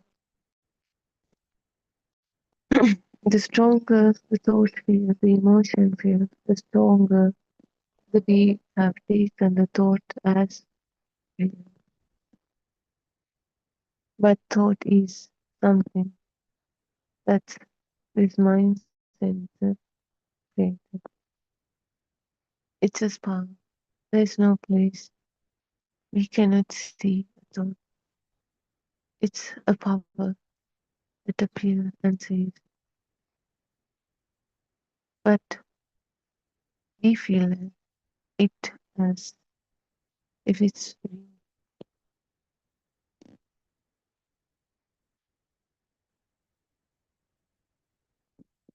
The more we give attention to it, the more powerful it gets there. And it's not simple, just like that. When the thought becomes real, there is this self.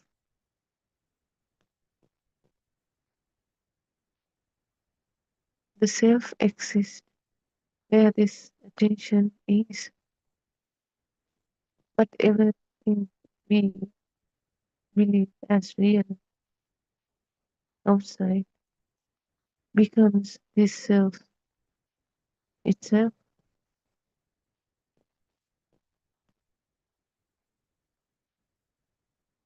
Let's type deeper. Now something with something. Where attention is, there is a sense of self, I-ness, whatever we call it, me, myself, mine. There is a sense of an existing person, entity there.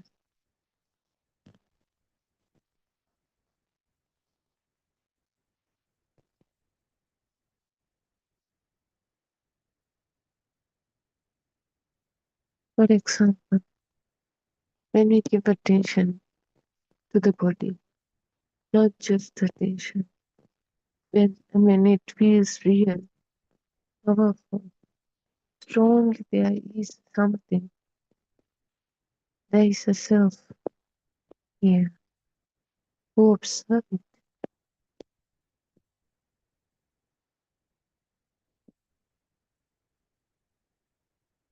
If we thinking, if we give attention on thought, it's not just a simple thought.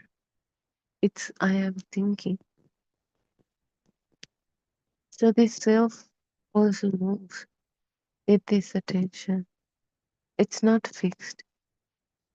It's always this self doing it. I am hearing, I am looking, I am thinking.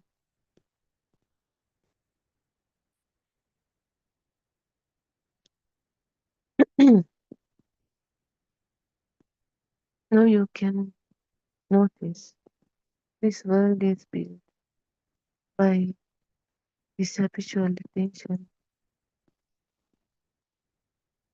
In your daily life, in your daily experience, it is shaped by where this attention usually goes.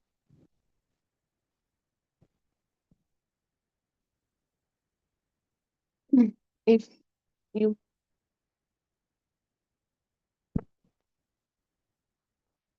do problem, it feels good. When I think, if you happy,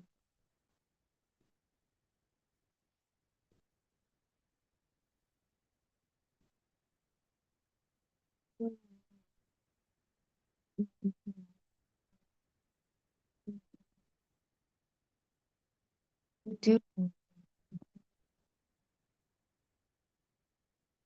Even though we think we are living in the same world, every person's world is different from one another because their attention, their thoughts are completely different from one another.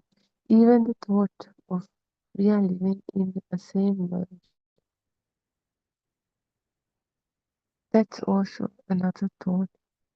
Feel it's an illusion.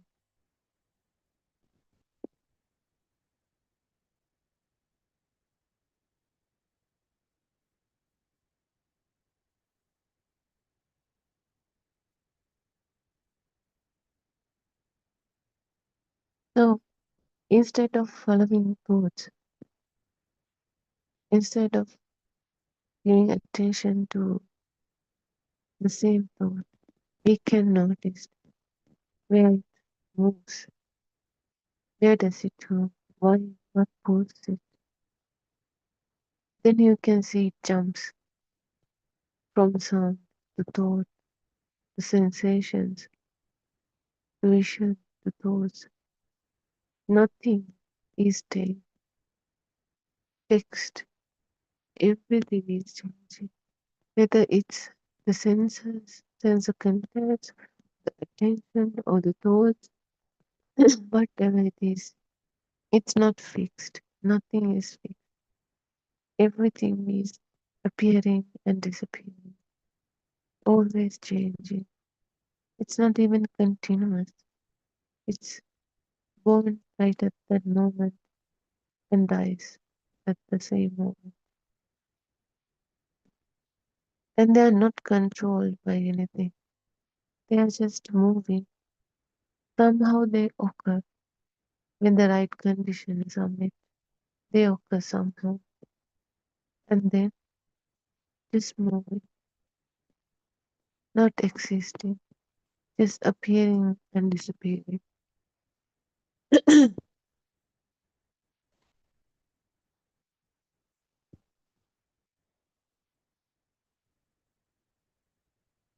Even right now, you can notice so many things, so many sense of content are present.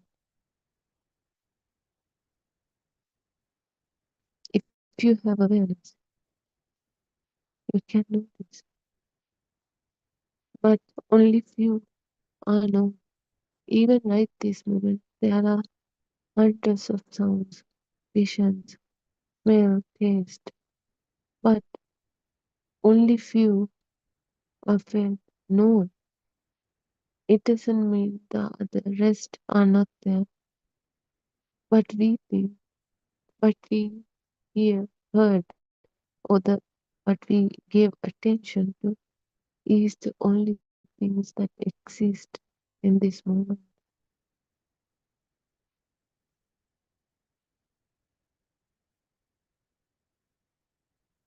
Not only that, what we were chosen, the sound, vision, no sense can patch thoughts with, meaning forms, emotions comes, and this whole world, illusion, is created from what was big.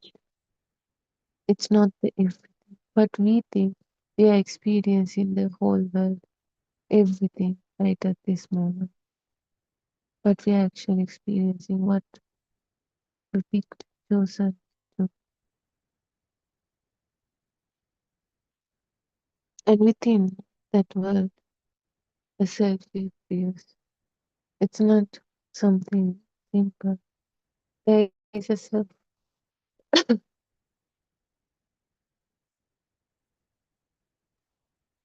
who's observing, doing things.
So this self appears on what we were chosen, whether it's a soul or vision or smell, taste.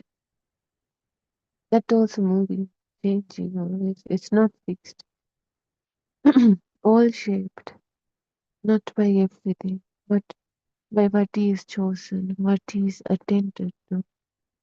And we still think that's the world. That is the only thing that exists. But when this is seen, when you notice it deeply, quietly, you start to notice this illusion, how this experience opens, it becomes white, soft, and held. We don't take everything as the ultimate truth, the reality.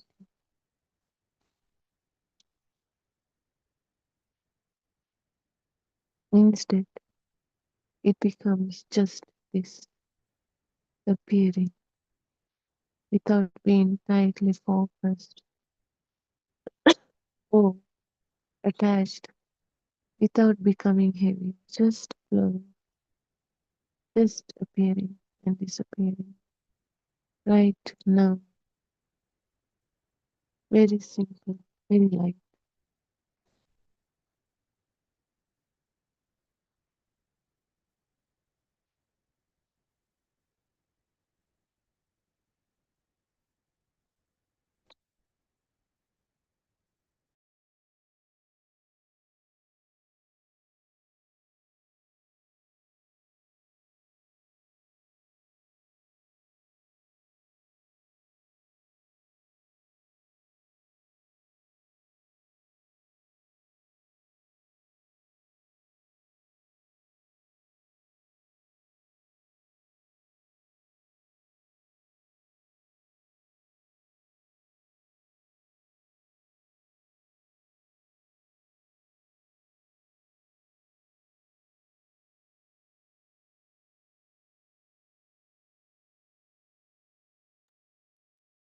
Even this illusion, this attention, even though we feel like we are the one controlling it, it's not under our control. Even right now, just observe honestly. Can you full choose your next thought, the next thing you notice? Can you pick it before you do it? Or is it just happening? Maybe a sound pulls attention, maybe a thought appears, maybe a feeling comes in. This attention, this sense of contact, whatever, it moves on its own. It's not something we can control. Even though we think we get this assumption, but still feel as the reality that we control everything. It's also the part of this illusion.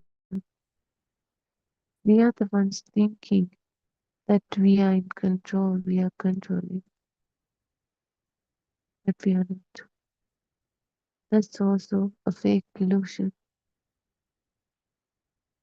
a concept, because we cannot pick our next thought. It comes on its own. We cannot choose what we should give attention to. Like, let's say we get a sense of contact. We see it. We don't know which one to notice.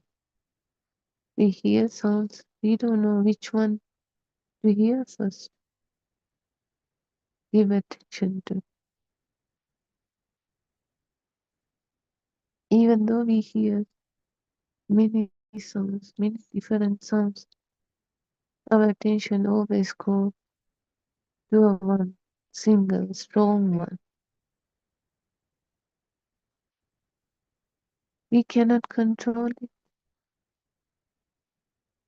It happens automatically.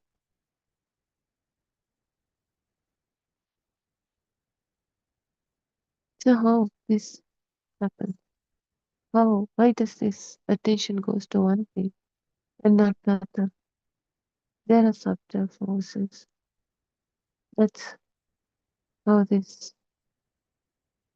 sensor, the system works. And also from the habit, we are used to it. We have strong thoughts. We got used to interest, maybe fears, emotions, strong thoughts, uncertainty, sense contact. Let's say a small sound appears, but if it feels important, we give more attention to it. More thoughts comes from it. It gets powerful.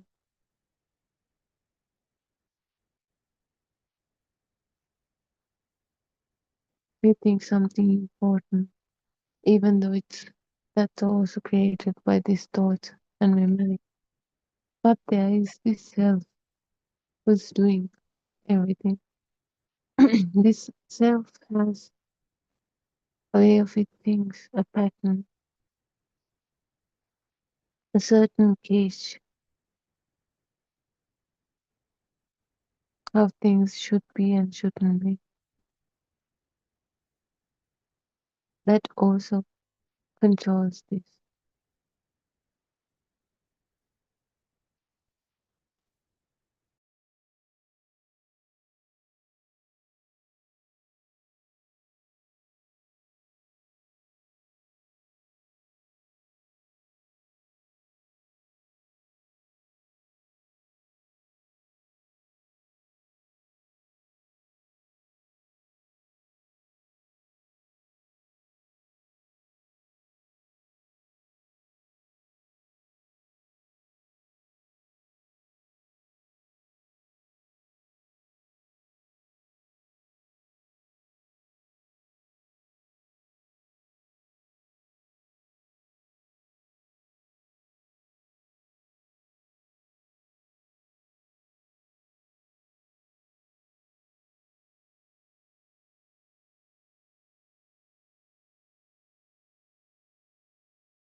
Now something deep.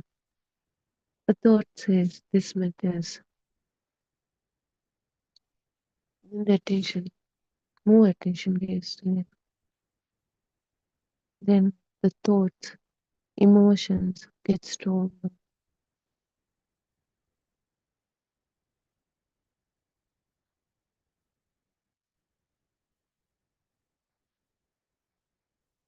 That's how this illusion is created. When we keep using it, we get used to it. So we feel it as if we are controlling.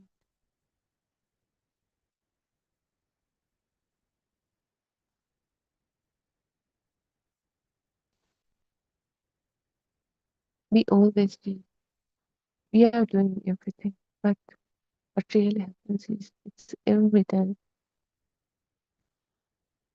The movement, the 10-second time, the thought, it has already started, happened. This this thought, this sense of self, it comes afterward. This feeling of being controlled, or the controller, that's also part of this illusion. It comes after as a story built upon what actually happened. Even now, you can just just watch those moments. Don't try to control anything, just observe. Where the where does your attention goes next? Let it move freely from sound to thought to sensation. There's no owner here. Nobody controls it. It happens on its own. We cannot control it. There's no interference. Just simply seeing, observing.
Even like that, you will notice everything is still moving.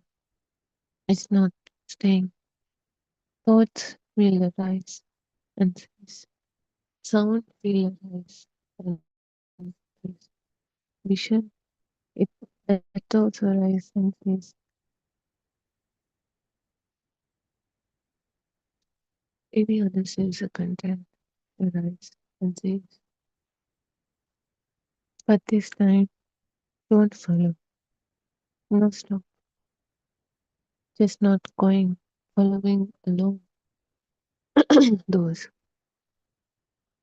It's like watching from a distance. A thought appears, leave it. A sound arises, leave it. Let them appear and disappear on their own. Let everything pass on its own. Now see something very simple. Everything that appears can cease without the signness, without the involvement of this self. That's actually what happens. Whether there is a self or not, everything is appearing and disappearing.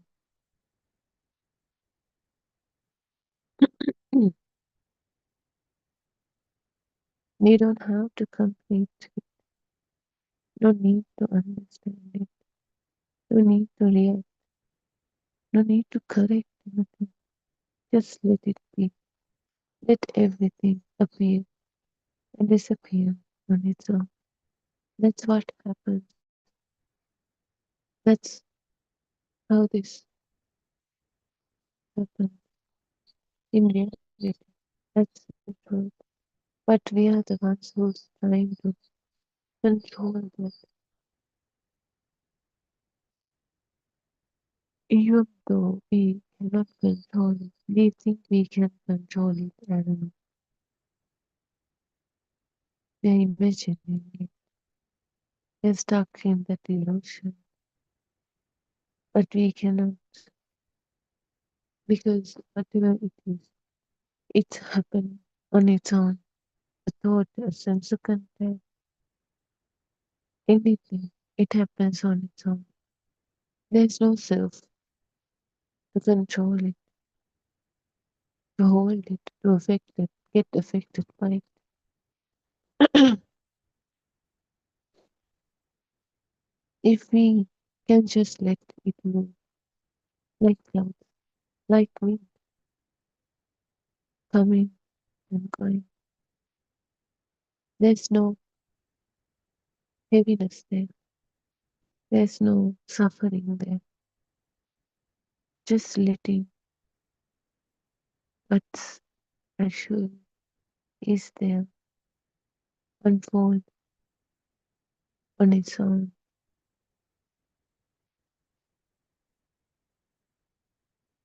So, another, a gentle question. So, if everything is moving, whether it's thoughts, attention, sensation, any sense of contact, what is not moving, not resonance, just feel onto it. We feel there is something always here, something is continuous.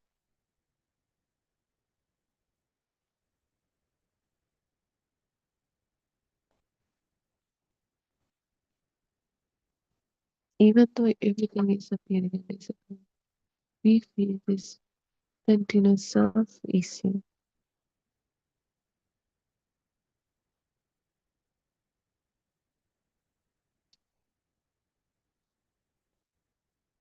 But we're trapped in this illusion. We think everything is real. All of those things are thoughts. Nothing is continuous. Every sense of contact, every thought, each and everything of this system is changing always, appearing and disappearing. But from our mind, we have this strong thought underneath, believing everything is real. They are woven together and feels continuous, solid.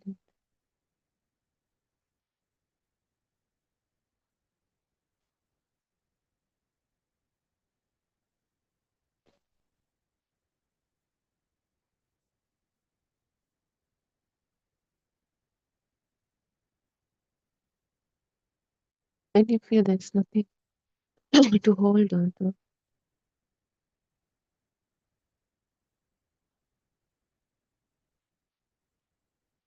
You can let go of everything and just let the life unfold on its own. You still do everything, but there's no linkiness to it. We don't take anything as real anymore. There's no power or any thought. There's nothing to maintain, nothing to become. Just this simple, open, effortless being. But we do everything we have to do. But inside, there's this deep awareness of nothing is real. And that confirmation of this is definitely an illusion.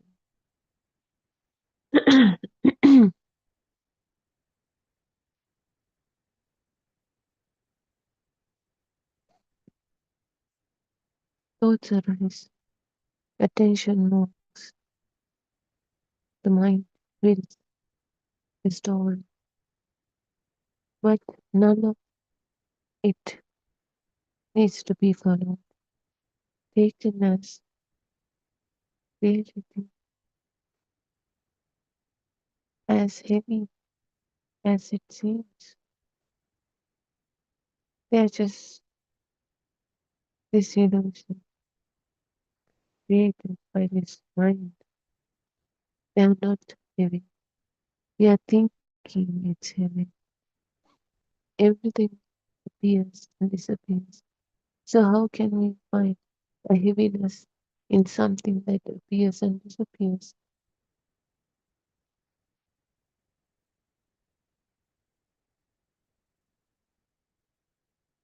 What remains is quiet, unchanging, unaffected. Not something to reach, not something to hold on to, just always here. A moment, the sense of contact, appearing and disappearing. This life unfolding on its own. There's no controlling it, there's no self-view, just the system working.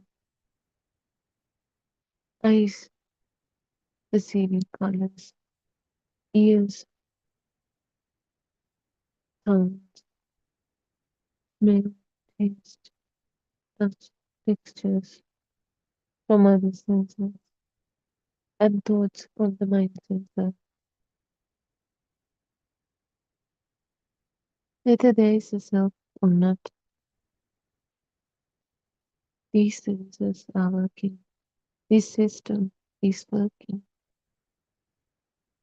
So, whatever is happening, thoughts, sound, sensations, we don't have to touch anything. We don't have to follow anything. We don't have to take them as the ultimate truth, reality. So just don't adjust, don't follow, don't stop, don't fight over things. Just let it all be exactly as it is. Don't try to control anything.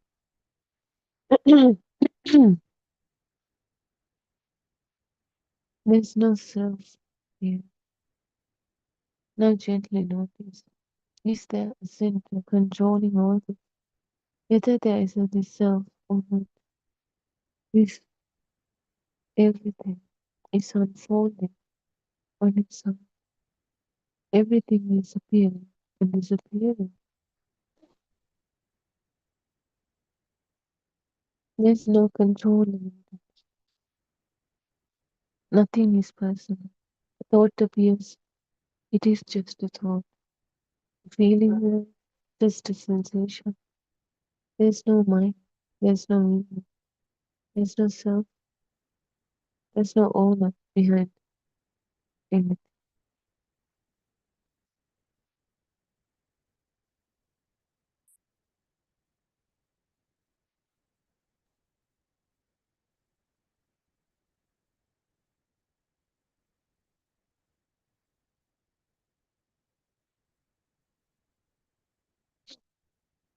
Even this Dhamma, you have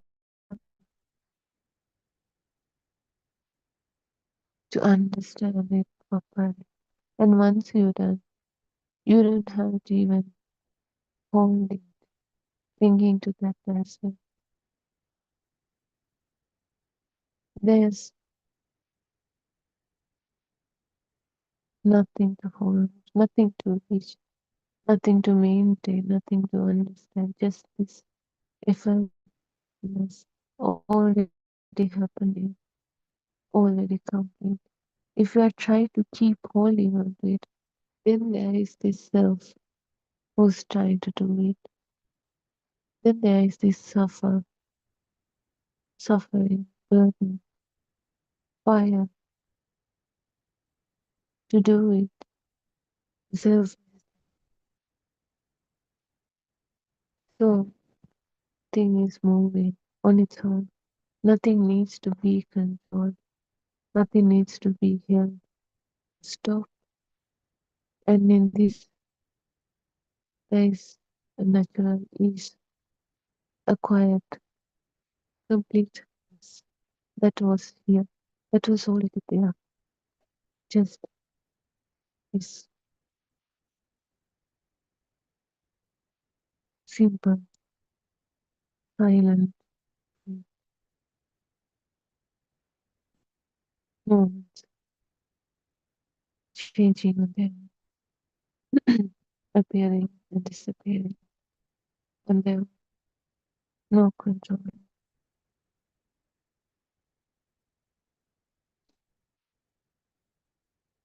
So we'll end up morning about this for today. That was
I worship Triple Gem with the greatest respect.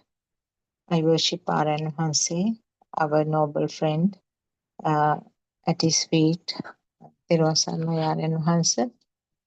And we are extremely grateful for all the guidance that you are giving us, all the teachings that you are doing to us, and all the explanations that you are doing, and the supervision and your direction on this Dhamma path. May all of you be blessed by Triple Gem, and may our friends helping us with the technology being blessed by Triple Gem. So this is another morning session, 9 a.m. to 11 a.m. Sri Lankan time, a part of the Buddothpado PeoTV English channel. You know that this is continued around the clock, and it's done in English medium in whatever the capacity from our level, trying to explain the Dhamma that we heard from Aryan Wahanse with simple explanations, which was originally disclosed by Lord Buddha nearly 2,600 years ago. So most of us have been meditating, listening to many other sermons from different venerables. Most of us, I would say. There are a handful, of course, who have never listened to any other Dhamma. I assume that it's easier actually if you do not have the added things already, then it's easier for you to grasp these factors explained by Aryan Wahanse. But if you have been doing lots of meditation, and if you have read lots of commonly available famous books, and also if you have listened to many venerables, you get sometimes different views. Then you might wonder, is this true? Which one is true? So those are the facts that can disturb the clear intaking of this Dhamma that we hear in Buddothpado channel. And we know that Buddhism has been closely tied up to the meditation. But the fact that many people do not know is that it's not the concentration meditation that is explained by Lord Buddha. Because even at the time that the Lord Buddha was born, meditation was there in all over India. There were so many people who were doing meditation. They were having kind of trials and errors. And then people who felt that they are in a finally achieved level, they had all sorts of followers for them with them, and they thought their guru has reached the nirvana or the state of arhat. But actually, the concentration meditation, there are levels. Aryan Wahanse beautifully explains the different levels, the formless levels, arupa dhyana, formless meditative states. So formless meditative states are so confusing because the person feels very much relaxed nature, feels very comfortable in that, because the thoughts, it says that the mind is hiding. That is how Aryan Wahanse is explaining that mind is hiding. So therefore you cannot recognize yourself. The thing is, whatever that fourth level of meditative state that is explained in these concentration meditation achievements, the fourth level where the sanya or the perceptions are not felt. So whether you are wrong or correct or right, the perceptions are not felt, kind of perceptions are hiding, perceptions are dormant, but their vibration is still there. And at some point, the vibration or that self vibration can surface. So that is why Lord Buddha was explaining to the monk called Buddothpado. And Buddothpado didn't agree with Lord Buddha. He said, I feel very comfortable and I have reached that level. But Lord Buddha explained that you haven't reached nirvana, you have not experienced nirvana, because still your self perception or the self vibration is there. If the self vibration is there, or in other words, Atma Kampane in Sinhala, if the self vibration is there, there is no escape. At some stage, that vibration will equal to another vibration and life will restart. So we know that Buddhism has been tied up to these practices actually. Even even at that time, there were many gurus who were practicing these meditations in large scale, and they had much more followers than Lord Buddha, because Lord Buddha was explaining something against that. What Lord Buddha explained was that this is not the end.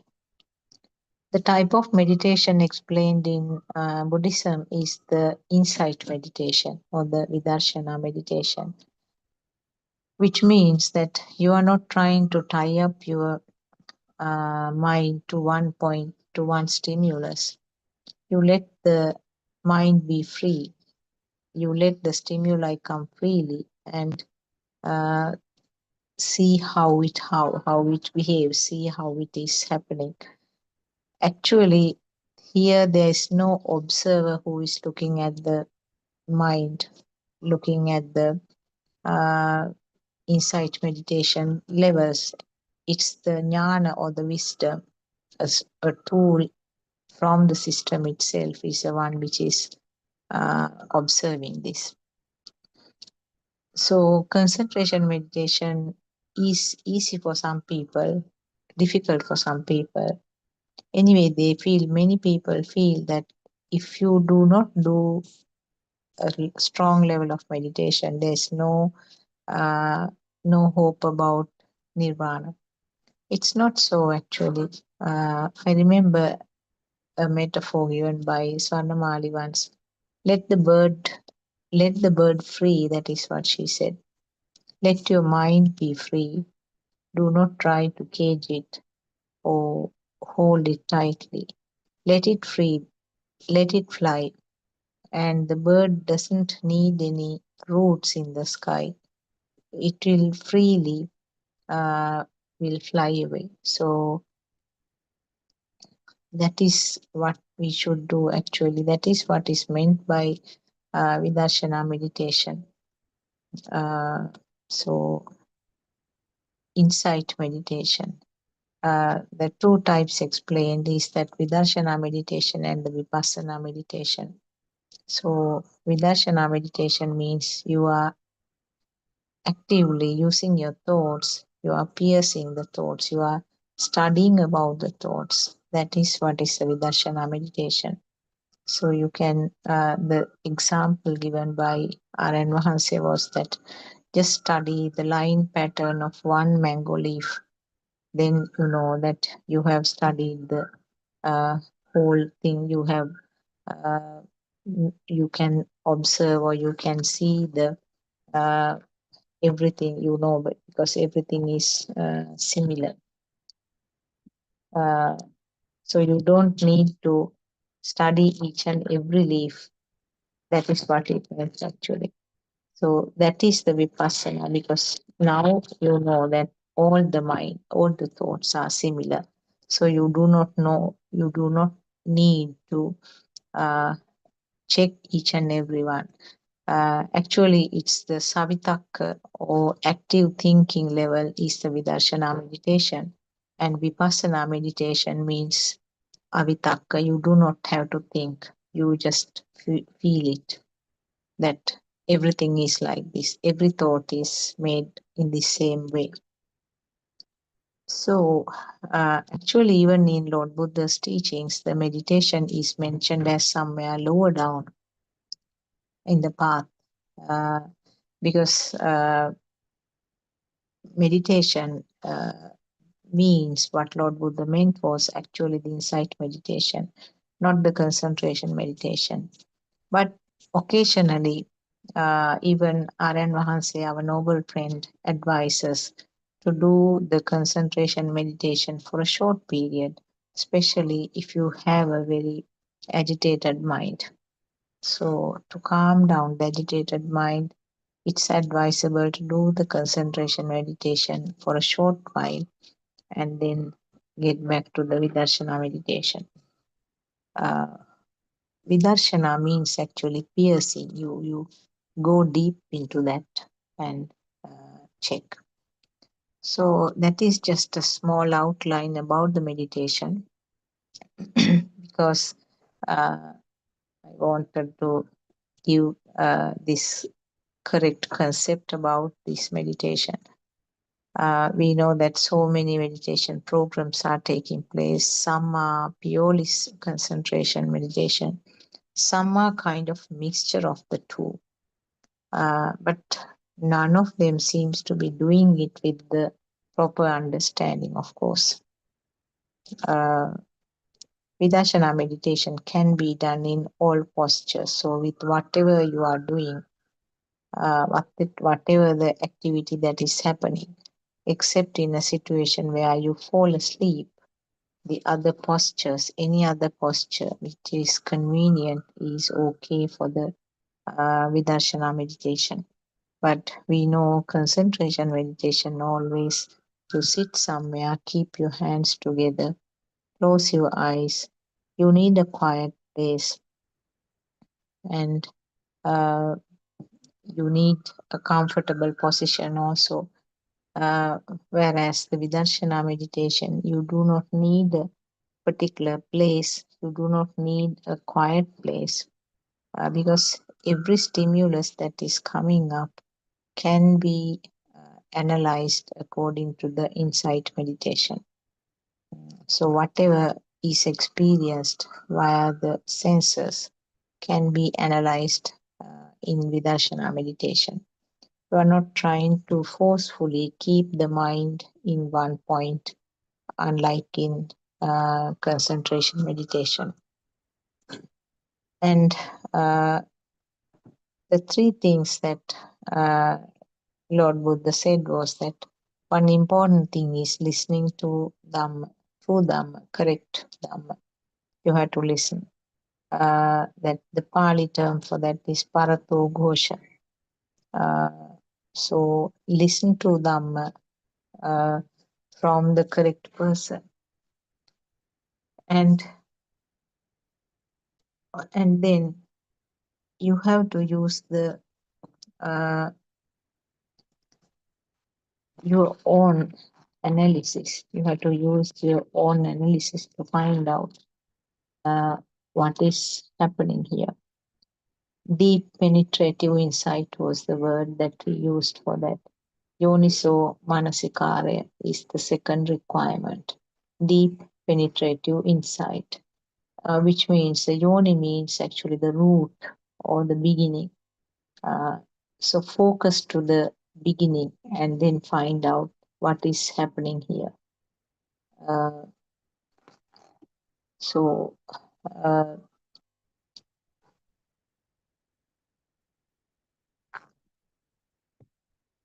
that is the second requirement, second important requirement.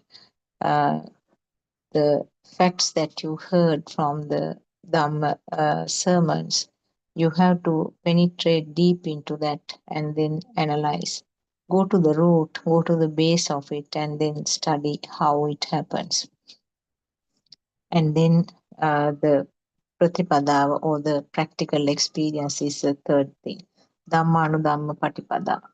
So the three things, as I mentioned, the Parato Ghosha, that means listen to Dhamma, and Yoniso Manasikara is the deep penetrative insight of what you heard, and then go along the practical experience, the Dhamma Pratipada. So those are the three categories, three sort of lines that Lord Buddha has explained for a person who is on this path. More you hear, more you listen to Dhamma sermons, more facts you can gather.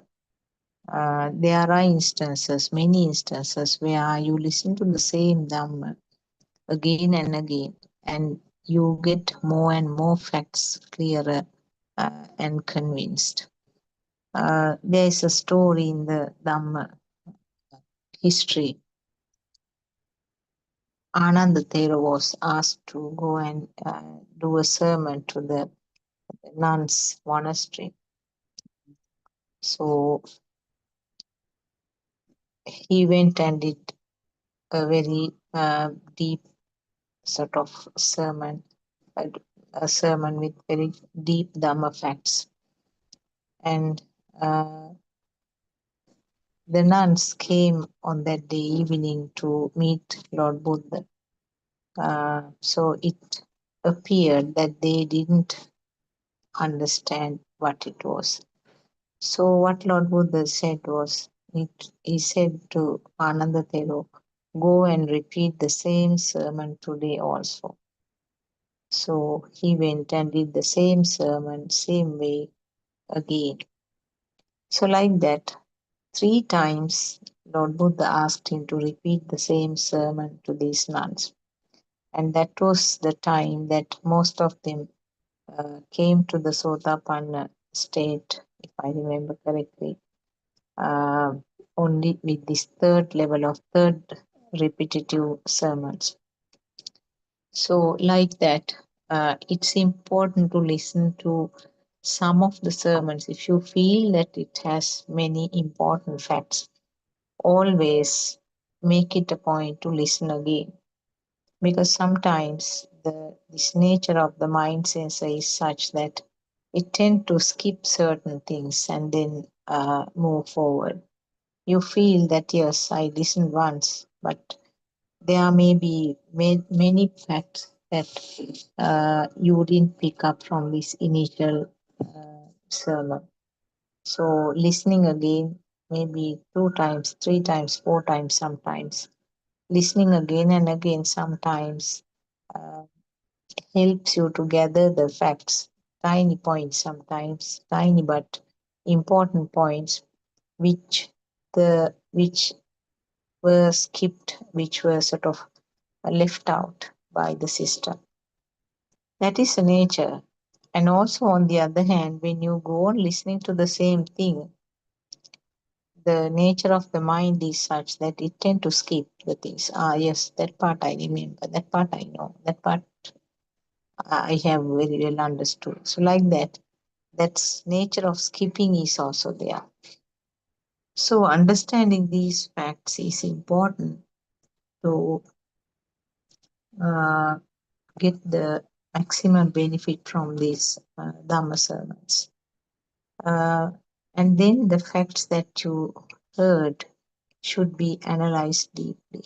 Go to the deep end of it, the base of it, and then be inquisitive, be curious about what is said in this sermon. Do not take it as straight away as the facts as it is, but analyze it yourself and see whether you feel them correct.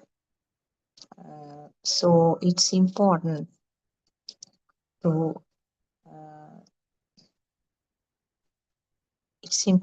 get convinced. Actually, that is what is called inner transformation or abhyantara parivartana in Sinhala.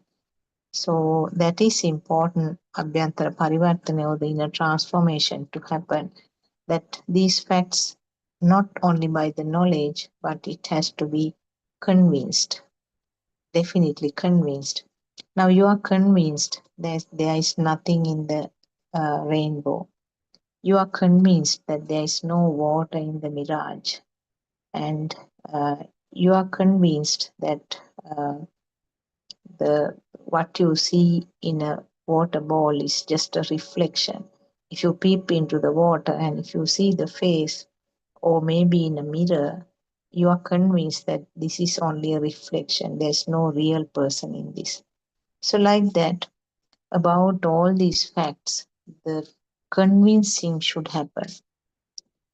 And when you are convinced, it will not get reversed. It will be permanent. If you are not convinced, and if it is just a thought,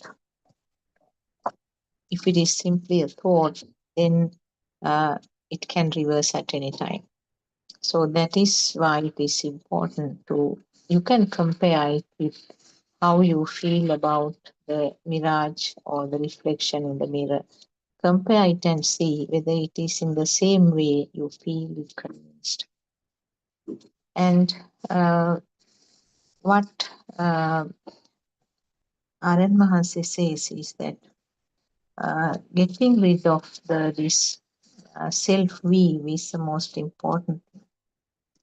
In other words, a Sakkaya Ditthi or Mithya Drushti, whatever the names it's given, it means the same thing.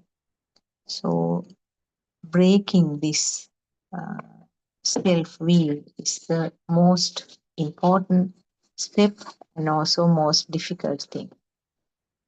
In other words, feeling this world is real, and you know that myself is also a part of that real world. So breaking this weave, that realness, or this is real, everything is real, world is real, myself is real, what I am doing is real, and maybe the other planets are real. All kinds of stories you can come up with. So that feeling that it is real is self-view. Whatever you feel is real, there yourself is also there. So sometimes, unless you hear this from a noble friend, you don't know that the real looking table is myself. You think that the table is separate and myself is here. So that is a duality, dvayatava in Sinhala. So duality is the main fact here, dividing to two sides. Some form of dividing occurs even at the level of the senses. That is what the little baby feels it. It's maybe at the level of the self-vibration or the self-perception. Self-vibration is a very basic thing, very basic level that the small baby still feel it, still feel as if something is there. And that is coming from the origin. If you do the deep penetrative insight or yoniso manasikara, you know where it is originating from. That feeling as if something is there comes from the level of the zygote. Where did the zygote get it from? Zygote got it from the vibrations becoming equal. Another vibration becomes equal to this one, telepathization. I'm sure these words are very familiar to people who have been listening to this Dhamma for a long time.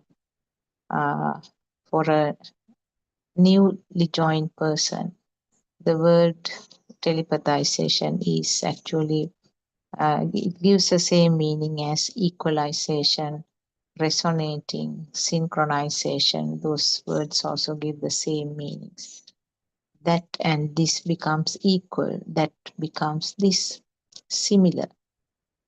So the metaphor given by our noble friend Aryan Mahansi is something like using two television sets. You tune to the same channel, you can see the same pictures, same sounds. So it's same, that is similar to this one. There's no difference. So it's something like that. That is what happens to the zygote. The zygote itself has some current or vibration, and that current becomes equal to another current from somewhere, and the both currents become similar. combined to form one form of current. And that current is the one which moves the zygote forward, and it multiplies. Each cell has this current. Whatever the number of cells, each cell has this quality. So that is why, because of that current, only the smallest baby who was just born still feel as self is there. And that is very basic level, and you call it self vibration at that level. Later on, this becomes more pronounced, and the baby feels that color shapes are there, or light. Baby feels that the sounds are there. Baby feels the tastes, smells, and the skin sensations are there. So you wouldn't use the word duality there, of course, but the baby in a very subtle way feels that those things are there.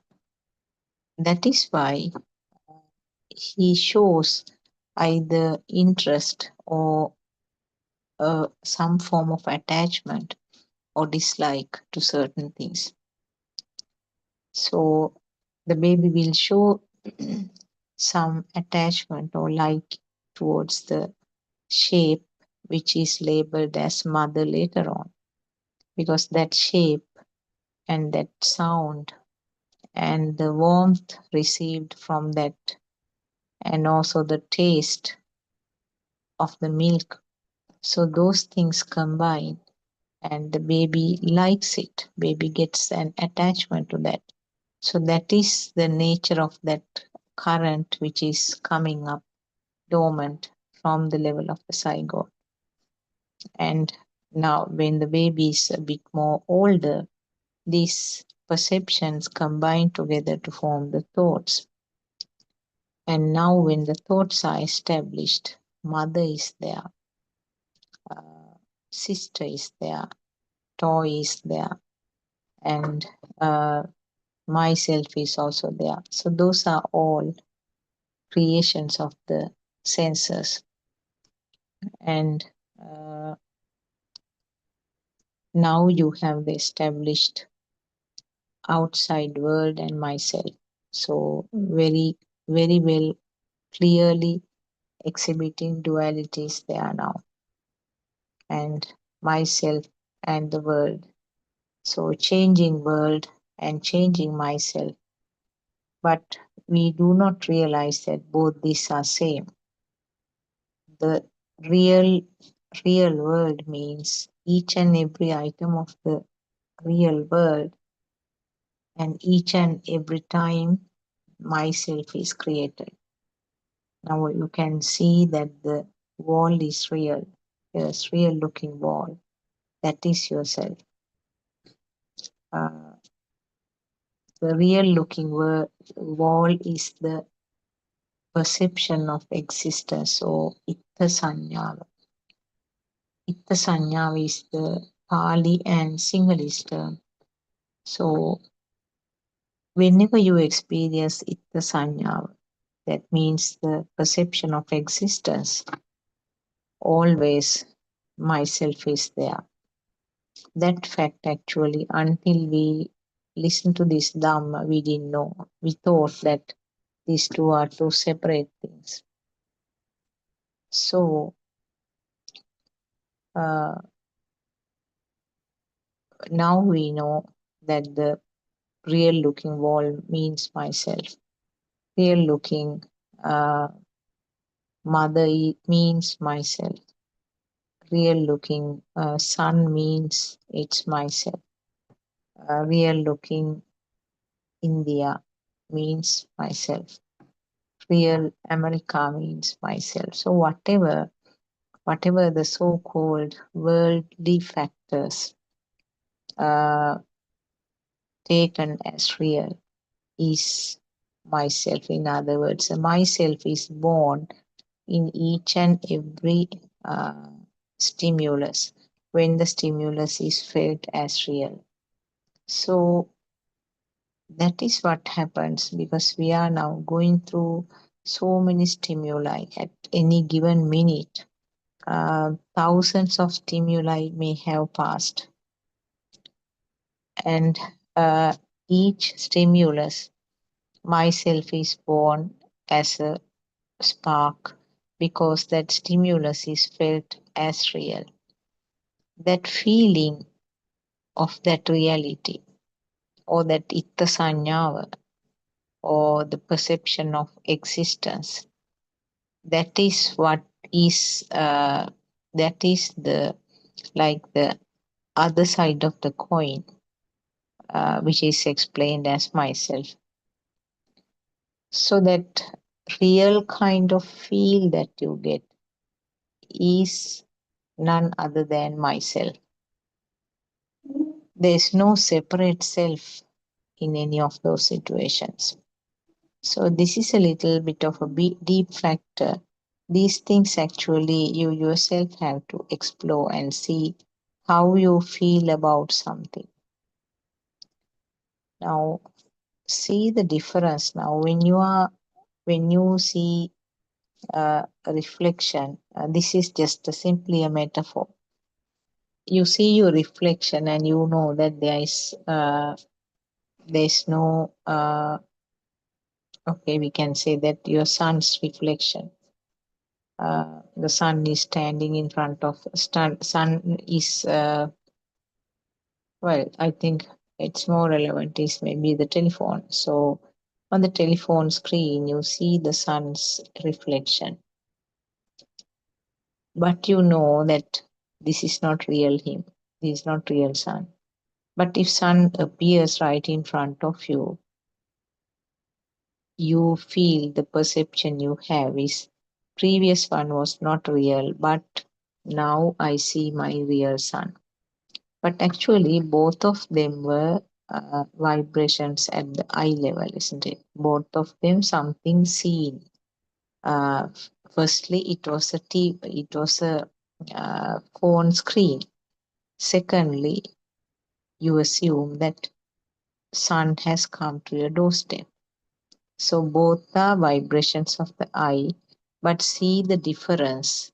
One, you don't feel real because you know that it is a reflection. You do not have to think and remind that this is not here, not real sun. But on the other hand, the other one, you have a feel that this is real. Yes, real. So see the difference. So this is just a metaphor that I have given. The difference of the degrees of the itta sanyava, or the perception of existence. There's a significant, very, very big difference between the two sightings, two seeings that happen. Both were vibrations of the eye, but the second instance, when your son was standing at the doorstep saying that, "Mom," and now he is real to you, isn't it? In both situations, see, is there a difference in the way that the senses were functioning? Now, when son was calling you with a video call, you can, the ears were vibrated, the sound was real, and the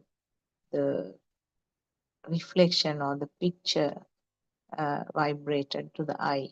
And so those two collectively, the mind vibration, the mind faculty, this is sun, the recognition of the sun.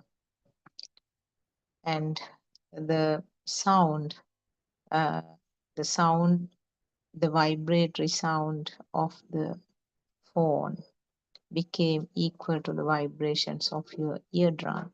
That is why you call it, you heard the sound. Vibration of the phone became equal to the vibrations of your eye. Then you call that I saw it. Now seeing and hearing both occurred in the form of very fast vibrations.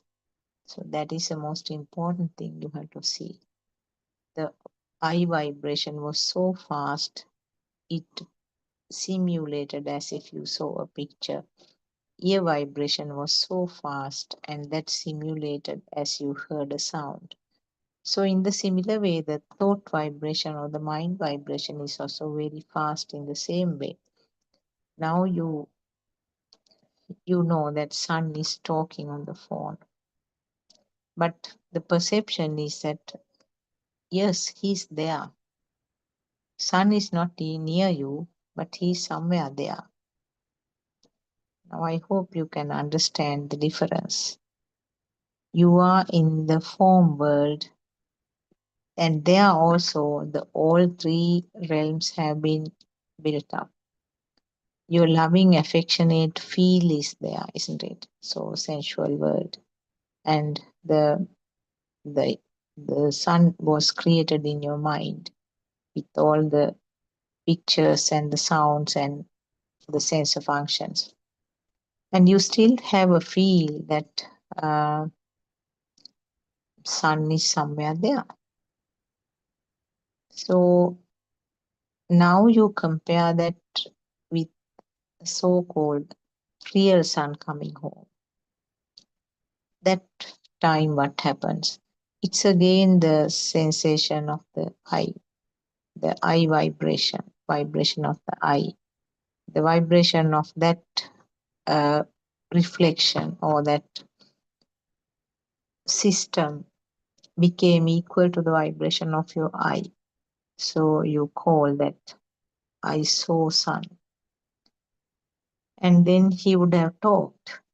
Again, in the similar way, the vibrations of his larynx or the throat became similar to the vibrations of your ear.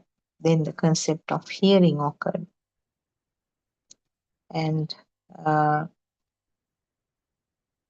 you may have hugged him.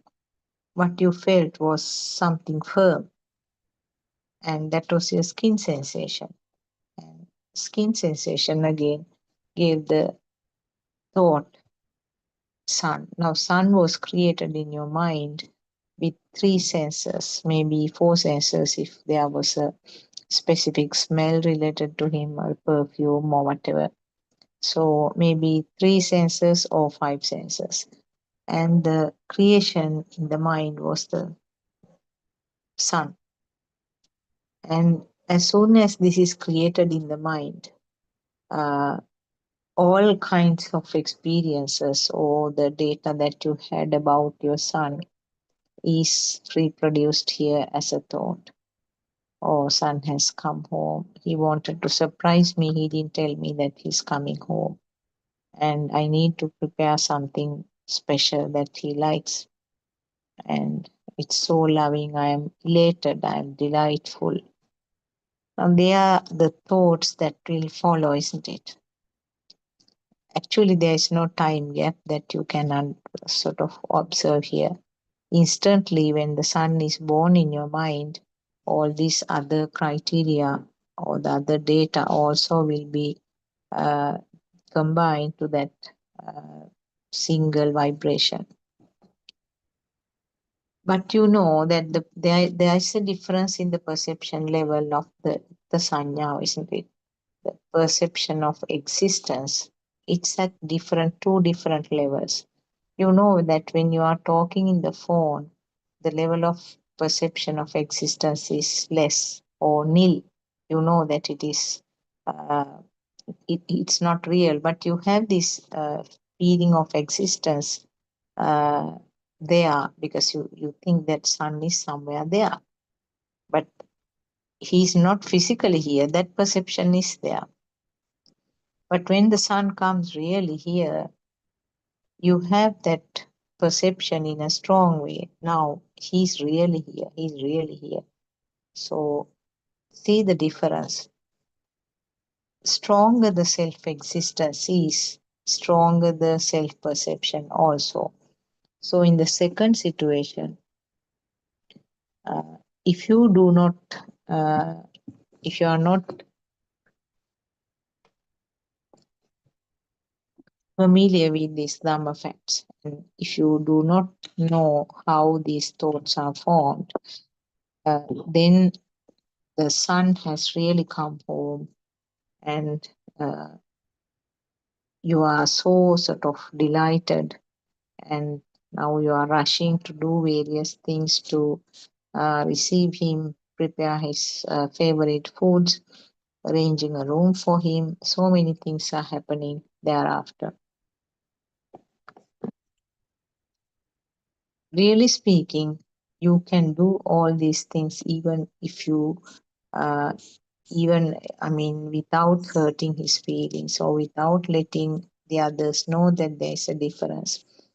Without that fire within you, that delightful feel that you experienced when he appeared at the doorstep, that burning type of delight is the one which is recognized as defilements, craving, or the strong desire uh, to be with him or to be close to him. So without that desire, without that burning current, you can always attend to his needs. You can be happy. There's no issue at all. Feeling happy is not something to be guilty of. Certainly, it is a part of the system, part of the mind sensor function. So you feel happy, and maybe there may be small things that you feel sad also. That again, there's nothing to be worried about, because those are not faults. Those are not something that shouldn't happen simply because you are listening to Dharma. So, but there is definitely a difference in the feel of existence, isn't it? The first one, you had the feel that he's somewhere there. But here now you have the perception of existence in a very strong manner. So stronger, that means that yourself is also strong here. So what I wanted to emphasize was that whatever is felt true, whatever is felt real, in other words, the self is also similarly becoming stronger. So in the second situation, particularly if you are not a person in this Dhamma path, yourself or your current will rise significantly the moment that you see the sign at the doorstep. So this is how the world is created. This is how the world, every part of the world is a creation of the six senses. So we know now that we can't experience anything beyond the level of our senses. Always these sensor creations are projected to outside. That is why you feel that the son is there outside, husband is there, wife is there, they are at home at this moment, children are at the school at this moment, but they are there. And what you see in front of you, the trees are there, the walls, pictures inside your house, whatever you see, they are all real. Each and every stimulus, we know that thought means a very fast flow of, mind is a very fast flow of thoughts.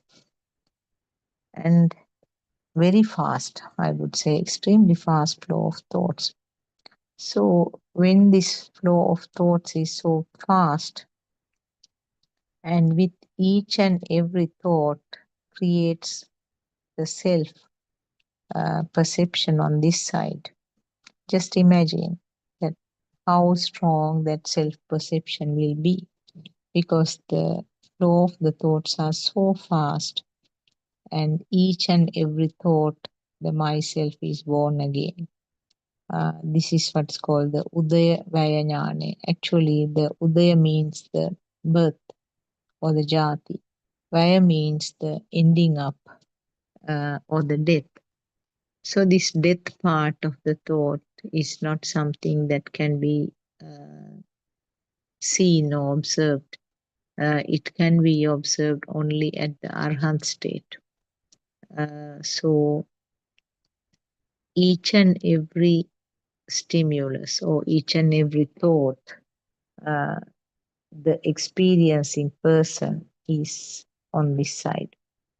So if the flow of the thoughts are so fast, and if myself is born in each and every thought, can you imagine each fraction of second myself is born? And this born string of myself is seen as one solid myself. So that is how you and me feel that I am here. I am responsible for everything. I am the one who is being benefited. I am the one who is suffering for all these things. So whatever the angle that you look at, you feel that the self is here. So in other words, the self means that real feeling that you had about the stimulus. You see the fruit tree, the rambutan tree. I can see the rambutan tree in front of me. So it felt real. Yes, the tree is here. How can you challenge and say that there is no tree here? Well, you can't say there is no tree because you can see it. And instantly it's coming to the thought how the tree is felt when you touch, and this rustling sound of the leaves when there is wind, and the taste of the fruit. So all these things come up instantly as a part of that thought. So in other words, I feel the rambutan real. Tree is real. Yeah, it is standing in front of me. So if the real rambutan tree is there, I am experiencing it. So this is how everything that you look around, or you hear, or you taste, or smell, or you feel to the skin, whatever the stimulus which is coming basically to one of the five senses, you feel they are real. Unless you have listened to this Dhamma and you have got a very clear understanding and also the inner transformation that this world is not true. What is experienced by the five senses is not true. We do not know whether it is exactly the same. That is the better way of telling it. You can't say no, you can't say yes also because you are experiencing it. But on the other hand, we know that different animals who are having different types of senses experience this in different ways. So then you can't say that there is a unique world, a common world to everybody. So that is why we say that it is the uncertainty or the impermanence or anitya.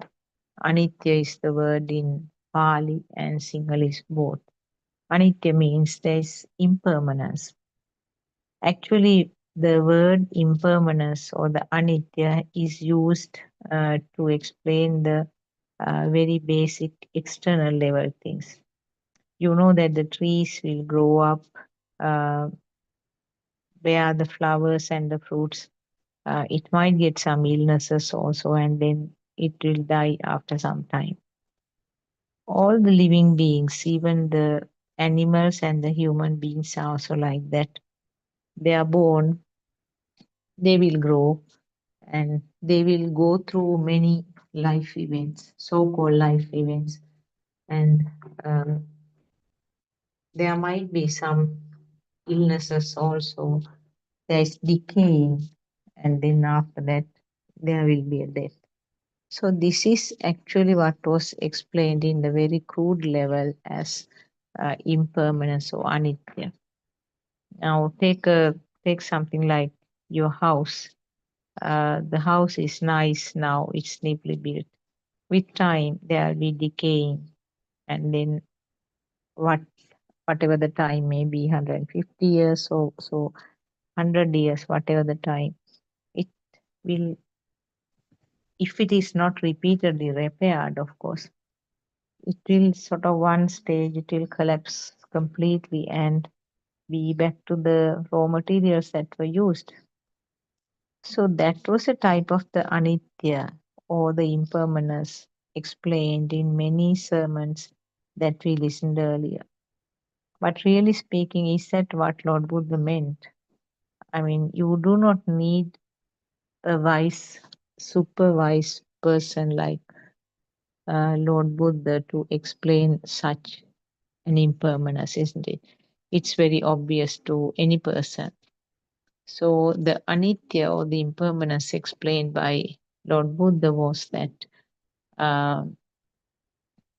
what you experience is not the same. So what you experience is simply the sensor functions only, but beyond that, we have no idea. We have no, we assume that what we experience is what is outside. So the different animals who are having different types of senses do experience the world in different ways. But the fact is common to all of us is that what we experience may not be the truth actually, and there is no way of finding out what is exactly there. These facts actually cannot be convinced, or these high level scientists will never look at the things in this corner. They always take the world, the material world as true, and then they try to do experiment on those so-called true things which is there. So these facts actually never can be convinced to them.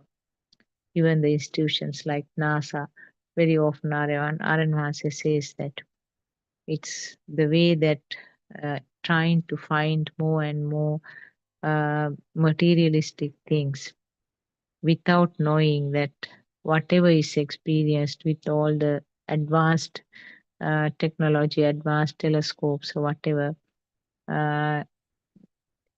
they are all confined to the capacity of the sense of the human being. So we don't know how much is filtered. The very powerful telescopes may be catching so many things, but they are also actually productions by the human brain itself, humans itself, and whatever is observed by these telescopes should limit or should be confined to the capacity of the human eye. So we think that what we are seeing is exactly there outside. That is the anitya. It's not so actually. We should understand, because already in the science it has been proved that the different animals do have different sensor levels, and the way that the particularly things like colors differ from species to species. So in other words, it's very clear that what we experience depends 100% to the level of the function of the sensor. So if there is an impairment of the organ which gives rise to the function or the sensor, then definitely the picture that is created or the vibration that happens will vary. So the outcome or the stimulus which is experienced will vary depending on that defect.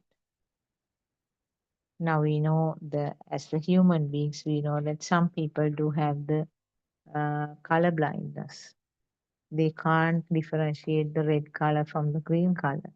Some people do have it in a very severe manner.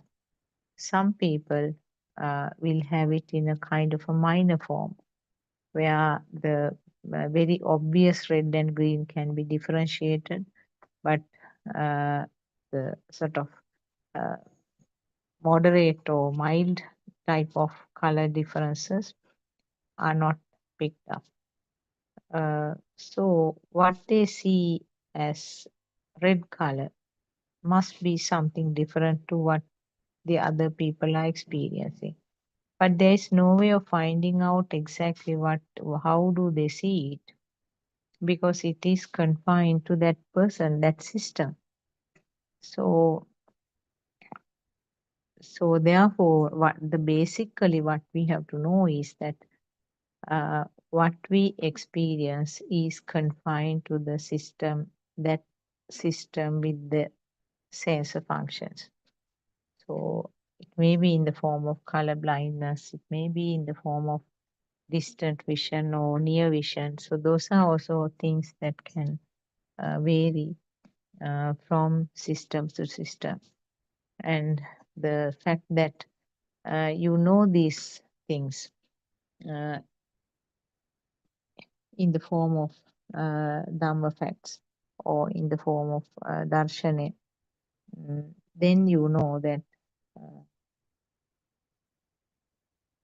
more you understand the attachments or that feeling that you had, the world as real comes down little by little. The value which was automatically added to the so-called worldly things, whatever you experience, the stimuli that you experiencing, the value which was added comes down little by little. So this, at the gross level, you might say that I was quite attached to my parents, my spouse or my children, my grandchildren, my property, my vehicle, whatever, my job, and now I do not have that great attachment. Even if my children do not call me once in 2-3 days, uh, I am not feeling very upset. I don't feel disturbed.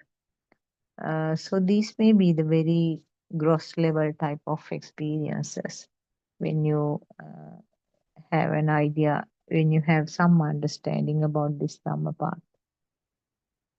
Yes, that is how it should start actually. You have to start with the gross level things, and then little by little you will be going deeper and deeper. You will be able to understand the self in those stimuli more and more. Sometimes they are now at the beginning, it may be in the form of happiness, sadness, sort of with clear labels. Happiness, sadness, well, irritability, anger, whatever, hatred, or you have got so many words, ill will. And then, but the thing is, these gross levels, when you start picking them up, that helps to go to the deeper layer, because the very superficial layer should be first cleared, and then you can see what is underneath. So with time, you might be able to pick up the times, incidents that happens, which gives a less degree of fire.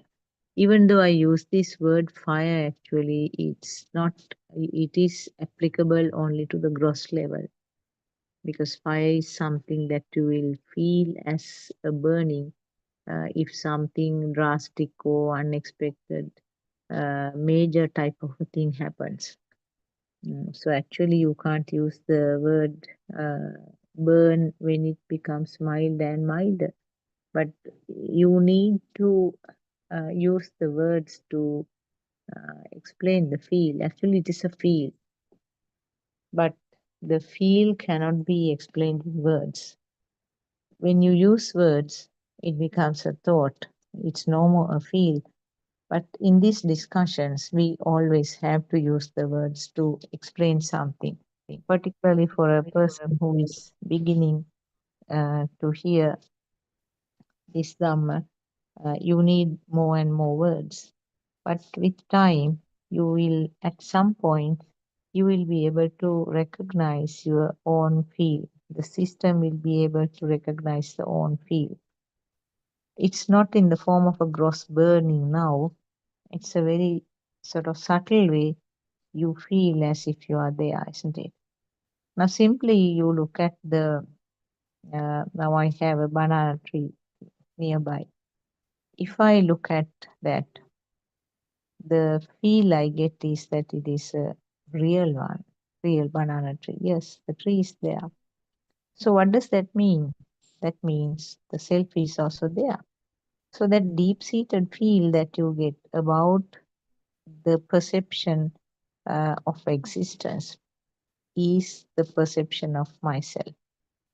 We know that without the itta sanyava, you can't have the atma sanyava. What does that mean? Without the perception of the existence, the self-perception will not arise. So they help each other, or they come hand in hand. So definitely there should be itta sanyava, or the self perception of existence.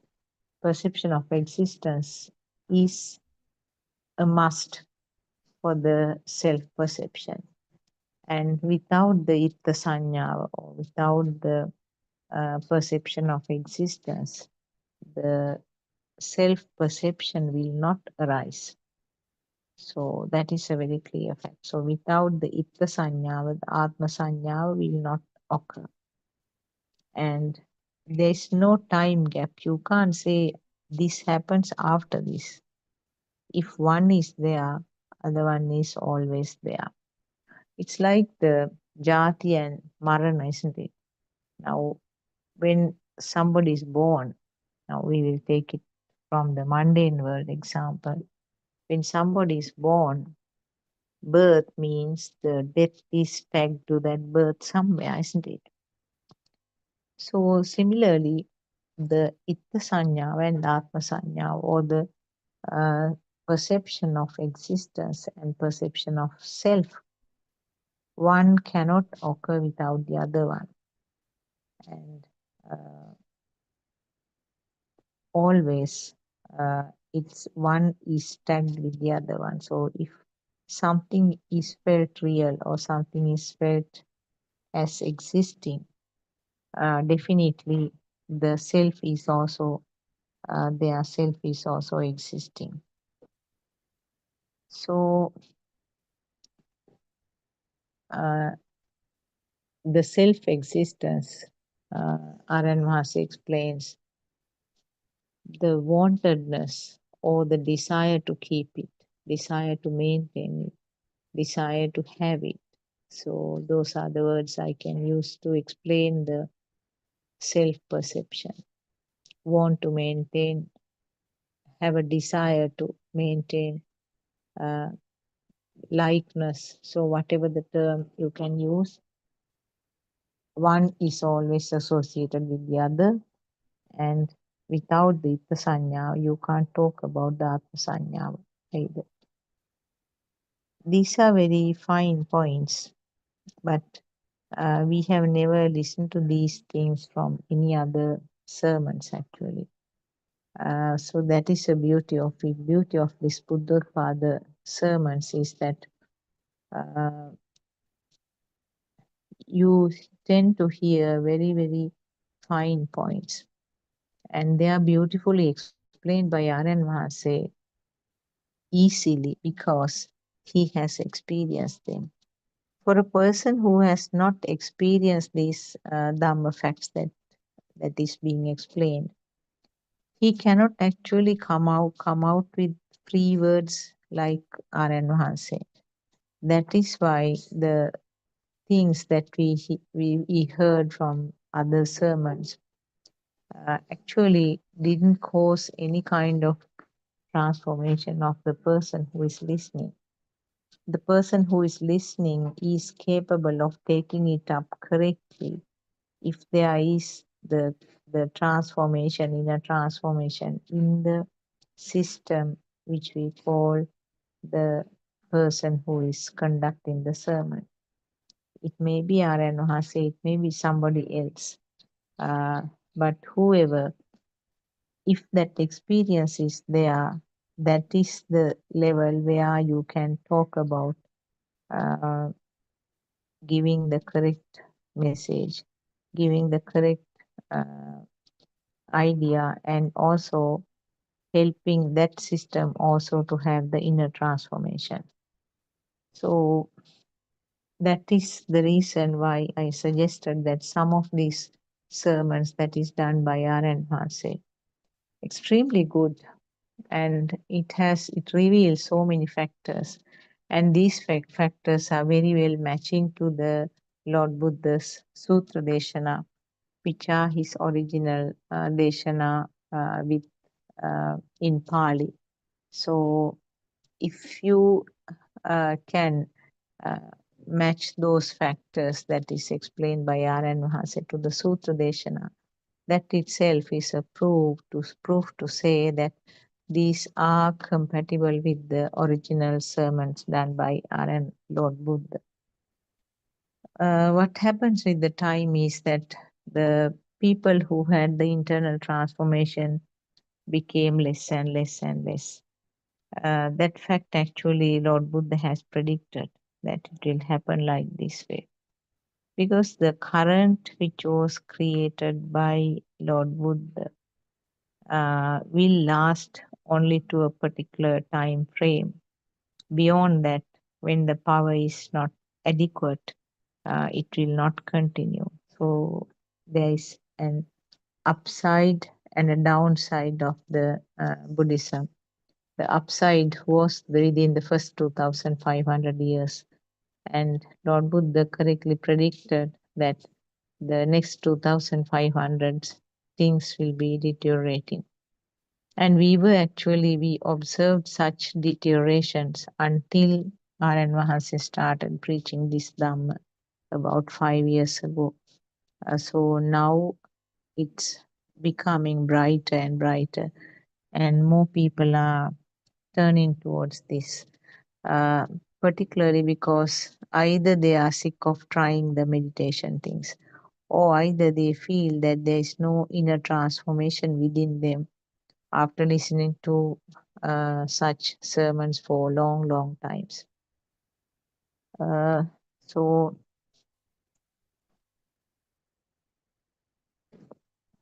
So I can assure you that you have turned to the correct path, and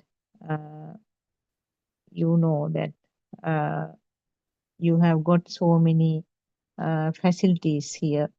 You can listen to the Dhamma sermons. You can always join one of the Zoom discussions if you are speaking Sinhala, or if you speak only English, you can join the 3 p.m. to 5 p.m. Discussion time, Sri Lankan time, every day if you have anything to get clarified. So the noble friend is is essential in this Dhamma path. That